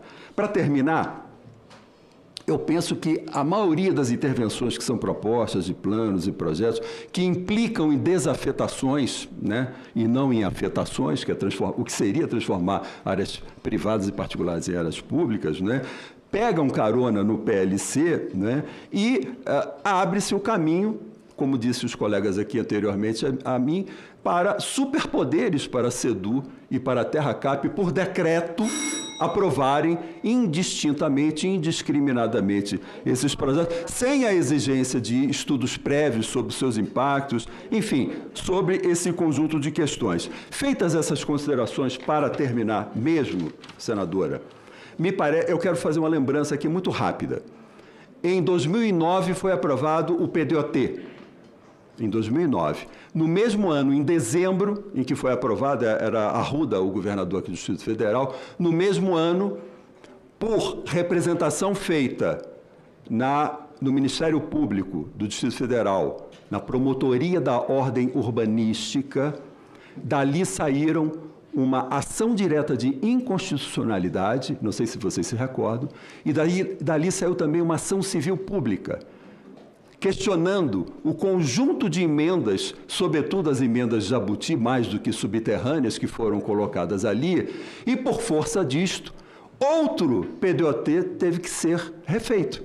E todos recordam aqui, o deputado Mazela sabe disso, que em 2012 ele foi submetido novamente à Câmara Legislativa o novo PDOT. Então, acho muito importante as observações feitas aqui com relação à importância do casamento, da articulação entre os dois, PPCUB e PDOT, e também com o PDTU, o Plano Diretor de Transportes Urbanos, que agora também está em revisão.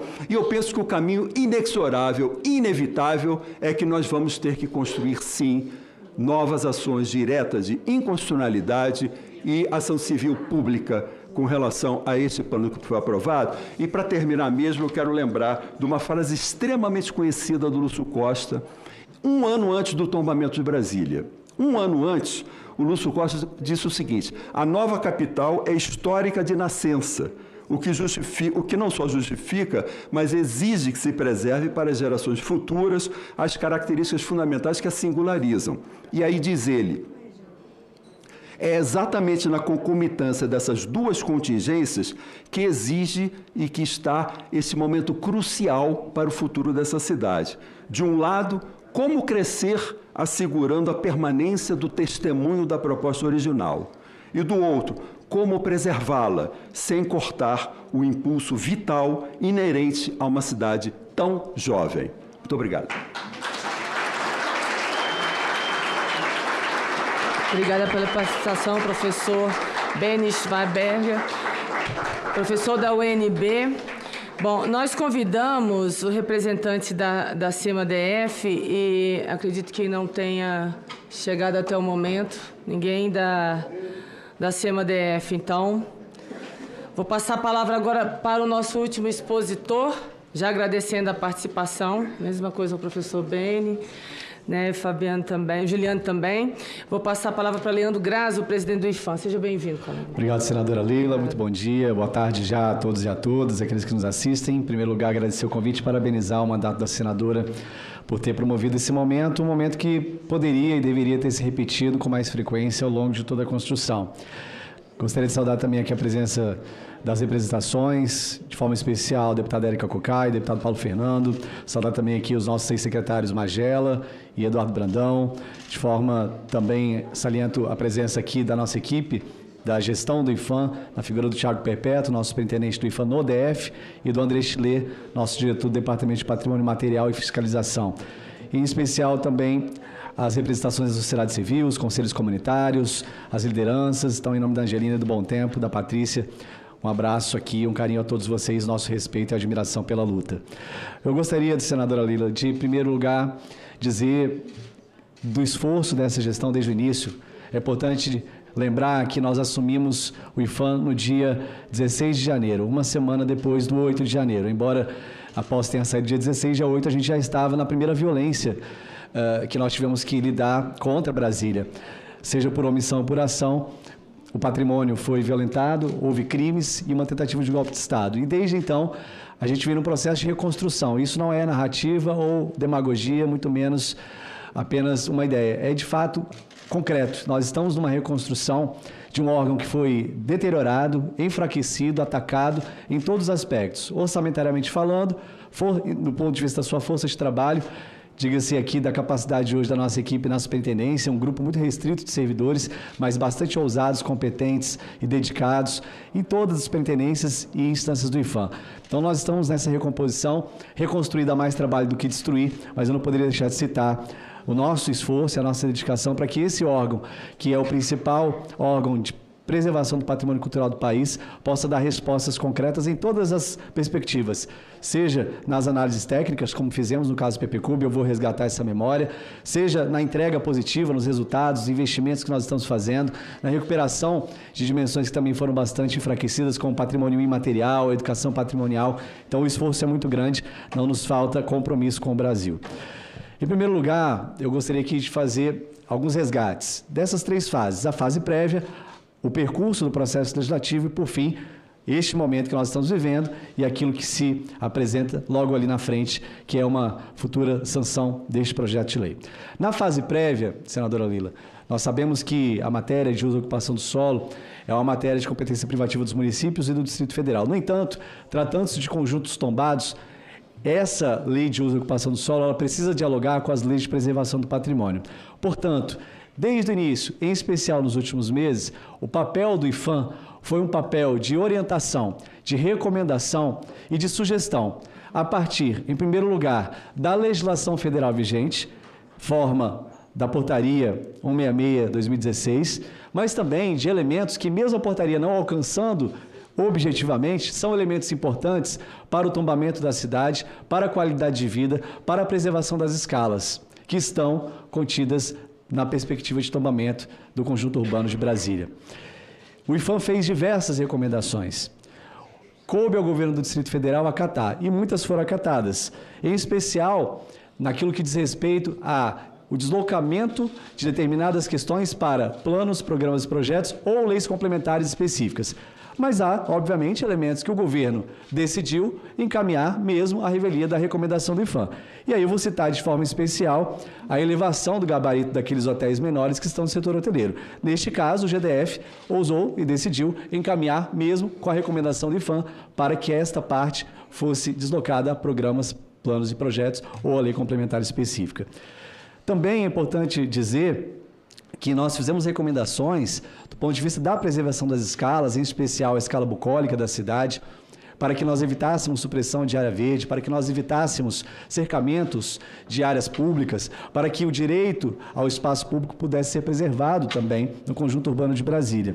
Agora, durante o processo legislativo, há uma autonomia da Câmara Legislativa e também a interferência do próprio governo que nós não temos administrativamente o poder de alcançar naquele período.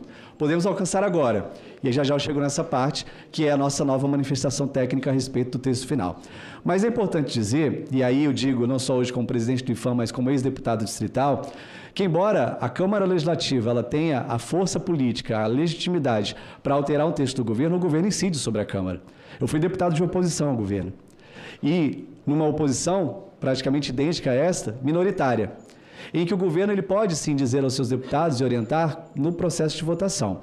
Então é espantoso que emendas como as já citadas aqui, e digo agora também como brasiliense, do meu terror, do meu pânico em ver uma emenda como essa da 700 ser aprovada. Aí dizer que é responsabilidade só do deputado, o governo aluiu, o governo concordou com essa emenda, porque ele poderia ter obstruído essa emenda ou orientado a base a votar contrariamente. Mas o governo, seja através das suas representações da própria Câmara e dos próprios secretários, poderia ter orientado a base a votar contra essa emenda. Igualmente, a emenda que transfere para a Terra Cap essa discricionariedade, posteriormente com decretos que vão determinar o uso dessas áreas públicas livres, também foi uma emenda da base governista, aliás, do líder do governo na Câmara, e que o governo poderia ter orientado. Naquele momento, que é um processo legislativo, não cabe ao órgão federal entrar no plenário e paralisar a votação, isso é ilegal. Agora, é óbvio que nós vamos aguardar a redação final, não só em relação a essas emendas, mas tantas outras, para nos posicionarmos tecnicamente com base na legislação, que é a Portaria 166 de 2016, e com base naquelas compreensões que o IFAM, enquanto órgão federal, tem para a preservação do conjunto urbano do Distrito Federal. Também é importante dizer que o próprio governador, antes da votação, tendo dito que a oposição não iria não ia permitir que a oposição atrapalhasse o processo, e depois da votação ele dizer que a base colocou a oposição no lugar, eu quero registrar a qualidade das emendas que os deputados de oposição fizeram, no sentido de garantir a participação social e de garantir um maior controle social no que diz respeito às futuras alterações do conjunto urbanístico de Brasília. Isso é preciso também ser registrado, porque o papel da Câmara Legislativa é um papel muito importante. E ele é resultado da qualidade do voto e da qualidade das urnas, daquilo que sai das urnas. Então, fica aqui o registro sobre a importância da Câmara Legislativa nesse processo e o seu papel decisivo no encaminhamento do texto final. Também foi destacado aqui a respeito das análises, dos trabalhos de consultoria. Na época, quando eu fui presidente da Frente Parlamentar Ambientalista, nós tivemos uma atuação da UDA muito significativa, e esse parecer que o professor Beni recorda, ele é um parecer de altíssima qualidade e que nós também vamos utilizar em relação ao nosso posicionamento. Então, sobre essa primeira fase, fizemos as recomendações, parte foi acatada, em alguns casos houve deslocamento para planos, programas e projetos, e alguns itens, como esse dos hotéis, o governo insistiu em encaminhar na minuta original.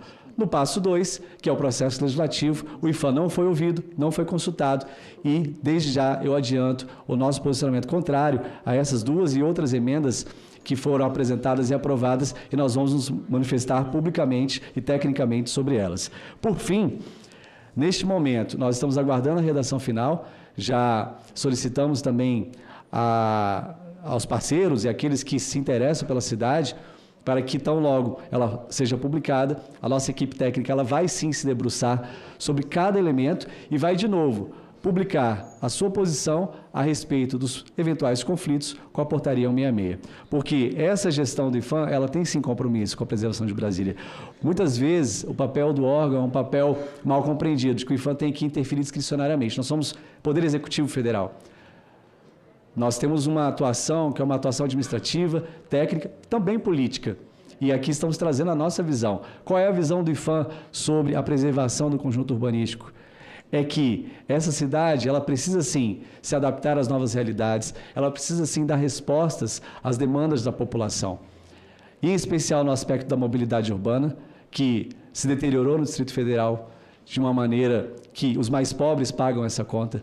Do ponto de vista da habitação social, e é preciso dizer, senadora Leila, que em todas as vezes que o IFAM foi consultado sobre a habitação no centro da cidade, nós somos favoráveis, ratificando a importância da habitação social. e em especial no setor comercial sul. Também é importante dizer que a visão dessa gestão a respeito da preservação conciliada às mudanças é de que a economia precisa ser fortalecida no centro da cidade, com oportunidades sociais, com uma economia criativa forte, com ocupação do espaço público de forma sustentável. É triste ver a W3 Sul viver o que ela está vivendo. É triste nós vermos a degradação das passagens subterrâneas, que poderiam ser um instrumento para a acessibilidade, para o direito à cidade no Distrito Federal. E também é importante dizer que essa gestão, ela tem uma visão de que a preservação do centro não está dissociada da preservação de toda a área de entorno das demais regiões administrativas. Infelizmente, o Distrito Federal vive hoje um processo intenso de grilagem atrelada à milícia e, infelizmente, à baixa fiscalização. Nós fiscalizamos dentro da área tombada, mas existem processos fora da área tombada que estão acontecendo e que estão impactando diretamente na qualidade de vida e nas condições que este patrimônio cultural, não só do Brasil, mas também da humanidade, experimenta. Para concluir, eu queria aqui deixar algumas sugestões. Se porventura o plano for revisado, ou se porventura for elaborado um novo plano, ele precisa ser, de fato, um plano constando metas, estratégias, prazos, recursos, ações concretas. O que vai ser feito, por exemplo, para recuperar áreas degradadas do centro da cidade? O que vai ser feito para a melhoria, a preservação da área verde da cidade? O que vai ser feito do ponto de vista do direito ao espaço público, para a ampliação das oportunidades? Isto é um plano. Me parece que este debate precisa ser feito no sentido mais amplo, mais sistêmico, mais integrado e mais holístico do que é uma cidade patrimônio. Nós estamos fazendo ações em outros lugares do Brasil, com cidades também reconhecidas, não só pelo IFAM, mas pela Unesco, instituindo os comitês gestores. Nós, provavelmente, na semana que vem ou na seguinte, já publicaremos a nossa portaria com as orientações para a formação dos comitês gestores. Já instituímos no Cais do Valongo, no Rio de Janeiro, estamos instituindo em Paraty, estamos instituindo também na Pampulha. E o comitê gestor, ele é uma instância que coloca na mesma mesa o órgão federal de preservação, os órgãos locais, a sociedade civil, não para decisões administrativas, porque isso legalmente é do poder público, mas para decisões políticas, para perspectivas de médio e longo prazo de sustentabilidade urbanística. E, por fim, também gostaria de dizer aqui do papel do CONDEPAC. Brasília é tombada em nível federal, mas ela é tombada em nível distrital. E hoje é preciso fortalecer a política de patrimônio distrital. As melhores experiências que nós estamos construindo no Brasil estão acontecendo por quê? Porque nós temos boas estruturas de gestão municipais ou estaduais de patrimônio, fundações, institutos, secretarias e conselhos bem constituídos. Nós invertemos a lógica aqui no Distrito Federal, na época que eu estava na Câmara, criou-se o CONDEPAC sem criar a FUNPAC, que a Lei Orgânica da Cultura prevê, professor Beni, que é a Fundação do Patrimônio Cultural de Brasília. A FUNPAC não foi criada, o CONDEPAC foi. E aí ele fica enfraquecido, porque ele não tem uma instituição de fato constituída para amparar as suas decisões. Então fica aqui também a importância e o desejo de nós amadurecermos a estrutura de gestão do patrimônio cultural no âmbito do Distrito Federal, porque o IFAM tem apoiado todo o Brasil nesse movimento. Estamos construindo um Sistema Nacional de Patrimônio Cultural. Achar que um órgão específico, seja ele local ou nacional, vai salvar ou vai resolver todas as dimensões da preservação do patrimônio, infelizmente, não faz sentido. Nós temos a nossa responsabilidade, estamos assumindo e vamos continuar assumindo, com veemência, com rigor e com critério técnico. Mas é preciso corresponsabilidade, coparticipação e democratização dos processos. Então, assim, encerro agradecendo e parabenizando a senadora Leila, acima de tudo, parabenizando a sociedade civil que vem puxando esse debate, que vem incentivando também a pedagogia, porque um processo como esse é difícil, tecnicamente, ele não é de fácil compreensão. E agradecer também aos veículos de comunicação, a todos os jornais, portais, veículos de TV, que têm dado visibilidade a essa discussão, porque é isso que faz com que a sociedade também se mova e participe mais. Obrigado, senadora.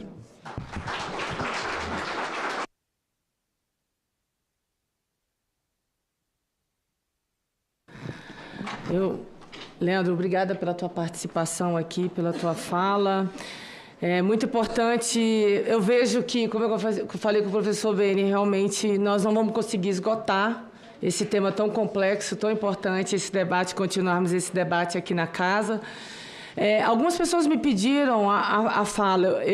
Enfim, eu quero pedir desculpas a essas pessoas, mas vou citá-las a todas aqui que estiveram presentes conosco, porque nós teremos uma segunda, né, audiência pública e certamente nós vamos trazer esses nomes para apreciação para que possamos, enfim, trazer essas pessoas para ter o direito de fala nessa segunda audiência, que é a Patrícia Carvalho, do Conselho Comunitário da Asa Sul, Paulo Niemeyer, arquiteto e urbanista, neto de Oscar Niemeyer, Vera Ramos, ex-presidente e representante nessa sessão do Instituto Histórico Geográfico, o embaixador Sérgio Moreira Lima, a Nathalie Osório, que é pioneira, a Angelina Nardelli, arquiteta urbanista, uma das responsáveis pelo texto do ICOMOS, a Marta Romero, professora, né, da UNB, a Verane Magalhães, da OAB, Lúcia Mendes, representante que vem muito aqui, né, nas audiências públicas, né, do Fórum de Defesa das Águas do DF, Raquel Cândido também, né, que representa também a sociedade civil,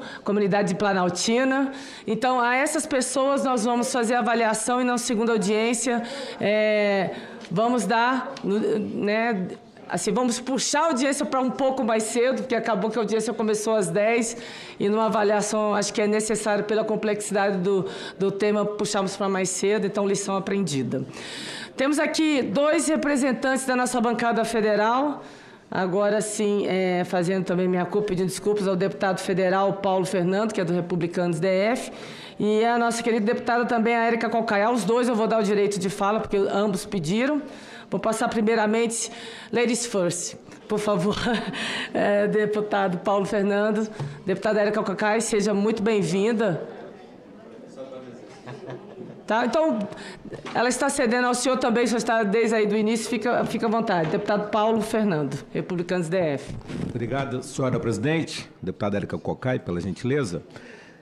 Durante 30 anos, foi o Senado Federal responsável para legislar sobre o DF. Nós tínhamos aqui a comissão do DF, de 1960 até 1990, e só a partir de 91 com a criação da Câmara Legislativa. E, nesse particular, senhora senadora, eu vou pedir o apoio, nós solicitamos ao presidente Rodrigo Pacheco que disponibilizasse todos os documentos referentes à comissão do DF para o nosso arquivo público do DF e para o nosso Instituto Histórico e Geográfico, que é a nossa presidente, ex-presidente Vera, da qual eu também faço parte. Então, peço ajuda da senhora para essa colaboração. E dentro desses documentos, muito curioso, nós temos o recenseamento de 57, 59 e 60, em que fala dos imigrantes. E, curiosamente, diferente que tudo que é propagado, os candangos não eram totalmente nordestinos. A maior bancada, digamos assim, era dos goianos, de Minas Gerais e depois de São Paulo. Estou escrevendo, inclusive, um artigo sobre isso. Mas, em relação ao tema de hoje, o povo é o guardião do patrimônio. Na palavra de Rodrigo Melo Franco, só se preserva aquilo que se ama e só se ama aquilo que nós conhecemos. Tal que me preocupa em relação a esse projeto é em relação a essa diversidade da altura da escala agregária do setor hoteleiro, ou seja, o aumento do gabarito tem que ser condicionado, né, aos estudos viários e também do paisagismo. Então, na nossa capital de todos os brasileiros, nós precisamos de empregos, precisamos do crescimento econômico, mas respeitando, obviamente, o domamento.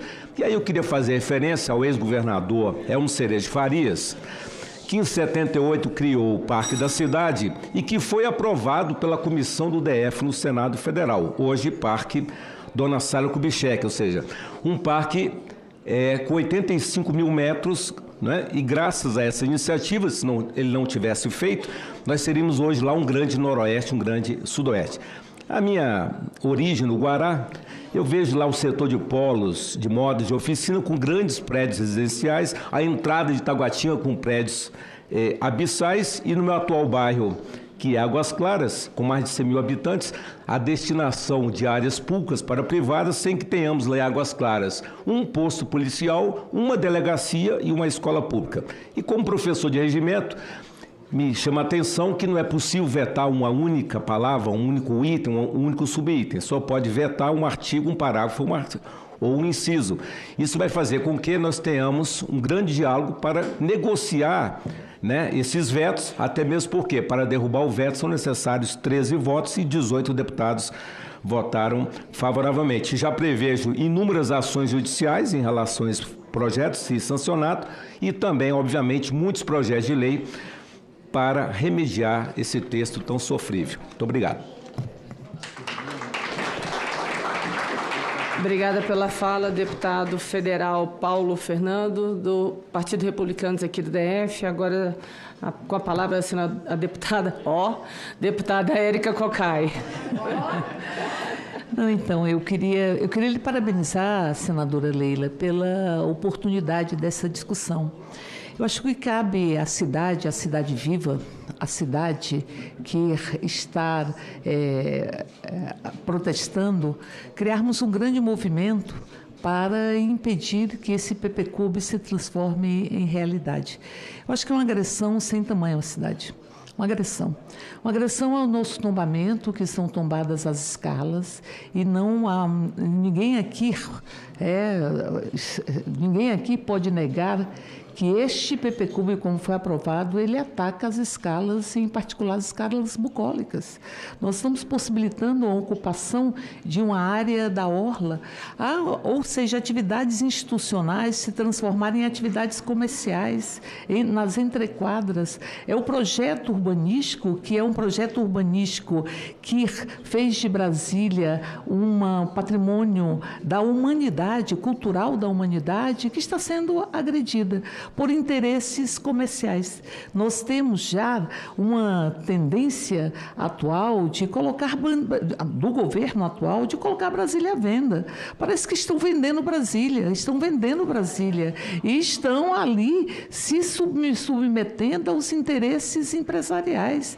Esse é um PPCub que foi escrito pelos interesses empresariais e que desrespeita ao que se representa Brasília. Nós já tivemos a venda da rodoviária, é o marco zero. A rodoviária é o marco zero. É onde você conflui os eixos. É o centro, é o marco zero de Brasília, que foi colocado à venda. Com a venda também dos estacionamentos. Então, você tem Brasília absolutamente com uma verdade que dói, que é uma Brasília colocada à venda por interesses empresariais que ocupam hoje o Palácio do Buriti. Não tenho dúvida sobre isso. E eu penso que há uma tentativa de ocupação do solo que desrespeita esta cidade sob os mais variados aspectos. Primeiro porque nós vamos ter, com o PDOT, nós vamos ter a transformação de áreas rurais em áreas urbanas. É o mesmo interesse empresarial. É o mesmo interesse empresarial que quer transformar Serrinha, com as suas 100 minas, responsável por 40% da água limpa do Lago Paranoá, em um bairro de luxo. É esse mesmo interesse que quer transformar e criar um novo bairro atrás da rodoferroviária, também de luxo. Também é especulação imobiliária que está gritando e que está vergando esta cidade na sua concepção, porque nós estamos falando de um traço mágico, que eu costumo dizer, e eu vi o deputado Gabriel falar do avião, eu digo, não é nem avião, é borboleta, esta cidade, porque é fruto da transformação e, ao mesmo tempo, tem a leveza que tem uma borboleta. As nossas escalas, os nossos espaços públicos, como é possível construir espigões? E aí lembra bem o Beni, na luta que fizemos contra a 901, que seria isso, e que nós conseguimos evitar, e que agora vem de uma forma agressiva e inadmissível fazer com que nós tenhamos espigões, porque eu penso que aqui também tem uma paisagem que precisa ser tombada. Há uma paisagem. Aqui nós temos um céu que é um céu sólido, é o céu que nos protege e que eles estão, em verdade, ferindo. Lembro da luta da Estelita, que foi para tombamento da paisagem, da tombamento. E aqui também é um tombamento histórico, porque isso é história, história deste país, história da humanidade, essa construção urbanística que representa Brasília. Então, portanto, penso que nós temos que reagir a tudo isso.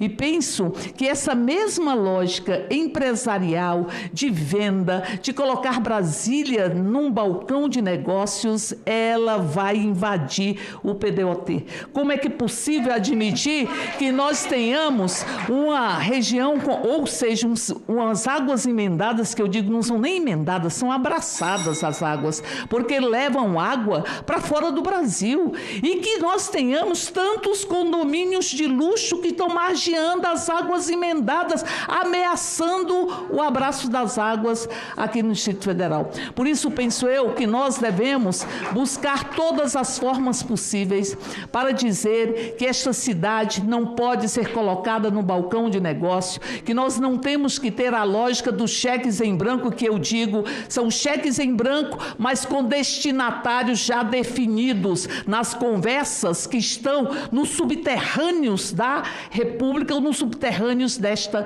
capital. Por isso é que eu me somo a todas as pessoas que aqui estão, que carregam este cartaz que diz: Peixe PPCub, não. Em defesa de Brasília, em defesa do projeto urbanístico, em defesa do traço mágico de Lúcio Costa. E, aliás, era preciso, e assim concluo, que nós tivéssemos uma preocupação com o entorno, porque a área tombada tem que ter uma proteção. Você tem que ter um tamponamento, uma proteção da área tombada, que não se pensa sobre isso. Então, a área tombada exige de nós que nós nos coloquemos em movimentos e que possamos rever este PPCub, que tem os seus talonários de cheques em branco com destinatários já bem definidos. Esse PPCub, não. E viva Brasília! Muito bom, deputada Érica Cocai. Olha, nós tivemos participações expressivas no E-Cidadania, mas não dá para ler todas, mas eu quero agradecer e vou ler algumas das mensagens que vieram também de outros estados. Nós temos aqui o Alexandre do Distrito Federal, o que está sendo levado em consideração no PPCub. O interesse de empresários ou a necessidade da população que vive no plano piloto. Alan de Rondônia, como as mudanças no PPCub podem afetar a participação da sociedade nas decisões urbanísticas? Beatriz, Distrito Federal, para que tanto hotel, se a cidade não investe em turismo, os existentes não atendem a eventos sazonais? João do Pará, essa alteração do plano de preservação do conjunto urbanístico de Brasília está ligada ao plano diretor de Brasília? Cristina do Distrito Federal, o comércio da W3 Sul está abandonado, com prédios inteiros vazios. O que o plano traz para a revitalização dessas áreas? Carolina do Distrito Federal, quais os cuidados e os grandes projetos urbanos que estão sendo aplicados e considerando o inevitável adensamento urbano? Fernanda de Rondônia, qual é a relevância das alterações do projeto para o plano de preservação do conjunto urbanístico de Brasília de equilíbrio entre desenvolvimento urbano e a preservação do patrimônio cultural? João do Maranhão, o conjunto urbanístico de Brasília é um dos mais desenvolvidos do país. Como essa medida será positiva para a parte da população mais pobre? Ademir de Rondônia, como as áreas verdes urbanas essenciais para o bem-estar da população e a regulação da temperatura serão impactadas no futuro? Enfim, inúmeras perguntas. Eu quero agradecer a todos os internautas, a todos que participaram remotamente nessa audiência tão importante que trata do PPCub. Bom, quero agradecer a participação dos nossos expositores. Foi uma audiência pública de elevadíssimo nível técnico, importantíssimo, para a compreensão daqueles que estão acompanhando e para nós, né, que estamos aqui no Senado, no Parlamento de um modo geral, entender o que de fato está por trás, né, desse projeto. Vejo a necessidade, de fato, de uma nova audiência, que já será tratada essa semana na própria Comissão de Meio Ambiente, para o mais célere possível, antes do recesso parlamentar, que já é no mês de julho, nós tratarmos aqui nessa casa. Agradecendo a Alberto Faria, representante do CEUB, ao professor Beni, da UNB, deputado Fábio Félix, deputado Gabriel Magro, Janaína Vieira, representante da CEDU-DF, Juliano Carvalho de Comos, Leandro Grazi Fã e Romina Caparelli, assim como os nossos deputados e as autoridades que aqui estiveram conosco nessa manhã extremamente produtiva, assim como os representantes da sociedade civil e lideranças comunitárias. Bom, E nada mais vendo a tratar, porque hoje ainda é terça-feira e a casa está bombando aqui mesmo, que em regime remoto. Agradeço a participação de todos que estiveram conosco e está encerrada a presente reunião. Grata a todos, boa terça.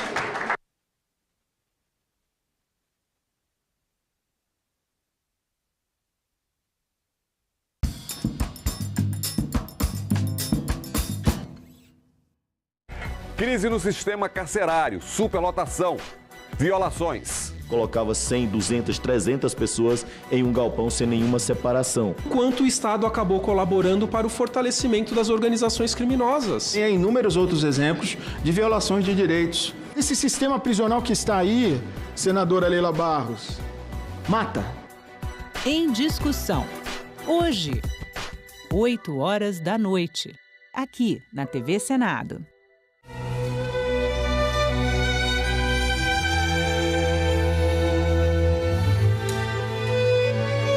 Quem criou o roteiro é o maestro João Carlos Martins. Ele escolheu peça por peça, com muito carinho, como se fossem umas pequenas joias. O tico-tico tá outra vez aqui. O tico-tico tá comendo meu fubá.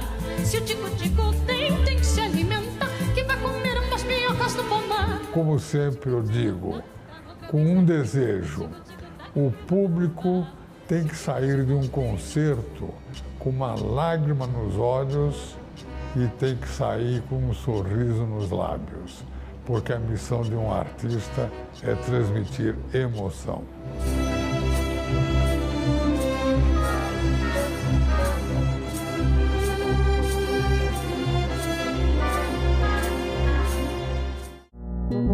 Agora é lei. Os agentes comunitários de saúde e os agentes de combate às endemias passam a ser considerados profissionais de saúde. Com a nova lei, os profissionais das duas categorias poderão acumular cargos públicos, o que é permitido pela Constituição apenas aos profissionais de saúde e professores. O Senado votou, agora é lei. Olha pro céu, meu amor, pra curtir o São João. Nos aquece o coração, nos envolve, nos fascina. A cultura nordestina, a todos nós a vizinha. Campina Grande é rainha da nossa festa junina. São milhões de reais que movimentam a cidade de Campina Grande e movimentam não apenas nela, mas ao seu derredor. Senadoc. Hoje, 20h, aqui na TV Senado.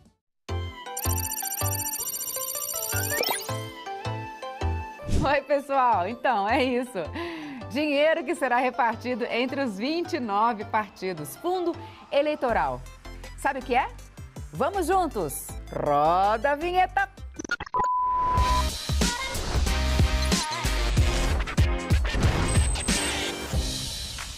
Primeiro, vamos explicar, então, o que é fundo eleitoral. Sei que o nome é grande, Fundo Especial de Financiamento de Campanha. Tem gente que chama de fundo eleitoral ou então simplesmente FEFEC. Mas o que eu queria saber é o seguinte, de onde vem todo esse dinheiro? Então eu te conto, ele vem do Orçamento Geral da União.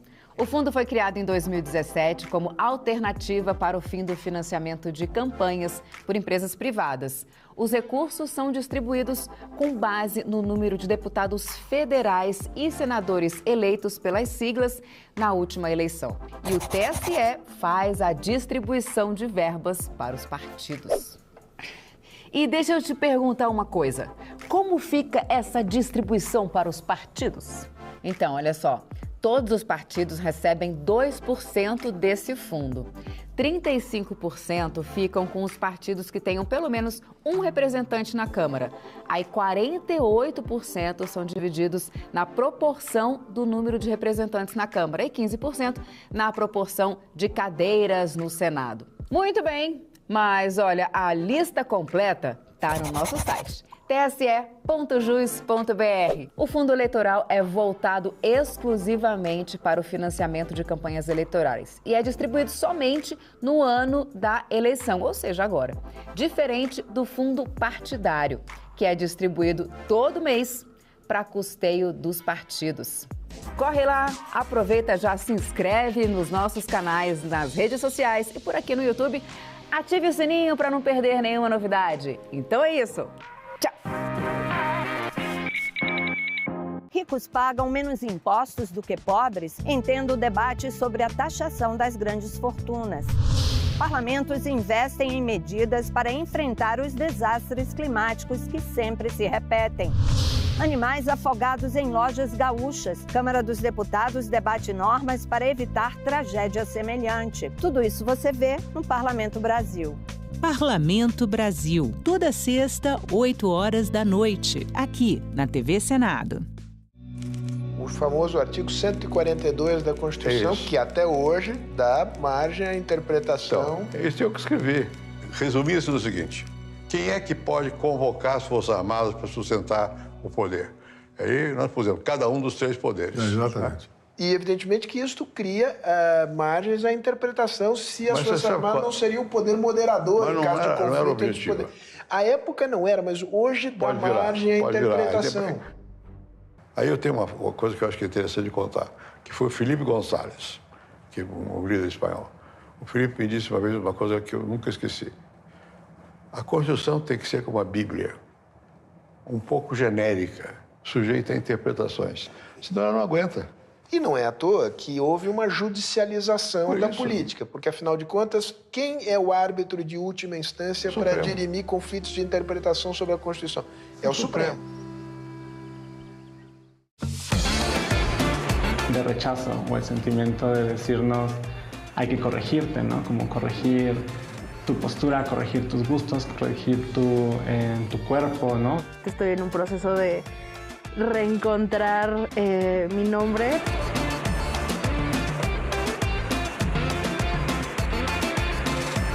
Senadoc, nesta sexta, 10 horas da noite, aqui na TV Senado. Jânio Quadros é, talvez, o personagem mais surpreendente da política brasileira. Eleito presidente da República com uma votação esmagadora, ele toma posse em janeiro de 1961, mas renuncia misteriosamente 7 meses depois, deixando apenas um bilhete.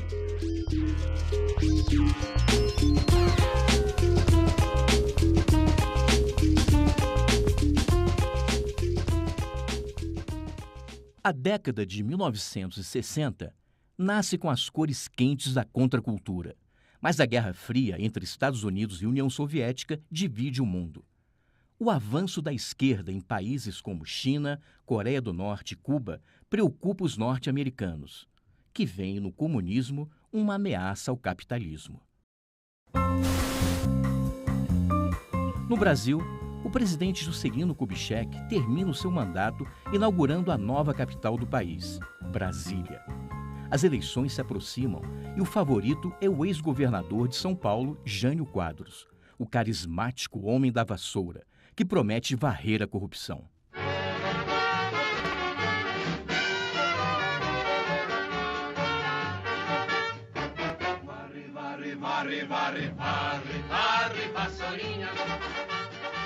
Como era de se esperar, Jânio é eleito e logo toma medidas inusitadas. Proíbe briga de galo, hipnotismo em público, lança perfume e o uso de biquíni em praias e em concurso de Miss. Faz cortes nos gastos públicos, mas fica sem apoio no Congresso. É contra o comunismo, mas condecora Ernesto Che Guevara, um dos líderes da Revolução Cubana, o que irrita os militares. Isolado politicamente, ele tenta uma última cartada. No dia 25 de agosto de 1961, entrega sua renúncia ao Congresso Nacional. Ninguém entende nada.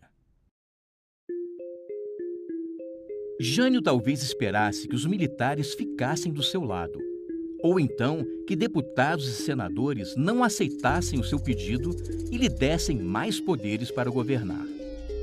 Vários governadores o apoiam e tentam convencer o presidente do Congresso, Auro de Moura Andrade, a recusar o pedido de renúncia. Mas é inútil. O problema é saber quem entra no lugar de Jânio. João Goulart, mais conhecido como Jango, é o vice-presidente da República e o primeiro na linha de sucessão, mas está em viagem oficial pela China comunista de Mao Tse-tung. Na hora de votar, dona de casa vai jangar. É Jango, é um Jango Goulart.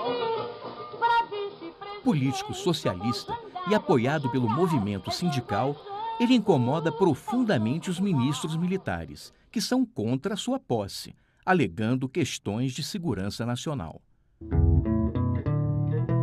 Por outro lado, Leonel Brizola, governador do Rio Grande do Sul, quer Jango presidente e inicia um movimento pela legalidade, com o apoio do exército de seu estado. O impasse está criado. É nesse momento que o Congresso cria uma comissão mista para tentar resolver o problema e evitar uma possível guerra civil. A solução encontrada é a adoção do parlamentarismo, um sistema de governo que garantiria a posse de João Goulart como presidente, mas criaria um conselho de ministros que governaria o país de fato. Os militares concordam e uma comissão de deputados e senadores resolve ir até Porto Alegre para recepcionar Jango e trazê-lo para a posse em Brasília. Mas algo muito estranho acontece. Eles são impedidos de entrar no avião. O motivo era a Operação Mosquito, um complô liderado por alguns oficiais da Força Aérea Brasileira que pretendia capturar ou derrubar o avião que traria o vice-presidente da República. Jango decide vir de qualquer maneira e embarca no dia seguinte, tomando cuidado de voar numa altitude em que evitasse uma possível aproximação de caças. Ele desembarca em Brasília e, no dia 8 de setembro, toma posse. Tancredo Neves é eleito primeiro-ministro, mas o parlamentarismo só duraria 17 meses. Um plebiscito faria o Brasil voltar a ter um regime presidencialista a partir de janeiro de 1963. Jango volta a ser presidente, mas não consegue terminar seu mandato. Isso, no entanto, é uma outra história.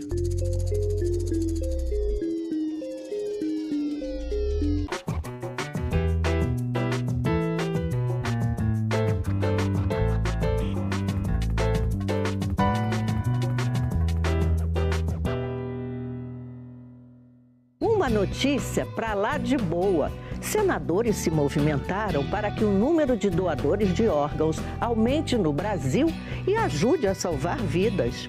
Doação de órgãos, esperança renovada, no programa Inclusão. Não perca. Inclusão, sábado, 8 horas da manhã, aqui na TV Senado.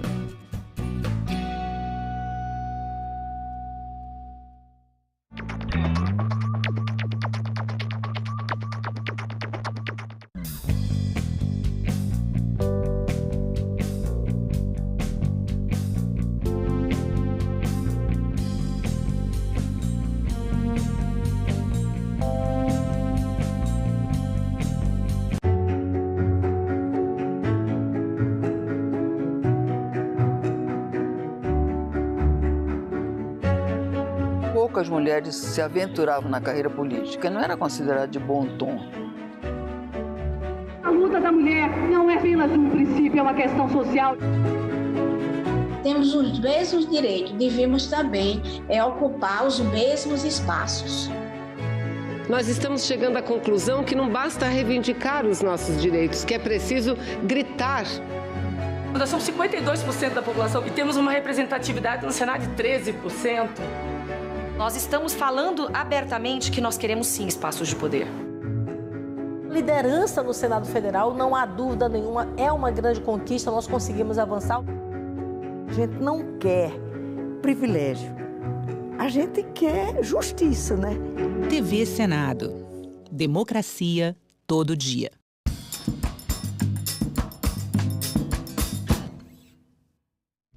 O programa a seguir é livre para todos os públicos.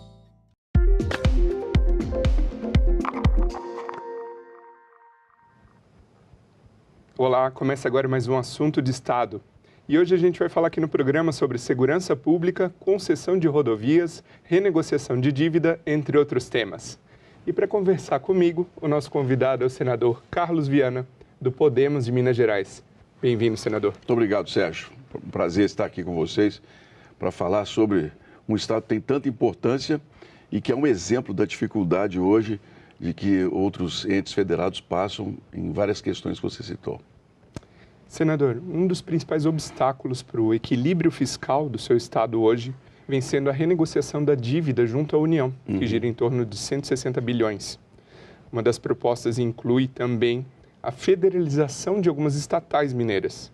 Qual que é a opinião do senhor a respeito? Bem, a dívida, ela acaba também esbarrando, ou pelo menos está inserida num contexto brasileiro que é muito ruim, que é o contexto político de momento.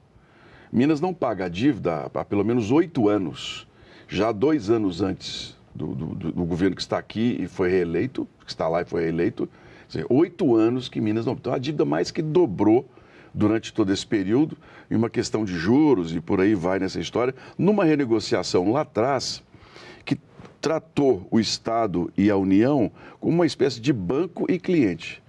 Já começou errado lá atrás, no momento em que a política que foi desenvolvida, já lá em Fernando Henrique Cardoso, era de que o Estado deveria pagar e aceitou-se juros que não havia a menor possibilidade de ser cumprido. E o atual governo, que está lá em Minas Gerais, é oposição ao governo que está no Palácio do Planalto. Então, hoje, a questão se tornou política de oposição. Minas Gerais não teve acesso a novas formas de possibilidade de negociação. O governador, por sua vez, não tem o traquejo político, não teve da Assembleia Legislativa apoio suficiente para votar a possibilidade de um acordo na questão fiscal pelo Estado. E agora o problema se tornou muito maior e muito mais grave. O governador viajou, ficou uns 15 a 20 dias fora. O projeto foi para a Assembleia, o presidente da Assembleia, muito inteligentemente, viu que era um problema grave que tinha sido jogado para os deputados, veio aqui em Brasília e pediu apoio ao presidente do Senado, que naturalmente está fazendo o papel dele, tentando buscar uma saída. Uma delas é essa de você trazer as empresas estatais de energia e de água, que não cobrem, vamos dizer assim, nem 30% do valor devido. E Minas não está isolado nessa história, Sérgio. Nós deveríamos ter um programa fora da questão ideológica, fora da questão partidária, né, para todos os estados terem uma programação. Mas, como isso não aconteceu, resultado, Minas está à beira de um precipício absurdo. Se realmente tiver que começar a pagar a dívida, como está se prevendo numa decisão do Supremo, de não dar mais liminares, imediatamente começa. Os salários dos servidores vão ser atrasados, pagamentos com fornecedores, a manutenção de estradas do serviço público já é precário, vai piorar ainda mais. Portanto, é uma experiência que deveria servir para que o Brasil cuidasse de uma forma mais equilibrada todos os outros entes federados. E essa negociação inclui também a repactuação de um acordo de reparação dos danos na região de Mariana pelo rompimento da barragem. Segundo o IBAMA, o índice de recuperação na área ainda é baixo. Então, qual é a dificuldade de se recuperar essa área em Mariana? A questão de Mariana, como foi um desastre interno em Minas Gerais, houve um pagamento de indenização negociada com o governo. São 35 bilhões aproximadamente que já foram pagos, inclusive, para o Estado. Minas tem usado esse dinheiro, a meu ver, os juros desse dinheiro para fazer pequenas obras e manter o Estado com as contas em dia. Mas as obras mesmo pactuadas de Brumadinho, essas estão muito, de Mariana, estão muito atrasadas. O que se esperava era que Brumadinho, que foi um acordo, vamos dizer, seria um acordo muito maior pelo número de vidas, acabou não se chegando a um equilíbrio.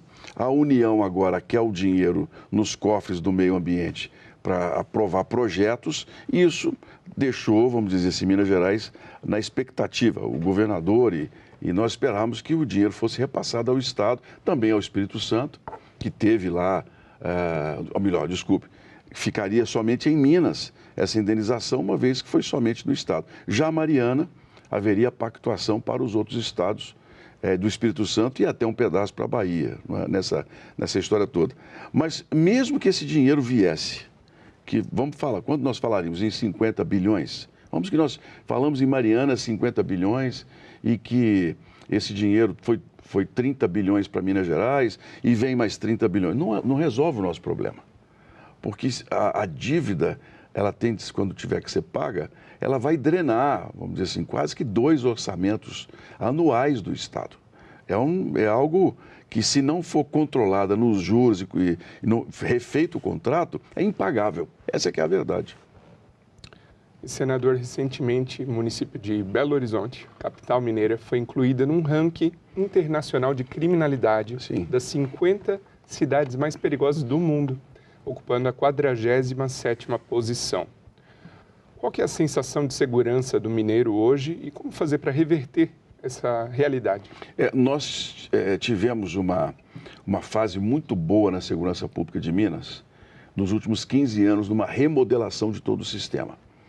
Ele se tornou, inclusive, modelo. Minas tem, na região metropolitana de Belo Horizonte, a única penitenciária em gestão privada que é considerada também exemplo para o trabalho com os presos. E eu conheço muito bem lá, é algo muito interessante de se trazer para o dia a dia do país. Mas o problema é que Belo Horizonte não estava no ranking, entrou a partir de agora. Existe um primeiro ponto, que é a coleta de dados, que é muito bem feita. Você tem uma guarda municipal bem equipada, você tem uma polícia militar que também atua muito bem, tem sistemas de informação que reúnem os dados com muita rapidez. Se nós compararmos Belo Horizonte com outras grandes cidades da própria América Latina, nós vamos ver que essa possibilidade dos dados não serem confiáveis é muito grande, por conta da precariedade das forças de segurança pública. Mas em Belo Horizonte, especificamente, nós temos um problema sério na questão de assaltos, que é mal armada, que voltou, houve uma época, agora estão voltando com muita evidência, e o problema dos moradores de rua, que geram pequenas ocorrências, mas que o sistema acaba mostrando. Por exemplo, uma mulher sai sozinha à noite, vai a um teatro, vai encontrar as amigas num bar. Ela vai estacionar um carro, tem um grupo de moradores de rua, eles vêm para extorquir, porque na verdade não vão pedir, vêm para extorquir. Ela chama a polícia, é feita uma ocorrência. Quando a polícia vai embora e a pessoa vai embora, o que acontece? Vão lá e danificam o carro. Então você gera uma sensação de insegurança e até de impunidade muito grande. Então o que a Prefeitura de Belo Horizonte pode fazer é resolver o problema dos moradores de rua, que não simplesmente foi largado, virou um problema sério a cidade, inclusive no centro, regiões importantes do comércio, muito cheiro de urina em ruas principais, porque não há uma política que trate o assunto da maneira certa. Porque não é só com polícia que você resolve. O problema morador de rua não é problema de polícia, é um problema humano. Você tem que tratar como uma política social fonte do problema, para tentar se reduzir e tirar essa sensação de segurança que, infelizmente, colocou Belo Horizonte nesse ranking todo no mundo. Mas a questão dos dados tem que ser levada em consideração. Agora, falando em transporte, o presidente Lula anunciou a concessão de algumas rodovias que cortam o estado de Minas Gerais, entre elas a BR-381. A gente tem aqui uma arte com alguns detalhes sobre essa concessão da 381, que é apelidada, infelizmente, de rodovia da morte, pelo número de acidentes. São 304 quilômetros entre Governador Valadares e BH, duplicação de 134 quilômetros, implantação de 138 quilômetros de faixas adicionais e, potencialmente, 87 mil novos empregos. Foram feitas 2 tentativas de leilão e ambas fracassaram. Qual a expectativa do senhor para essa terceira e próxima tentativa? Eu conheço esse assunto muito bem. Primeiro porque 23 anos como jornalista, foram 23 anos cobrindo acidentes gravíssimos nessa BR-381. E eu, quando me tornei senador, meu compromisso era: nós vamos arrumar uma solução para essa BR-381. Se hoje nós temos 70 quilômetros duplicados, foi graças ao meu trabalho aqui junto ao governo anterior, que aceitou fazer a duplicação de uma parte mais certa, vamos dizer assim, mais segura. Agora, nós temos um problema gravíssimo, que é a saída de Belo Horizonte onde você tem 10, 12 mil famílias que precisam ser alojadas. Você tem um trecho de muitas curvas e morro na segunda parte do lote até Caeté, que não é fácil de ser resolvido. E você tem uma estrada já na direção leste, que também é uma estrada de muitas serras e curvas. Então, a estrada ela exige investimentos muito altos. Em 2019, nós fizemos um projeto, e eu participei dele, de que nós teríamos a duplicação conjunta da 381 com a 262, que é a sequência dela para o Espírito Santo. Tudo acertado, e na política você sabe, você faz o projeto, manda para o TCU aprova, né? Isso vem para a NTT também tem que dar o seu posicionamento, o governo vai marcar o leilão, isso demorou um ano, aí veio o Covid. Quando veio o Covid, todo e qualquer investimento no Brasil bilionário deixou de ser feito. Deixou de ser prioridade também. Não tinha mais o que fazer, e nem o mercado, quem é que ia investir nisso? Então nós perdemos 2020, 2021. 2021 nós desenvolvemos um outro modelo, separou-se a BR-262 e entregou a 381 com todos os problemas, inclusive a alocação das famílias na saída da cidade. Não teve interessado. Por que não tem interessado? Porque não é só uma obra física, né? É um problema sério de meio ambiente e com o Ministério Público e as famílias. É uma questão muito complicada. O governo Lula pegou essas duas experiências e, inteligentemente, retirou a parte mais complicada, que é a saída lá da cidade, e está oferecendo o restante da rodovia, além dos 70 quilômetros de duplicação. Eu acredito que vai dar certo, porque as empresas elas vão se preocupar somente em fazer asfalto. Elas não vão se preocupar onde que eu vou construir prédio para fazer 12 mil unidades, né, para as pessoas. Isso aí é um problema do Estado, não é um problema da iniciativa privada. Mas os viajantes pela estrada vão sentir melhorias depois da concessão a partir de um determinado trecho, mas a saída de Belo Horizonte vai continuar sendo um gargalo absurdo. O governo está falando em 800 milhões, que não resolve o problema. Quer dizer, vamos ter que fazer uma outra estrada. O jeito é, ou nós fazemos um túnel, daqueles que você mergulha e sai lá do outro lado, ou fazer um elevado gigantesco, mas já é um começo, porque nós já deveríamos ter essa estrada duplicada há mais de 20 anos. E Minas ficou de fora desse crescimento. Você vê, Goiás ampliou as estradas, São Paulo terminou praticamente toda a duplicação das principais, Tocantins avançou e Minas Gerais ficou para trás.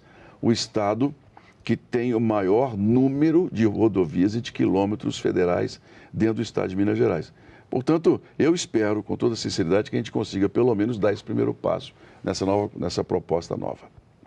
E além das obras nas rodovias, o governo também anunciou o novo PAC para Minas Gerais, a ordem de 121 bilhões em investimentos em educação, saúde, infraestrutura, entre outras áreas. Nas redes sociais, o senhor mencionou que não há dinheiro. Não há. Explica para a nossa audiência essa inviabilidade orçamentária que o senhor mencionou. Olha, eu sou membro do orçamento. Sou o segundo vice-presidente. Então, todos os dados sobre a arrecadação e a disponibilidade de recursos passam pela Comissão de Orçamento. É muito fácil você dizer que vai investir 120 bilhões no estado como Minas Gerais, mas sem dizer de onde vem o dinheiro. De onde vem esse recurso? Uma coisa eu posso dizer, do Tesouro não virá, porque não tem esse dinheiro no Tesouro. Porque, imagine, nós estamos falando em 27 estados, incluindo Brasília. Portanto, claro que eu desejo que isso se torne realidade. Né? Falar, olha, eu quero que a coisa aconteça, mas não há recurso. Nós precisamos começar a ter assim, uma visão muito realista das coisas, Sérgio. E aqui no Brasil, entra governo, sai governo, principalmente governo, vende-se uma informação para a população, depois há um desânimo muito grande no Brasil, porque as coisas não acontecem. Por que os jovens, nossos jovens, hoje com 18, 19, 20, 21 anos, que estão indo para os cursos técnicos, engenharia especial, estão indo embora? Não é somente por dinheiro, é porque eles já perceberam que as coisas não acontecem no Brasil. Então eu sei que há um esforço grande, mas eu sinceramente digo com clareza, não tem esse dinheiro. Se aparecer, vai ser muito bom. Para isso o governo, inclusive, tem aumentado a carga tributária. O Congresso já aprovou 6 medidas que mexem com a carga tributária no Brasil, que aumenta impostos. Quando você aumenta imposto demais, você estrangula o mercado, você estrangula a economia. Aí o resultado, né? Você, ao contrário de arrecadar mais, você começa a ter um problema sério. Vou falar rapidamente aqui, Minas Gerais vive isso, que é um exemplo claro. Número de crianças cada vez menor. A população está diminuindo no Brasil de 0,2 a 0,5, dependendo do ano, até 1%. Nascem menos crianças. 2035 vão morrer mais brasileiros do que vão nascer brasileiros. Nós já vamos ter um problema sério de mão de obra. E aí o resultado. Você tem no Brasil 58 milhões de pessoas no Bolsa Família. Essas pessoas dificilmente vão sair da miséria. Elas vão para a Previdência. Você tem 32 milhões de aposentados. Daqui a 10 anos, vai passar para 43 milhões de aposentados. Então, só aí nós já estamos falando em 90 milhões de pessoas. Nós temos 15 milhões de servidores públicos, 105. 5 milhões de jovens que não estudam nem trabalham, 110. Resultado, quando a gente olha, a gente tem 30 milhões de empresas, 7 milhões grandes, o resto só pequena e média. 7 milhões de empresas, 30 milhões de pessoas que declaram imposto de renda, a maioria ganhando menos de R$ 3.500. Resultado, é impagável. Nós estamos vivendo num país que não se sustenta em médio e longo prazo. Então, esse dinheiro que se diz que vai investir, esse dinheiro tem que vir do crescimento da economia. E isso não vai acontecer da maneira como a gente espera, porque nós não temos nem mão de obra qualificada. Porque fábrica, grandes indústrias, hoje são robotizadas. E eles não querem mais a mão de obra como nós temos no Brasil, em que 60% das pessoas não leem, mas não são capazes de entender o que leu. Hoje o mundo quer um engenheiro de TI, o mundo quer a pessoa qualificada, quer o técnico em comunicações de TI. Por isso é que os Estados Unidos abrem todos os anos 4, 5 milhões de vistos. O Canadá vai rever toda a lei de imigração. A Espanha está diminuindo para 2 anos o tempo de permanência para nacionalidade para quem é especialista. E isso, o mundo está atraindo. E nós no Brasil não. Nós ainda estamos naquela coisa assim, vamos aumentar imposto, mas para poder pagar a nossa conta, que é uma conta impagável, por conta desse momento geográfico e demográfico que nós estamos vivendo no Brasil, né, de mão de obra não qualificada num mundo cuja riqueza mudou. Hoje a riqueza não é mais você ter uma fábrica que produz 50 mil. Hoje a riqueza no mundo são pessoas que saem e geram a sua própria riqueza. Isso é que é um país que vai se desenvolver. A pessoa não precisa de sindicato, o engenheiro, o técnico, ele tem que desenvolver para não depender do Estado.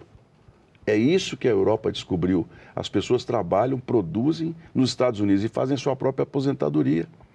Os Estados Unidos, a aposentadoria média é R$2.500. $2.500. Resultado, a maioria tem sua própria vida ao longo do tempo. Nós aqui não vimos isso. Então a gente está estrangulando as empresas. Nós estamos fazendo com que elas paguem mais imposto, gerando insegurança jurídica, com o STF dando decisões, depois mudando decisões. A pessoa que tem um grande investimento, ele olha para fora, o que ele vai investir no Brasil além de soja, carne, petróleo? Ele fala, olha, peraí, vamos montar uma fábrica gigantesca de um produto de ponta. Vai montar aqui? Sabe, é isso que preocupa.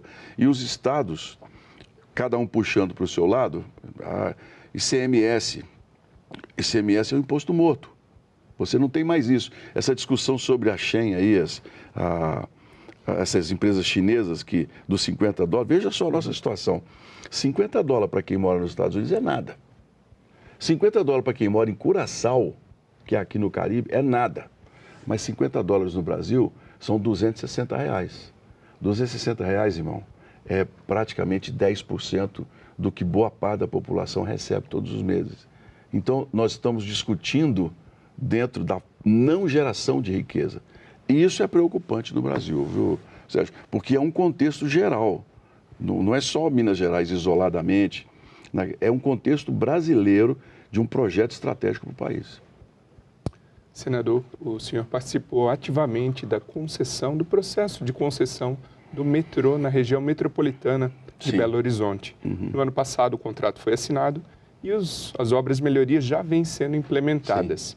O que o povo de BH e região pode esperar dessa nova fase de mobilidade urbana? Quem está nos assistindo agora deve ficar pensando, né? Mas eu vou dar um dado interessante para você. O metrô tem 35 anos, esse metrô de superfície de Belo Horizonte. 35 anos. Tem quase 20 anos que nenhuma obra é feita no metrô. O metrô dá, agora com a concessão é que a gente vai mudar isso, mas até o ano passado, o metrô dava 280 milhões de reais de prejuízo ano. Quando isso foi levado para o ministro Paulo Guedes, o ex-ministro da Economia, eu levei esse dado para ele. Falei, ministro, nós precisamos resolver. Ele falou assim, resolve, fecha. Falei, como que fecha, ministro? 200 não pode fechar, não. Então arruma uma concessão. Para arrumar uma concessão, o senhor tem que aportar um recurso. Aí o governo aportou 2,8 bilhões para poder resolver o problema do metrô de Minas Gerais. E houve lá uma indenização de Mariana, um pedaço que o Estado recebeu, e pegaram 400 milhões e já colocaram para poder chegar em 3.200 e o concessionário investe mais 600 milhões. Com isso, nós conseguimos fazer a concessão. A linha 2, que já é esperada há quase 40 anos, vai ficar pronta em 2027, 2028. Nós vamos cobrar isso, porque o dinheiro está disponível. Então, sabe, mobilidade é uma questão que eu trabalhei muito aqui no Senado esses anos para tentar ajudar Minas Gerais. E esse metrô, eu espero com toda sinceridade estar vivo para eu poder inaugurar essa linha e a gente partir pelo menos para pensar numa expansão. Agora, você veja bem, a segunda capital em arrecadação do Brasil, a sexta, já quase oitava em população, entre as mais importantes, não tem um metrô que possa atender a população com dignidade. Olha o nível do nosso atraso no Brasil em relação a transporte público. Senador, o Senado Federal completa esse ano 200 anos da sua existência. E celebrando esses 200 anos, gostaria que o senhor comentasse com a nossa audiência quais os fatos mais marcantes, relevantes para Minas Gerais que passaram aqui na casa, na sua opinião, e como a casa pode continuar atuando para atender às demandas do Estado.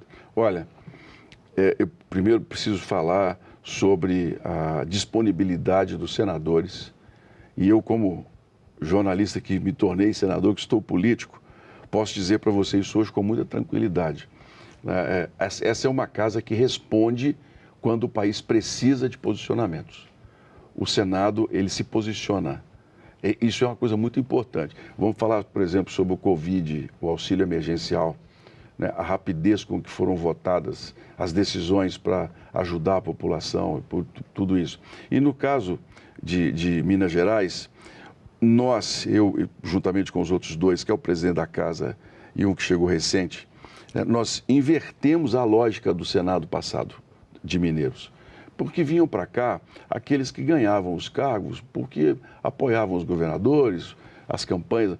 Eu vim pelo voto, pela vontade popular. Eu não tive partido grande, não tive financiamento político. Eu vim porque a população queria algo novo. Então, nesses 5 anos que nós estamos agora completando os 200 anos, eu posso dizer com muita tranquilidade que Minas passou a ser observada e ser atendida de uma maneira muito mais eficaz do que foi no passado. E a presença nossa no Senado ajudou muito a mudar essa realidade. E o que fazer daqui para frente, então?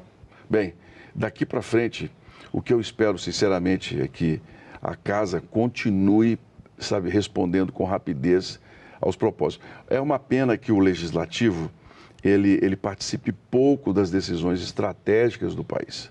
Seria muito interessante que os estados tivessem, por exemplo, grupos de trabalho com as assembleias legislativas sobre os principais pontos e desafios de qualquer governo. Não só no âmbito federal, mas, por exemplo, o Estado está com os deputados e definir quais são as áreas que o Estado vai trabalhar, quais são os pontos que precisam ser resolvidos. Não ficar à deriva, né? Com aquela coisa assim, eu não sei para onde eu vou, não sei como eu vou resolver o problema está só crescendo, eu não dou uma solução para ele. Isso acontece em várias áreas da nossa sociedade. Então, eu espero que o parlamento possa continuar sendo... Nós fizemos aqui grandes audiências públicas de debate, por exemplo, sobre o 5G. Estamos entregando agora ao país um dos relatórios mais bem feitos na legislação sobre inteligência artificial. Isso vai ser orgulho para a população. Olha, eu fui relator do novo marco do câmbio, inclusive que deu a liberdade ao Banco Central, né, de trabalho e fiscalização. O Brasil tem hoje a lei mais moderna no planeta na questão do combate à lavagem de dinheiro e ao terrorismo. Sabia disso? Nós temos uma reunião em Washington a cada 6 meses em que os países membros do acordo se juntam para poder discutir as leis sobre o que fazer, os casos novos, né, que surgiram no mundo para você corrigir a questão de paraísos fiscais, controle de determinados tipos de atividades. E o Brasil foi citado como um dos países mais modernos na transparência do sistema financeiro e do sistema bancário. Isso para nós é motivo de orgulho, porque foi feito aqui no Senado. E foi um trabalho que eu pude entregar à população. Então, me sinto muito orgulhoso desses 200 anos aqui na casa e de estar podendo viver esse momento da história. Muito obrigado, senador Carlos Viana, pela participação aqui no Assunto de Estado. Obrigado, Sérgio. Parabéns pelo trabalho. Obrigado. E obrigado a você que nos prestigia com a sua audiência. Essa entrevista já está disponível para você rever ou compartilhar no nosso site senado.leg.br/tv ou também no nosso canal no YouTube. Aproveita e se inscreve lá. Até o próximo Assunto de Estado.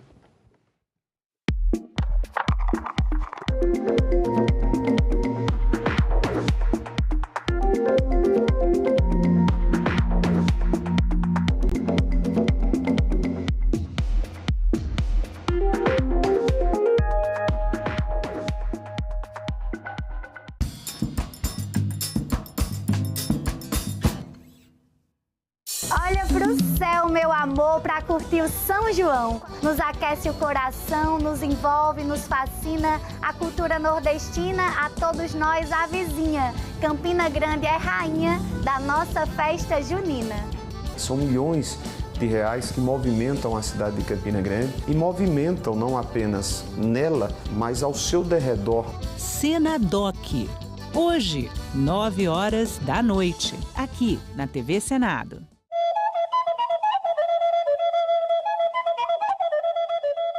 Juscelino fixou a imagem de um Quixote montado num trator. Seu entusiasmo desbravador pelas autoestradas e pela indústria automobilística passou à posteridade nas imagens da Caravana da Integração Nacional, vindos de todos os cantos do Brasil em direção à nova capital. A grande gincana patriótica, pelo menos em seus últimos quilômetros, foi capitaneada pelo próprio JK a bordo de um minúsculo e simbólico Romizeta.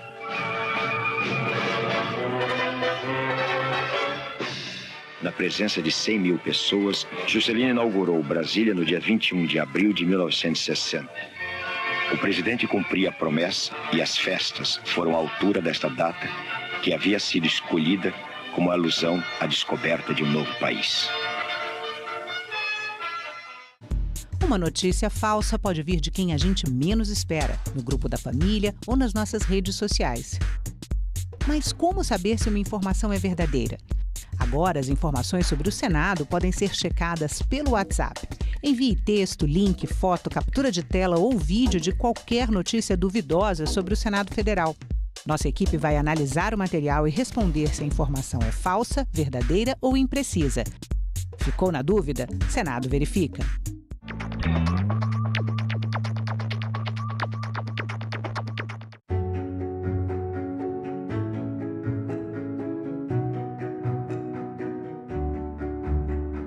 Queremos proclamar a nossa abolição. Não é ódio, nem rancor, apenas um grito de liberdade. A luta não vai parar! Os exploradores do negro não vão ter descanso enquanto toda a nossa nação negro-africana não for definitivamente livre. O Estatuto da Igualdade Racial significa um avanço, passos à frente na defesa daqueles que são discriminados. O Estado, infelizmente, criminaliza a cor da pele. Não há sonho impossível. Seremos o que queremos ser. TV Senado. Democracia todo dia.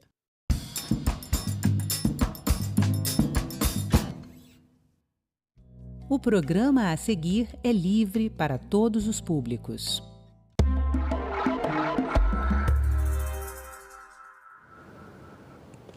Dia 17 de junho é o Dia Mundial de Combate à Desertificação e à Seca. A data, instituída pela Organização das Nações Unidas, pretende despertar a conscientização para um problema que afeta toda a humanidade. As estimativas mostram que de 20% a 40% de toda a área terrestre global está degradada, em algumas regiões de forma severa. Nós vamos conversar sobre esse tema com o diretor do Departamento de Combate à Desertificação do Ministério do Meio Ambiente, Alexandre Pires. Alexandre, muito obrigado por aceitar o nosso convite. Eu que agradeço, Ronaldo. Para a gente é uma oportunidade muito grande de poder discutir esse tema e levar à sociedade um pouco mais de informação sobre ele. Eu queria começar com uma pergunta básica. A desertificação, esses processos de desertificação e degradação da terra, eles podem acontecer de forma natural? Existem desertos que surgiram naturalmente ou necessariamente eles acontecem pela intervenção do homem? Nós podemos dizer que os processos de desertificação são resultados de uma agenda, de uma associação de uma agenda climática com uma agenda humana. Embora os desertos podem acontecer e surgir de acordo com os fenômenos do próprio desenvolvimento do planeta, da humanidade. E isso significa dizer que os desertos podem ser naturais, como existem desertos, mas são ecossistemas muito específicos e muito próprios. Agora, o processo de degradação da Terra, ele é ocasionado pela ação humana e ele leva a esse processo de desertificação associado com uma agenda climática. E quais são as atividades humanas que mais têm afetado o solo, a área global do planeta? Olha, quando a gente está falando de clima, a gente precisa entender que o aquecimento global, pelo uso de combustíveis fósseis de forma um pouco mais intensa depois da Revolução Industrial, tem gerado, obviamente, um aquecimento do planeta e isso significa dizer a menor disponibilidade hídrica nos ambientes dos ecossistemas terrestres. Significa dizer que na medida em que a gente aquece o planeta, a água que está nesse ambiente, que está no solo, que está nas plantas, tende a evaporar. Agora, quando a gente fala de um processo humano, a gente está falando do desmatamento, das queimadas, do uso intensivo de água, por exemplo, no processo de irrigação que pode danificar o solo.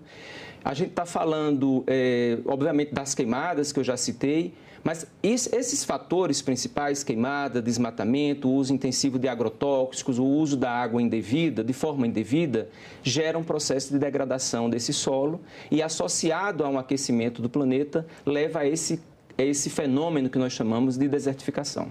Aquele agricultor, aquele pequeno agricultor do interior que muitas vezes desmata uma região ali do sítio, ele tem consciência de que isso pode levar a um processo irreversível? Você acha que a conscientização ainda não atingiu um limite necessário para a gente reverter a situação?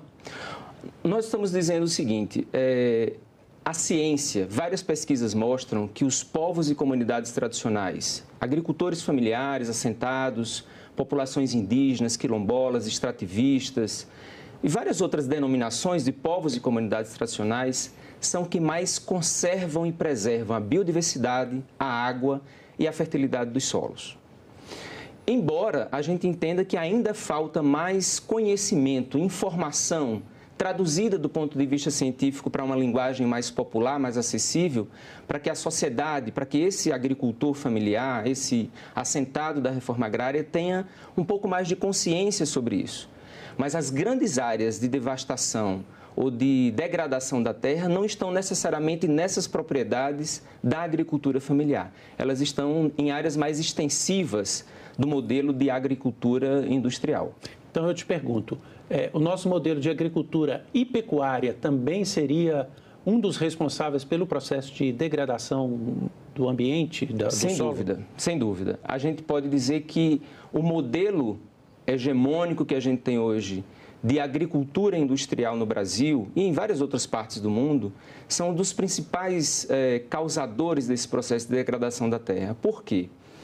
Porque esse modelo ele tem uma primeira prática que é do desmatamento para a atividade de monocultura, que normalmente é apenas uma cultura que você implanta naquela área.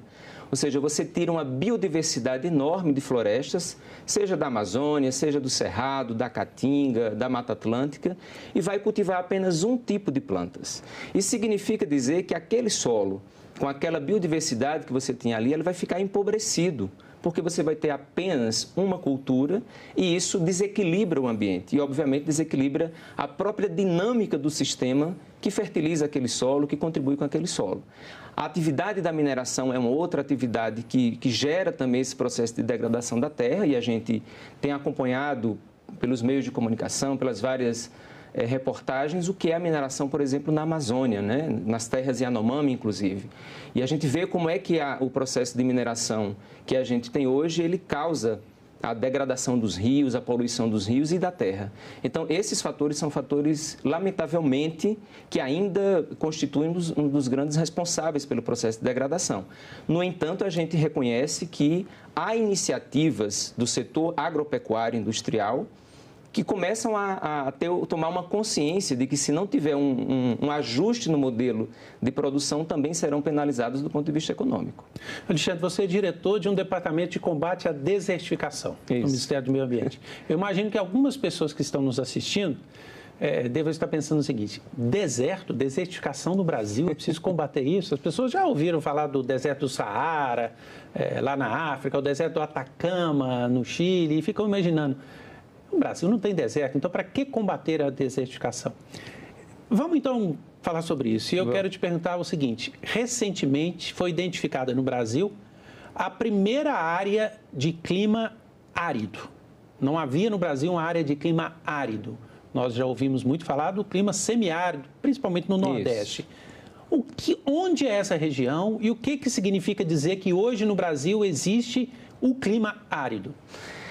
Então, primeiro eu quero reconhecer aqui o papel da ciência e da pesquisa brasileira, que tem sido um setor, vamos dizer assim, muito importante na definição e na elaboração de políticas públicas de proteção do meio ambiente e de cuidado com o meio ambiente.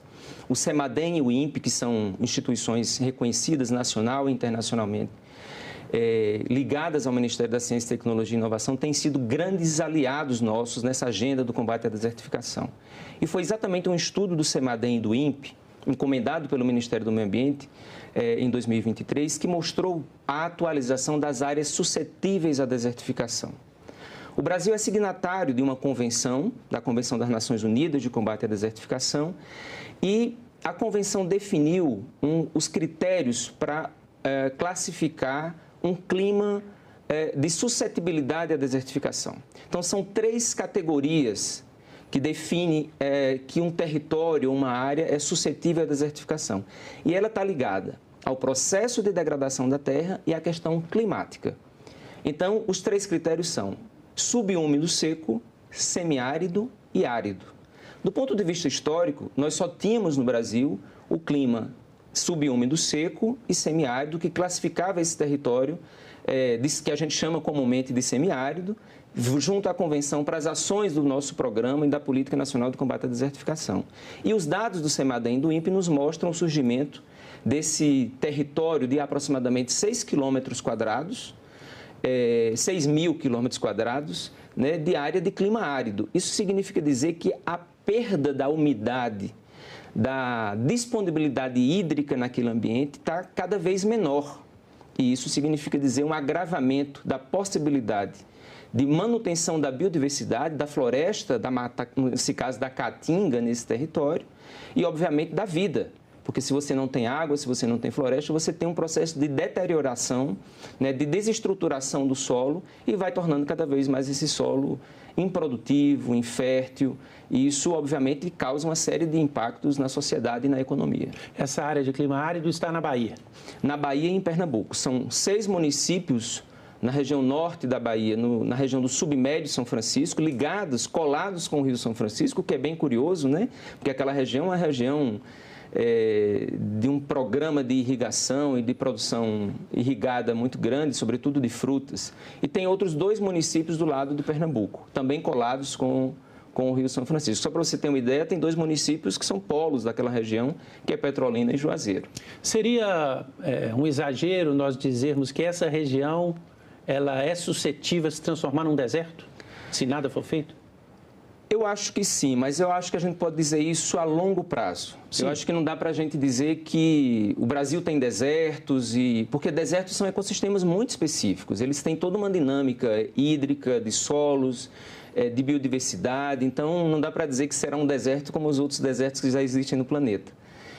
Mas eu diria que, diante de um contexto de agravamento da situação climática, e se a gente continua com esse processo de desmatamento, e aqui eu quero chamar a atenção, Ronaldo, às vezes a gente fica preocupado achando que o desmatamento na Amazônia não tem a ver com o semiárido, com a caatinga, o desmatamento do cerrado não tem a ver com a Mata Atlântica.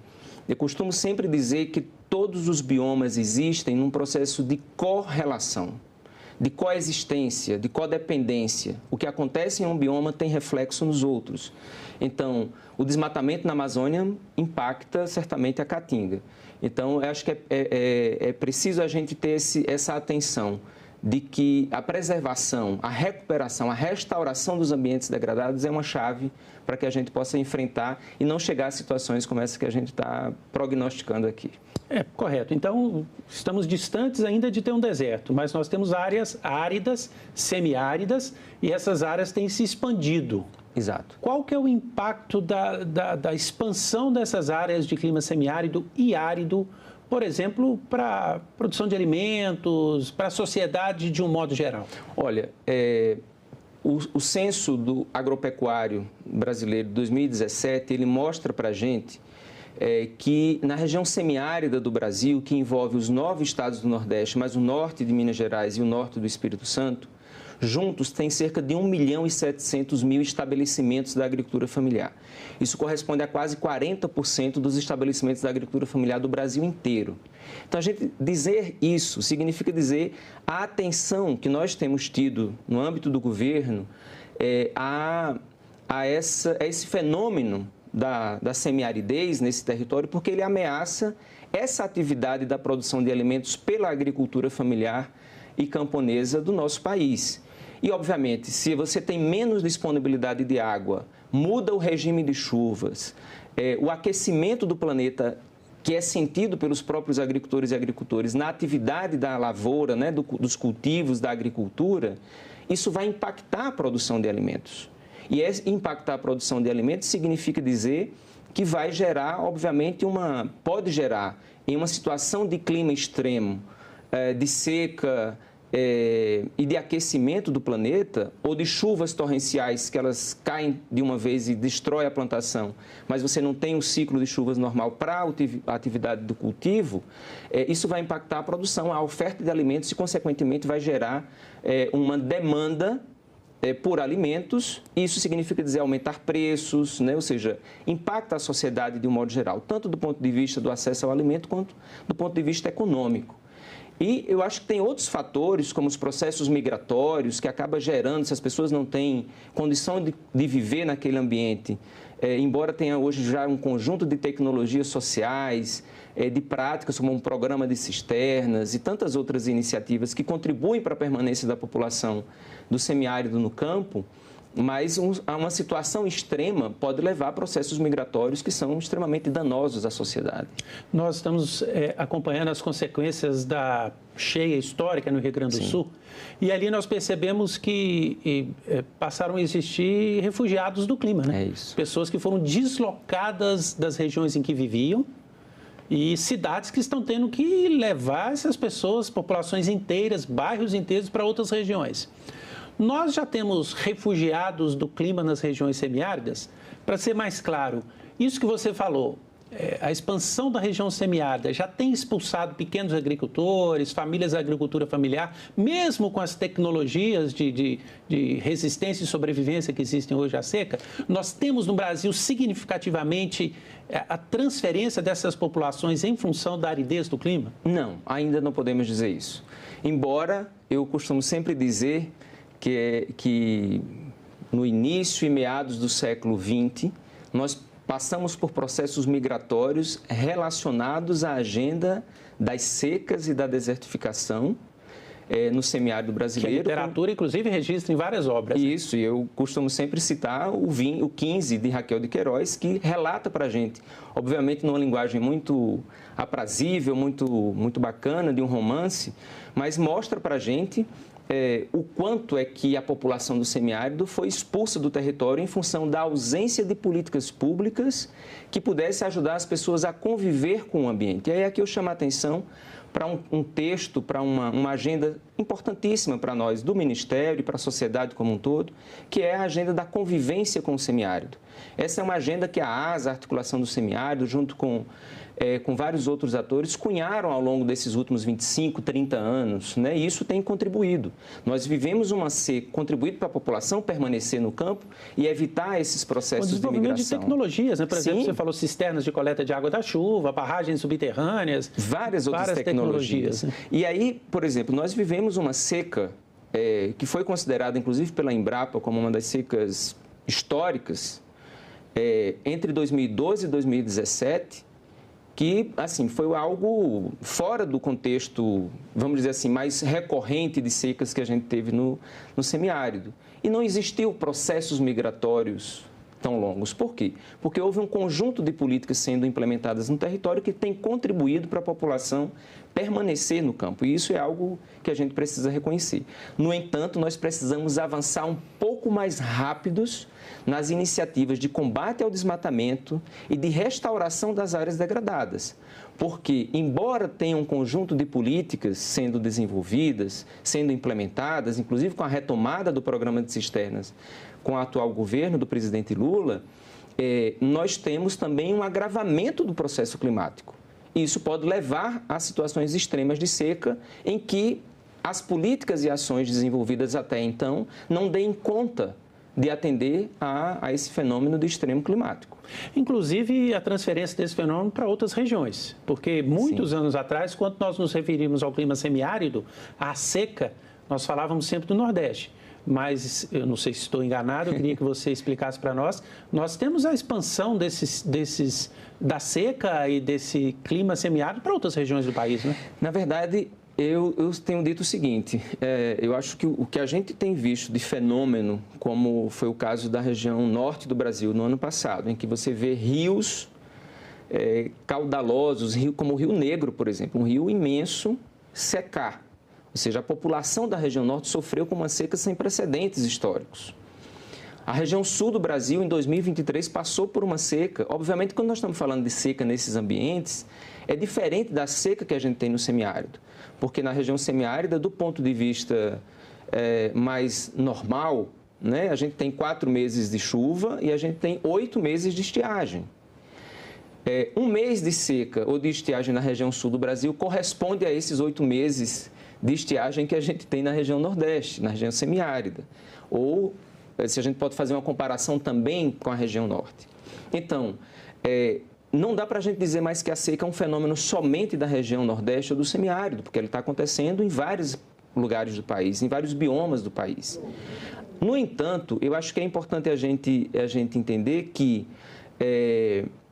há um aprendizado que essas populações de outras regiões precisam ter com a região Nordeste, porque essa região foi desenvolvendo práticas, tecnologias sociais, aprendizados de como conviver com essa pouca disponibilidade hídrica.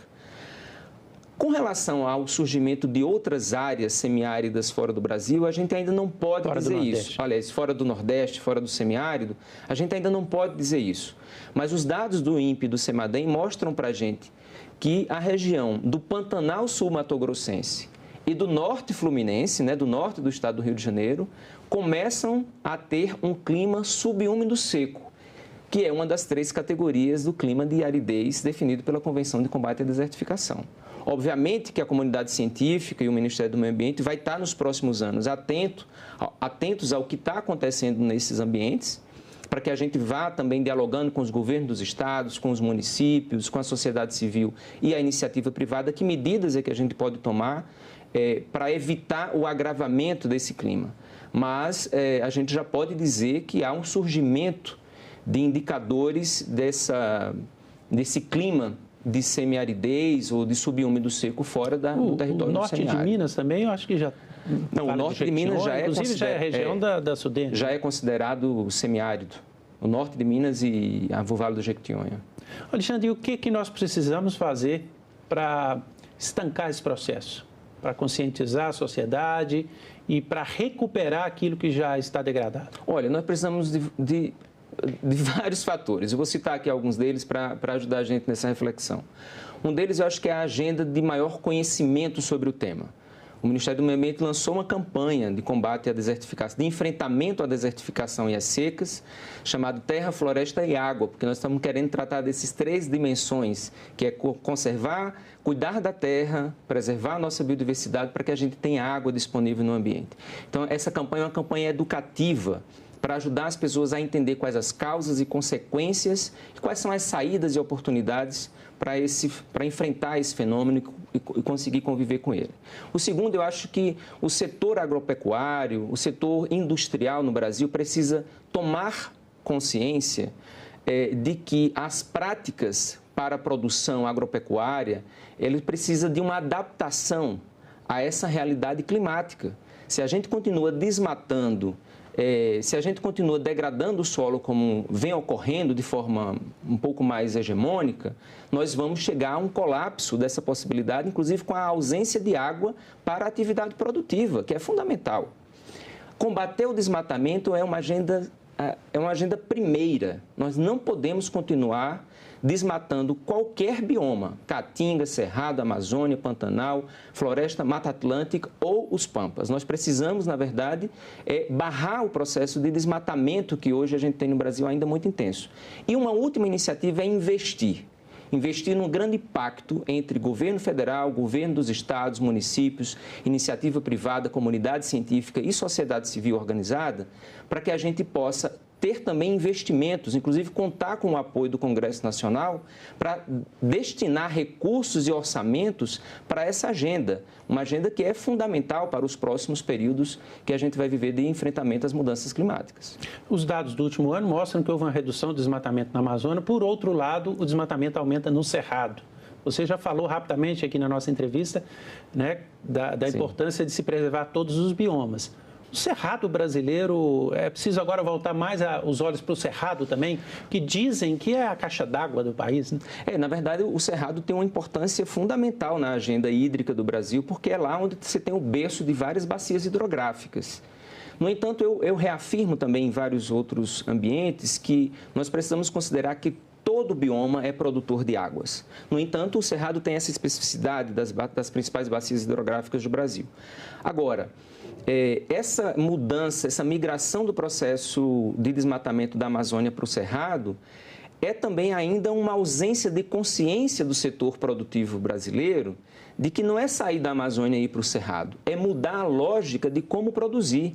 O presidente Lula tem chamado a atenção e o Ministério da Agricultura e Pecuária criou um programa de restauração de pastagens degradadas, exatamente porque o presidente tem chamado a atenção de não precisamos mais desmatar, nós precisamos recuperar as áreas de pastagens degradadas e com essa recuperação a gente conseguir produzir. Ou seja, é possível continuar e ampliar a produção agropecuária no Brasil de forma mais sustentável, sem precisar a gente continuar desmatando.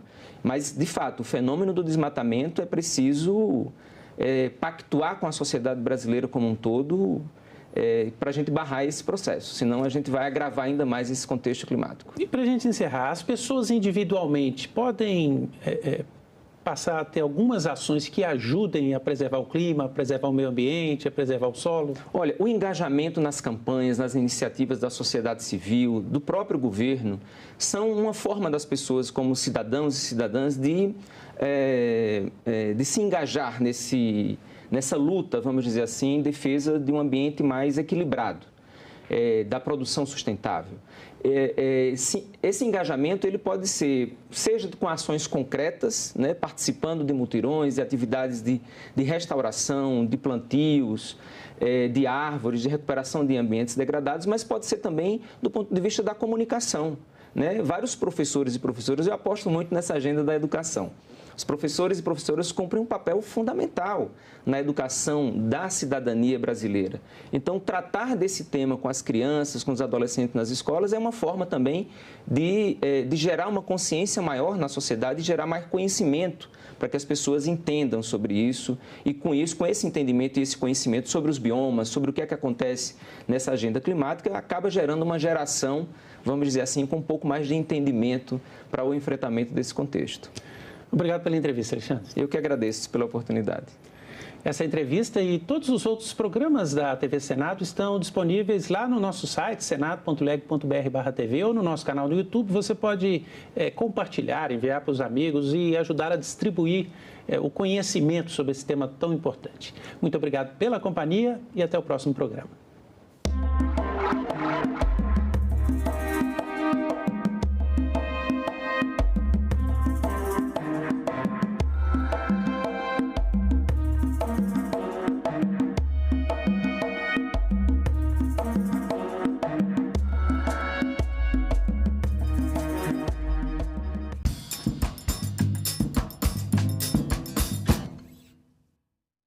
Crise no sistema carcerário, superlotação, violações. Colocava 100, 200, 300 pessoas em um galpão sem nenhuma separação. Quanto o Estado acabou colaborando para o fortalecimento das organizações criminosas. E há inúmeros outros exemplos de violações de direitos. Esse sistema prisional que está aí, senadora Leila Barros, mata. Em discussão. Hoje, 20h, aqui na TV Senado. A maior parte das emissões de gases de efeito estufa no Brasil, do carbono, ela é emitida pelo uso da terra e especialmente pelo desmatamento. O Brasil é o quinto maior emissor de gases de efeito estufa do mundo. Então, primeira coisa é que a gente emite mais, e quando emite mais, aumenta os gases na atmosfera, aumenta a mudança climática. O segundo efeito é que a gente diminui a quantidade de floresta que existe para absorver o carbono de volta. As florestas do mundo, elas chegam a absorver até 25% do carbono que é emitido para a atmosfera, ele é reabsorvido. E o terceiro efeito é que as florestas têm um efeito no global que a gente chama de quase que um refrigerador. Quando elas transpiram, elas emitem vapor d'água e reduzem a temperatura. E também elas são escuras e elas absorvem calor também. Então as florestas, elas chegam a diminuir, as florestas tropicais chegam a diminuir 0,5 grau a temperatura global só por existirem. Agora é lei. A injúria racial passa a ser tipificada como crime de racismo. Com a nova lei, a pena para o crime de injúria racial, que antes era de 1 a 3 anos, aumenta para 2 a 5 anos de reclusão. O Senado votou, agora é lei. Olha pro céu, meu amor, para curtir o São João. Nos aquece o coração, nos envolve, nos fascina. A cultura nordestina, a todos nós a vizinha. Campina Grande é rainha da nossa festa junina. São milhões de reais que movimentam a cidade de Campina Grande e movimentam não apenas nela, mas ao seu derredor. Senadoc. Hoje, 21h, aqui na TV Senado.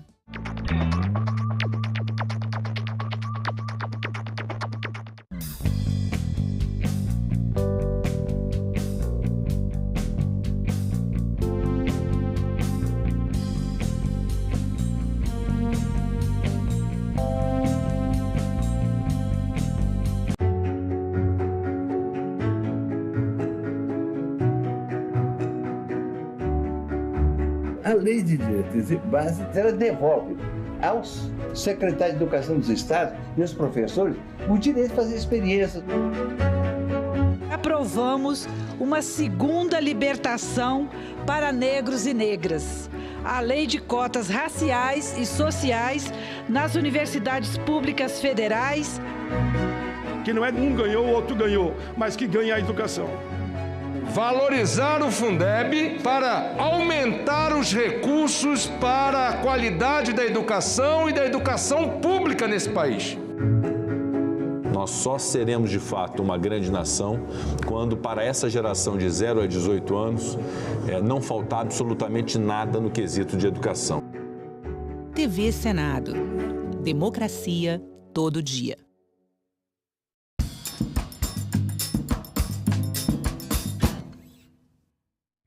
O programa a seguir é livre para todos os públicos.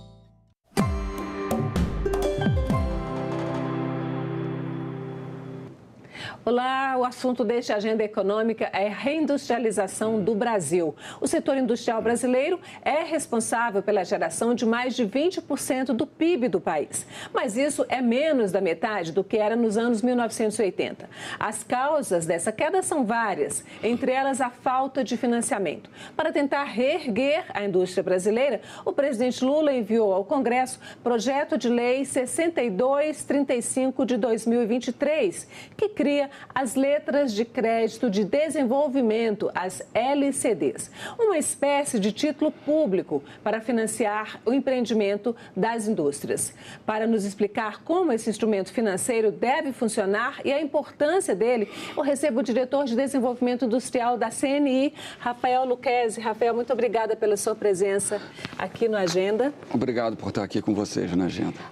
A indústria, apesar de parecer que está em queda, né, está em queda nas últimas décadas, como eu falei aí na abertura, gente, é hoje menos de 20% do que era, menos de 50% do que era em 1981, mas tem um papel fundamental na economia brasileira ainda hoje e se a gente quiser ser um país desenvolvido, deverá ter no futuro também. Então, eu queria que você falasse um pouquinho vamos começar por essa questão dessas letras de crédito que estão sendo criadas, na verdade, ainda, né?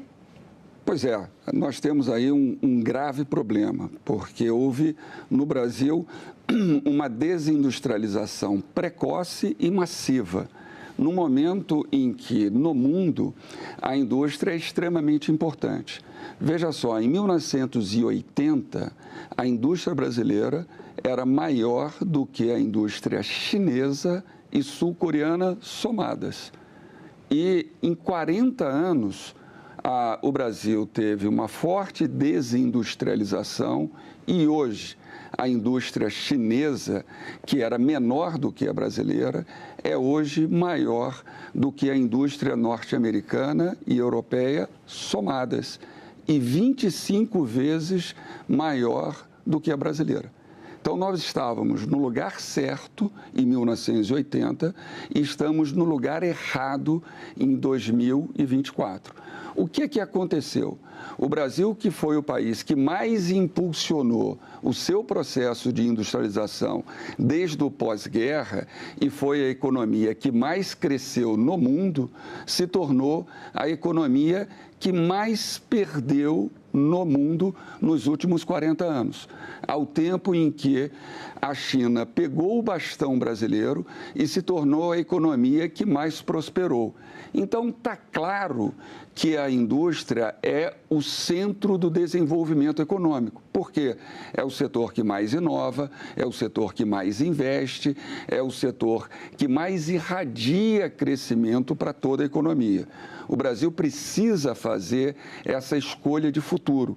E é claro que o investimento é a base disso. Nós temos que construir condições favoráveis ao que os agentes econômicos investam. Por isso que a LCD ela tem um papel-chave. Da mesma maneira que o Brasil, corretamente, em 2004, também em um governo do presidente Lula, criou a LCA e as LCI, que são as letras de crédito agrícola e imobiliário, que hoje tem um volume de recursos de aproximadamente R$1 trilhão e que tem um papel-chave de impulsionar as atividades agrícolas e as atividades imobiliárias. Então, a LCD, que começa pequena, com 8 bi, vai ter um papel estratégico e crescente para impulsionar o investimento mais nobre da economia, que é o investimento industrial. Rafael, eu vou pedir o nosso diretor de gravação, Marcelo, para colocar aqui na nossa tela um gráfico que mostra um pouco disso que você falou, do processo de desindustrialização do país. E realmente, assim, é patente. Eu queria que você falasse um pouquinho mais do que aconteceu nesse período, né? A gente tinha aqui, em 1981, a indústria era responsável por 44% do PIB, e em 91 chegou a 48% do PIB, e de lá para cá vem caindo. Teve aqui em 2011 uma subida bastante, um pouco melhor, 27%, e agora a gente chegou ao fim de 2023 com 20,4%, números do IBGE. Esse número já é maior agora em 2024, mas eu queria que você explicasse um pouquinho melhor essa queda. O que aconteceu aqui que a gente caiu tanto? É um enredo bem interessante. O que nós temos aí? E no início dos anos 80, nós tínhamos um legado de acerto das 5 décadas anteriores, aonde a locomotiva do crescimento brasileiro se deu com o desenvolvimento industrial. E nós perdemos isso ali no início dos anos 80, primeiro, com a pressão do custo da dívida externa brasileira. Vocês vão se lembrar, o Brasil recorrendo ao FMI, com aqueles planos de reestruturação, com a recessão entre 81 e 83, mas o Brasil era... Processo inflacionário imenso, né? Aí começa o processo de inflação inercial e uma hiperinflação administrada, que vai acontecer, sobretudo, entre a segunda metade dos anos 80 até 94. O Brasil teve 6 planos de estabilização, que inicia com um plano cruzado e termina com um plano real, que é o plano mais bem elaborado, que equaliza a inflação brasileira e domina a inflação brasileira, um plano muito bem orquestrado. O que acontece nesse ciclo? Há uma mudança, uma inflexão da agenda de política pública brasileira para pior. Então, o Brasil, que era a economia que mais crescia no mundo, empurrada pela industrialização, perde esse fôlego. E há uma coordenação financeira exagerada no Brasil, que se inicia aí e que se mantém nessas 4 décadas seguintes e se aprofunda. Hoje nós temos uma excessiva taxa de juros no Brasil, que inclusive há uma orquestração dos agentes econômicos e grande parte da mídia para se criar uma taxa de juros excessivamente elevada. O Brasil de hoje, 2024, nós temos uma inflação baixa, controlada, e ainda assim, todo dia nós vemos na imprensa um cenário artificial que leva a uma sensação de ter que aumentar juros. Os juros no Brasil são muito elevados, são artificialmente elevados. E o Banco Central e o presidente do Banco Central ajuda essa narrativa que ela é artificial. É uma fake news que é colocado para os agentes econômicos e que cria um enorme revés. Isso é, o Brasil está abraçado ao fracasso. Os últimos 40 anos que a economia brasileira fracassou está associado a isso. É claro que o controle da inflação, é claro que a estabilidade econômica é uma conquista da sociedade brasileira, mas não precisa dessa taxa de juros básica ser tão elevada. E para todo mundo entender, porque essa taxa de juros muito elevada é ruim para a economia, porque ela vai significar menos emprego, menos investimento, menos desenvolvimento econômico. É a economia real pagando um preço pela economia financeira que é artificial, que está ganhando muito dinheiro e que está prejudicando o agronegócio, comércio e serviços e a indústria brasileira.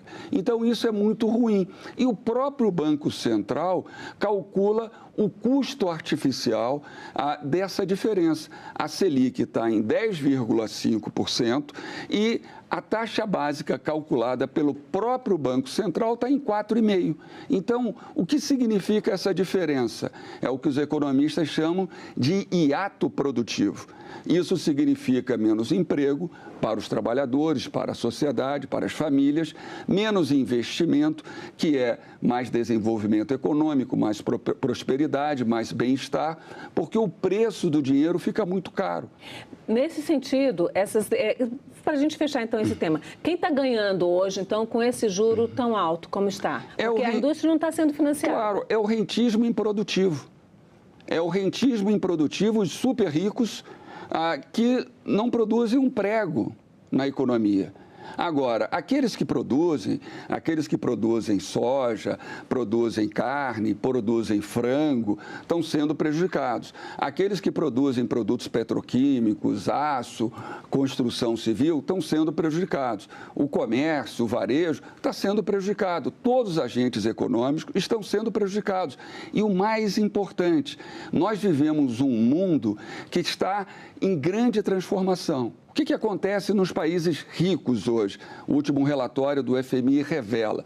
Frente à enorme ascensão chinesa, os Estados Unidos, a Europa, o Japão, estão fazendo grandes programas de investimentos, de desenvolvimento industrial, e estão gastando trilhões de dólares. Os Estados Unidos têm o IRA, o Inflation Reduction Act, o Chip and Science Act, também a lei do emprego e da infraestrutura, e estão gastando mais de 2 trilhões de dólares na sua reindustrialização. A Europa, com o Green Deal, fazendo grandes investimentos na transição energética, na descarbonização produtiva, até por conta do aquecimento global, e fazendo com isso uma enorme modernização das suas estruturas e dos seus parques industriais. E o Brasil está tentando, o atual governo lançou a NIB, a Nova Indústria Brasil, mas com 60 bilhões de dólares. Ainda é muito pouco. E a LCD é uma boa novidade que vem ao encontro desse processo. É um esforço de estimular mais o desenvolvimento industrial. Mas só um último dado. O que atrapalha muito isso no Brasil? O que atrapalha muito o ambiente econômico? Juros básicos excessivamente elevado e um spread bancário que é resultado da excessiva concentração bancária no Brasil muito elevado.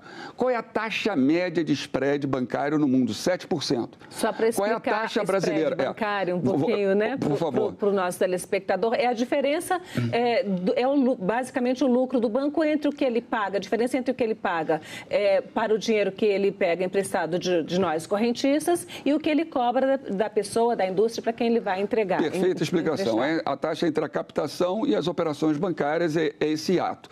Então, no Brasil é 27%. A taxa média do mundo é de 7%. O spread bancário no Peru é de 7%. O que nós temos de tão pior do que o Peru para ter uma taxa bancária de 27%? O que justifica isso? A excessiva concentração bancária e a ganância. E essa operação, ela é legitimada pelo Banco Central. Está errado. Está errado. E o pior, há uma naturalização disso no debate nacional. Está equivocado essa taxa de juros. Essa taxa de juros pune a economia real, pune os interesses dos brasileiros. O que os brasileiros preferem? Mais investimento, mais emprego, mais prosperidade ou lucro para os super ricos? Porque essa taxa de juros excessiva, ela significa, na prática, um lucro extraordinário para os super ricos, algumas migalhas para a classe média, que vai ganhar na taxa de captação, mas é muito pouco. A sociedade perde muito. E num momento, e isso é importante, em que o mundo está se movendo para frente, e essa taxa de juros absurdamente excessiva, ela contraria feria os interesses nacionais. E o pior, muitas vezes, o Congresso Nacional, que tem uma boa sensibilidade política para todas as questões, cai nessa verdade única, equivocada, de apostar em aumentar ainda mais a autonomia operacional, que é vendida como independência do Banco Central, nessa narrativa que vai contrária aos interesses verdadeiros do Brasil, porque isso pune os agentes econômicos da economia real. Isso pune as pequenas empresas, o pequeno agronegócio, o médio agronegócio e as empresas industriais e até mesmo as grandes empresas, porque torna mais caro o preço do dinheiro desnecessariamente. Vamos falar um pouquinho mais dessa questão da LCD, da letra de crédito de desenvolvimento. A gente teve, como você mesmo citou lá, no primeiro governo, né, do presidente Lula, foi criada a LCI e a LCA, que investem basicamente na indústria e na construção civil. Na agricultura, na agricultura e indústria, da construção civil mais especificamente, né? Só que eles são títulos vendidos pelos bancos privados. Essa LCD criada para a indústria, são títulos vendidos pelos bancos públicos de fomento, como o BNDES, por exemplo. Qual é a expectativa de vocês com a arrecadação disso e quando é que vocês acham para a indústria, ou seja, para o financiamento das indústrias, que tipo de indústrias vão ser beneficiadas por esse processo? Olha, começando pelo fim, isso é um ganho horizontal. O que quer dizer isso, horizontal? Todas as indústrias serão beneficiadas. O volume de recurso ainda é muito pequeno, mas a LCA e LCI, como você bem descreveu, também começaram pequenos. Você vai testando os agentes econômicos e isso vai depois crescendo gradualmente. É claro que a indústria, que representa hoje, em 2024, 24% do PIB brasileiro e a indústria de transformação, 15%, vão estabelecer operações de investimentos, é o setor que tem um investimento mais dinâmico, que tem um papel importante de impulsionar a economia brasileira. Isso é estratégico no Brasil e no mundo. Então, eles vão ter uma necessidade de um volume muito maior. E é natural que, à medida que a LCD comece a operar, vai haver uma curva de aprendizagem dos agentes econômicos e até depois o mercado secundário privado. E à medida que ela vai crescendo, isso vai também se naturalizando e vai se ampliar. É claro que o investimento industrial, ele é a longo prazo. É diferente do investimento agrícola, que é safra a safra. Então, nós temos uma agenda importante de construção no Brasil, de aumentar a sofisticação de um investimento que é extremamente nobre na economia. E mais importante, com a desoneração também fiscal, que acontece nessas letras, isso acaba estabelecendo um prêmio para a variável mais importante da economia.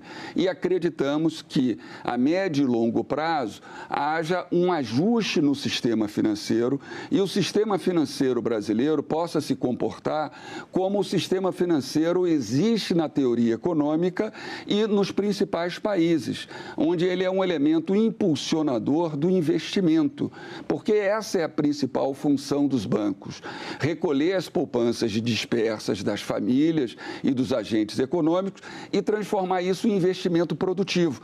Só que com essa taxa básica extremamente elevada e o spread bancário, como você bem explicou, também desalinhado e lá em cima, ele acaba sendo disfuncional para a economia. O principal problema hoje da economia brasileira se chama juros elevados. É claro que nós temos a agenda de custo Brasil, burocracia, ainda uma tributação excessiva, mas o principal problema da economia brasileira hoje e que precisa o país fazer esse debate é uma taxa de juros muito elevada que anula uma série de vantagens competitivas que o Brasil tem. A prosperidade está logo ali à frente.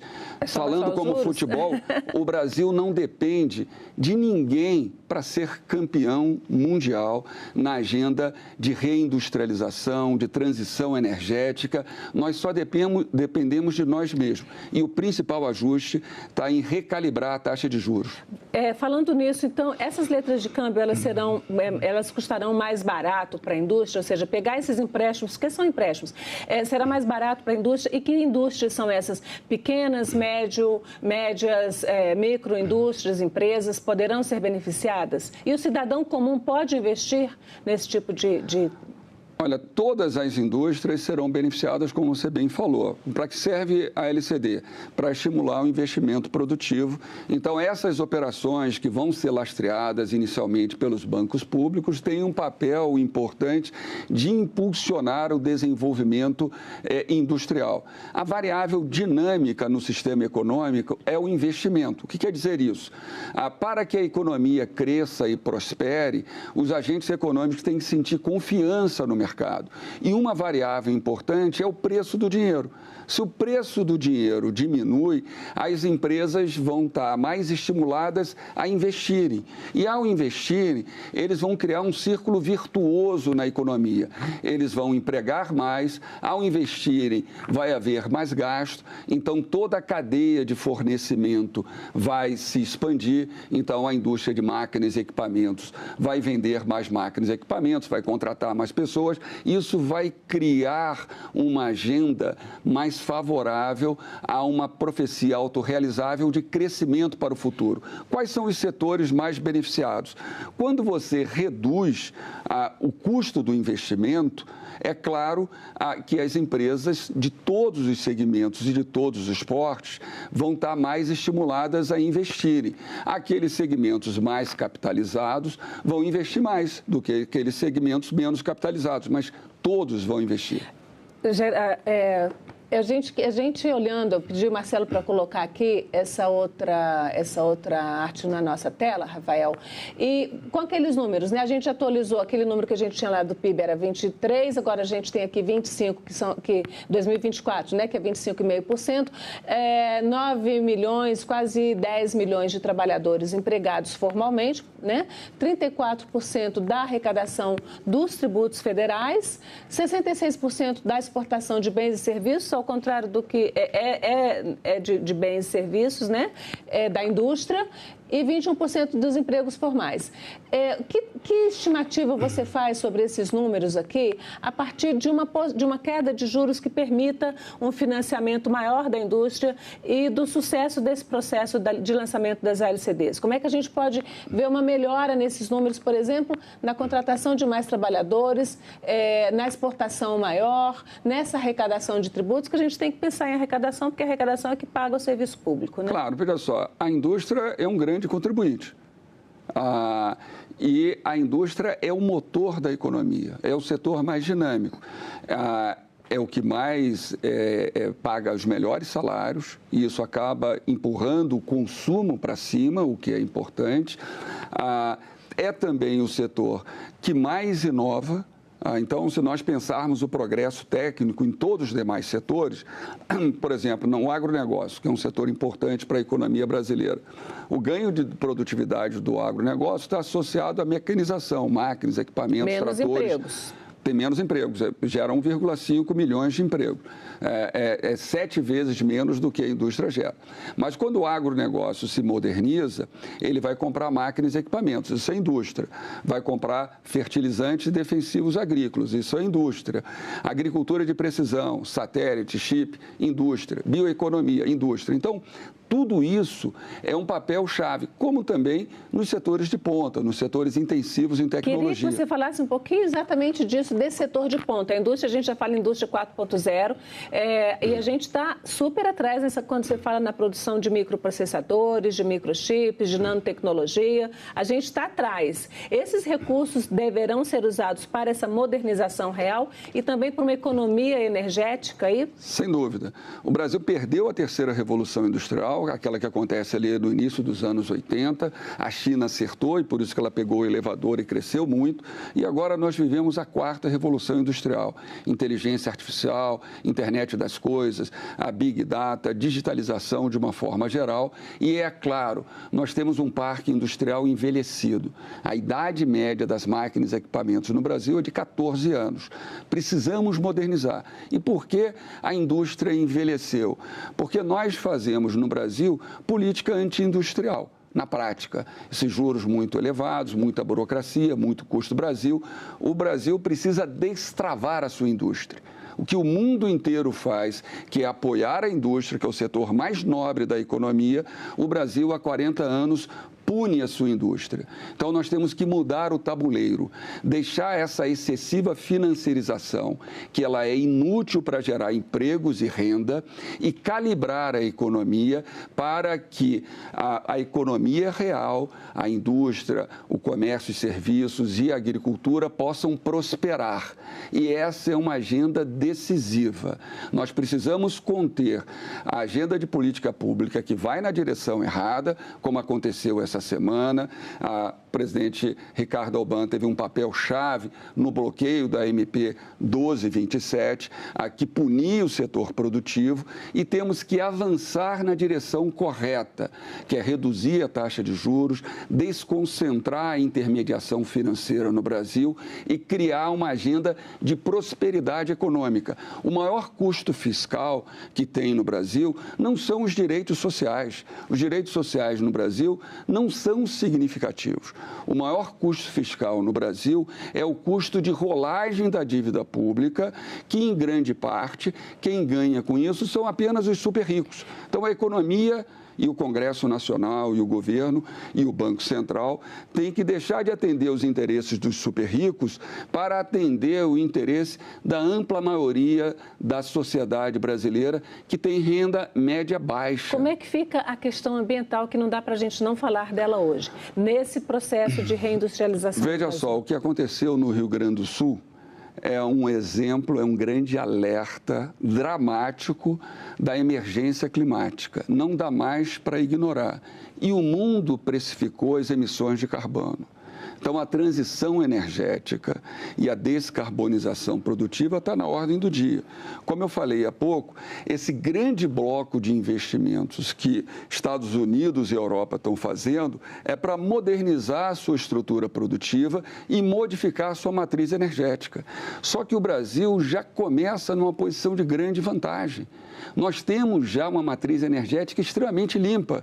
Nós já estamos em 2050 das metas estabelecidas relativamente para os Estados Unidos e para a Europa. Mas isso não significa que nós devemos deitar em berço esplêndido, como está no nosso hino nacional.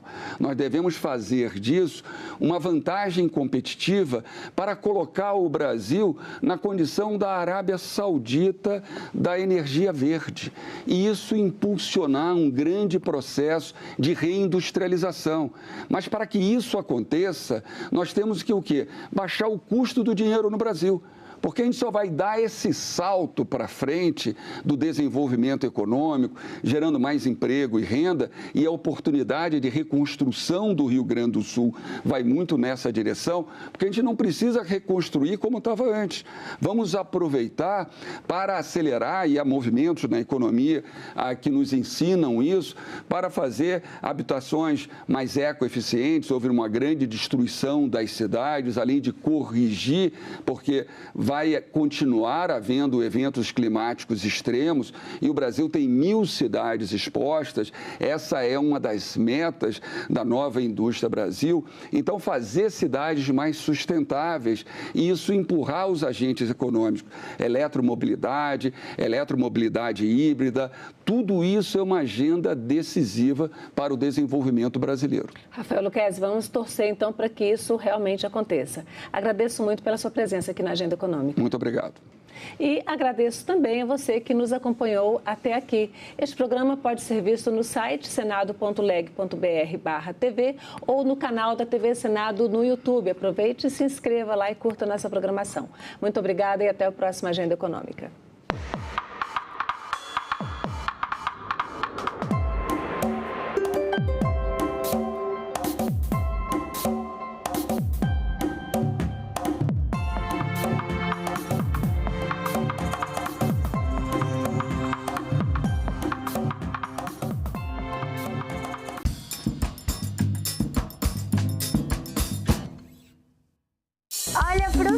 meu amor para curtir o São João. Nos aquece o coração, nos envolve, nos fascina. A cultura nordestina, a todos nós a vizinha. Campina Grande é rainha da nossa festa junina.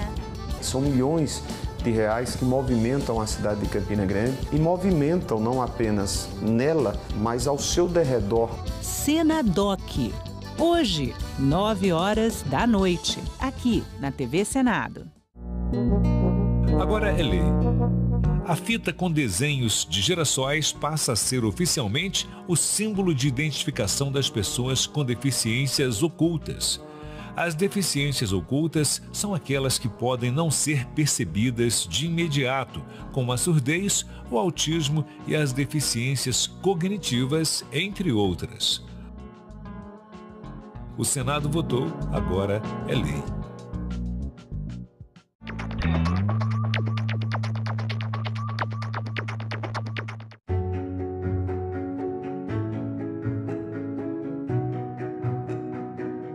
O trabalhador brasileiro possui hoje o seu Código de Direitos, a sua Carta de Emancipação Econômica. Os direitos trabalhistas serão, a partir de agora, de todos. É o enterro de mais um preconceito, de mais uma intolerável discriminação. Foram necessários muitos anos para que o direito à previdência, o direito básico ao descanso na velhice, após uma vida inteira de trabalho, se estabelecesse de forma ampla no nosso país.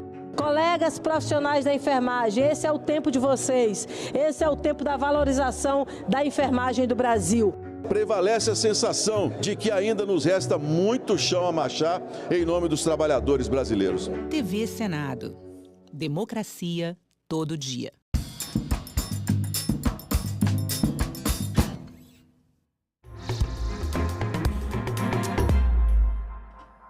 Boa noite. Hoje é quinta-feira, 27 de junho, e o Senado Notícias está no ar.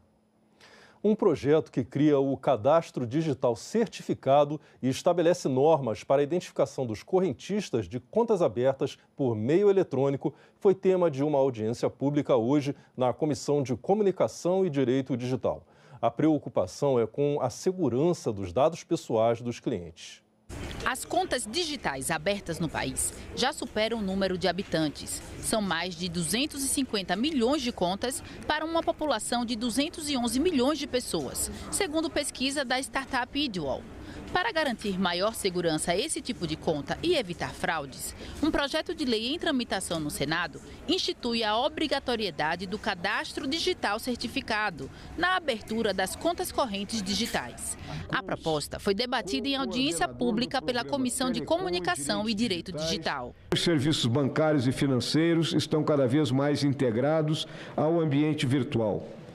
Essa transformação traz inúmeras vantagens, uma maior conveniência e acessibilidade aos cidadãos.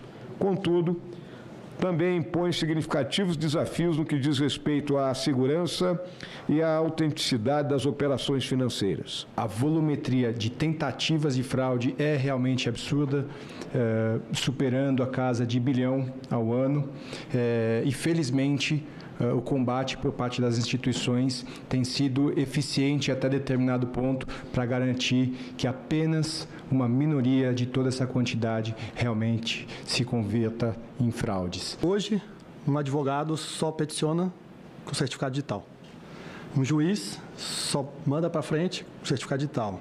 Por que não a gente adotar isso para um banco? Abrir uma simples conta, um certificado digital. De acordo com o projeto, o cadastro precisa ser atualizado a cada 2 anos e deve conter informações pessoais, foto, impressão digital e comprovante de endereço, dentre outros dados do correntista. Apenas entidades certificadoras podem emitir o cadastro digital certificado. O representante do Instituto de Defesa dos Consumidores apontou algumas preocupações em relação ao projeto. A gente tem visto, nos últimos anos, uma série de casos em que os bancos e instituições financeiras não foram responsáveis pela guarda e pela, proteção dos dados pessoais dos consumidores no Brasil. Então, o que a gente tem aqui? Uma série de vazamentos de chaves Pix, por exemplo. A gente tem casos de bancos que sofrem ataques cibernéticos. E, para além disso, Tem um outro ponto, é que quando esses bancos e as instituições financeiras coletam essa quantidade enorme de dados pessoais, elas acabam utilizando esses dados para outras finalidades, especialmente para assediar os consumidores com ofertas de crédito com juros abusivos. Alguns anos atrás, você chegava no banco para tirar dinheiro, fazia o cheque, a caixa ia lá, olhava, comparava a assinatura do cheque com a assinatura da tua ficha e aí te entregava o dinheiro. Então, quando a gente olha isso, olha a evolução de hoje, quando praticamente já não usamos mais dinheiro, né? E aí a segurança, a proteção tem que ser cada vez maior. O Pantanal vem sendo consumido pelo fogo. É o pior cenário desde 1988. O senador Nelsinho Trade anunciou que o vice-presidente Geraldo Alckmin e outros ministros do governo vão visitar o Pantanal amanhã. Nós fizemos uma reunião aí em Brasília, junto com o vice-presidente Alckmin, a ministra Marina Silva e o ministro Valdez Góes. Eles se dispuseram a visitar a região aqui na sexta-feira para trazer de forma objetiva mais condições para o enfrentamento dessa intempérie da natureza, que seriam mais carros, mais aviões, mais equipamentos e mais pessoal. Porque o fogo se alastra em função do tamanho da quantidade de vento que está ocorrendo por aqui. Então é um ambiente propício para esse fogo se disseminar como está disseminando. O Estatuto do Pantanal deve ser votado pela Comissão de Meio Ambiente na próxima quarta-feira, às 9 da manhã. O documento estabelece regras para a exploração e a preservação do bioma. Está lá na Constituição. O bioma do Pantanal é patrimônio nacional e a sua utilização deve ser feita conforme a lei. Só que essa lei nunca foi feita. Em 2021, a Procuradoria-Geral da República entrou no Supremo Tribunal Federal com uma ação direta de inconstitucionalidade por omissão para questionar a demora do Congresso Nacional em editar uma lei que regulamente as formas de utilização do Pantanal. O STF deu prazo de 18 meses para que o Parlamento aprove uma lei que proteja esse bioma. O Estatuto do Pantanal foi apresentado pelo senador Wellington Fagundes em 2020 e deve ser votado pela Comissão de Meio Ambiente na semana que vem. O texto reúne 38 artigos que tratam da conservação, proteção, restauração e exploração sustentável do Pantanal, além da prevenção e combate ao desmatamento e incêndios florestais. O uso do fogo na vegetação será permitido em apenas alguns casos, como nas práticas culturais e de agricultura de subsistência. O Estatuto cria ainda a política de desenvolvimento do turismo do bioma do Pantanal e regras para a exploração ecologicamente sustentável do bioma. Os casos de exploração eventual da vegetação nativa não podem ter propósito comercial direto ou indireto. Pelo Estatuto, será criado ainda o selo Pantanal Sustentável para pessoas jurídicas e físicas que contribuam para o desenvolvimento de atividades e produtos sustentáveis de origem do bioma do Pantanal. O relator excluiu do texto o capítulo que tratava das diretrizes do zoneamento ecológico econômico do Pantanal. De acordo com o senador Jaime Campos, os estados que fazem parte desse bioma já estão em estágio avançado na elaboração desses zoneamentos. E a exclusão desse tema do projeto evita gastos adicionais para a União. Jaime Campos também retirou do projeto original as regras que diziam respeito aos requisitos para atividades de mineração nas áreas do Pantanal. O texto original condicionava a exploração mineral à obtenção de licenciamento ambiental, incluindo a apresentação de estudos de impacto ambiental e a adoção de medidas de recuperação ambiental, conforme orientações do Sistema Nacional de Meio Ambiente. Apenas o bioma da Mata Atlântica foi objeto de regulamentação por meio da Lei número 11.428, de 22 de dezembro de 2006.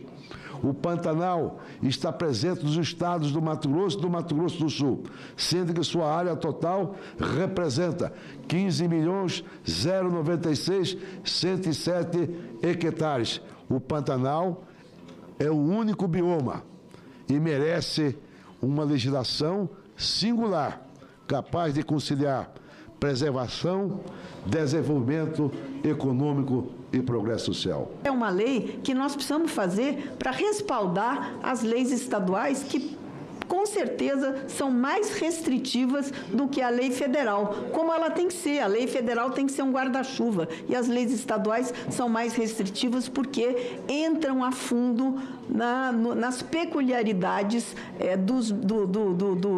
de cada estado.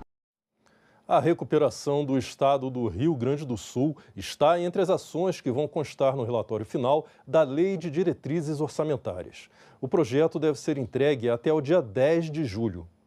De acordo com o relator da Lei de Diretrizes Orçamentárias, senador Confúcio Moura, vão ser acolhidas até 2 ações de interesse nacional por comissão permanente e até 15 propostas de maneiras individual pelos parlamentares para o relatório final da LDO.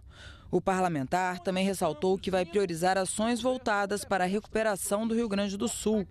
O consultor legislativo do Senado Federal explicou como vai ser feito o direcionamento para evitar desastres ambientais. Isso pode acontecer de várias formas, né? Tanto no texto da lei, né, dispondo sobre critérios para elaboração e para execução do orçamento, né, que é a força constitucional da LDO está nisso, né? Quanto no estabelecimento de prioridades e metas, na construção do anexo 7, dizer que são prioritárias políticas públicas nesse sentido, quanto mesmo ressalvar de contingenciamento. O prazo para apresentação das emendas à LDO 2025 já foi encerrado. O relatório final deve ser apresentado até 10 de julho. O senador Confúcio Moura se encontrou com o ministro da Fazenda, Fernando Haddad, para discutir o relatório e falou sobre as observações do ministro. Ele manteve o relatório, assim, com o relatório encaminhado para a Comissão de Orçamento. As metas continuam as mesmas, né? Salvo se houver alguma alteração assim na rigidez, na questão da taxa de juros, permanecer muito alta, como está, aí talvez ele mudaria algumas perspectivas, alguns gráficos ou tabelas que ele encaminhou para conhecimento da Comissão de Orçamento. O PLDO também traz um cenário de déficit zero em 2025 e estimativa de salário mínimo de R$ 1.502 para o próximo ano. O salário mínimo ele vai ter a variação do PIB de 2 anos anteriores ao ano de referência. Então, se a gente está falando de salário mínimo de 2025, é o PIB que foi fechado em 2023. Que fechou o ano em um crescimento de 2,9%, mais a inflação medida no ano anterior. Então, a inflação desse ano, né, medida pelo INPC, que a expectativa é que fica algo em torno de 3,25%. Então, esse crescimento ele não é dado por força normativa da LDO. O que a LDO faz é reproduzir esse normativo anterior, né, a sua elaboração, e como se reflete essa variação do salário mínimo para as contas públicas, especialmente para os benefícios previdenciários e assistenciais, né? A reforma tributária, recentemente aprovada aqui no Congresso, é o tema do livro que consultores legislativos do Senado lançaram ontem. O evento aconteceu na biblioteca da Casa e contou com a presença do presidente do Senado, Rodrigo Pacheco. O novo Sistema Tributário Nacional, modelo constitucional de tributação pós-reforma tributária, é o título do livro lançado nesta quarta na Biblioteca do Senado por consultores legislativos da Casa. A obra traz uma análise detalhada e acessível do novo modelo constitucional de tributação, explorando os principais pontos e as inovações desse modelo. Também contextualiza as mudanças em nível global, destacando tendências e experiências internacionais em tributação. A ideia foi essa, de juntar especialistas em direito tributário que estavam trabalhando durante todo o processo da reforma. Foi um trabalho muito intenso e a gente tinha um tempo muito curto, porque a gente estava trabalhando na reforma e ao mesmo tempo pensando no projeto do livro. Então a ideia de juntar todos os autores foi justamente para conseguir escrever uma obra com essa densidade no menor espaço de tempo possível. O livro percorre as bases teóricas, a aplicação prática e as consequências do modelo de tributação para o Brasil. O objetivo é contribuir para o debate sobre a regulação da reforma tributária. Nosso objetivo era inaugurar o debate, né? Trazer os principais aspectos da tributação sobre bens e serviços, a nova tributação sobre o consumo, também tratamos do imposto seletivo. Então, é uma oportunidade para quem tiver acesso ao livro de ter um panorama geral com a profundidade que a gente conseguiu fazer no exíguo espaço. São 7 horas e 43 minutos em Brasília. Nós interrompemos essa reportagem que você estava assistindo para ver ao vivo uma entrevista do presidente do Senado, Rodrigo Pacheco, que está lá na Assembleia Legislativa de Minas Gerais. Vamos acompanhar. Representando toda a Assembleia Legislativa. Quero agradecer também os deputados estaduais, as deputadas estaduais, todos engajados também nessa mesma causa de solução de um problema que reputa o problema federativo mais relevante do Brasil e que precisa ser resolvido. Me faço acompanhar aqui pelo ministro Alexandre Silveira, ministro das Minas e Energia do governo Lula, também do líder do PT na Câmara dos Deputados, o deputado federal Odair Cunha, portanto uma representatividade muito considerável, considerando que toda essa solução passará necessariamente por Senado Federal, Câmara dos Deputados, Assembleia Legislativa de Minas e Governo Federal, especialmente num dia em que nós recebemos em Minas Gerais a visita do presidente Lula e de seus ministros para participarem de eventos em Contagem, em Belo Horizonte e Juiz de Fora, eventos do governo, de anúncios do Poder Executivo em Minas Gerais, mas não podíamos deixar de destacar que há um tema realmente, sem prejuízo da relevância de outros tantos que estão sendo tratados, mas um tema muito relevante para Minas Gerais, que é a solução da questão da sua dívida. Todos nós sabemos que a situação fiscal do Estado e esse endividamento acumulado ao longo dos anos compromete o nosso desenvolvimento, a nossa capacidade de investimento. Minas acaba ficando muito para trás em razão de competitividade em função da falta desses investimentos que acabam desaguando em deficiências estruturais de estradas, de ferrovias, de escolas, de saúde, de ambiente de desenvolvimento de negócio, quando não se tem uma capacidade do Estado de investir. E uma dívida acumulada da ordem superior a 160 bilhões de reais no Estado como Minas Gerais é algo realmente impraticável. E aqui eu não quero apontar causadores e causas disso, o fato é que nós temos hoje um problema que é de todos nós, independente de termos dado causa ou não, é um problema de todos os mineiros de vê-lo resolvido. Uma dívida de superior a 160 bilhões de reais, sobre a qual incide um indexador muito elevado de IPCA mais 4%, limitado à Selic, e o regime de recuperação fiscal para Minas Gerais, evidentemente, não se apresenta como uma solução desse problema. Haja vista que um regime de recuperação fiscal já experimentado por os outros estados e esses outros estados apontando que esse regime não é uma solução, acaba também não sendo uma solução para Minas porque sacrifica os nossos ativos, sacrifica os servidores públicos e servidoras públicas de Minas Gerais, com um sacrifício que não se pode exigir no final das contas que o pagamento da conta seja por servidores públicos. E o mais importante, com o regime de recuperação fiscal, a dívida que hoje é da ordem de 160 bilhões, depois de todo esse esforço, com inúmeros sacrifícios a servidores públicos, acaba remontando a mais de 200 bilhões de reais ao final do ciclo do regime de recuperação fiscal. Então, parece muito óbvio que não há interesse, não há pertinência, não há cabimento numa opção dessa de regime de recuperação fiscal para o Estado de Minas Gerais. E o que nos cabe, então? Apresentar uma solução, não é se esconder do problema e ficar apontando culpado. Por isso, essa mobilização da Assembleia, liderada pelo deputado presidente Tadeu, juntamente com o Congresso Nacional, tanto o Senado quanto a Câmara dos Deputados, é fundamental, porque nós temos hoje um ambiente propício. Nós temos um ministro de Estado de Minas Gerais que conversa diretamente com o presidente Lula, tem um mineiro na presidência do Congresso Nacional e do Senado Federal, e temos um problema para resolver em Minas Gerais com o desejo de toda a Assembleia na compreensão de que não se pode fazer qualquer coisa de imediato que não seja sustentável para resolver de fato o problema. Então surge, desde algum tempo, uma ideia de um programa alternativo ao regime de recuperação fiscal que significasse o pagamento efetivo dessa dívida. A ideia foi lançada por nós lá atrás, o presidente Tadeu participou ativamente disso, inclusive foi o presidente Tadeu que levou até mim esse problema e a necessidade de se buscar essa alternativa para Minas Gerais. Nós apresentamos ao governo do presidente Lula, ao ministro Fernando Haddad, ao ministro Costa, ao ministro Alexandre, ao próprio presidente da República, numa reunião que o Tadeu também participou, de uma lei complementar que pudesse constituir um programa novo de solução da dívida. Isso foi muito bem recebido naquele momento pelo presidente Lula, pelo ministro da Fazenda, ficaram de fazer os estudos e fizeram esses estudos e agora, no início dessa semana, eu recebi do Ministério da Fazenda e do Ministério da Secretaria das Relações Institucionais, o ministro Alexandre Padilha, uma resposta de que o programa estava muito bem aceito e já estruturado com a dependência apenas da aquiescência definitiva do presidente Lula, que foi, inclusive, anunciou hoje lá em Contagem, que isso até o início da semana terá, então, o aval dele em relação ao programa. E o que constitui o programa? Basicamente, através dessa lei complementar que será apresentada no Senado.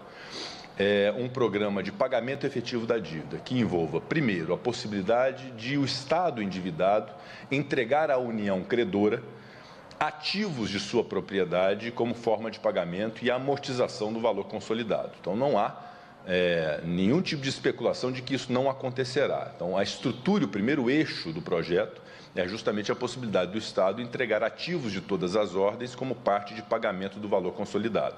Esses ativos serão elencados nessa lei complementar, que envolvem recebíveis, créditos judiciais, imóveis, recursos de crédito da Previdência, os créditos decorrentes da Lei Candir, que já foram objeto de um acordo no âmbito do Supremo Tribunal Federal recentemente, capital acionário que seja portador o Estado endividado. Então, há um rol de ativos que podem ser entregues como forma de pagamento. Até então, isso não é possível. Com uma lei dessa natureza, esse é um eixo importante que permite, então, ao Estado endividado pagar a sua dívida através de ativos que possam ser entregues à União, obviamente, a partir de todo um processo também, que eu espero que seja o mais curto possível, de avaliação, de aferição, e naturalmente estaremos todos aqui a fiscalizar o interesse de Minas Gerais para que seja a valoração mais proveitosa possível para o Estado. O segundo eixo, que é muito importante, e isso é determinante para uma questão de endividamento dessa natureza, que é o indexador dos juros.